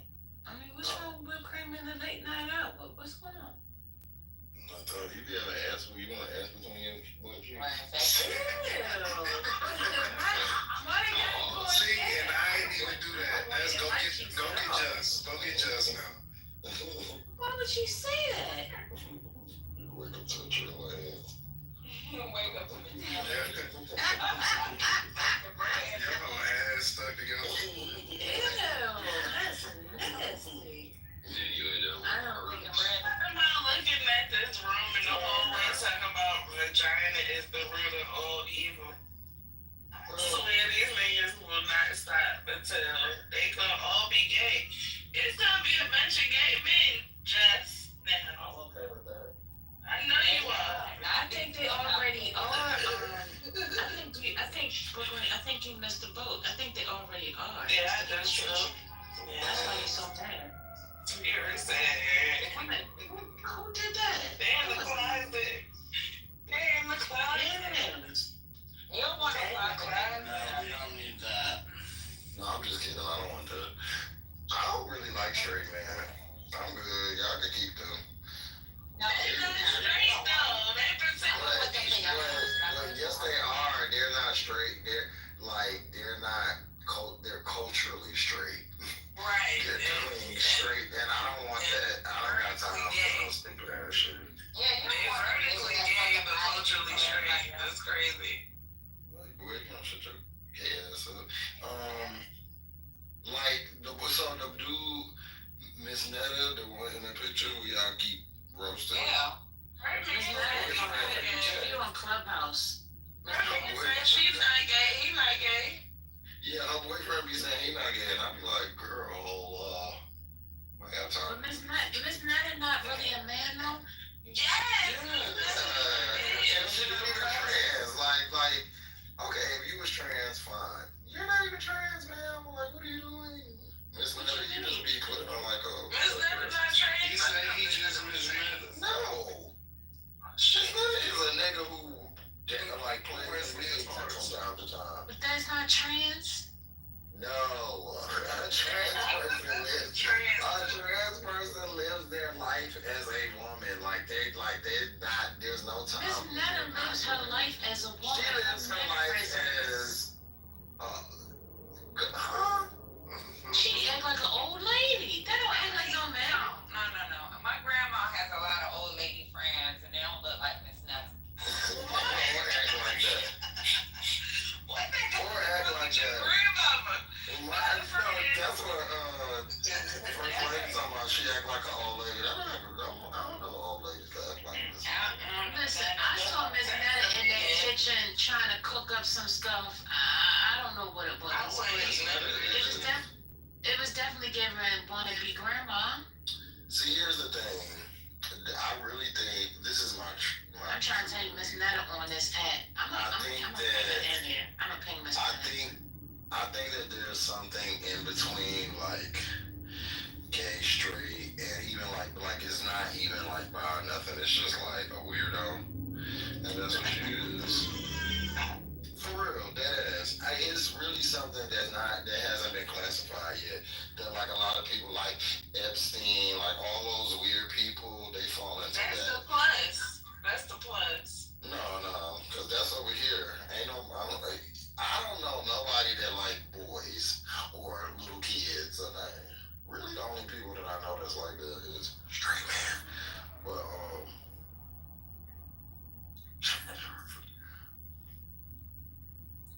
You said Taylor Short? yeah, You said Brad Pitt. yeah, you know he dumped all his girlfriends at 25. No, or is that Leonardo DiCaprio? That's Gabriel. DiCaprio. But Brad Pitt go with a kid too. I don't know. No, Leo. It's Leo. Don't play with Leo. It's Leo. I mean, not Leo, but don't play with Brad Pitt. No, you know Brad Pitt go with somebody real young too.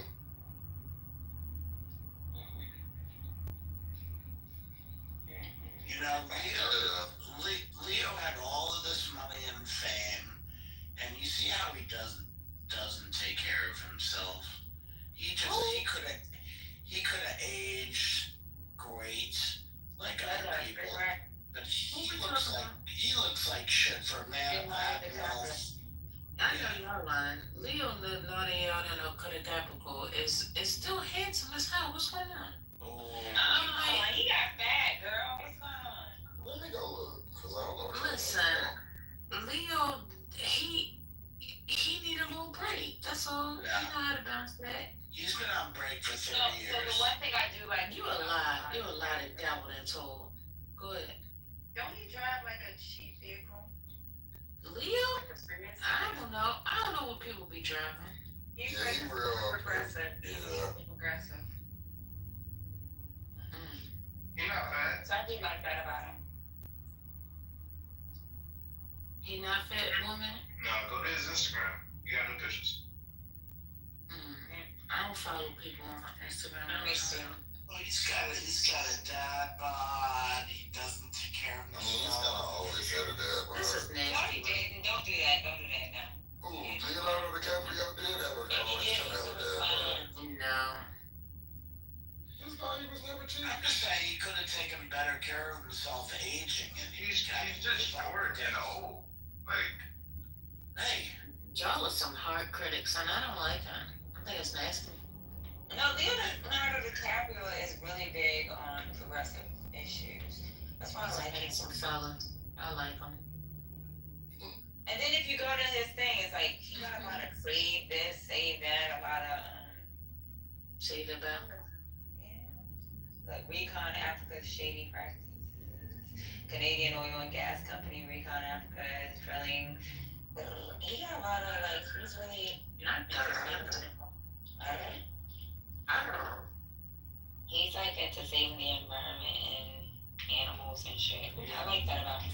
and he's into like women more than half his age. My nuts bigger. Damn, I'm on his page and it's like that's all he has on there. It's like save the rainforest and all kinds of shit. that's all he do. He's a sweetheart. And they say he drives a Prius.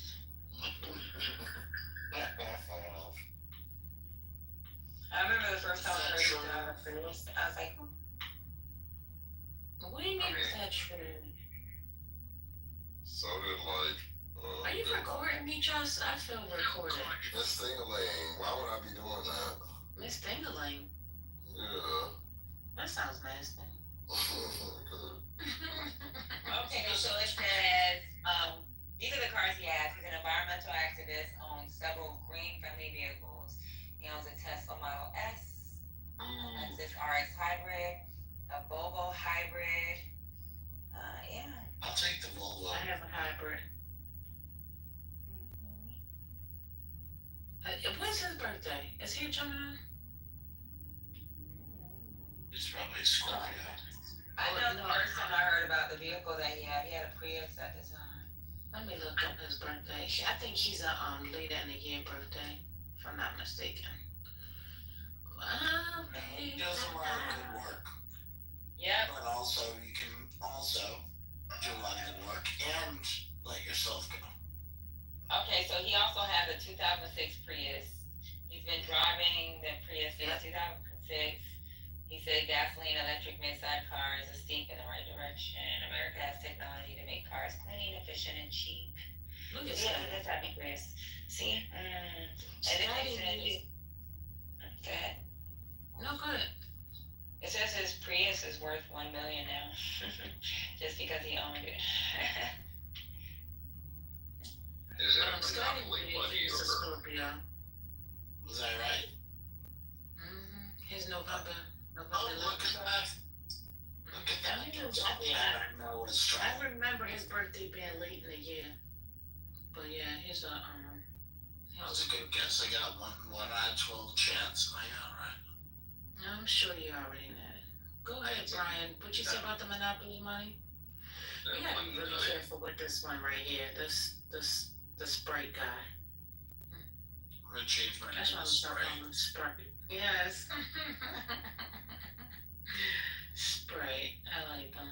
Actually, I actually like that. Hold on. Well, beer. Are you able to change it now? Yeah, I can. Now look, listen, you're getting a little bit too much like Domingo. You're getting that spirit. I don't like it. Yeah, you're You right. gotta let that spirit I'm up. gonna say this is only one I changed it to, so I'll do that closely. Yeah. Leave it Spirit Sprite, maybe. Put Sprite at the end. Something like that. But you keep changing this first name. It's not a good look because I get confused. I don't know what to call you. I'd be like Spirit, Scotty, Sprite. You can call me both. How about all three? That's fine. That's fine. Which order should I go on? Spirit, Scotty, Sprite. Do whatever. Do it. I'm not touching it though. I'm not touching it. This is my PlayStation name, so it doesn't matter. I don't care. Okay. All right. You feeling better? I'm a little. Where's the Madden? I'm gonna get that Madden though, and then if anybody wants to challenge me to game of Madden on this app, I will destroy you with. That's what's up. That's what's up. Right. That's right. Nobody wants to play football. They can't handle it. They can't handle it. They can't. They don't want to play. They don't have the skills. They don't even know how football works. Most of these, so-called straight men. Exactly. They wannabes. They didn't even know what a touchdown is. Like, Yeah. do they know what a touchback is? Do they know what a 2-point conversion is? They know They know what a field goal is? Huh? Yeah. None of it. They don't know. I don't know. But, Hey, Patty, really? mm-mm. You never picked up football? No, I pick up the food that they're serving at the game.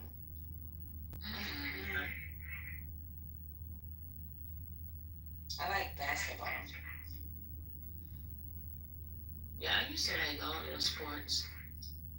Not no more. I'm excited for football season, to be honest. I grew up in New York City. Ain't nobody give a fuck about no basketball team in my school. Football team. Yeah, basketball was always the thing. Like summertime, everybody's at the park watching people play basketball. The music is at the park, and what's at the park? Basketball. That's a Rutgers fact. Park. Nobody, I didn't even give a fuck about no basketball team until one day I was in school and there was some kid's picture in the newspaper. And I was like, oh, I didn't know you was this kind of shit. You play that? You play football? And I didn't know.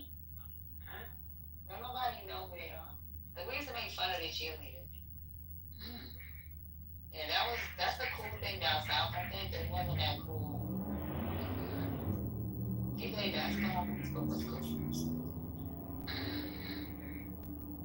It was a tall nigga.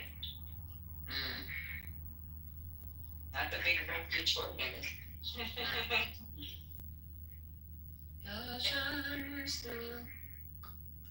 This echo is killing me.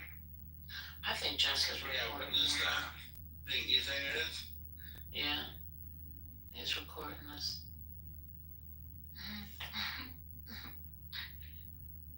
Go around, spread that room. Just be recording conversations. I won't believe you. Yes, they will. He does it to practice driving people. I don't really need to practice. It just like comes natural. It is pretty natural. It's very easy. Yeah, but you sit there and say, why would you record? It's the same way you keep all these photos. You got photos from 1995 in your phone. So. Well, I just never He was did like that. 10. How old was you? No, he's talking about. She's talking about from the people. So who the fuck is he? The fuck? What's going on? Why you calling me he? I said I corrected it. Wait, why would that even roll off your tongue? Genderizing people all the time. She want to be dramatic. Did you used to want to be an actress? I don't used to be. I am. What's going on? You want to be an actress? I am. Really? Period, Paul. So first lady, what about last night? How many Merlots did you get? Merlot? I don't partake in Merlot. It's Merlot. Merlot, man. Yeah, I don't drink Merlot. I think he was on. I'm a cabaret. He might have been on a page or something. Cause I just seen a video. I just opened my Instagram. What's going on, lady? What happened? What's going on? Okay, you guys are talking in mad code right now. I'm lost. Oh, baby. You know, I was looking at Leonardo DiCaprio and I deleted that. Wait, why don't you put a new poll up there and just say Brad Pitt or Leonardo DiCaprio? Let's see what happens. Uh-oh, don't It do should that. have the two glasses. That's all I gotta say. Oh.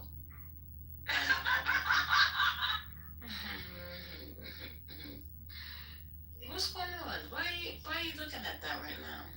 Tell me about that. You know how you take it off and then you click your home and the first thing that popped up was. Just make sure you like it. Thank you. I appreciate it. Okay, thank you. Gotcha. Just liked it. You see that? I did not. I just liked it now. Okay.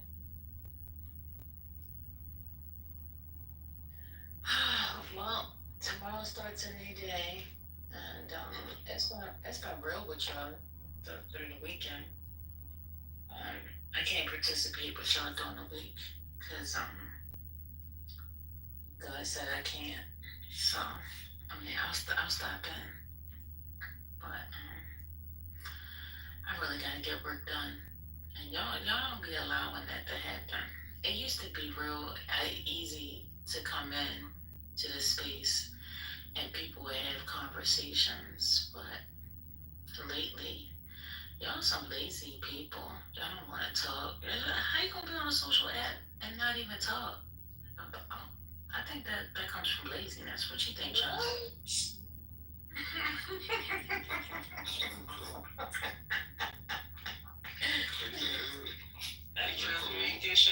At this point. Am I cool? I'm actually a little warm.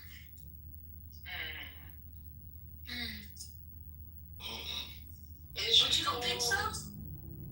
I just said I'm warm. What's going on? I answered that. Now where's my answer? Well, You don't think people... the answer is September, I believe it's September 3rd, the Epstein victims doing a press conference when Congressman Burns, I keep telling you, comes back September 9th. And so before they come, girl, you don't know I'm trying to tell you what's going on. Okay, babe, I'm listening. I'm not arguing. Go ahead. I just said, Why you repeat yourself so much? Girl, you ain't know. I know. Tell this point now. Just told me. Right, killer.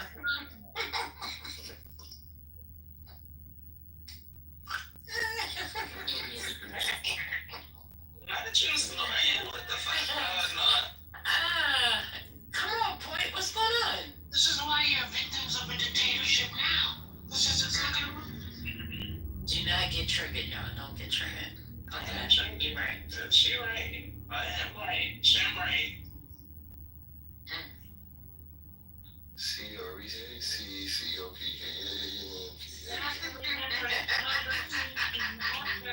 If you're paying attention to the United States of America,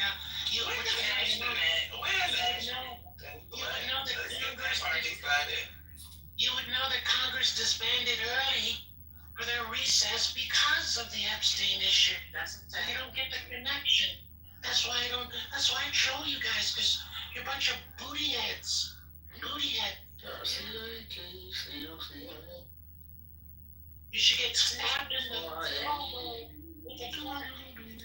You should have been stabbed more in the elbow with a fork. the Lord has made. Go ahead, Point. What's going on? Soldiers What the bigger fuck than you red, singing? bigger than red or This blue. is the day. You guys don't know anything other than red and blue, so you don't see anything more than that. That's She I said, want what the the F green is party. this?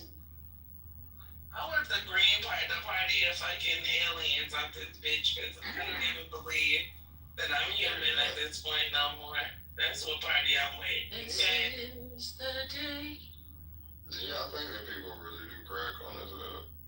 Yeah. They do something. They on something. I don't know what it is, but it's something. Would you like some? At this point, go ahead and give me What's some. this? What's going on? Patience was control. I'm not trying to do that. Can't let it go. And you just don't understand. But what's supposed to go, no. You make me wanna be the one I with. Start another relationship with you. See, this is why God is in the ship right now. You hear that? You make me want to leave the one I'm with now and start a new relationship. My. Start anew. Brian, don't be giving me the side eye. This is what I'm talking about. This is the kind of music that's been playing in our ears for years. Yeah, this is what you This do. is what you do. Yeah, I be taking off y'all shoes. And they say black men don't cheat. That's a lie. And the truth Black is, men don't cheat. that's a lie.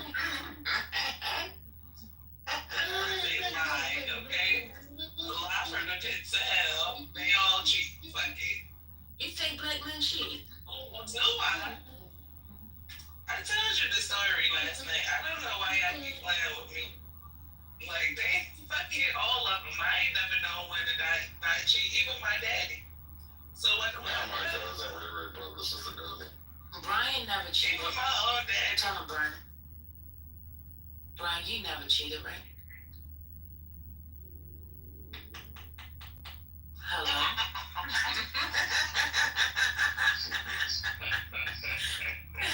I don't like this sound. You had to tap on the phone. Shit.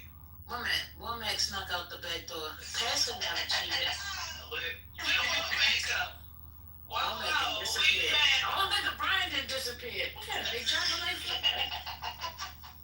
These motherfuckers. Come on, Pastor. Let me get one out of the three. Oh, You never cheated, bro. being back at the equivalent of cheating, my nigga. I don't know what you do. Because you gay, and because you gay, it was a black man that cheated first, so that Play with your mama, nigga. something that you do. Well, What are you talking about? Well, play with what's your the mama, next nigga. Don't question? play with me. Wait, damn, we had 104 people I vote, don't Patty. believe in cheating, man. Really? I'm a believer in cheating, man. We had 104 people vote. Period. Look, we had 104 people vote. Man, what y'all Let her looking to for? sleep. I'm singing Mary, oh Mary, don't you weep. Tell mother not the moan. Mother, don't you mind? Hey, hey, Mary. Nah, I'm on. Tell mother not the moan.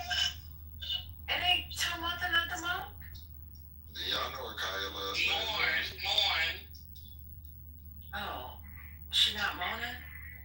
She mourning. You thought all this time Martha was moaning? That's crazy. Martha don't Martha was moan. mourning. Oh, she was in mourning? Yeah, she was mourning, not moaning. It's morning, sunlight shines across. Your big black face.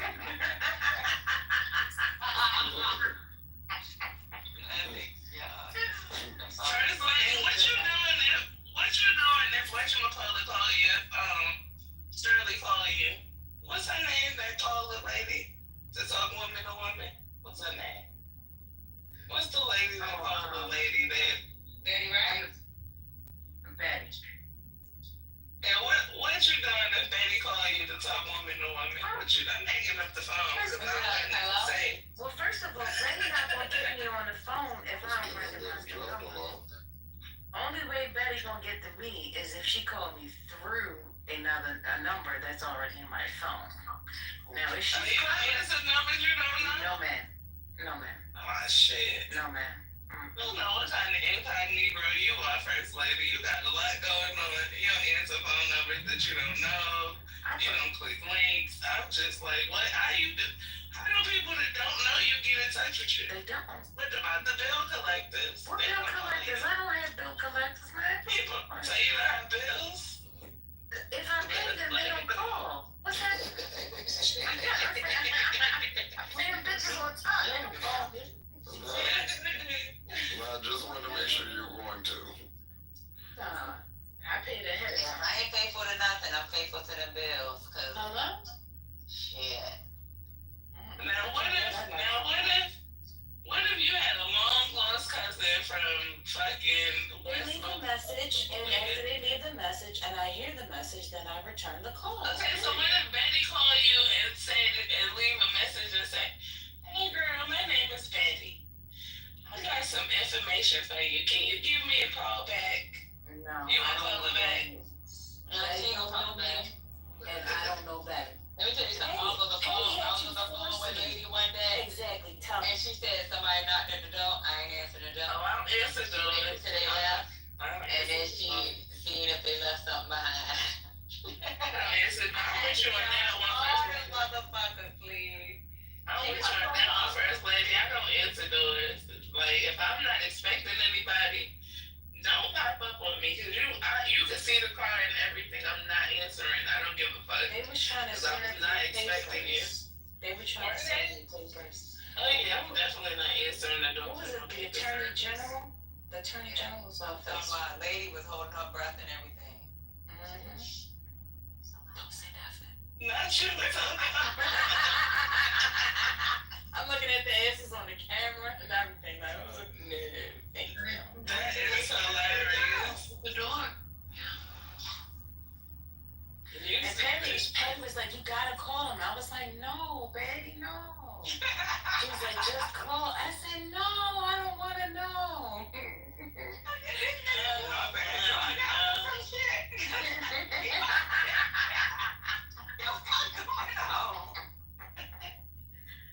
He told me what the people look like, what kind of car they had. And I was like, what?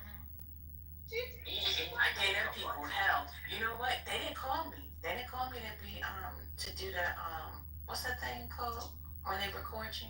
What's that thing? I forgot what it's called. But they never called me. I think the man knew I wasn't gonna be a good person for him, for the state. That shit was funny as hell. I was like, But let me tell you something, Brooklyn. Can you hear me? Or are you talking to somebody else? I can hear you. I can hear you. What's up? Okay. So I took a master class with Steve Harvey, right? And he talked about, and this was during the pandemic, he was talking about how, like, for him to go to the next level, he had to cut certain things out of his life. Because distractions throughout the day cause hindrance, it causes procrastination, and, you know, when you're in that push state of mind, you don't need distractions. He said, so what I did first was I eliminated the numbers that were in my phone that did not have a name next to it. That's number one. And then he said, even down to family members, he said he put them in a box, whereas if they call, he wouldn't answer, he would let them leave a message. He said, I stopped answering phone calls and stopped picking up when people think that they want to have just access. easily access. Exactly. And that was such a valuable lesson. I believe in that too, because to be honest with you, I don't really answer phone calls that I don't know. I wait for people to leave a message. I'm not answering the door. Yeah. You already teach you that, did you? Yeah, I ain't need Steve Harvey to teach me that either, but I'm just big on fucking cutting people off that don't serve me no purposes. Like, honestly. It, like, to me, like, in relationships with anybody, friends, family, boyfriend, girlfriend, whatever, I feel like it should be a two-way street. If one person gonna use the other, then y'all both gonna be using each other. If I feel like I'm being used and that's the fuck it, then something wrong in this situation. I need to be benefiting off of your ass too. Okay? So I'm a big believer in cutting niggas off. I'm not, no. I could be alone. No, I'm the type. I done been like throughout my life. I've always been like kind of a loner. Even though I like being around people, I could not be around people. Like I don't have to do shit with nobody. I could go places by myself. Matter of fact, when I go places by myself, I always end up meeting people that pay for me, which is crazy. And then like shopping, I hate shopping with people for real because somebody else want to leave and I be like in the film and stuff and touch it and look at it and stuff. So I really don't have to do that with people. Yeah, I be like in the touch it. Did Steve Harvey teach you all that? First of all, she wasn't the one. So that's number one. Number two, let me just point something out to you, since you couldn't see her face. So, hey Keith, happy Clubhouse anniversary. I was not on the mic when it was your Clubhouse anniversary, and I didn't get a chance to wish that to you. So I want to wish you a 1-year anniversary around the sun here at Clubhouse. Getting back to you, Point. Here's the thing. Okay, stay focused. Even in this space right now, when I said I don't answer calls, people question me. But there was a time that I thought I needed to answer my calls. I thought there was a time where, whatever the phone was, whatever distraction that came about, that I had to answer to it. And yes, I will definitely say him saying that made me change my mind and my thoughts on how I live my daily life. Well, you should have called me. You could have called me. Because Steve Harvey should tell you about how he hated on Bernie Mac because he was jealous. And how he got his current wife and she was a pass around from other drug dealers. He should teach you those things. Because Steve Harvey, we know him in real life, yeah? So I don't know why you paid him. Go get a refund. It wasn't him. It was actually TD Jake's leadership thing. He was just one of leadership. You swallowed. Oh, come on. Why you play too much? Why you say that point about that man TD Jakes like that? Now come get your friend Point. It's like if I could tell people years ago about TD, they wouldn't listen. Yeah, they wouldn't listen. Oh, they know now. They know now. I don't personally believe in taking master classes on how to be a better person from just random people. But that's just a me thing. I ain't gonna say it was wrong.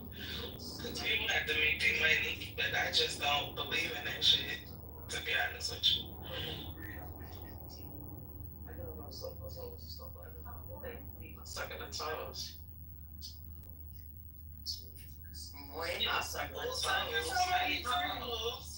Steve Harvey could teach me about how to be a spineless winner.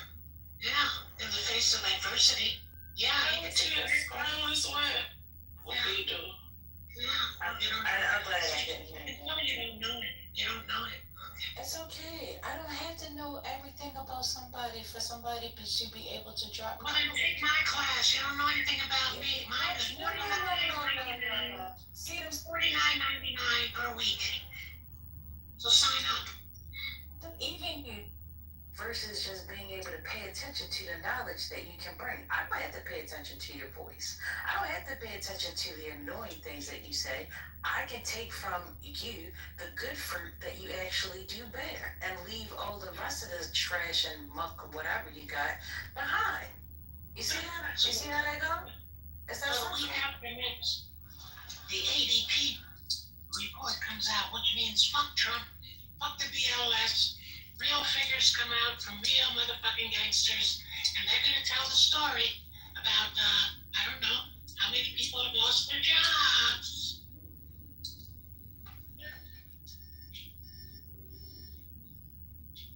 You don't think they're gonna cook the numbers? No, ADP, you can't cook, that's not BL. That's why I said that's ADP ain't working for the feds. ADP is independent. That's right. University of Michigan is independent. And so what's going to happen in September and October are the earnings report from other companies. And what's that's going to show? Oh, this third quarter results of how their balance sheets look as a result of tariffs and Trump's economic fuck-ups. We can't hide the figures forever. So those figures are coming out September and October. So fasten your seatbelts.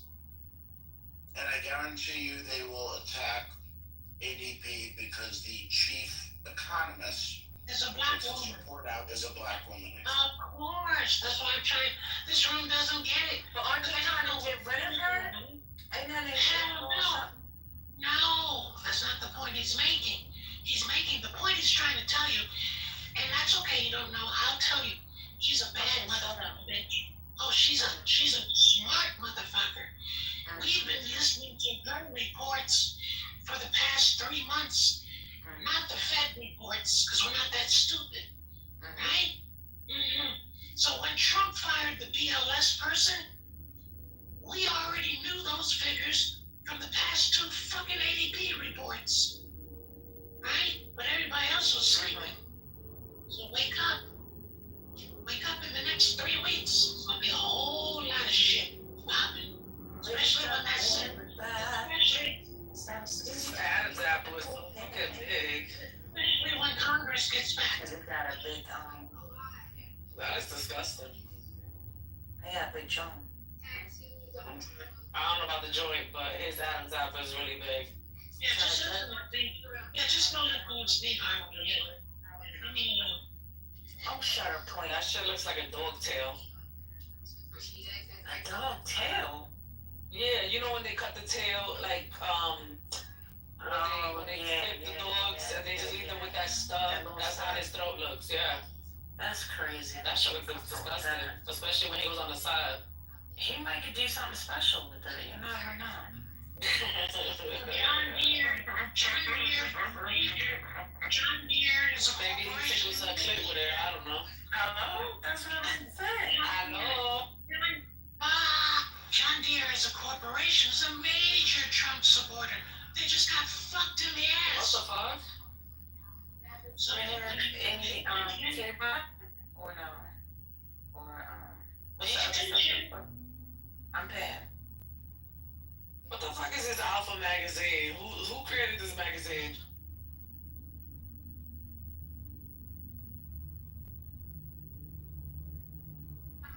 Yeah. So Trump is going down. Zelensky is going down. And Netanyahu. So that's it. Going down. Meet me. Why are you making that noise? What's wrong with you?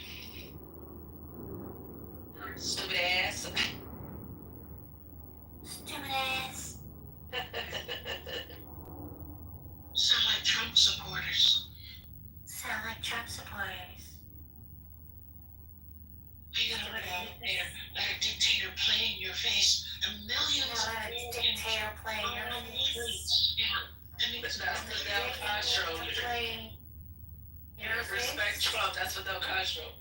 complicit. You're complicit. You want to be complicit? I've been going down, down, down, down, down. Especially Patty, she's complicit with Trump. Yeah. All right. Yo, Ciara's lips, she needs to stop. Send her a memo to stop, please. These don't stop. Those shits will look like they're gonna explode like Kylie Jenner's lips. Yeah, I'm like, this rapper, yeah, them shit look crazy. Yeah. She looked, in this episode, it looked like she just got those bitches done. They so fucking big and stupid looking. And then when they showed how her lips used to look, I'm like, wow, I never knew your lips could get that big. Like your lips could stretch out that much. She had no lips. She had like chicken lips. She got 2 syringes or some shit. What's up, Jesus? Times Square Shark. Oh Lord, who let that mother? Hey, Tom Square. Yeah, what's up, man? What's up? I just had this girl at the bar just now just fell in love with me. She gave you a blowjob? Oh my. She would have. What have? Give us some coke. Like, yeah, you know, it happens. Sunday is a pretty lonely day for women, so Zaddy's here. Not Sunday's a lonely day for women, excuse me? Of course it is. Your picture.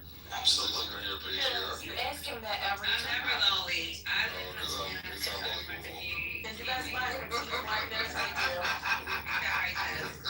You shut up this Please for his teeth, thank you. Danny DeVito, I love your work. Danny DeVito is like 5'2". I'm 6 foot. That's an alien. I'm a 6 foot alpha white male in a suit. That's my pronoun. Alpha white male. So wait a minute. So who's on first? Until somebody else is in the room. Hold on. Who's on page 2? On page. Let me see. Who's on page 2, Shark? I don't know what that means. Oh yeah. Oh, you know who that is. Robber. You know who that is. Who's that? You know vote for the people? That's the dude that. My pictures. Oh, that's David Duchovny. Yeah, but is that you with him? Yeah, but that's Okay, so then who's number 1? I mean, like, that's David Duchovny. That's a celebrity. And you can see my portion of the picture. Okay, Why do you want these fake movies? They're not fake. Is the age gap between that photo and the one that he has right now? Yeah, that's like 6 years old. So which one is 6 years ago? The first The one that I have as my profile is from 2 days ago. No, you taking that picture a long time ago. Why you lying? That The photo one is with David your hairline was back there. Yeah. Back there. 6 years ago. What is going on? Oh, mute. Worry about your Not worried about the wax. She in the background doing drug deals. worry about your waxing. There you go. My waxing is good, baby. That's awesome. After that, you're good. You need to wax My that top. waxing is good. Don't you? Do you make a lot of money? I've made millions. Oh, well, you need to get your teeth clean because these other motherfuckers. Thank you, Jess. Thank you very much. Them motherfucking teeth. And need you to strip. Game fucking under the rock Well, you know what? I ain't gonna lie to you. I have not seen Louis Vuitton. Now they do have those reflectors like that. I've seen that, but that was But I don't know I what haven't it is. seen on Those are stickers that he bought. And the hologram is way too prominent. They're supposed to look like kind of reflect. Yeah, Yeah, sweetie. that's what I was. Did you buy those from Chinatown in Manhattan? Yeah, I did. They're fake. They're real. Oh, we know. You don't have to tell us. They look real. No, they don't, sweetie. Well, they do if you're not used to seeing it. Yeah. Sir, you have a Hyundai, a sporty Hyundai. A Honda? I have a Porsche that. I'm not talking to you. I'm about to do. With the lo-fi phone. Do I have to cook y'all tonight? Because I do have some recipes in my bag. Is that a Honda? Yes, it's a Honda. It's a cute, and I'm really about to compliment you on it. Excuse But me, has I'll do anyone it. checked Do you balance sheets since Trump and his fair issues? Louis Vuitton is suffering because of Trump. Yeah, Well, I think everyone is suffering because of Trump. And then this motherfucker. Wait a minute, you voted for him, and you just. No, I didn't because I actually ran for president of the United States Oh, myself. that's right. That's right. That's right. Yeah, so no. I ran for my own political party. Which president-elect still fucking, or who's running still votes for presidency? You talking about? well, the issue is, will big business? No, okay, hold on. So you didn't vote at all? The issue is, No, of course I didn't vote. I've never voted for anybody. You know, not like gay people. All they want to do is take a man's soul. You know, we don't that shit. I don't care about voting for anybody else. I care about everybody voting for me. No, I don't like gay people. I don't want to live in. She talking about she don't like gay people. Why? Okay, so why you talking to me, big bitch? Why see her man? I'm very good with you. Honda, you a grown man in a fucking Honda. Get your bitch ass up here. Bitch, you got an H on that key, can't say shit to me. You got a cursive H. You have a cursive H on your key, sir. You're a faggot. You don't get to talk to me. Bitch, get a man's car, you hoe ass nigga. How do you know he has a Honda? And you had the nerve to post it up. A cutesy girl car. Y'all niggas got the wrong one, bitch. I'm trying to stop your key foul. Shut your bitch ass up. You know what? That probably is his Shut up, bitch. And you got an electric blue one. You got an electric blue one. I bet you got a furry steering wheel too, huh, bitch? Huh, don't you? With some rhinestones in your butthole, you faggot. Yeah, bitch. Yeah, right, bitch. Wrong idea, hoe. What does this guy do for his work on the Honda? I don't know. She got a Honda though. He only get approved for a $30,000 credit line. So I do know that. That's cool. I mean, Honda is a reliable car. Absolutely. I was actually going to compliment him, but he had somebody he don't like faggots. Well, you shouldn't have bought a faggot car, bitch. I mean, it is approaching that faggot car. You got a car for girls who like to race. Shut your bitch ass up, man. That's probably your only car. Shut up, you hoe nigga. You posted it. It's probably your baby mother car, right? You don't have one. I know. You got an electric blue bitch car. Shut up, hoe. I know. Yeah, that's why I deflated that bitch ass. That's why they voiced it free. You shut your whole ass up, nigga.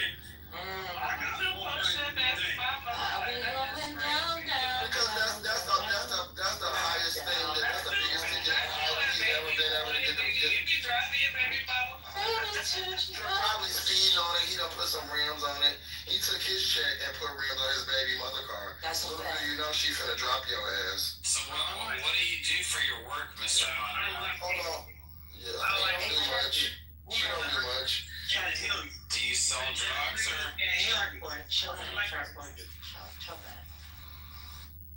Shark Boy, I don't know if you are a mole, okay, because you don't come around often, so you can't be asking questions like that. I'm not any mole. I don't work with any law enforcement. I don't know that, but like, I don't know. Well, I disclose that. You can't work with law enforcement and say you don't, because that's illegal. You can't. What's wrong with you? What? I can't believe a nigga in a Elantra tried me. Oh, not on the Elantra. Elantra. Oh, yeah, like now I'm actually offended. An electric blue Elantra. Bitch. You probably be reclined back, pulling up to the liquor store, you hoe niggas. Y'all niggas be gonna be having shit, and he gonna post it. You know he proud of it. You posted an Elantra. You know that's an Elantra. But here's the thing, he might have thought that people would think that it was a Honda. Yeah, he thought he was giving it up. He thought it was a Honda Accord. That's why he quiet. He's taking life. Now she gone. See, you see, all you have to do is confront the devil and she shall flee. No. You gotta stop putting that fucking token on the female, goddamn it. Now, don't be calling them things girls. They something else. I mean, I just go by the car. What man says, let me go get me a laundry? I've never seen someone trying to floss that or flex that, you know. It's just not a flex. He's gonna change his picture forever. Ever. Yeah. Forever. I hate gay people. Bitch, you change yourself then, because you got a whole car. What? Anywho. Alright. I'm next on the docket. So, Shark Boy. So, what's going on? Why you was trying to get in the middle of that beef? What's wrong with you? You like to evoke their white privileges? What's going on? No, I don't really care. I just, I guess on Clubhouse, it's like, you know, any like little squabble, I can judge it pretty much immediately, right? Like, so But a lot of times. Is it your place to judge? It's really not. It's really not. But I just do it so that things move along. Like some guy in an Elantra, elongated blue Elantra, I completely agree. So, I mean, it's just no. So it's really quick for me to judge that, and then we can just move along. I don't know. Oh, okay. I'm not learning anything right now. My brain cells are being diminished. Okay, I'm coming back to your point. I'm coming right now. Wait 1 second. I want you to see something real quick. I'm glad we're doing this experiment. That is called white privilege. I can come into a space that I visit every now and then. I really don't know the people too well, but I'm comfortable enough to be able to direct their space into going the way I think it should go. Do you see how that goes? Don't forget saying, as a black guy, you sell drugs. Yeah, and then it revoked. I thank you for the reminder. And then had a nerve to put a stamp on a man. Well, that was just mainly a joke because I think I was just giving him shit, but that part was a joke. But you know, I mean, Okay. But you don't see I just want you to see. Well, no, I know, but I mean, like that was like in the context of the other conversation. But you know, I totally agree it's white privilege, and I think that. Yeah, I don't know why I think. No, really not, because I've invested a lot of money in minority entrepreneurs. And what color is there in his soul? There's no color in his soul. You know, come on, man. There is no color in the soul. Go ahead, buddy. That's right. Okay, cool, man. So that's my belief. So I can't.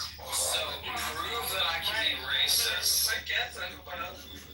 Prove that I can be racist if I hold that as a premise. Well, I didn't use the racist thing. That was not mine. Yeah. That was just an ad lib. I didn't give you that.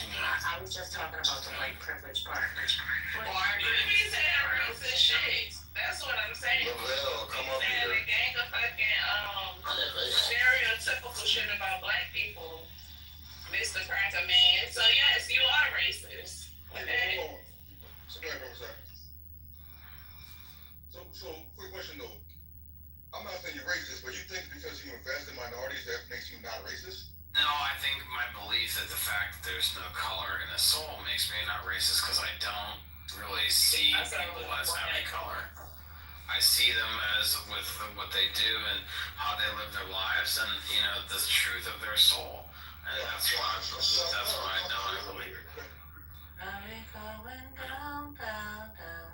All right, point left. Is there another poll coming? Lavelle, do you want to come up? Yeah, who is this person, Lavelle? I think he wants to talk to me. Tapped her. Come here, Lavella. What's up? I'm here for a good time, not a long time. Do your worst. What's up? What we doing? Hey, what's up, Rich Oppressed? What's her name? My favorite. Y'all are my favorite rich oppressed blacks. Y'all are so oppressed and rich. I love y'all so much. I love y'all, bro. Y'all are so downtrodden and well off, bro. I never met a group of well off.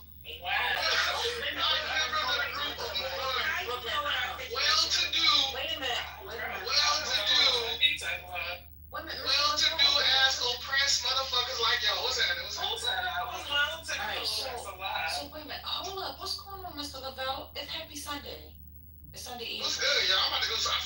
swimming a little bit. What's on the docket? What's happening? You will. Oh, you Coming at 10:30 at night. Y'all, might be. yeah. That's what we giving up. So look, Lavelle, why'd you come with that smoke? What's happening? Y'all called me up here. I was just in the chat giving my little opinion. So y'all. I haven't read what you wrote in the chat. Okay. So you said downtrodden.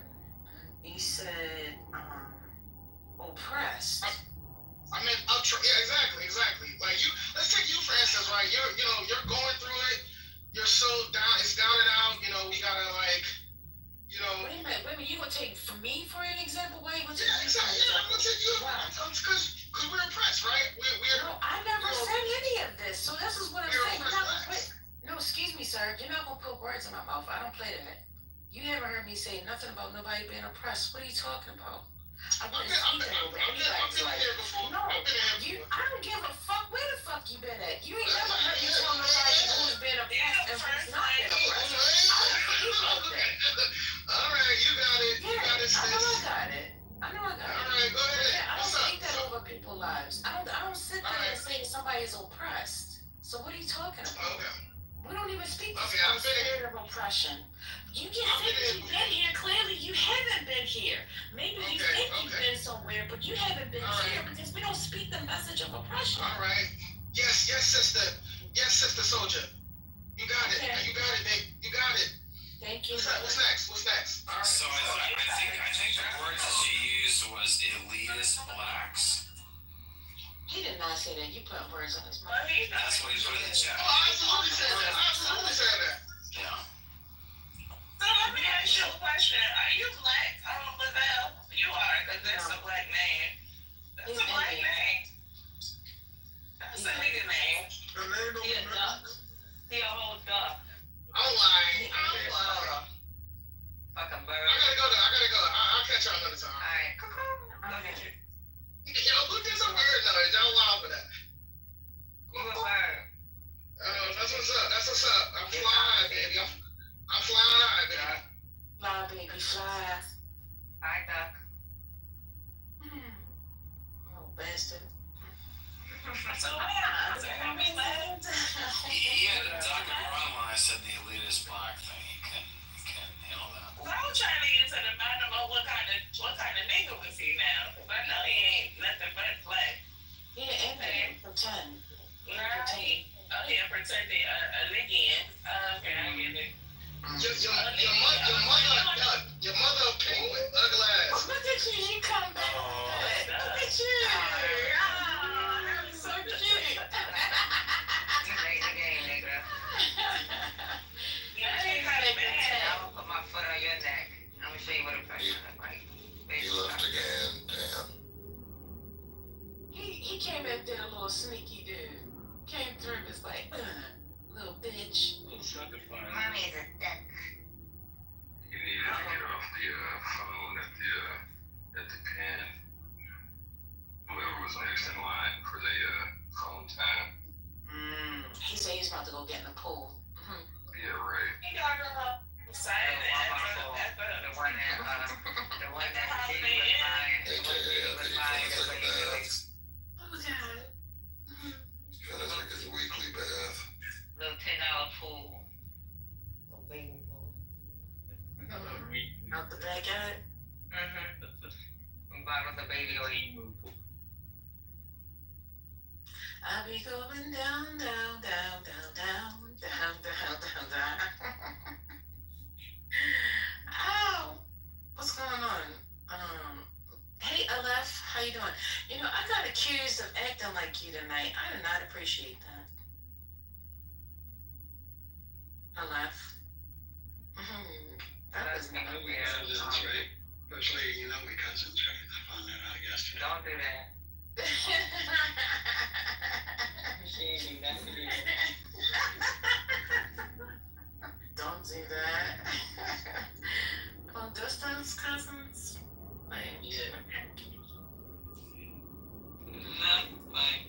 Oh, wait a minute, hold on. Hey, Karen. How are you? Hi, Hey, hi, friend. That's my friend. I'm from India. No. I don't believe you. Get out of here. Well, my accent might tell that. Perhaps. The name gave it away. Are you in India right now, or you're just in America? No, I'm in India right now. Oh, okay. How's the situation with Pakistan right now? Has it settled down and everything, or is it just? Yeah, not exactly. We have a brotherly kind of feel, but at the same time, we have our differences. And So Karen, I need you to send me some rupees to prove that you're Indian.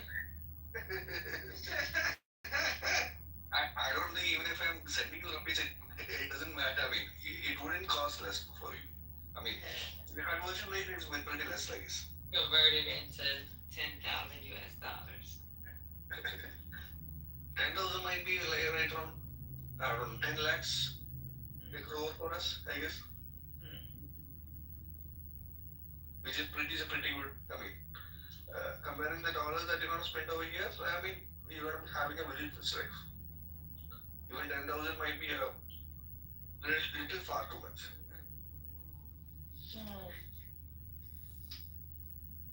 How's things over there? Nah. What's going on? I mean, does the American dollar go pretty far over there? Is that what y'all? Is that what he's saying? Is the money? Yes.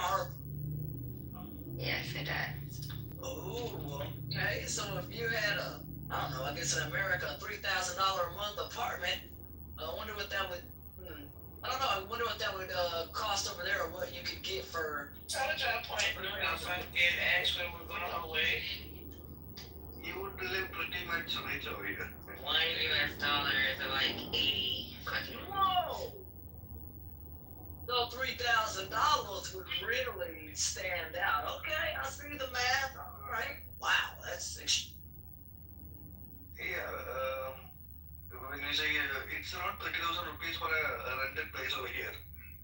That is for a 1 BHK. What are you even saying right now? I don't know what you're talking about. It's how much it would cost. Conversions. So it will take around $343 for a month for a 1 BHK space. I feel like I'm on the phone with How much does a mansion cost? right now. Let me look up how much it costs for a house. I feel like I'm on the phone with customer service pissed off. Culture. I feel like I'm on the phone with customer service right now pissed off because I don't know what the fuck they talking about. Or a 2 to 5,000 square foot house probably wouldn't be that bad over there. I mean, you could get a 2,000 square foot apartment in Texas, but those things run over $3,000 to right at 1,500 depending on where you live. But I don't know about India. I can't for that. Yeah, it's still cheaper for a house in South Africa. It's pretty cheap over here also. I mean, it depends. It depends on the place where you stay actually. I live in Bangalore, which is like the softer place of India. I need a Western Wow. How much is a 2,000 square foot house? Just can you translate? Because I don't know what the fuck they talk about. I'm not fucking Indian. Talking about the houses. You went to India though. You know what they talk about. Then that's what I'll do. Oh no. Oh, yeah. Yeah, I gotta listen. You from India? Tell them about the lepers that be attacking people over there. They ain't believe me. You say the what? The tiger palace where the tigers wander around loose. They got some in Atlanta too. You got what in Atlanta? Leopards? Chupacabras.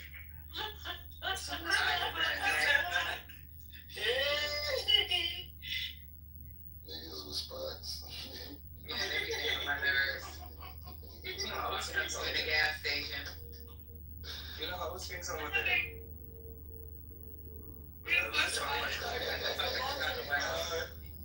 Why do you think that I was gonna have a conversation? There's some brave ass niggas in Atlanta. Y'all got some brave ones in ATF. So I guess Make America Great Again is gonna be happening. So how do you feel about what do y'all think about what's going on in the U.S. in India? We think that the US has always been having a strong orator president. I mean, you guys like that. I mean, someone who speaks bold. Let's be honest. Be honest. Yeah. Honestly, Shut up, you voted for him. no, honestly, see, from what we see, US has not been very kind to us. I mean, we had our differences. I mean, regarding US supports Pakistan more. The US supports Pakistan more right now. Yeah, And, the black one knows. Apparently don't know what's about. So they keep saying that we support Pakistan more. I feel like we support y'all both. I mean, militarily wise, we probably support India more. But yeah, but see, the decisions that are happening, right? The strategic decisions that are happening, it's more to the regional partners actually. If you take out historical data also, I mean, see, these guys have already dealt with, they see Pakistan as a more contributor to their economic standing.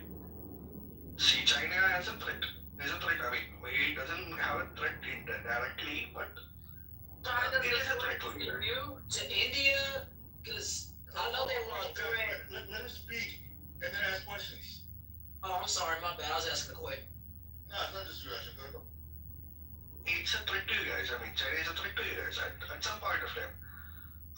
It's a capital role. I get that, but there's a communism for it. But at the same time, you need regional partners to fight along with it. The whole thing about 2025 and fast is that you don't fight a war with military powers. It's an economic fight. That's what makes sense now.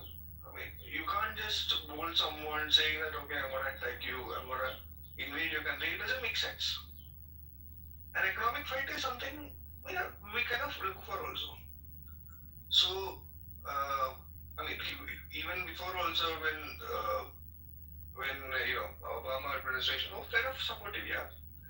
Trump was also, I mean, I get his point. See, he doesn't want us to buy the Russian oil fight. Yeah, I totally get that part. But we are not the purchasers, we are not the major purchasers of Russian oil. So it doesn't make sense for us.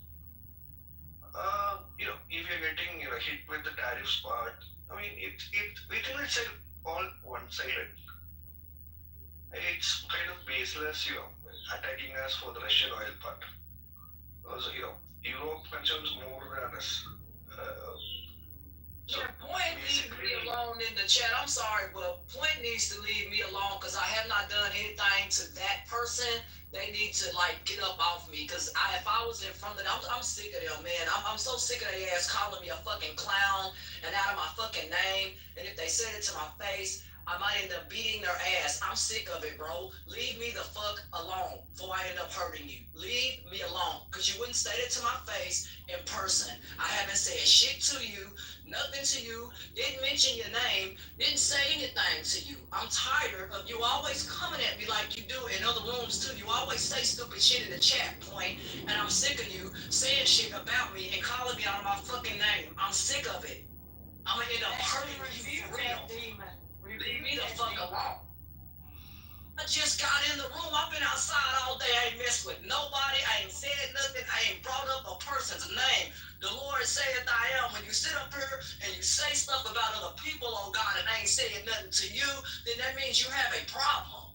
Bro, you won't have to sit up here and call me no clown and type in the stupid chat talking about read the room. No, you're going to end up reading a fist or something else in your face. You need to leave me alone before I end up physically hurting you. You don't know me. Back the fuck up off me. And if you're bigger than me, I have an answer for that too. Leave me alone. Because you're not going to like the answers that's delivered at you. Leave me alone.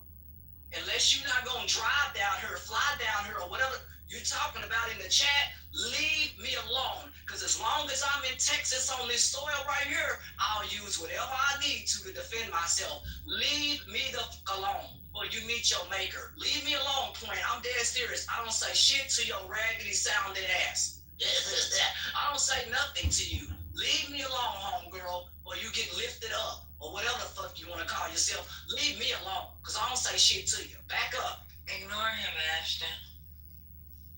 I'm sorry, man. Ignore him, baby. Yeah, I have to. I'm like, I just got in He here. does it to everybody. Just ignore him. Oh, okay. You know, I'm like, I if it just got in affects here. you keep if you answer him, he's gonna keep going. You know how those people, like, if you ignore them, they don't get the attention they need. They're gonna move on to somebody else. And Patty, I thought I was when I came in the room and didn't even say their name. The Lord said, don't utter a name. I don't put that in my mouth. I'm 40 years old. I don't have time for it. You know what I mean? I hang around people who don't do this in real life. People don't come at me like that in real life and point at me in real life. You're stupid. Okay, find out in the parking lot how to do. I don't got time for it, dude. People just, I don't got time for it. I told one lady who just kept, I said, can I help you? I said, what, you know, she damn near like she swallowed something. You know what I'm saying? And when I stood up, she kind of, I'm sorry. I said, okay, leave me alone. In a grocery store, people always want to say stuff to me. And then when I stand up or turn around, you know what I mean? Okay, well, cool. I don't got time for that stuff. I don't care if I'm in a grocery store and in public. I'm sick of Point talking about me. If she saw me somewhere, leave me alone. Because you're not going to want to meet me. Because I do have hands and I can take care of myself. 485 pounds, I can chunk you. You better leave me alone. Leave me alone. So no more answering him. Do not read the chat. He ain't on stage. Just don't look at the chat. Okay, I ain't gonna read it. I'm gonna be like one of them horses going down the damn street. When you see idiots, they're gonna fucking keep going. So. Can you mute the previews? I couldn't hear you. You're saying you can mute the previews at the bottom so you don't see no messages. Oh, okay. Cause I just try to be respectful, and I know, I'm not trying to be mean or nothing, but I'm gonna be respectful. And I've always been respectful on this app and that kind of stuff. I have no reason to be upset or angry or nothing. I've been outside by a swimming pool, swimming. What reason do I have to be angry? I get to swim every single day if I wanted to. I don't have a horrible life, okay? My life is happy.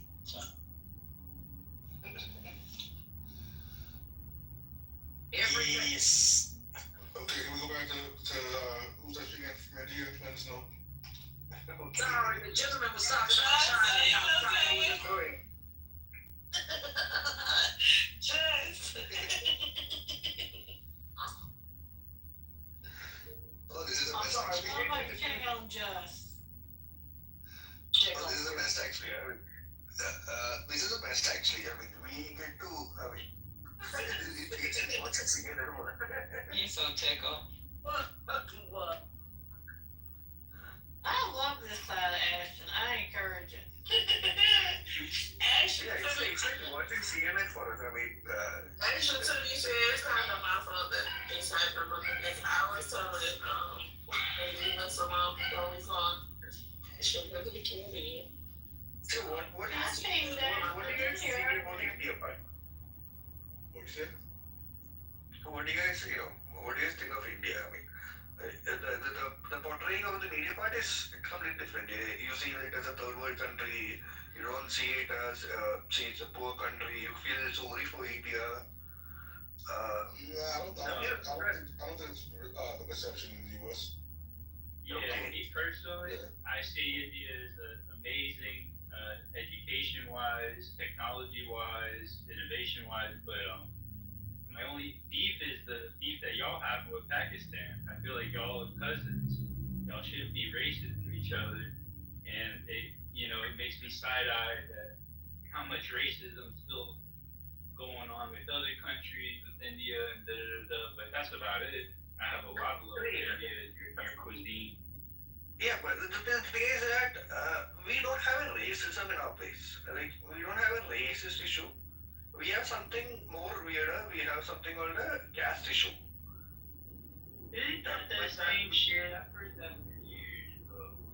Yeah, we have a caste issue. Even for the religions, there are different subdivisions within the religions. For like a caste thing, it was an older kind of thing. it was not exactly racism. It's see, racism. It depends on the color of the skin, which is something probably the US might have. I'm not sure how progressive it might have been out there, but we don't have a racism. We have a. That's not we true. don't have an issue with religions. That's not true. We don't. I feel like we have it just as bad in your defense, but yeah, I agree with BK. I believe the cast. Yeah, I treat the super dark Indians like shit. Don't lie. Y'all be the dark ones. Y'all treat them like shit. So y'all technically got racism. Well, it's the same shit. That's actually the portrayal of US to us. From the media part. Because the US do what y'all doing too. That's what you're saying. No, what I'm saying is that what is portrayed to us in media from in the major US media, what happens is that we see that there was always a fight with the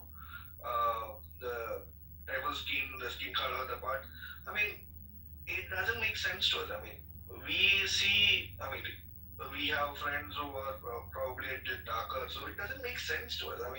Probably we are also darker. We don't differentiate others with difference of the colors part, or it might not be we don't see it as a major issue or something. It's something that people can divide and rule. That's it. Let me ask you one thing. What's the perception? What they show you guys in India about black people? We don't see them as black. Actually, we see them just as a people part. So in India, you see black people and white people in America as the same? Yeah. With respect to the rights and with respect to what is happening to you guys, I guess it is. You guys are trying to get it politicized. They're just trying to divide and rule. That's it. Yeah, but that's not the question, though. I'm asking you, what do they show to the Indian population over there? The perception. What do they show them to be like? The perception shows that. Okay. Like you mentioned, we perceive you guys being a third world country and things of that nature.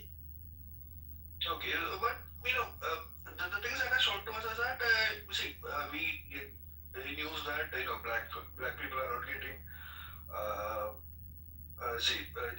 they're not getting justice equally. They're not getting the protest for you guys. There's cops issue for you guys, and it's a whole lot of things where you get different treatment in regards to other people in terms of white people. So I guess that is I would say that it is a kind of a regional tactics actually, because basically in order to control, if everyone is following the same exact region or something, or exact community kind of feel, we don't have that part. Everyone is trying to just divide and rule part.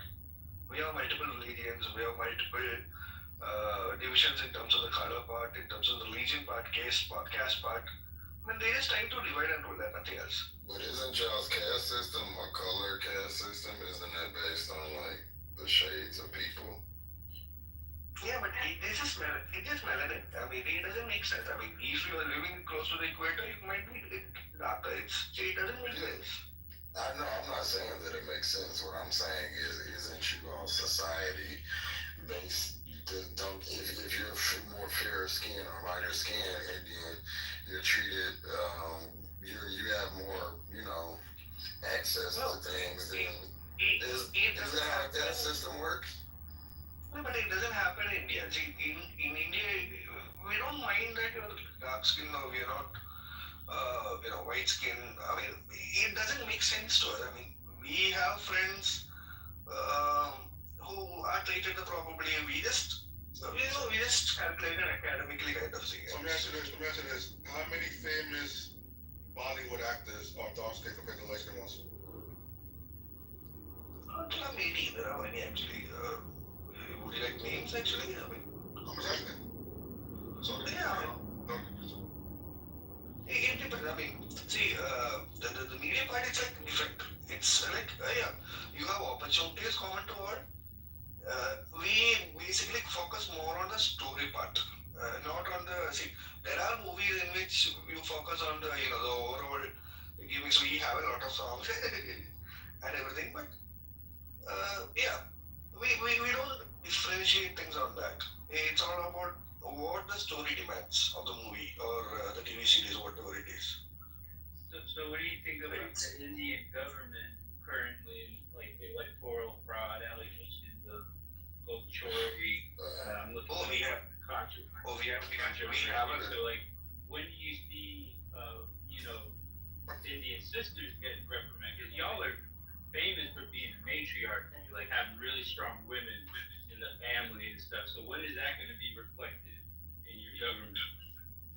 Yeah, the government is totally different. See, the family values and traditions is different. So, yeah, there's a patriarchy, more to a patriarchy part. There's a patriarchy part in which, in older traditions, fathers used to hold more power over them, and now reforms are happening. Now, two reforms are happening. It doesn't, I don't think anyone from my generation or the previous generation really minds all that.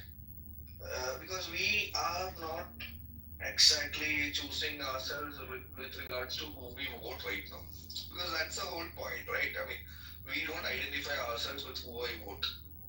I don't know. The Indians that come here definitely exhibit a lot of colorism, especially towards black people. And I've heard Indians themselves speak on how the color caste system works there.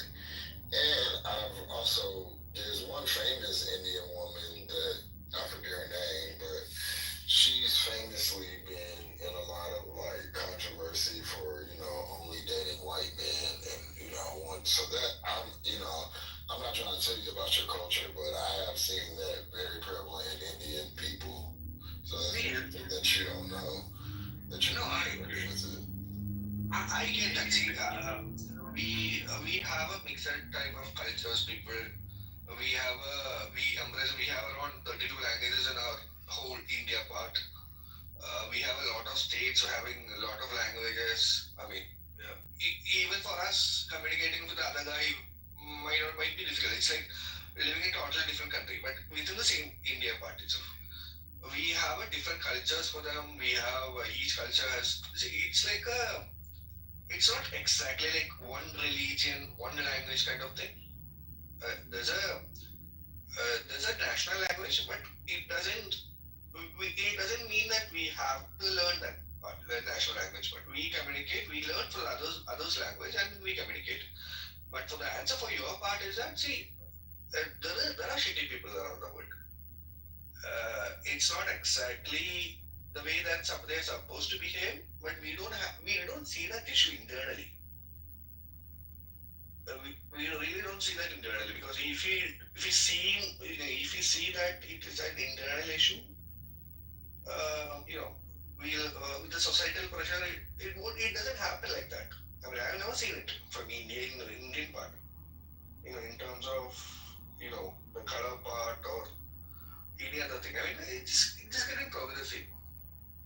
I mean, that's interesting, Dan. If what you said is true, and they're just coming over here doing it, that's interesting.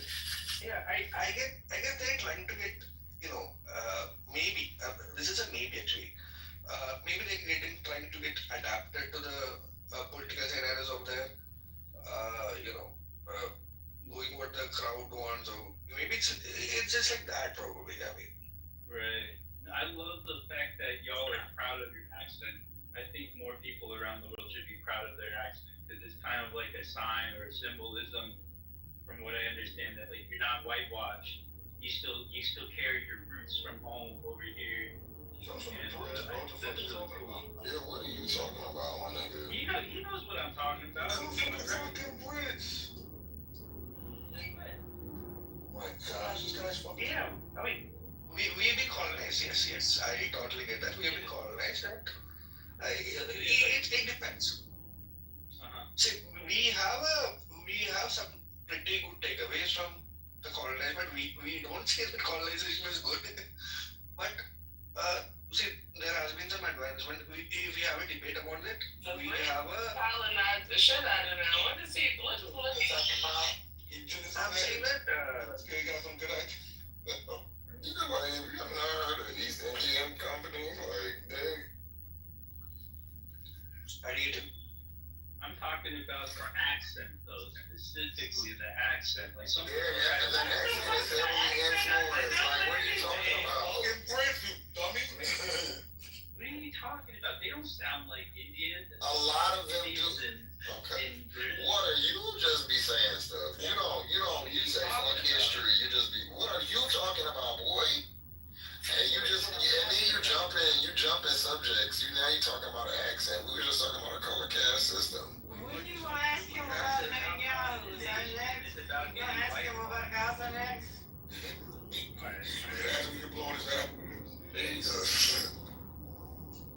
I love how you guys don't hide your accent, and the Indians is from over there. What are you talking about, nigga? Hey, Jeff, it's kind of cute. We're so familiar with Indian sister from over there. What you talking? He don't talk like how his people talk when they say the name. Yeah, so what you accent. Wait. You're saying India?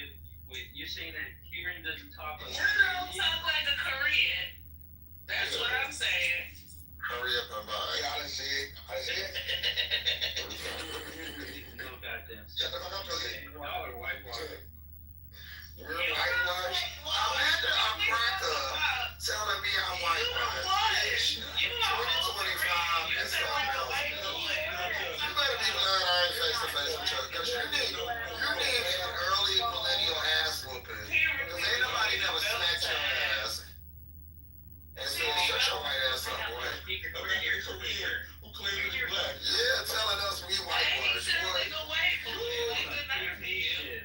Come spend 2 weeks in Atlanta. Them niggas gonna smack your ass so bad. Yeah, I need to get The crazy part is my godmother is half Korean. My godmother is half Korean. Her daddy sound more like Justin fucking water anything. So I don't know what the fuck you talking about. You ain't even blackwashed yet. I don't know how the fuck you even what. Alright, I ain't trying to study my code. But you do. So you're not. I think that you guys fight over the wrong thing over there. We're fighting about the wrong thing over here. You said you do that. Yeah, it's not just about the regional issues or the internal issues that you have. Have you been to America? I've never been to America. It's just a view from the media part. Like you get around 10% of the stuff what is happening to us. Oh, so the media telling y'all that who's fighting over the wrong thing? Because it's not black people. Is that what the media telling y'all? Because y'all media lying. If y'all media tell y'all that black people over here fighting over the wrong thing, they lied. No, they don't exactly say that. They don't exactly say that. We see America as like the great American dream, right? We see that part. We see you get so much facilities, you get so much things to do in terms of the development, in terms of the technology, in terms of what you guys in general. But you guys are not. Not specifically you guys actually, but it's you guys are developed. You guys are developed country. It's like a. We're a developed country. We should have less to worry about. You guys put a guy to a moon. Imagine that. Think about because yesterday I was watching a speech from JFK, and he guys that but in his speech it never really happened though. Yeah, but in his speech he said that we are putting a mission that we are going to moon because we can, because we are setting our dreams high, right? So that's kind of a thing that you guys. What does that help us with, though? In a social way, America's at war with each other right now over people can stir up. And us putting the man on the moon, I don't think that's got anything to do with what's happening today. Or this morning. It's just that you guys have two sexual dreams. We have freaking Donald Trump for our president. Come on, be for real. See, we get some parts of him. We get, we actually do get his, ideology. But in the business point of view, yes, Well, fine. you can have him. You come get him. He's yours. Oh, We'll give him to you. No, we really have our own problems over here. This whole administration can be yours for the small price of 10 rupees. Oh, we really have our own problems over here. I think that y'all don't probably know enough. Like, I know that America is a very popular country around the world, and y'all probably get a lot of our news, but y'all don't get all of it. So you can't base, your American knowledge off of the little bit of news that you may get on America. You gotta dig in deep, buddy. My dog is speaking into here. The state of Israel exists. Oh my God! Israel! It's like, fine, I'm sick of Israel. I think you might be Jewish or something. This one I think, yo. Better be fucking Jewish over this. You think that a whole bunch of black people think that we care about your white ass telling us we white? We don't. We don't. You are not black, sir. You can silence me, but why can't you? Shut your corny ass up, nigga. If you check out the history part, right, we have a very friendly relationship with almost all the countries, including Israel, Iran, and everything. Vietnam, except Pakistan, because we have a regional issue. Because, see, we are ready to work out with them, but we have. I got beef with Pakistan. We get it. Did Donald Trump end conflict between you and Pakistan? Did he end the war? Do you think? Never. Because he told us he's ended 10 wars now. He's up to 10. That Pakistan Indian shit has been going on for a very long time. Donald Trump ain't in no shit like that. Girl, Donald Trump been going on. Things were around. See, we were supposed to be a one country actually. India and Pakistan were supposed to be a one country. The whole idea that our historians tell us is that when British left, right, they wanted us to divide and rule. So if they had the intention of coming back into power with the colonization part, they could acquire two countries better than having a whole and one country.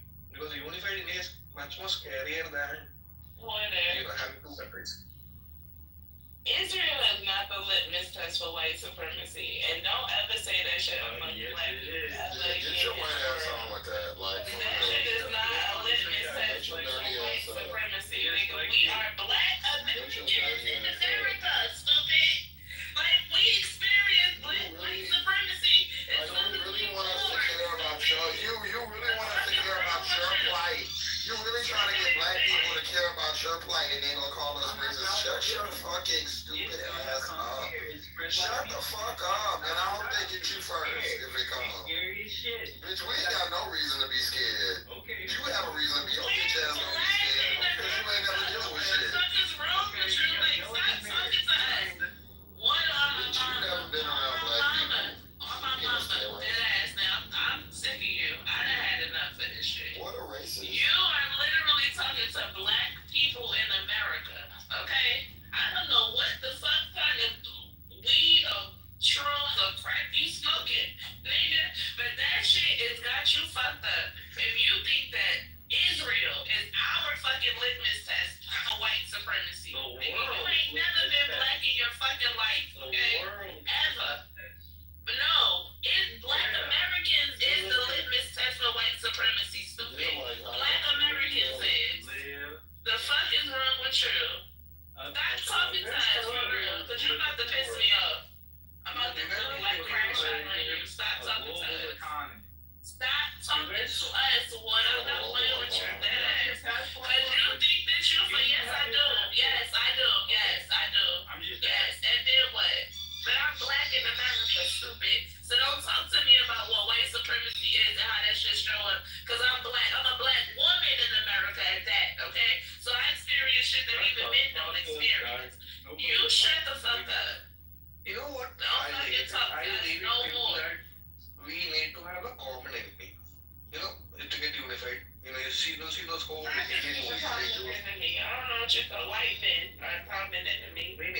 got you. Have you seen the old alien movies in which For the most part. you get a common enemy and you guys all unite together and stuff? I guess. What is the common enemy? This bitch been saying racist shit for the last 3 days and trying to do like this little low key, like lo-fi racism you do, Water, is really fun. Bitch, you shut your bitch ass up, bitch. And honestly, I'm gonna start kicking your dumb ass the fuck out because you be saying like real racist shit. Yeah, I love because you how you guys don't hide your accent. Man, shut your stupid ass the fuck up. We know how that So just show how whitewashed you is. You can't be. Bitch, I'm black, you hoe ass nigga. What are you talking about? Okay. You're a fucking Korean cosplaying as a black man. Move the fuck around. Sounding like a white man. That shit Sounds like you reminded yourself. I mean, listen, why you think that you're so tasty and tell us about like the blackness in America? You see how racist they are. You see how Yeah, racist they are. like, we can't be, because we black. Nigga, everything is racist towards us first. Water, you need to get with free and sort of how. Yes, yeah, I should. Y'all fuck with C. So nobody will come to. I mean, you might as well do it with Monica. They're both y'all racist white people. I ain't touching that.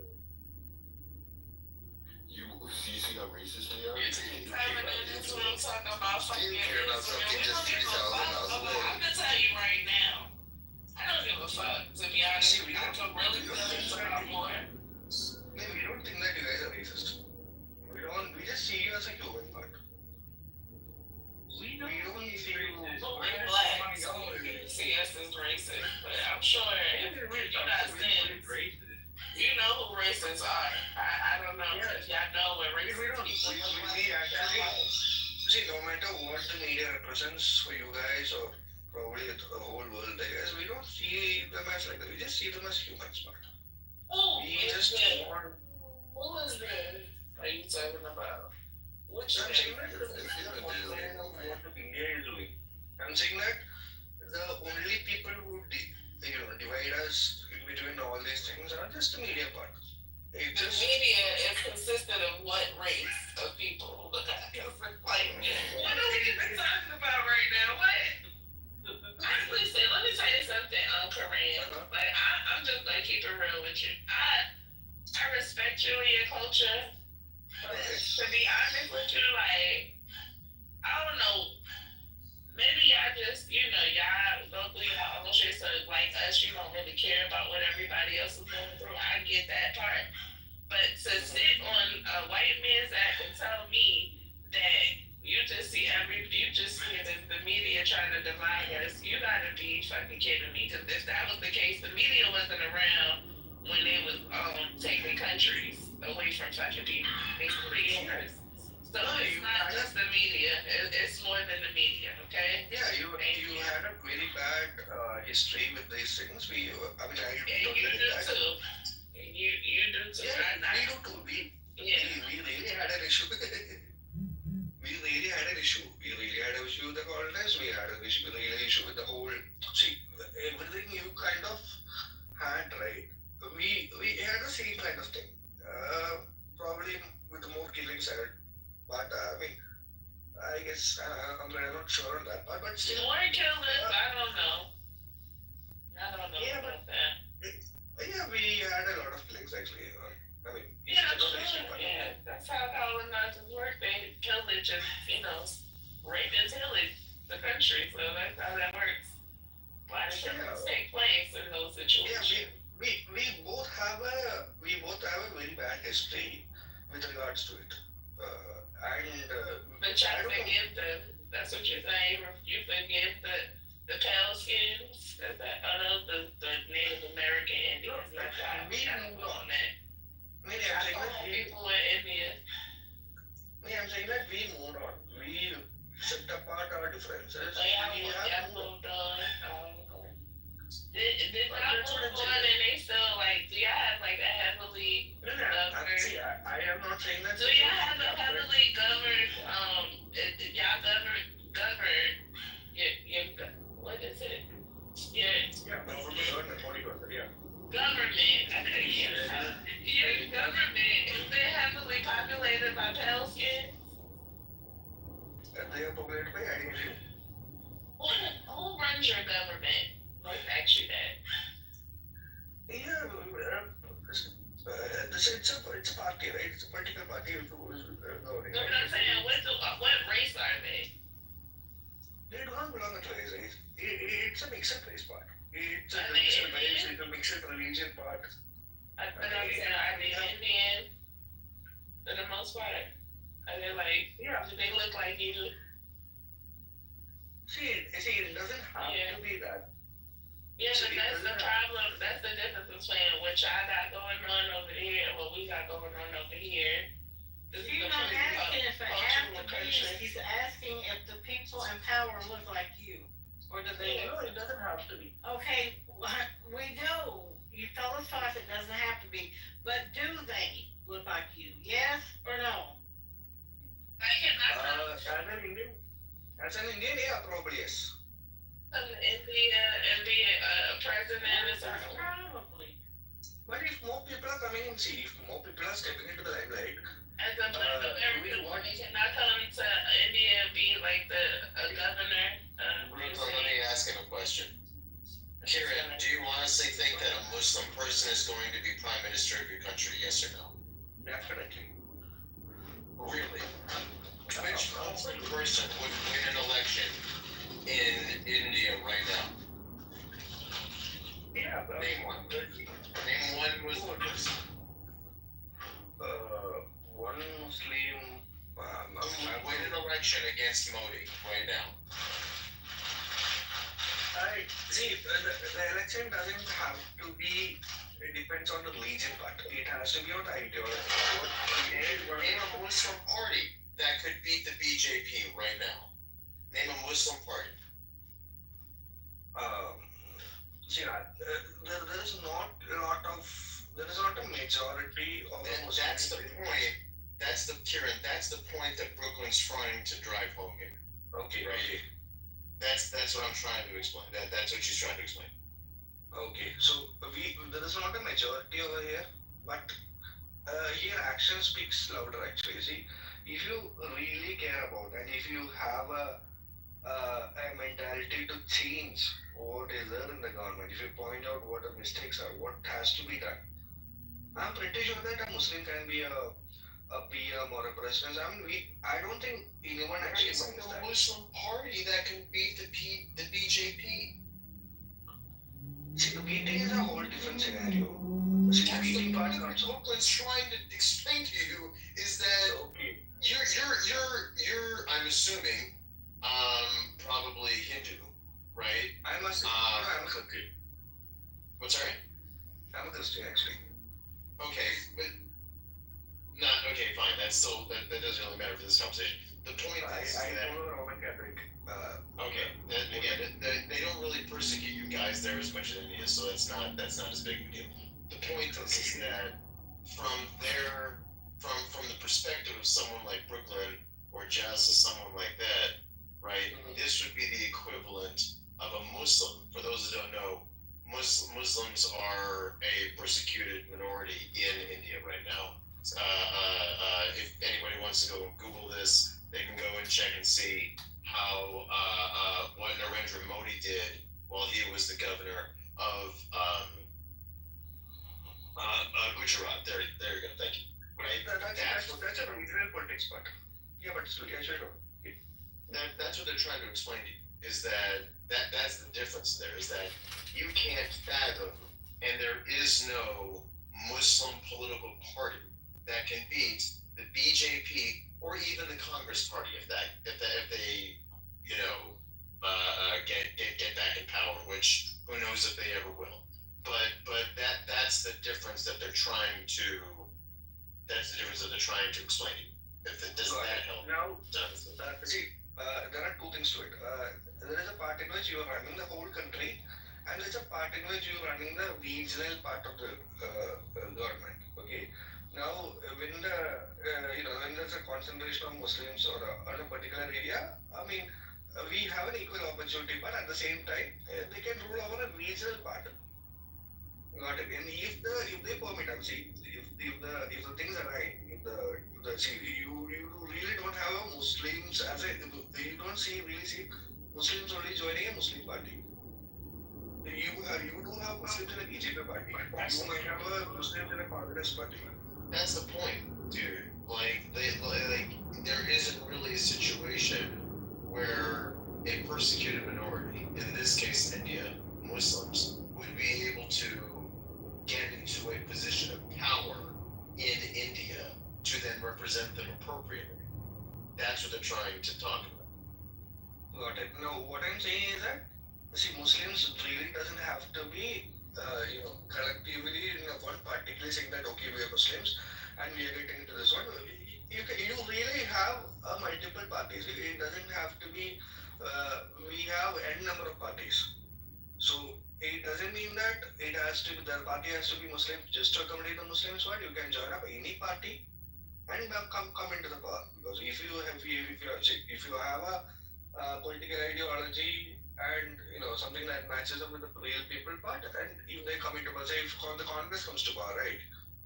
If the Congress comes to power and they have a Muslim representative, they can get a significant power position in the politics part. And let me just say Sorry, real fast, real fast, at a 1,000-foot level. And again, this is 1,000-foot level based on the contributions that I've heard. I think that America, as a nation, I think that America's done a really, really, really, really poor job of integrating immigrants into American culture. Like I think that our government's done such a shitty job of it that that's sort of like what's surfacing like a lot of the issues is that immigrants in America have not been really indoctrinated or even encouraged to sort of like understand American culture and sort of embrace it. Well, the point Are you calling black people immigrants in America? Exactly what you're doing. What? More exactly. You know that. Maybe it's an Indo-Indian perspective that is what I'm going to say actually. I'm not even bringing up black people, but like I just think that generally, I think that America has not done a good job of integrating immigrants into our society, or even having an expectation that they should even attempt to integrate into American society. You know, we can coordinate on a conversation. What is American culture? If it is a skill-based See, that's the arrogance is that people don't even America has a culture. Black, white, purple, green, black, white, green, or purple that should be respected, and that's what's the culture problem. No, more of the culture part. Let's go back to the programmer. See, more about the culture. It says that if you have a skill-based immigration, right, it makes more sense. Kieran, what I think I was trying to explain is that, and That's the problem. Listen, I don't know how that's the many. problem. People come to this country thinking that America doesn't have Yeah, culture. somebody was talking, nigga. Shut up. Wow. Kieran, I don't know how many Muslim friends you have in India there. Do you have a number of Muslim friends? A lot, actually, a lot. And do they feel properly represented by the government? It depends. Depends on yes or no question. And by the fact that you're hesitating to answer, I'm going to suggest that they probably do not, or at least the vast majority of them. Yeah, the common sentiment might not be. Yes, and that's okay. So do you see why I was talking about, or trying to paint it in such a way to suggest that a persecuted minority, even in India, in your context, does not feel represented because they do not have someone like them in a position of power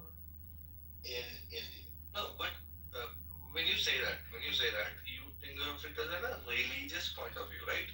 But what I'm saying is that we are No, no, moving I'm past it's a persecuted group, man. It doesn't, yeah, it does, whether, I'm just using the religious example because no, no, that's I the got only way to make a comparison to what Brooklyn was talking about.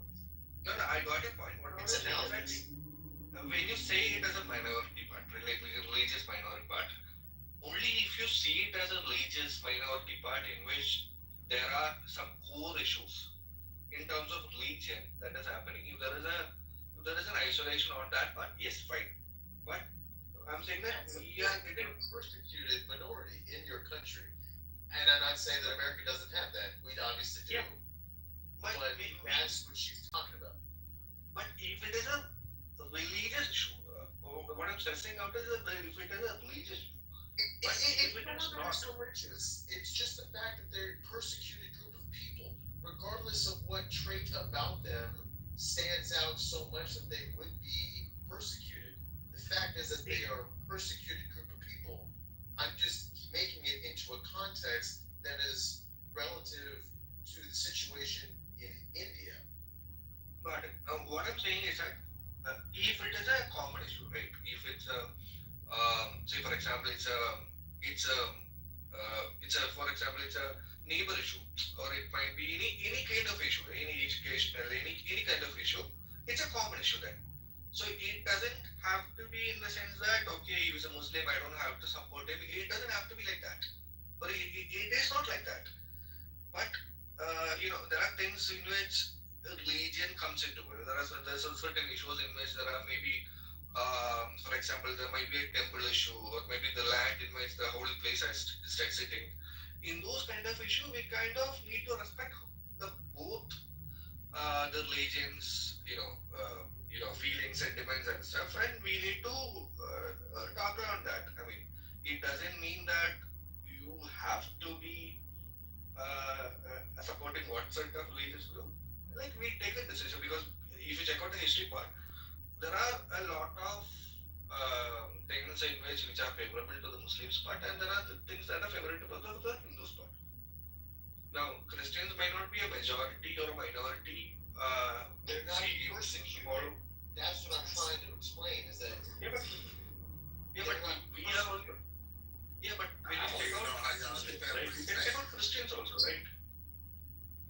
okay? Christians are also Okay, I'm sorry. I'm probably just gonna bow out and keep on playing my video games because at this point, I don't know whether it's that I actually know more about the persecuted minorities of your own country than you do, or if you just turn a blind eye to it. It's one or the other, and I don't know which one it is, and I've stopped. no, I respect your point of views. I really respect your point of views. I really see from another person's point of view. I guess it's pretty much a good idea. See about what is happening over here, and see probably I might not know half the things that are going on in US probably, but whatever is portrayed in the media, whatever is being pushed out in the media, but I guess we have a difference. We have an issue with the minority parts, which we are trying to cover up in terms of education part, because these are all backward thinking, right? Even the latest part. Here's the thing that I don't understand, Karen. Now that I'm looking more into it, how do y'all the similar issues to America with between y'all have religious issues and y'all have communism issues? I understand why when y'all look at America, you're so shocked. Like this shit, same shit going over there. What is going on here? Y'all discriminatory towards the darker skinned Indians, and y'all fucking have a plethora of religions that are fighting against each other. That's no different from here. Yeah, which is the whole point that I was saying. I'm saying that we have a significant issue that is going on your side, and we have a significant issue on our side, just on different things. That's it. We have something on religion or caste part. You have a different whole another different thing that is going on over not sure whether you have a casting or a religious kind of thing because I'm not so experienced on that part, but still, you have a whole different problem. Ain't no way in hell y'all understand what he's saying. Y'all gotta be y'all hear what the fuck he's saying? Man, you know, everybody yells like you speak the customer service every day and they sound just like him.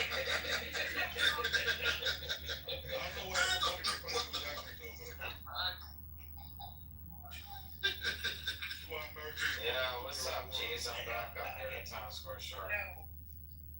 I think what he's trying to explain to you, dude, and I'm sorry, but I need to speak up on this because I've been listening to this shit in my sleep and been dreaming about it. So I think what he's trying to tell you, young man, is that the discrimination that you deal with in India is a bit different than the discrimination that the black community faces in the world. Okay. Okay, you know, you have a whole country overpopulated and discriminating against their own fucking people. You have a caste system that discriminates against your own people, whereas the black community just gets discriminated against by everybody. Yeah, but that's like a wrong You're trying to describe apples to fucking oranges, my friend. And what they're trying to tell you is that you're the number one bullshit guy. And I'm gonna go on. Sure. Something that's different about America is we are definitely multicultural in a different way, but our overall American culture is different from India, definitely. But the same thing that go in here, go on all over the world. Everybody government, everybody country, they do the same thing. They discriminate even amongst people that are probably of the same fucking race. They go by tribe or they go by fucking street or village or hut. You know, it's always something. So I don't understand why it's a surprise that we're having this infight in America. This is normal shit. Like, yeah, what I'm saying is that I don't deny the fact that we have a discrimination part. We do have a discrimination part. I'm saying that it is regional. It is really a bad thing for us, even for our part also. We are trying to reform it. We understand the problem. We are trying to get a solution out of it. But it might not happen right now. It might happen in the near future. But we are just trying to work it out. We understand that it's a real issue. We are trying to get it sorted out. But it is really a regional thing. It's not that the whole of India supports. It's probably on the northern side, probably, or might be a place where those kind of ideologies do remain. But I live in the southern part of India, and I don't see that part where you say you can't have a Muslim party ruling you or something. But we have 26 states in India. Well, you're part of the majority, even though you're Catholic, you still, you know what I'm saying? Like, you're part of that, basically. Nigga, Times Square, don't nobody care about you being in the club, you fucking alcoholic, mute up. Yeah, Thank you. Real quick, let me just say, listen, America, as a society, as a nation, in my opinion, when we look at America in sort of the next 100, 200 years, it literally, in my opinion, it's an example of failure in multiculturalism. I think that America has branded itself and sold itself as a place where people, regardless of their race or even religious values, can be successful. And that's just not the case. It's just not the case. I think that America, and look, to say this quickly, I think that America, I think that in its optimistic and best case scenario, was a country that was created where it can be successful regardless of your ethnic, national,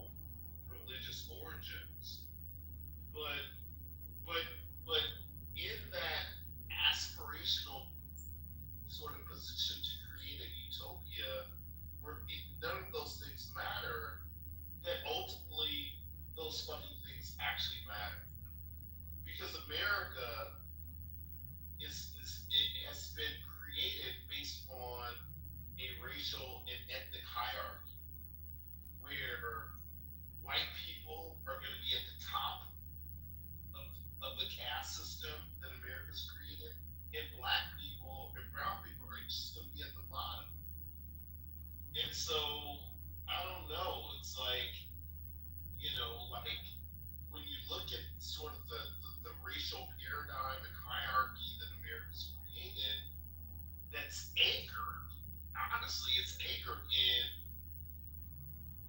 political power and wealth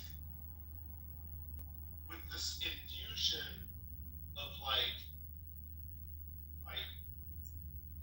ethnic hierarchies. It's a complicated caste system that America's created, but it's like, I don't know, like This is a caste system. no, let me just I'll end here.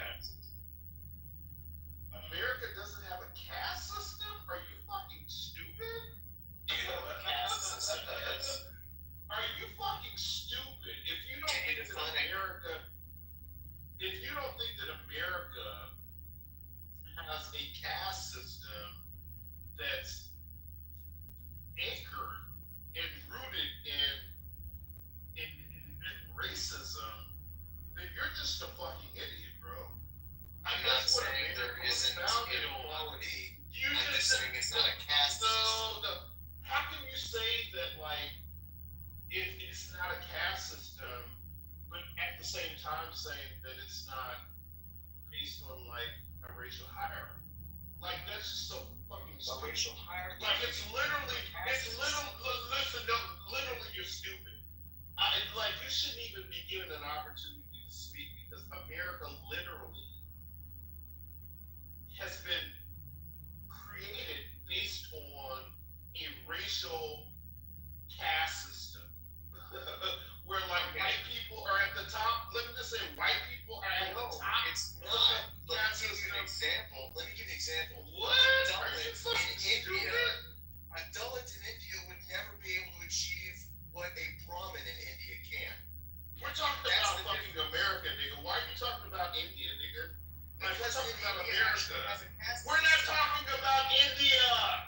We're talking about America. We're talking about. I'm not drunk. You have to be yelling like. Well, then you need to give him the opportunity to respond. So use some self-control and go on mute. Take a break, bitch. America does not have a caste system. There are a lot of other ways of persecution that happen in America. Obviously, it's not a caste system. In India, the bottom of the barrel generally cannot reach, like a Dalit cannot reach a Brahmin.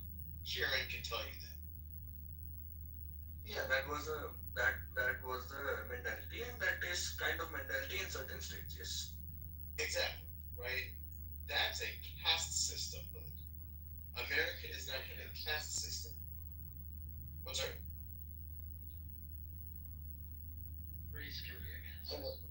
In simple, I guess I would feel that, for example, you have a division in Christianity, like the Jacobites, you have Protestants, you have Roman Catholics and stuff, right? And what if one particular set of group have a upper hand? Imagine that. And apply the same thing to Hindus part. How is race in and of itself a caste system?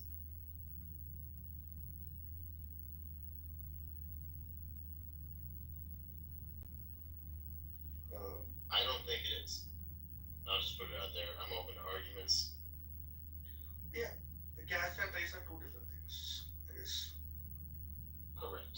When you're taking an Indian perspective, it is definitely different. It's not something. It was an old practice. It was a golden tradition practice. It is still being followed in certain states. It's something very much,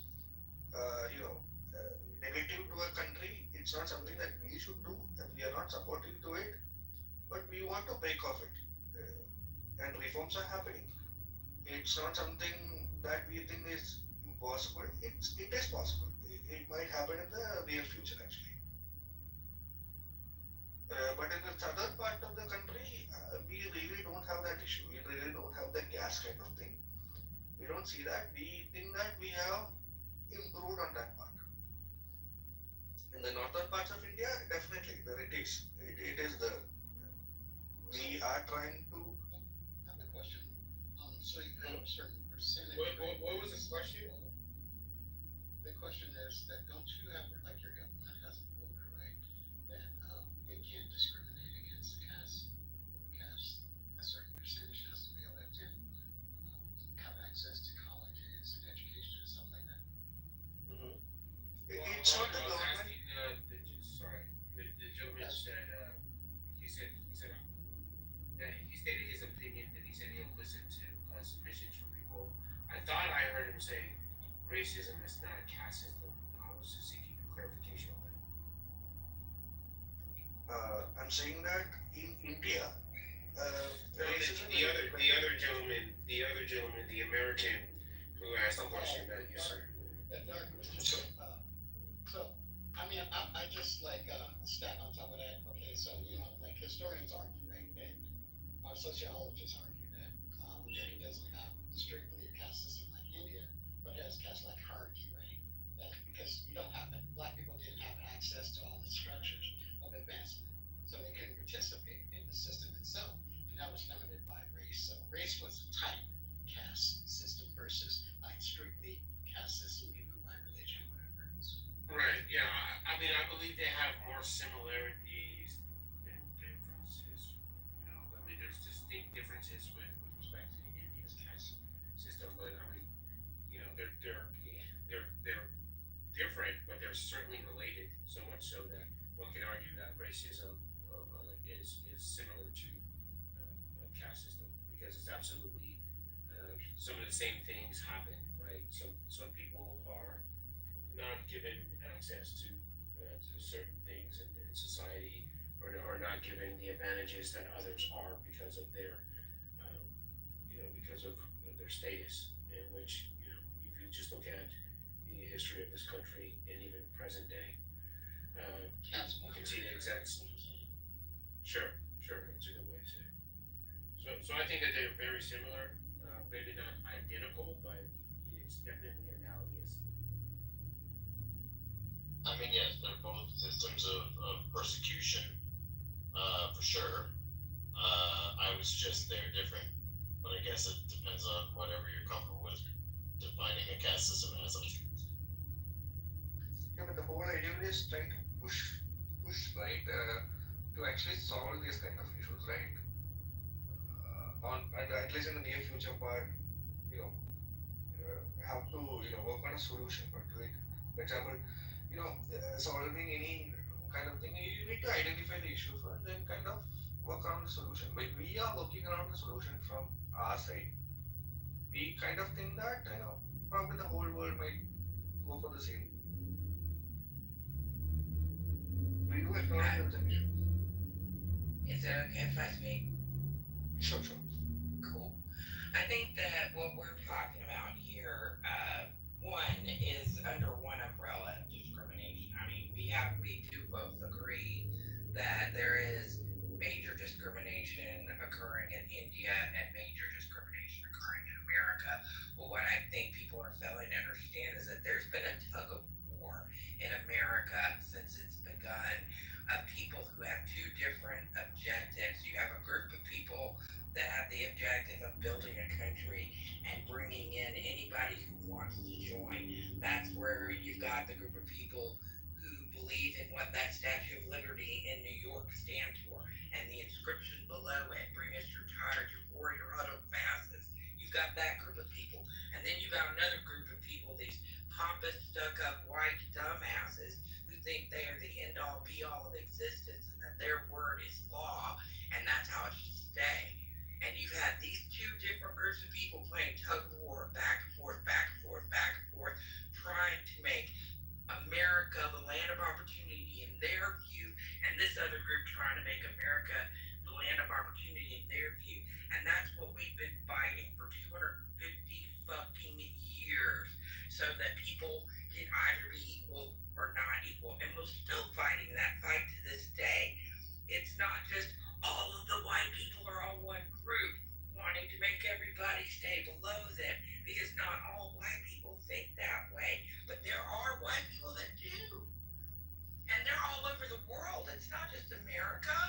never gonna agree.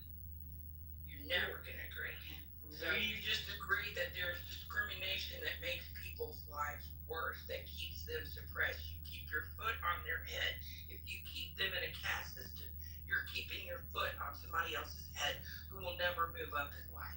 If you're living in America and you're supporting discrimination, you're supporting suppression, you're supporting voter suppression, you're preventing immigration suppression, you're preventing anyone from having the same human rights as everybody else. That's discrimination. Those are the things we need to fight, not each other and our ideals and what we think the other countries having a worse time. Because fuck, if we're on equal ground as far as what our discrimination levels is, the fact is it exists, and that is what you need to fight, not over who the fuck has it worse. Yeah, right. That's how I feel. No, that is actually right. That is actually right. We understand our issues. We understand we have a discrimination issue, and we are trying to sort it out with education part. Because, and I know most of these things are because things happen with with the education part, like not properly educated on what things are happening. It has to be a skill based thing. It has to be a skill based.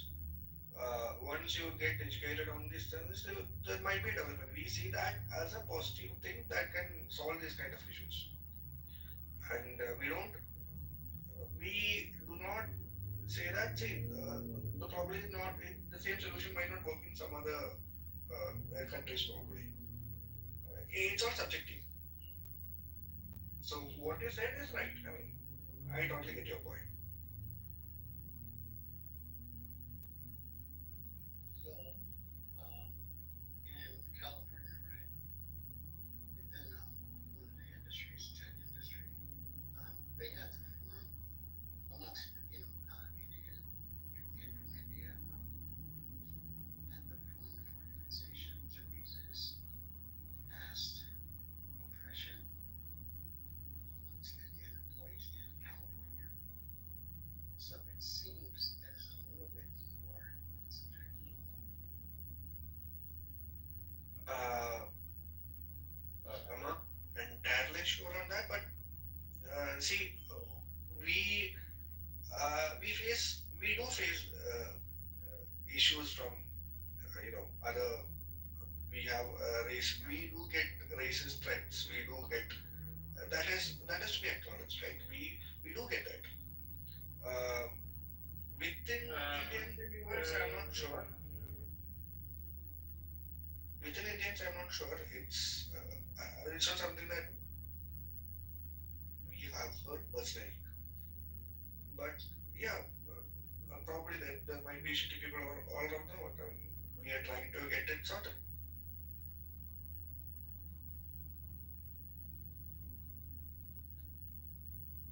But most of the education part, I don't think there will be an issue. What I'm saying is that, see, even for the immigration part, if it's a skill-based immigration, it makes sense. You don't really need, like, I support on that point of view of a country, right? Even for maybe the US part, maybe for the India part, a skill-based immigration is kind of a good thing for the economy and for the country also. So it's a good thing. See, for example, you have those H-1B visas, right? And you have those skill-based visas, right? It's kind of a step into the good thing. Would you say that the ban of oppression or racism, whatever it is these top forms of this pressure from force exclusion have to be organizational, political level, religious level, on more local person to person level? On a local, regional issue, I guess.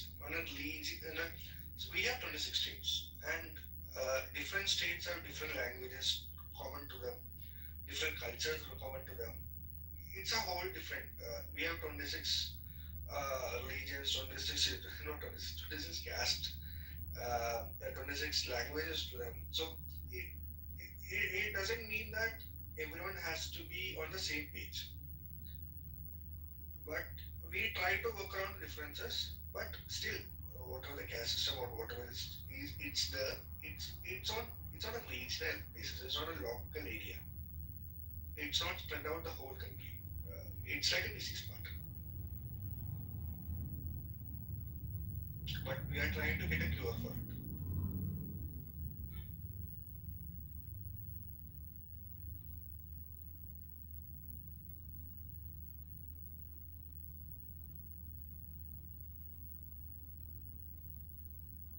Yes, talk about India because I'm completely tuned out. You did what? You saw what? Hello? Oh really? Tell us more. You asked for me.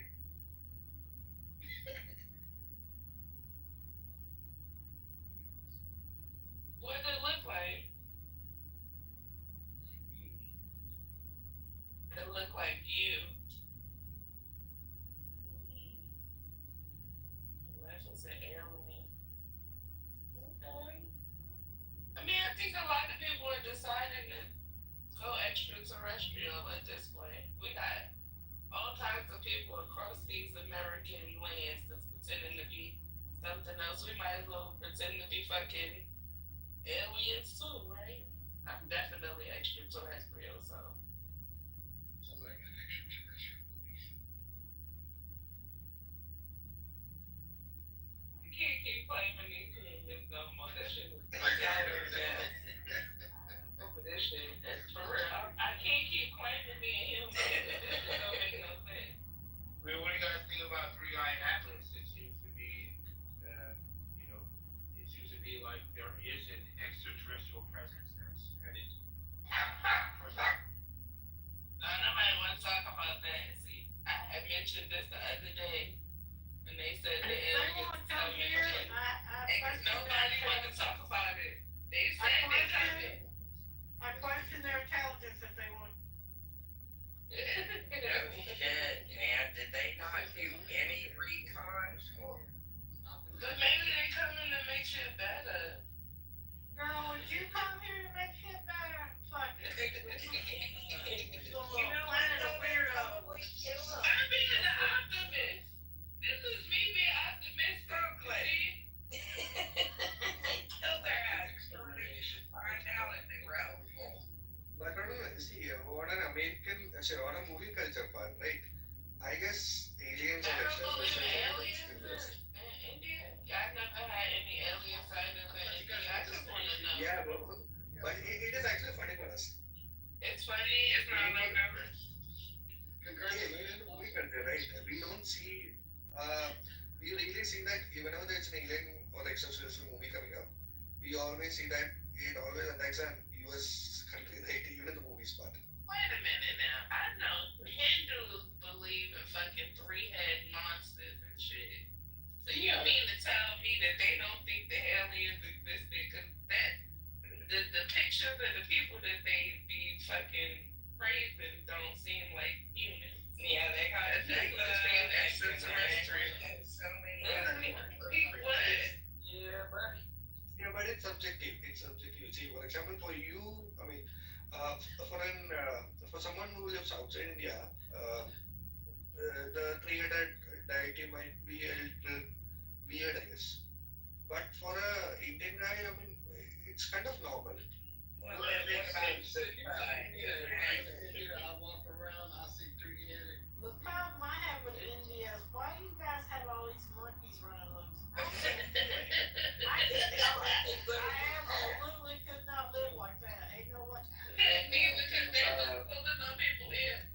You gotta have a little bit in India. I see why they be cutting their hair off and just sending it over here. Because why? I could take you. The monkeys part. What?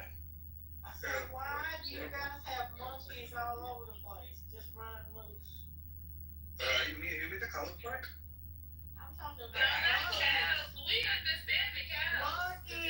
Monkeys. You know, the little critters that take your shit and run off. With the tails that run up on you and steal shit. Like Curious George. They're actually trying to sterilize a lot of those monkeys. Maybe they're not called monkeys. Oh, the monkeys.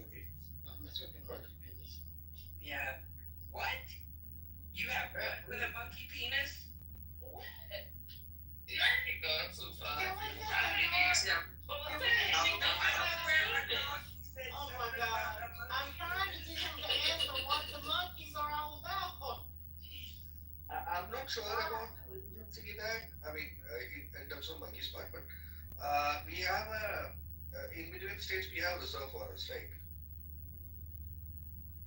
In between the states, we have a reserve forest, and sometimes when it is Monkeys is like their version of the rat.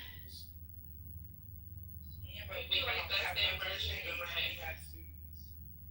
yeah, we also don't have monkey cities per se, but we have reserve forest in between the states. No, that and I've done a lot of shows and things like that about the monkey situation over there, and it's kind of weird. They are trying to sterilize a lot of these monkeys to cut down on the breeding in the population, but there's so many damn monkeys they can't sterilize them fast enough. Like they can't fix them fast enough. So yeah. When you say sterilization, do you mean the overbreeding problem or the? No, sterilize is in preventing them from breeding. Breeding. Okay. You know. We have a wildlife endangerment issue right now. We really don't do that. We really don't have a. Because I've watched tons of documentaries about how people have been working with the monkey population in India. I think you need to study your country. There's a religious aspect to the monkeys part. So it's not something that we could have a hurting on the sentiments because see whatever decisions that we have, it has to work on whole different things. We have to work on the religion part, we have to take care of the sentiment, we have to take the cultural sentiments to it, and then work on it. So it doesn't there's no one step process to it. No, I'm not saying there's a one step. I'm saying it's an issue that's been a problem for a long time. Like tourism. Listen, I'm just not going. I'm just not going. It's cross off. I can't. Miss April, try dealing with damn monkeys. I'm not. I would not. Do you got time? Somebody in the chat, like Ramona, definitely has a black boyfriend. We don't see the monkey situation just like that.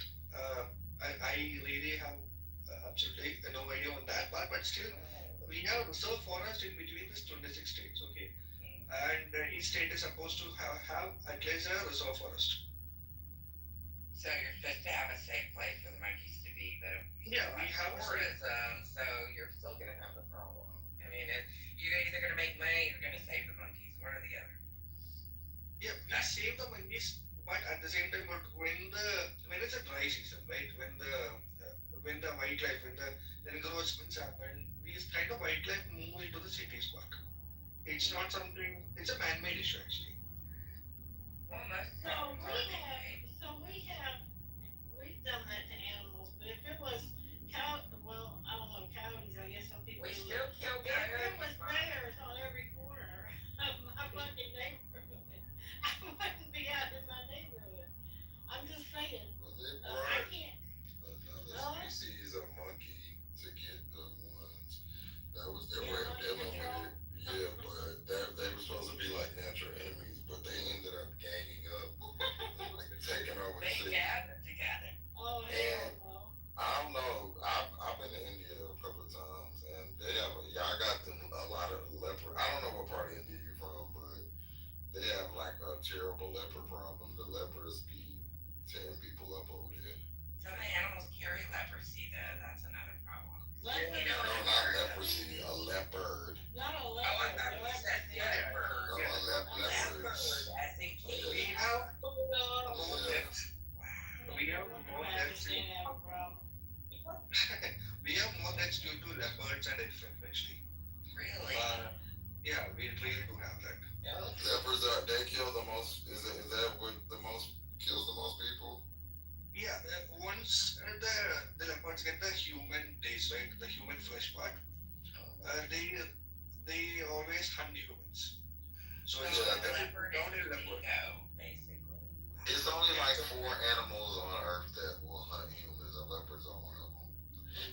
And the reason I know is I had to go here a few times, and and it was on like some wildlife type situation, and we had to take like 6 different classes on leopards and just how to be like, just like I'm glad they don't live in America because those shits are a problem.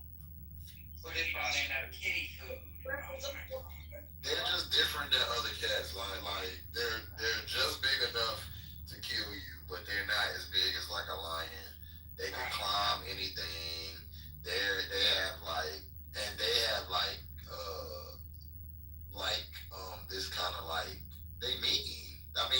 just to be like not sneaky, they're mean. They will like come like mean, like just mean.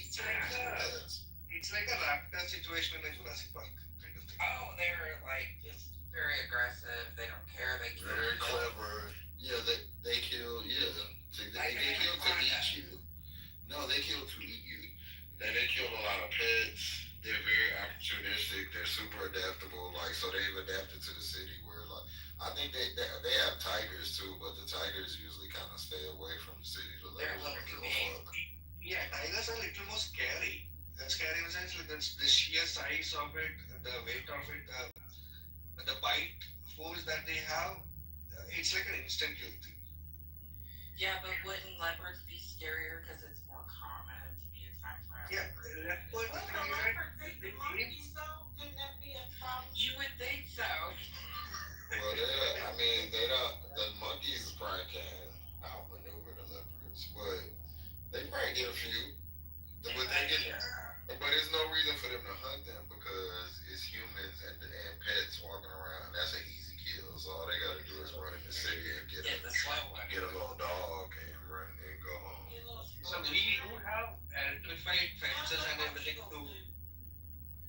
We do have electrified fences and everything to protect the people from the leopards and stuff. But every now and then there might be things happen. Yeah. There's one leopard that killed 125. Holy crap! Somebody needs to skin that kitty. Yeah, but once they get this taste right of the flesh part, the human flesh part, it's they go on a spree. They don't consume anything else. It's like probably. Depends on me. I don't know anything. That's crazy. Yeah, if they have like any abscess, teeth, or ailments, they'll just hang around the city and hunt humans and pets because it's easy prey and they don't have to, tussle with like a boar or a deer. Well, maybe Trump should send some of those people over there that were eating cats and take care of it. They're not gonna win against that cat. I live in. Try to eat that cat. Cool. No, I live in Kerala. I live in the southern part of India. It's a place called Kerala. We have it's more of a coastal area of India. Do they kill and eat panther, or do leopards? Are they like a food source? No, they're not a food source. They should be. Maybe in the past probably, maybe in those ancient times probably, but not right now.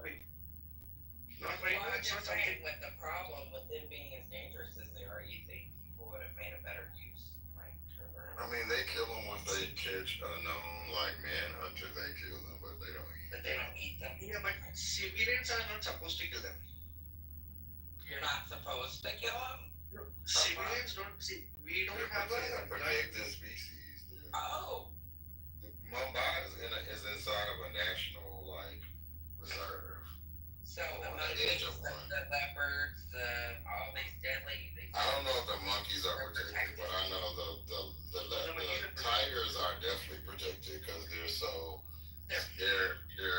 endangered animals. See, and so are all the wildlife, including the snakes, are protected. And if you do end up, as a civilian, if you do end up killing a snake or even if a wildlife animal, any wildlife animal, you are looking at a serious jail time. Really? Wow. Yeah. They had that's the only place in the world where they had lions and tigers and bears. They wiped the lions almost all the way out. The lions only live in I think deer forest. So what if it's self-defense? What if you're like it's attacking you? I mean, you can go to jail if you kill a bald eagle here for a long time. Well, I get that. You still do. It's now so our federal bird. But I mean, it's several. If you kill a bison, you'll go to jail. So there's animals that you can't kill. Yeah. Yeah. So tigers, lions. There's two kinds of it. There's one part of it in which you can't kill a wildlife animal, and there's one part in which you can't bring an invasive species into the country. That's what I mean. It's like invasive species. I'm not talking about like if they're overpopulated. I thought you meant like the leopards were like an overpopulation issue. Yeah, but even if there is an overpopulation, a civilian can't kill a wildlife animal. It's already a point. I mean, we don't have a gun thing, right? We do not. We have a we have a ban on guns on civilians, but that makes sense. so we only those people who are appointed with the forest department have those guns, and we call them up, and then they set up the cages and capture them, and then bring them back to the wildlife. I have a question. I just thought this doesn't have anything to do with wildlife, but look at the population of India, look at the population of China, and they have major gun control laws. Like nobody can have guns, but they're super overpopulated. Do you think that's why they're overpopulated? Because like if America had a ban on guns, do you think our population would blow up? Yeah, but I've heard about. I mean, it's just I was thinking about that as far as populations of nations are concerned. No, it's rooted in birth control. We have a lot of parents. Please stop. Please don't listen to anything. I forgot water was like Ados. So that's like what is that? The ancestors of because he's not a black gentleman. So you need to. See, we don't have a gun. We don't have a gun part. We have a ban on guns simply because of the fact that we don't think that the cops are supposed to have the protection, the overall authority, because there's a chance that it can be misused. Oh yeah, that's what I'm saying. Never mind. We I'm saying that the countries that have bans on guns have bigger populations. It's kind of ironic. That's all I'm saying. I mean, but a gun and to live by yourself is for me. I'd rather have that. I don't live by myself, but I would just rather have it for self defense. Am I telling you to walk around and brandish it? No, but I think that having one, at least I sleep better at night. I don't know about everybody else, but I do. No, we do secure our homes, but that's what we do first. Even if so for example, there is an elderly living in an empty house, or probably they do inform the police, and we have an app for that. If the elderly do have any issues, they kind of raise an alarm on it, and it's pretty quick over here also. Say somebody breaking in your house. I don't know. Well, the same way people who don't have guns protect themselves. I have a sawed-off shovel handle right next to my door. I mean, it's not like you have to have a gun to protect yourself. No, you don't. I'm not saying that's the last resort, but I'm saying that if I'm out here in the country, I'm not waiting 32 minutes for the police. Yeah, but we have a wider network of cops right now, so we really don't have that issue. But yeah, but there are instances. Say if it is a hilly area or something, the image you can't actually reach. It's like if the cops cannot actually reach over there, then yeah, that is possible.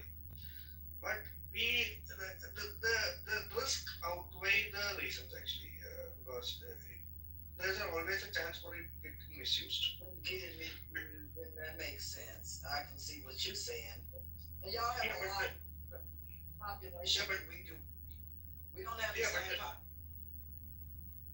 Yeah, but there are civilians who can have the guns, but it's not a rigorous risk factor. Say, for example, they face a threat to their life. What I'm saying is, it's a few population. It's like one or two people or three people or something. Maybe if they feel that there is a threat, if there has been a past history of a threat to their life, they could have. But it has to be accountable, and it has to be returned when there is a political function, or if there is something else, they have to surrender it to the police station, just like what happens abroad also. But for the population part, we have some breakthroughs. We have some breakthroughs on medical, and it's almost like a tradition part. It's almost a culture part in which we do encourage people having 3, 4 children, 5 children. Because for example, my dad is part of they have three brothers and one sister. My mom's side, she is the 11th child or something. So it's mostly on the traditions part, on the culture part, on the population. But right now, I mean, even this stage, right, even in this generation, we see that there's a drop in that. It's not a significant drop, but there's a drop. People prefer more nuclear families, one or two kids. That's fine.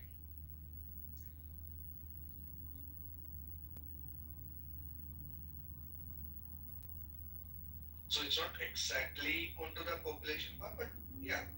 Uh, but if you take up the scales part, if you take up the numbers part, it is improving. The population numbers are, we might cross China probably, I guess.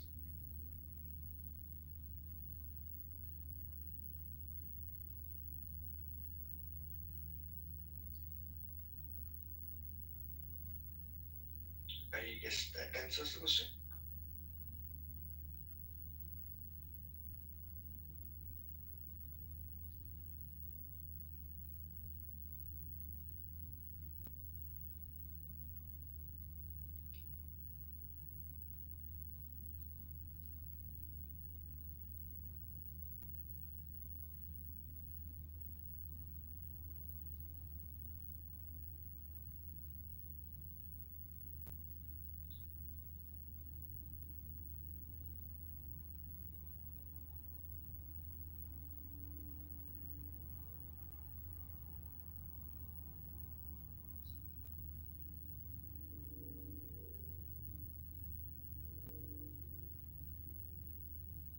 Uh, is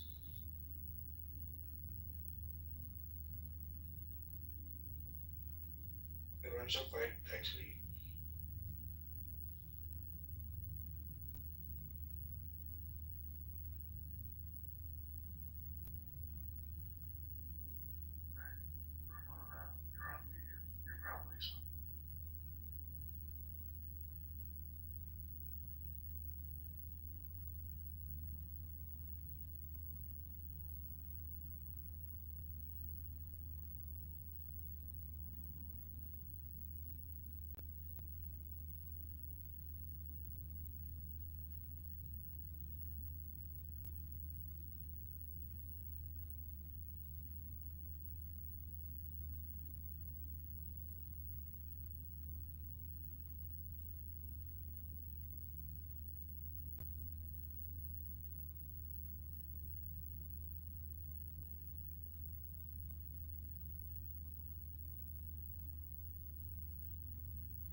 How's things over there? How's things in the US?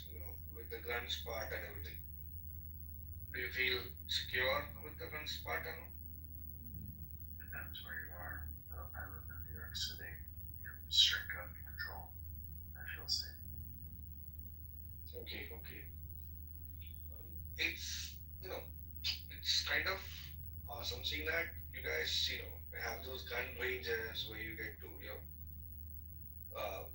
I don't know, it's like you guys to practice things and all, with different guns and everything, and it's kind of cool. But you guys can't go into a gun range. No, we don't have a gun range kind of thing. It's a limitation only to the law enforcement part. Sounds un-American.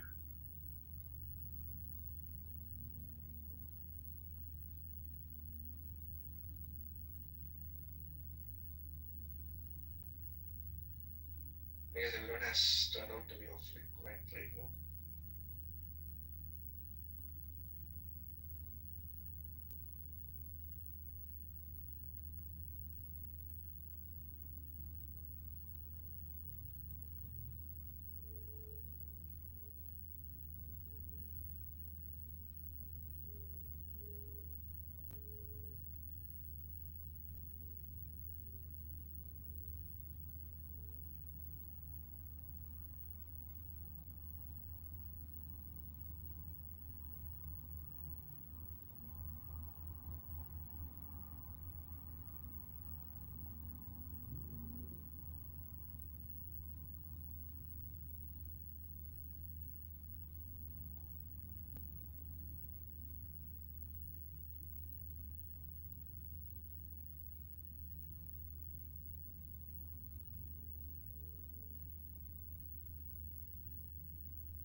asleep.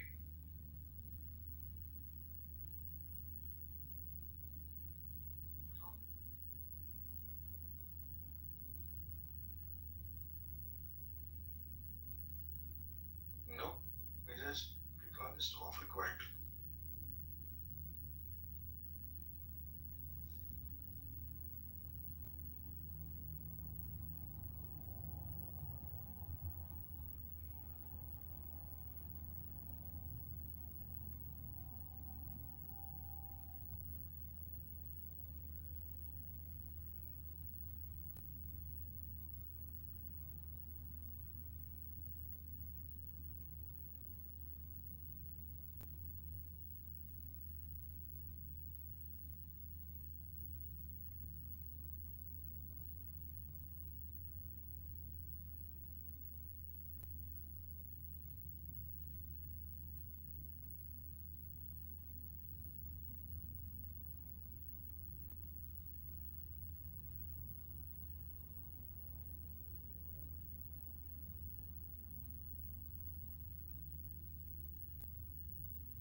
Hey.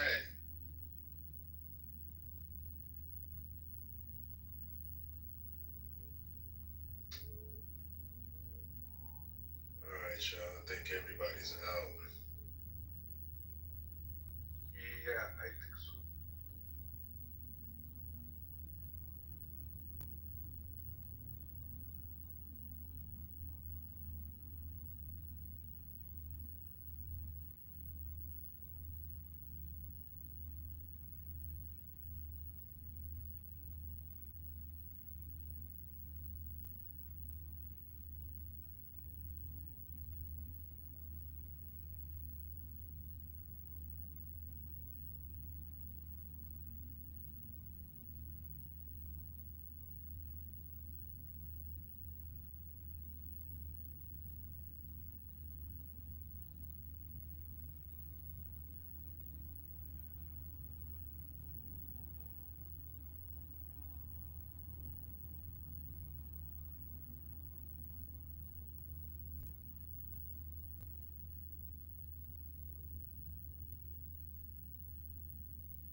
Alright, y'all. I'm gonna go ahead and boom it. Looks like everybody's done for the night. See y'all tomorrow.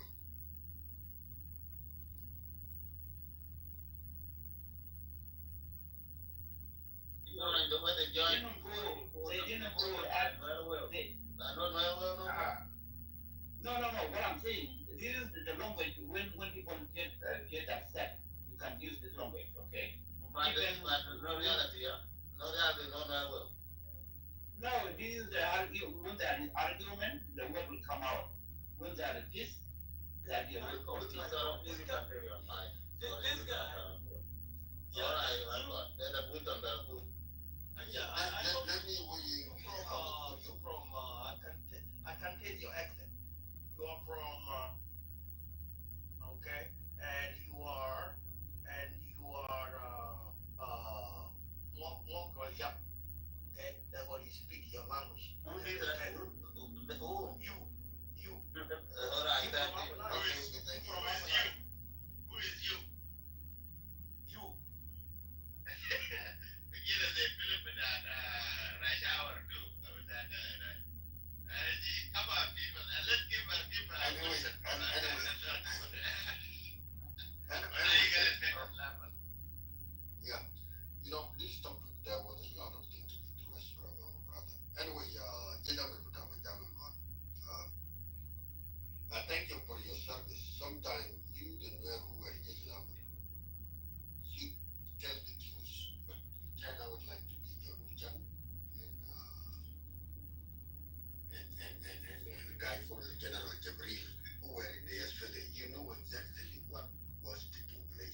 genocide and all these things, which they are not happening.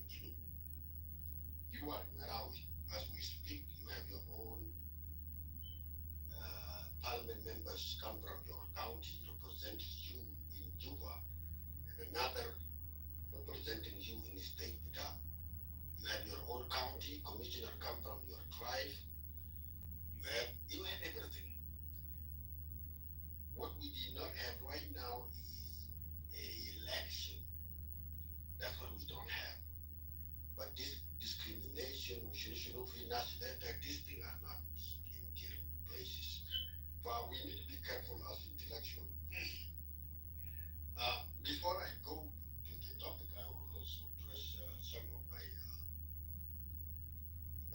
High Court. High Court is changed, but people are changing. He was very radical there today. After that, this guy become. What about me? I'm a radical too. Yeah, you too radical. You talk about to killing few last month. So, but right now, I don't know. But lately we are learning.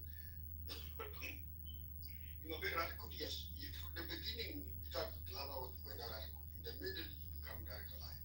Especially the run-over of Nasser, mobilized the Indeed. My people were killed, my friend.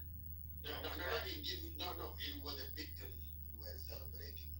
Nobody killed there. You killed the 450 plus general plus UN. So the Nuer, when they kill a good number, they feel hyper. They feel like they are close to God. That's what they celebrate.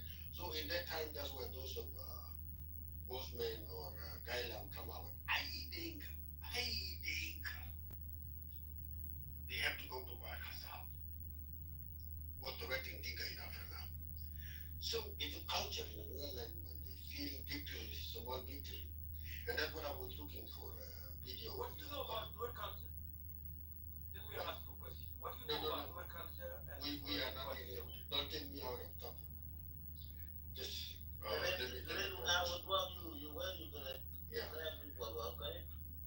Now, to answer, I caught by normalize the thing.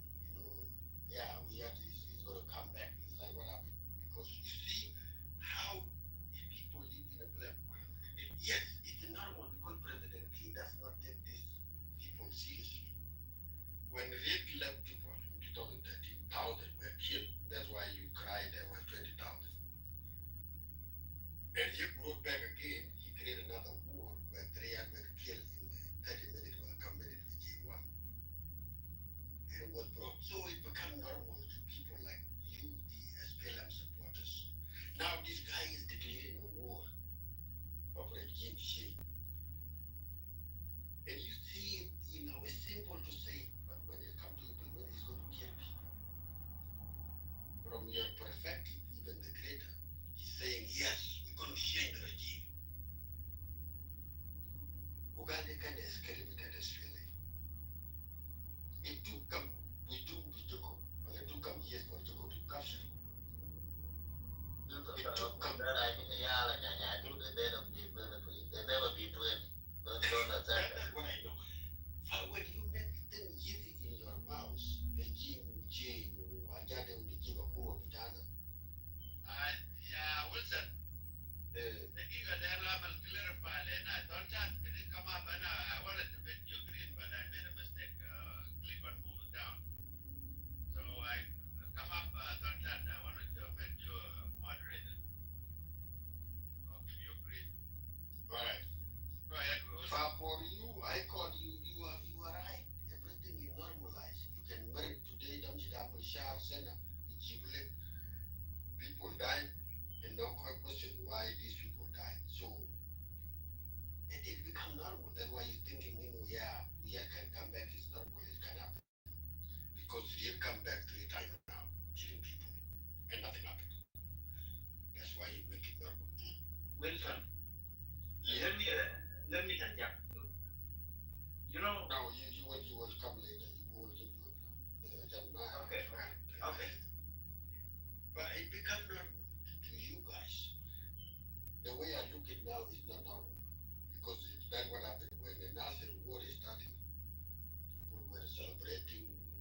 not to go to politics, you not going to talk about war. You will be taken to Khartoum. After his arrival to Khartoum, he declared war to BBC. That's what led into how to the arrest. Okay. Now, we have came out to declare war. The people think it is easy. People think, yeah, like now, it took us all week. You guys make it easy. The quiz, the allies. We have two allies. Some will say yes, allied with Kitover. Some will say allied IO, Manas is good. And when we look at it, they have one commons. Nas does not need Jing, which is Nas body, because they are Kuma body. We call them, when ahead of that, the Bila, we will call them Nas, they are Kuma body. They hate Jing to death. I know they are Kuma were headed by Garbacha, who had Jing to death. From 91, he killed Dinga, he get away. 2013, he killed Dinga, he get away. 2025, he killed 450 plus general plus UN pilot. He want to get away, but he's still under house arrest. They have a commons. All of them, they hit the village. So let's call them, it is what it is. Now, if they think this is serious, it's not serious. I mean, it's not as simple as a serious case. This one. People really see the thing like the way they look is serious. So I don't want people to come next time and cry again, like what happened in Africa, because there will be a response now. Next one.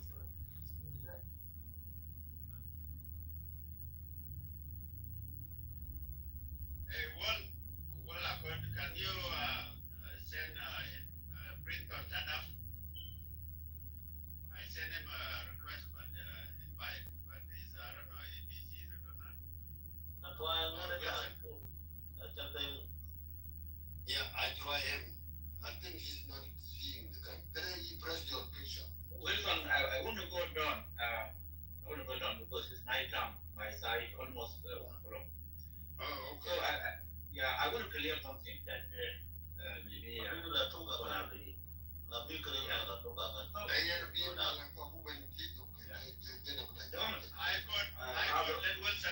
Wilson finish because it's almost night time my side, almost 1 o'clock. Yeah, you know, Wilson, you talk about rebellion. My friend, politics has no permanent friend. If you have seen now, Kim Long, when he was there, he was done. He said, this year I will eliminate something called a rebel, and I will never be a rebel. One. The currency was tough. She rebelled because something going wrong. He joined the movement of international. That's why it's not about the new year that now you want to grab from somewhere. What currency of stuff are you talking about? That was freedom. He rebelled. And now becomes he rebelled. He wanted to from my child. Yeah, it's normal. Yeah. Malone, he rebelled. He's a new year. That's what he was the new year. Normal. When the way they treat you, and then you go. One is a Hollywood now, it's got a chance now. Okay?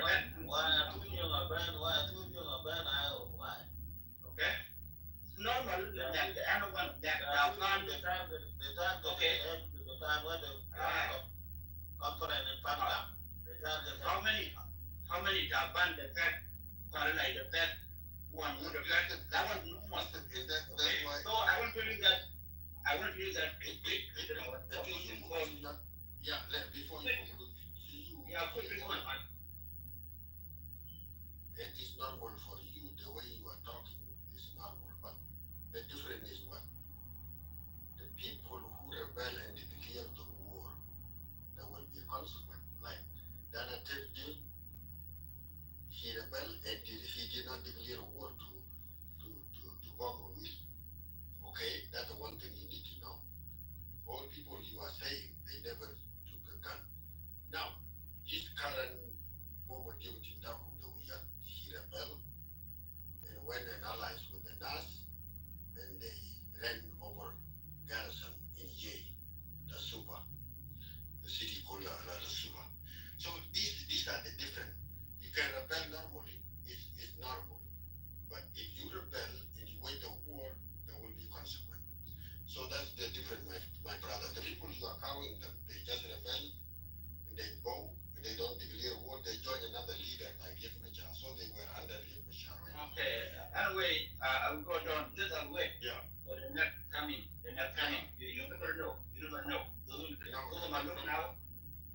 those alone now they have a lot of the RAM, even known that the sodium.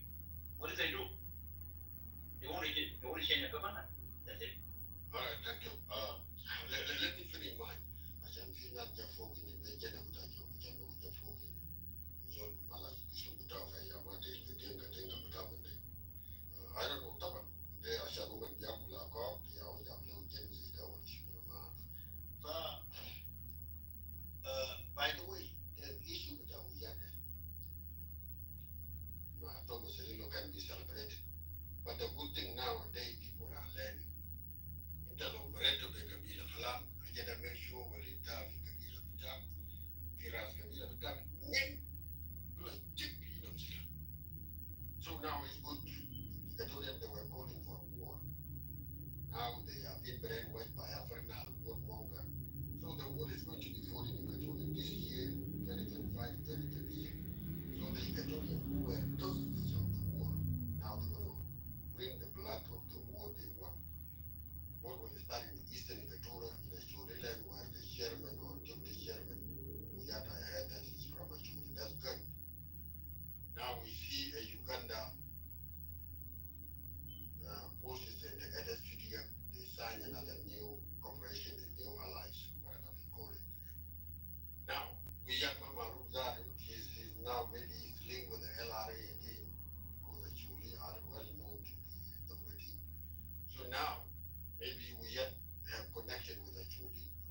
She'll push it up. Game is over. No further big mind vice president. Uyeko is not going to be released. And now the game is over. Yeah, Marshall Wilson. Yeah. Add this to your Analysis. Yeah. your analysis. You see, said it. Is Nas Thomas Cirillo part of the 2018 peace process? No, he's not. They ran away from Khartoum. Okay. So and is he a part of the peace of the Mahdi peace for initiative? No, he's not either. Okay. See now somebody who is not part of the peace of 2018, like the Nas Thomas Cirillo, and he has an disagreement with Riek Machar. They never spoke. They don't get along together. And now look at this. Naib Rais, but now Naib, but Riek Machar. Why Riek Machar guy is the house arrest under investigation? Naib Bitaw, يقوم ويمشي يعمل alliance مع زول تيمس شريلو ناس ما في peace بتاع 2018 okay ولا في peace بتاع تمهيدي يمشي يعمل alliance يعمل اعلان لايف في social media ولا في any media outlet ويقول احنا عملنا alliance مع ناس تيمس شريلو ده بيوري شنو للبيس بتاع 2018 ده وده بيوري شنو للحكومه كده يتكلم 10 اوكي بس عشان انه بقول حاجات كتير. First, بتقولي انه this guy he not for a peace بتاع 2018 anymore. That's why مشي لما نفسه مع زول who reject two peace. He reject 2018. He reject 2024 بتاع Tamaini.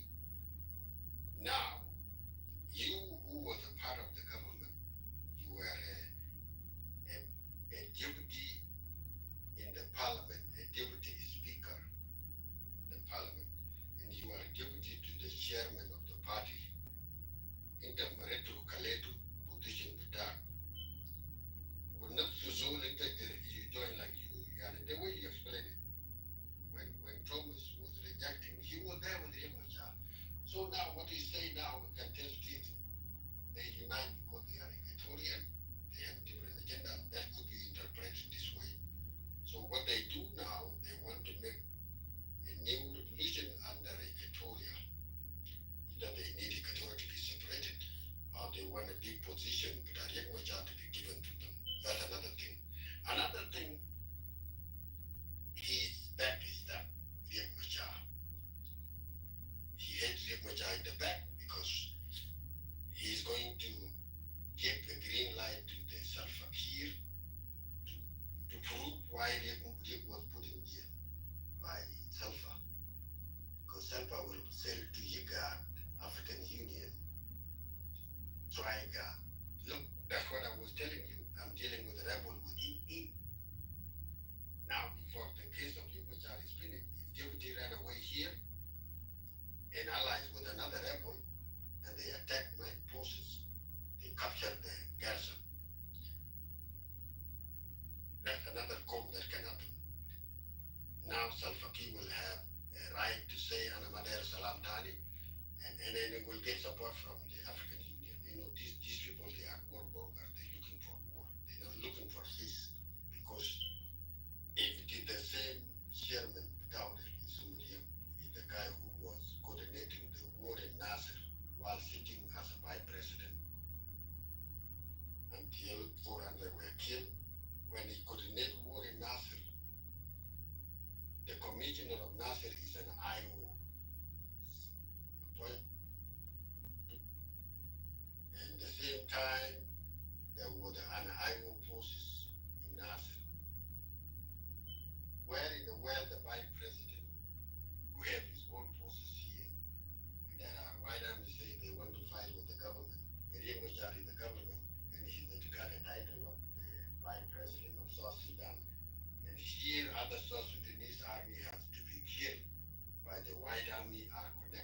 vice president. In a watch of Nasser commissioner come under the ticket of Riek Machar. In a watch of the White Army, of the IO of Riek Machar guide for Nasser. And they are all Nuer. Why they did not join the war? Because their vice president was part of the government. Why they allow the SPDF to be slaughtered if they were really part of it? So this reacting is complicated. Is complicated signature, is complicating region agenda. Another thing too, maybe Kokoro 2 is on the move to come up with Kokoro 2 in a different way. Maybe. So this we are joining Thomas Rilo can be interpreted in so many ways. Yeah. You cannot call it a fact, but these are analysis, primary analysis, presumption or assumption, but not all of them can be wrong. Some can become true later. So we will give them 2 weeks. Now, another thing that can send out, the government can join forces and say, if that's the case, Uganda, these people, maybe they join LRA or they join Congo rebel. So now they will call the Congo government. They call the DRC. We want you to control your border, and we want to do a joining operation in the border. DIC comes here, Uganda comes here, South Sudan comes here. Let the clear the border. Maybe another option can come. So that could lead into a crackdown of this rebellion. And people think is a joke, is not a joke. There will be displacement of the people in the eastern Equatoria. There will be displacement. And I am very glad, when it comes to Ashuli, it will take this, the mastermind of Club Our John, which his tribe will not be left normal. Will go to Latuka land. Whether they go to Jebel, nowadays we have a drone, will go up to look who is in Jebel. And then the Danad will be sent to Jebel. And Sab Dana Vitat Tayara. We fetch a request for Jebel Ashan Jebel the goes. Not only she came, they would have to Afrinal the Maf. So Rodana Waka for Jebel Sagata, Rodana to Hafiji. We fetch a request. Yani Gamal Fajar that can surrounding 50 square kilometers. For this thing, Yahwana let's give them 2 weeks. Let's see what will be the response. Government, they don't not respond yet now. Government just respond a little bit to glide them out of the city. But the government did not go after them. So the government now is organizing themselves. Like I say, maybe they have a coordination with Uganda, Congo, and locate them. Where are they with them? Are they with Motanin or they are where? This thing is not a joke. People will see like, we regime change, like this guy will pull great. That all of them, they are happy. They think they will do momentum. If it happened to be war too, the war, like I said before, war will be fought in Equatorial. In Upper Nile, we don't have IO again. And let the White Army should move if they have Tayara. I don't think the government will allow the White Army to come to war to go to Equatorial to join them. I have no idea. The White Army in Unity State, they have no rule. They have to come to Barkazal. They have to come to where up, Lake State. How they going to come? They will be shot at. Mujahid Kabar, they have to come to Shambi in Lake State. So there will not be Dama from White Army. The Dama White Army will come maybe from refugees to Uganda, to Kenya, and those who are in Juba. So this war will end up in Equatoria this time around. Alanil, Butana, the Mafi White Army, only White Army left in Pinja. But all 13 counties, with Afrinal, Abdam in northern Manya, Pashoda, Banyakan, Makal, I'm talking about Danta Shilude, no IO from northern part. Teji Hene, East Bembita Denka, Rang Mafi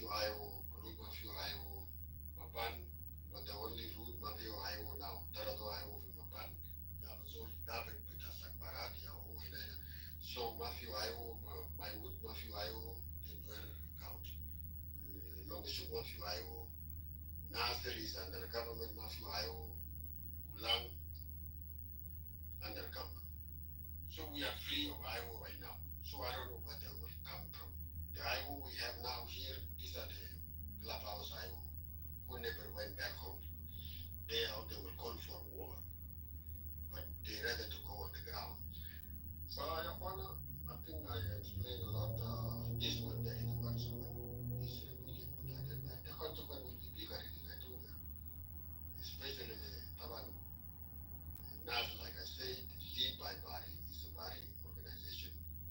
Anything happen to Dinga today, Dinga will not just sit, they will go and visit the body land where the son of the rebel come from. Thing happen in Eastern Equatoria, they have to visit the Shuli land where the son of the rebel called Uyat is from Ashuri. The people have to visit their places. So it is good. Yeah. Let's see how they will come. So I will stop here, but thank you very much. I thank you, Wilson. Bandit, welcome back. Can you please bring or raise the give the hand to Tantan to come up, because I was moderating and I wanted to. He came up and I wanted to give him a green, and of course I'm driving and I just when you don't look good, I saw something that start with M. I thought I was clicking on. Yeah, there is the thing somebody on audience and then make it as a moderator. So you click. Yeah. I think Tantan is busy. I also invited him. So I just wanted to. Yeah, I just wanted to let Madid know about that, and Madid also you can jump in and update your audience. No, we want to hear the thing about John Wuchanda. He's here. Bring him up. Can I go ahead, yeah, Mr. JJ, with the new name, Lord? Topic is up there. JJ. Yeah. Welcome. Yeah. Shine Wilson. How are you, man? Allah kama wallahi. And the super game David Zajan, the calamity and the state of the interpartum, a bit with the history and the whole idea. I don't have any, no. I just say something, but the reality is there still. So, of course, that's what history and the list of mark, man, interpartum mark, because and it's up you are again if you are in the same time. No, I wasn't. Okay, go ahead, because there was in the well, political history, or like, who, and who told Ranjit who couldn't get friends come get up. No, okay. I am a good Bukulita Gasset, why I condemn. I say no, we will not accept that, because even though Maslan, okay, if I support them, if I support Israel, but to bring such a people in South Sudan, no. That's not right. All right, go to the topic. I'll leave it there. Yeah, the topic is up there. Did we have Did we have Nathaniel defect from IO and join the NAS? Tell us true. Okay. Did you join yourself as a Equatorian or you? All right. Go ahead. Anyway, first of all, let me greet you all, the moderators, and also the listeners down there. Yeah. Your topic say, did Oyet Natalia defect from IO and joined ANAS? Well, according to my understanding, who is Oyet? Well, first of all, Oyet is not, it did not defect to ANAS or from IO. Oyet is still the member of IO, and then the IO is still there. So, but the reason ANAS and IO cooperate because of military, young aging about Muslim, to enjoy themselves and, like first of all, Muslim,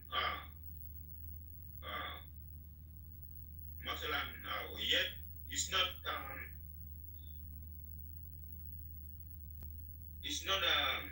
Anas. He have a different political movement, and Anas have a different political movement. But from my understanding, why they come together, I think because Anas, they have a common enemy with Ayo and Inan. They have a common enemy. The enemy is the regime in Juba. So, in order for them, because if they're fighting Kir, of course they must come together and fight Kir. So what is the reason here? It's not defection.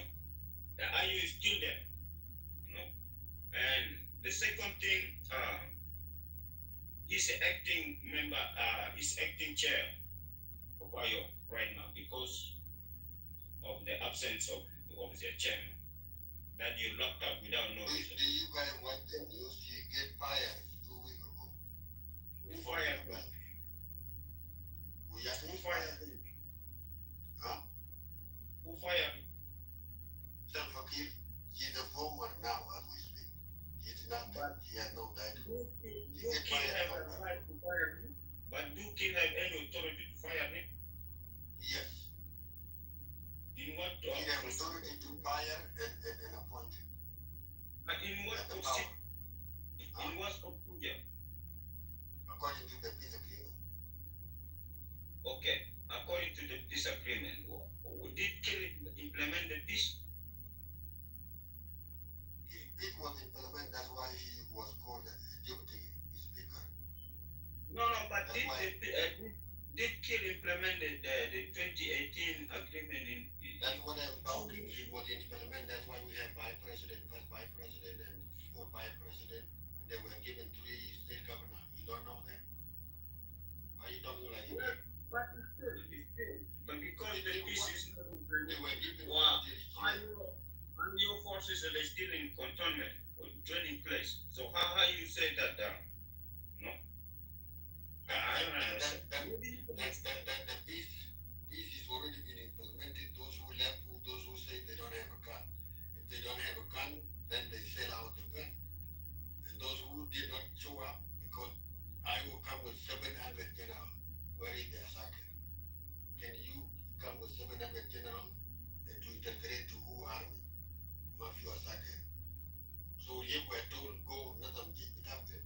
You know in a jeep, 3 Bukun Fiji at the David captain was a table as a moment. You need to know. You cannot bring 700 generals to jeep. So the left Makula hajat ya Wilson Berger lekel. Masla they agree. Kiir into Nizam. 700 generals they couldn't Mussolini jeep it. Mahalin explained. Yeah.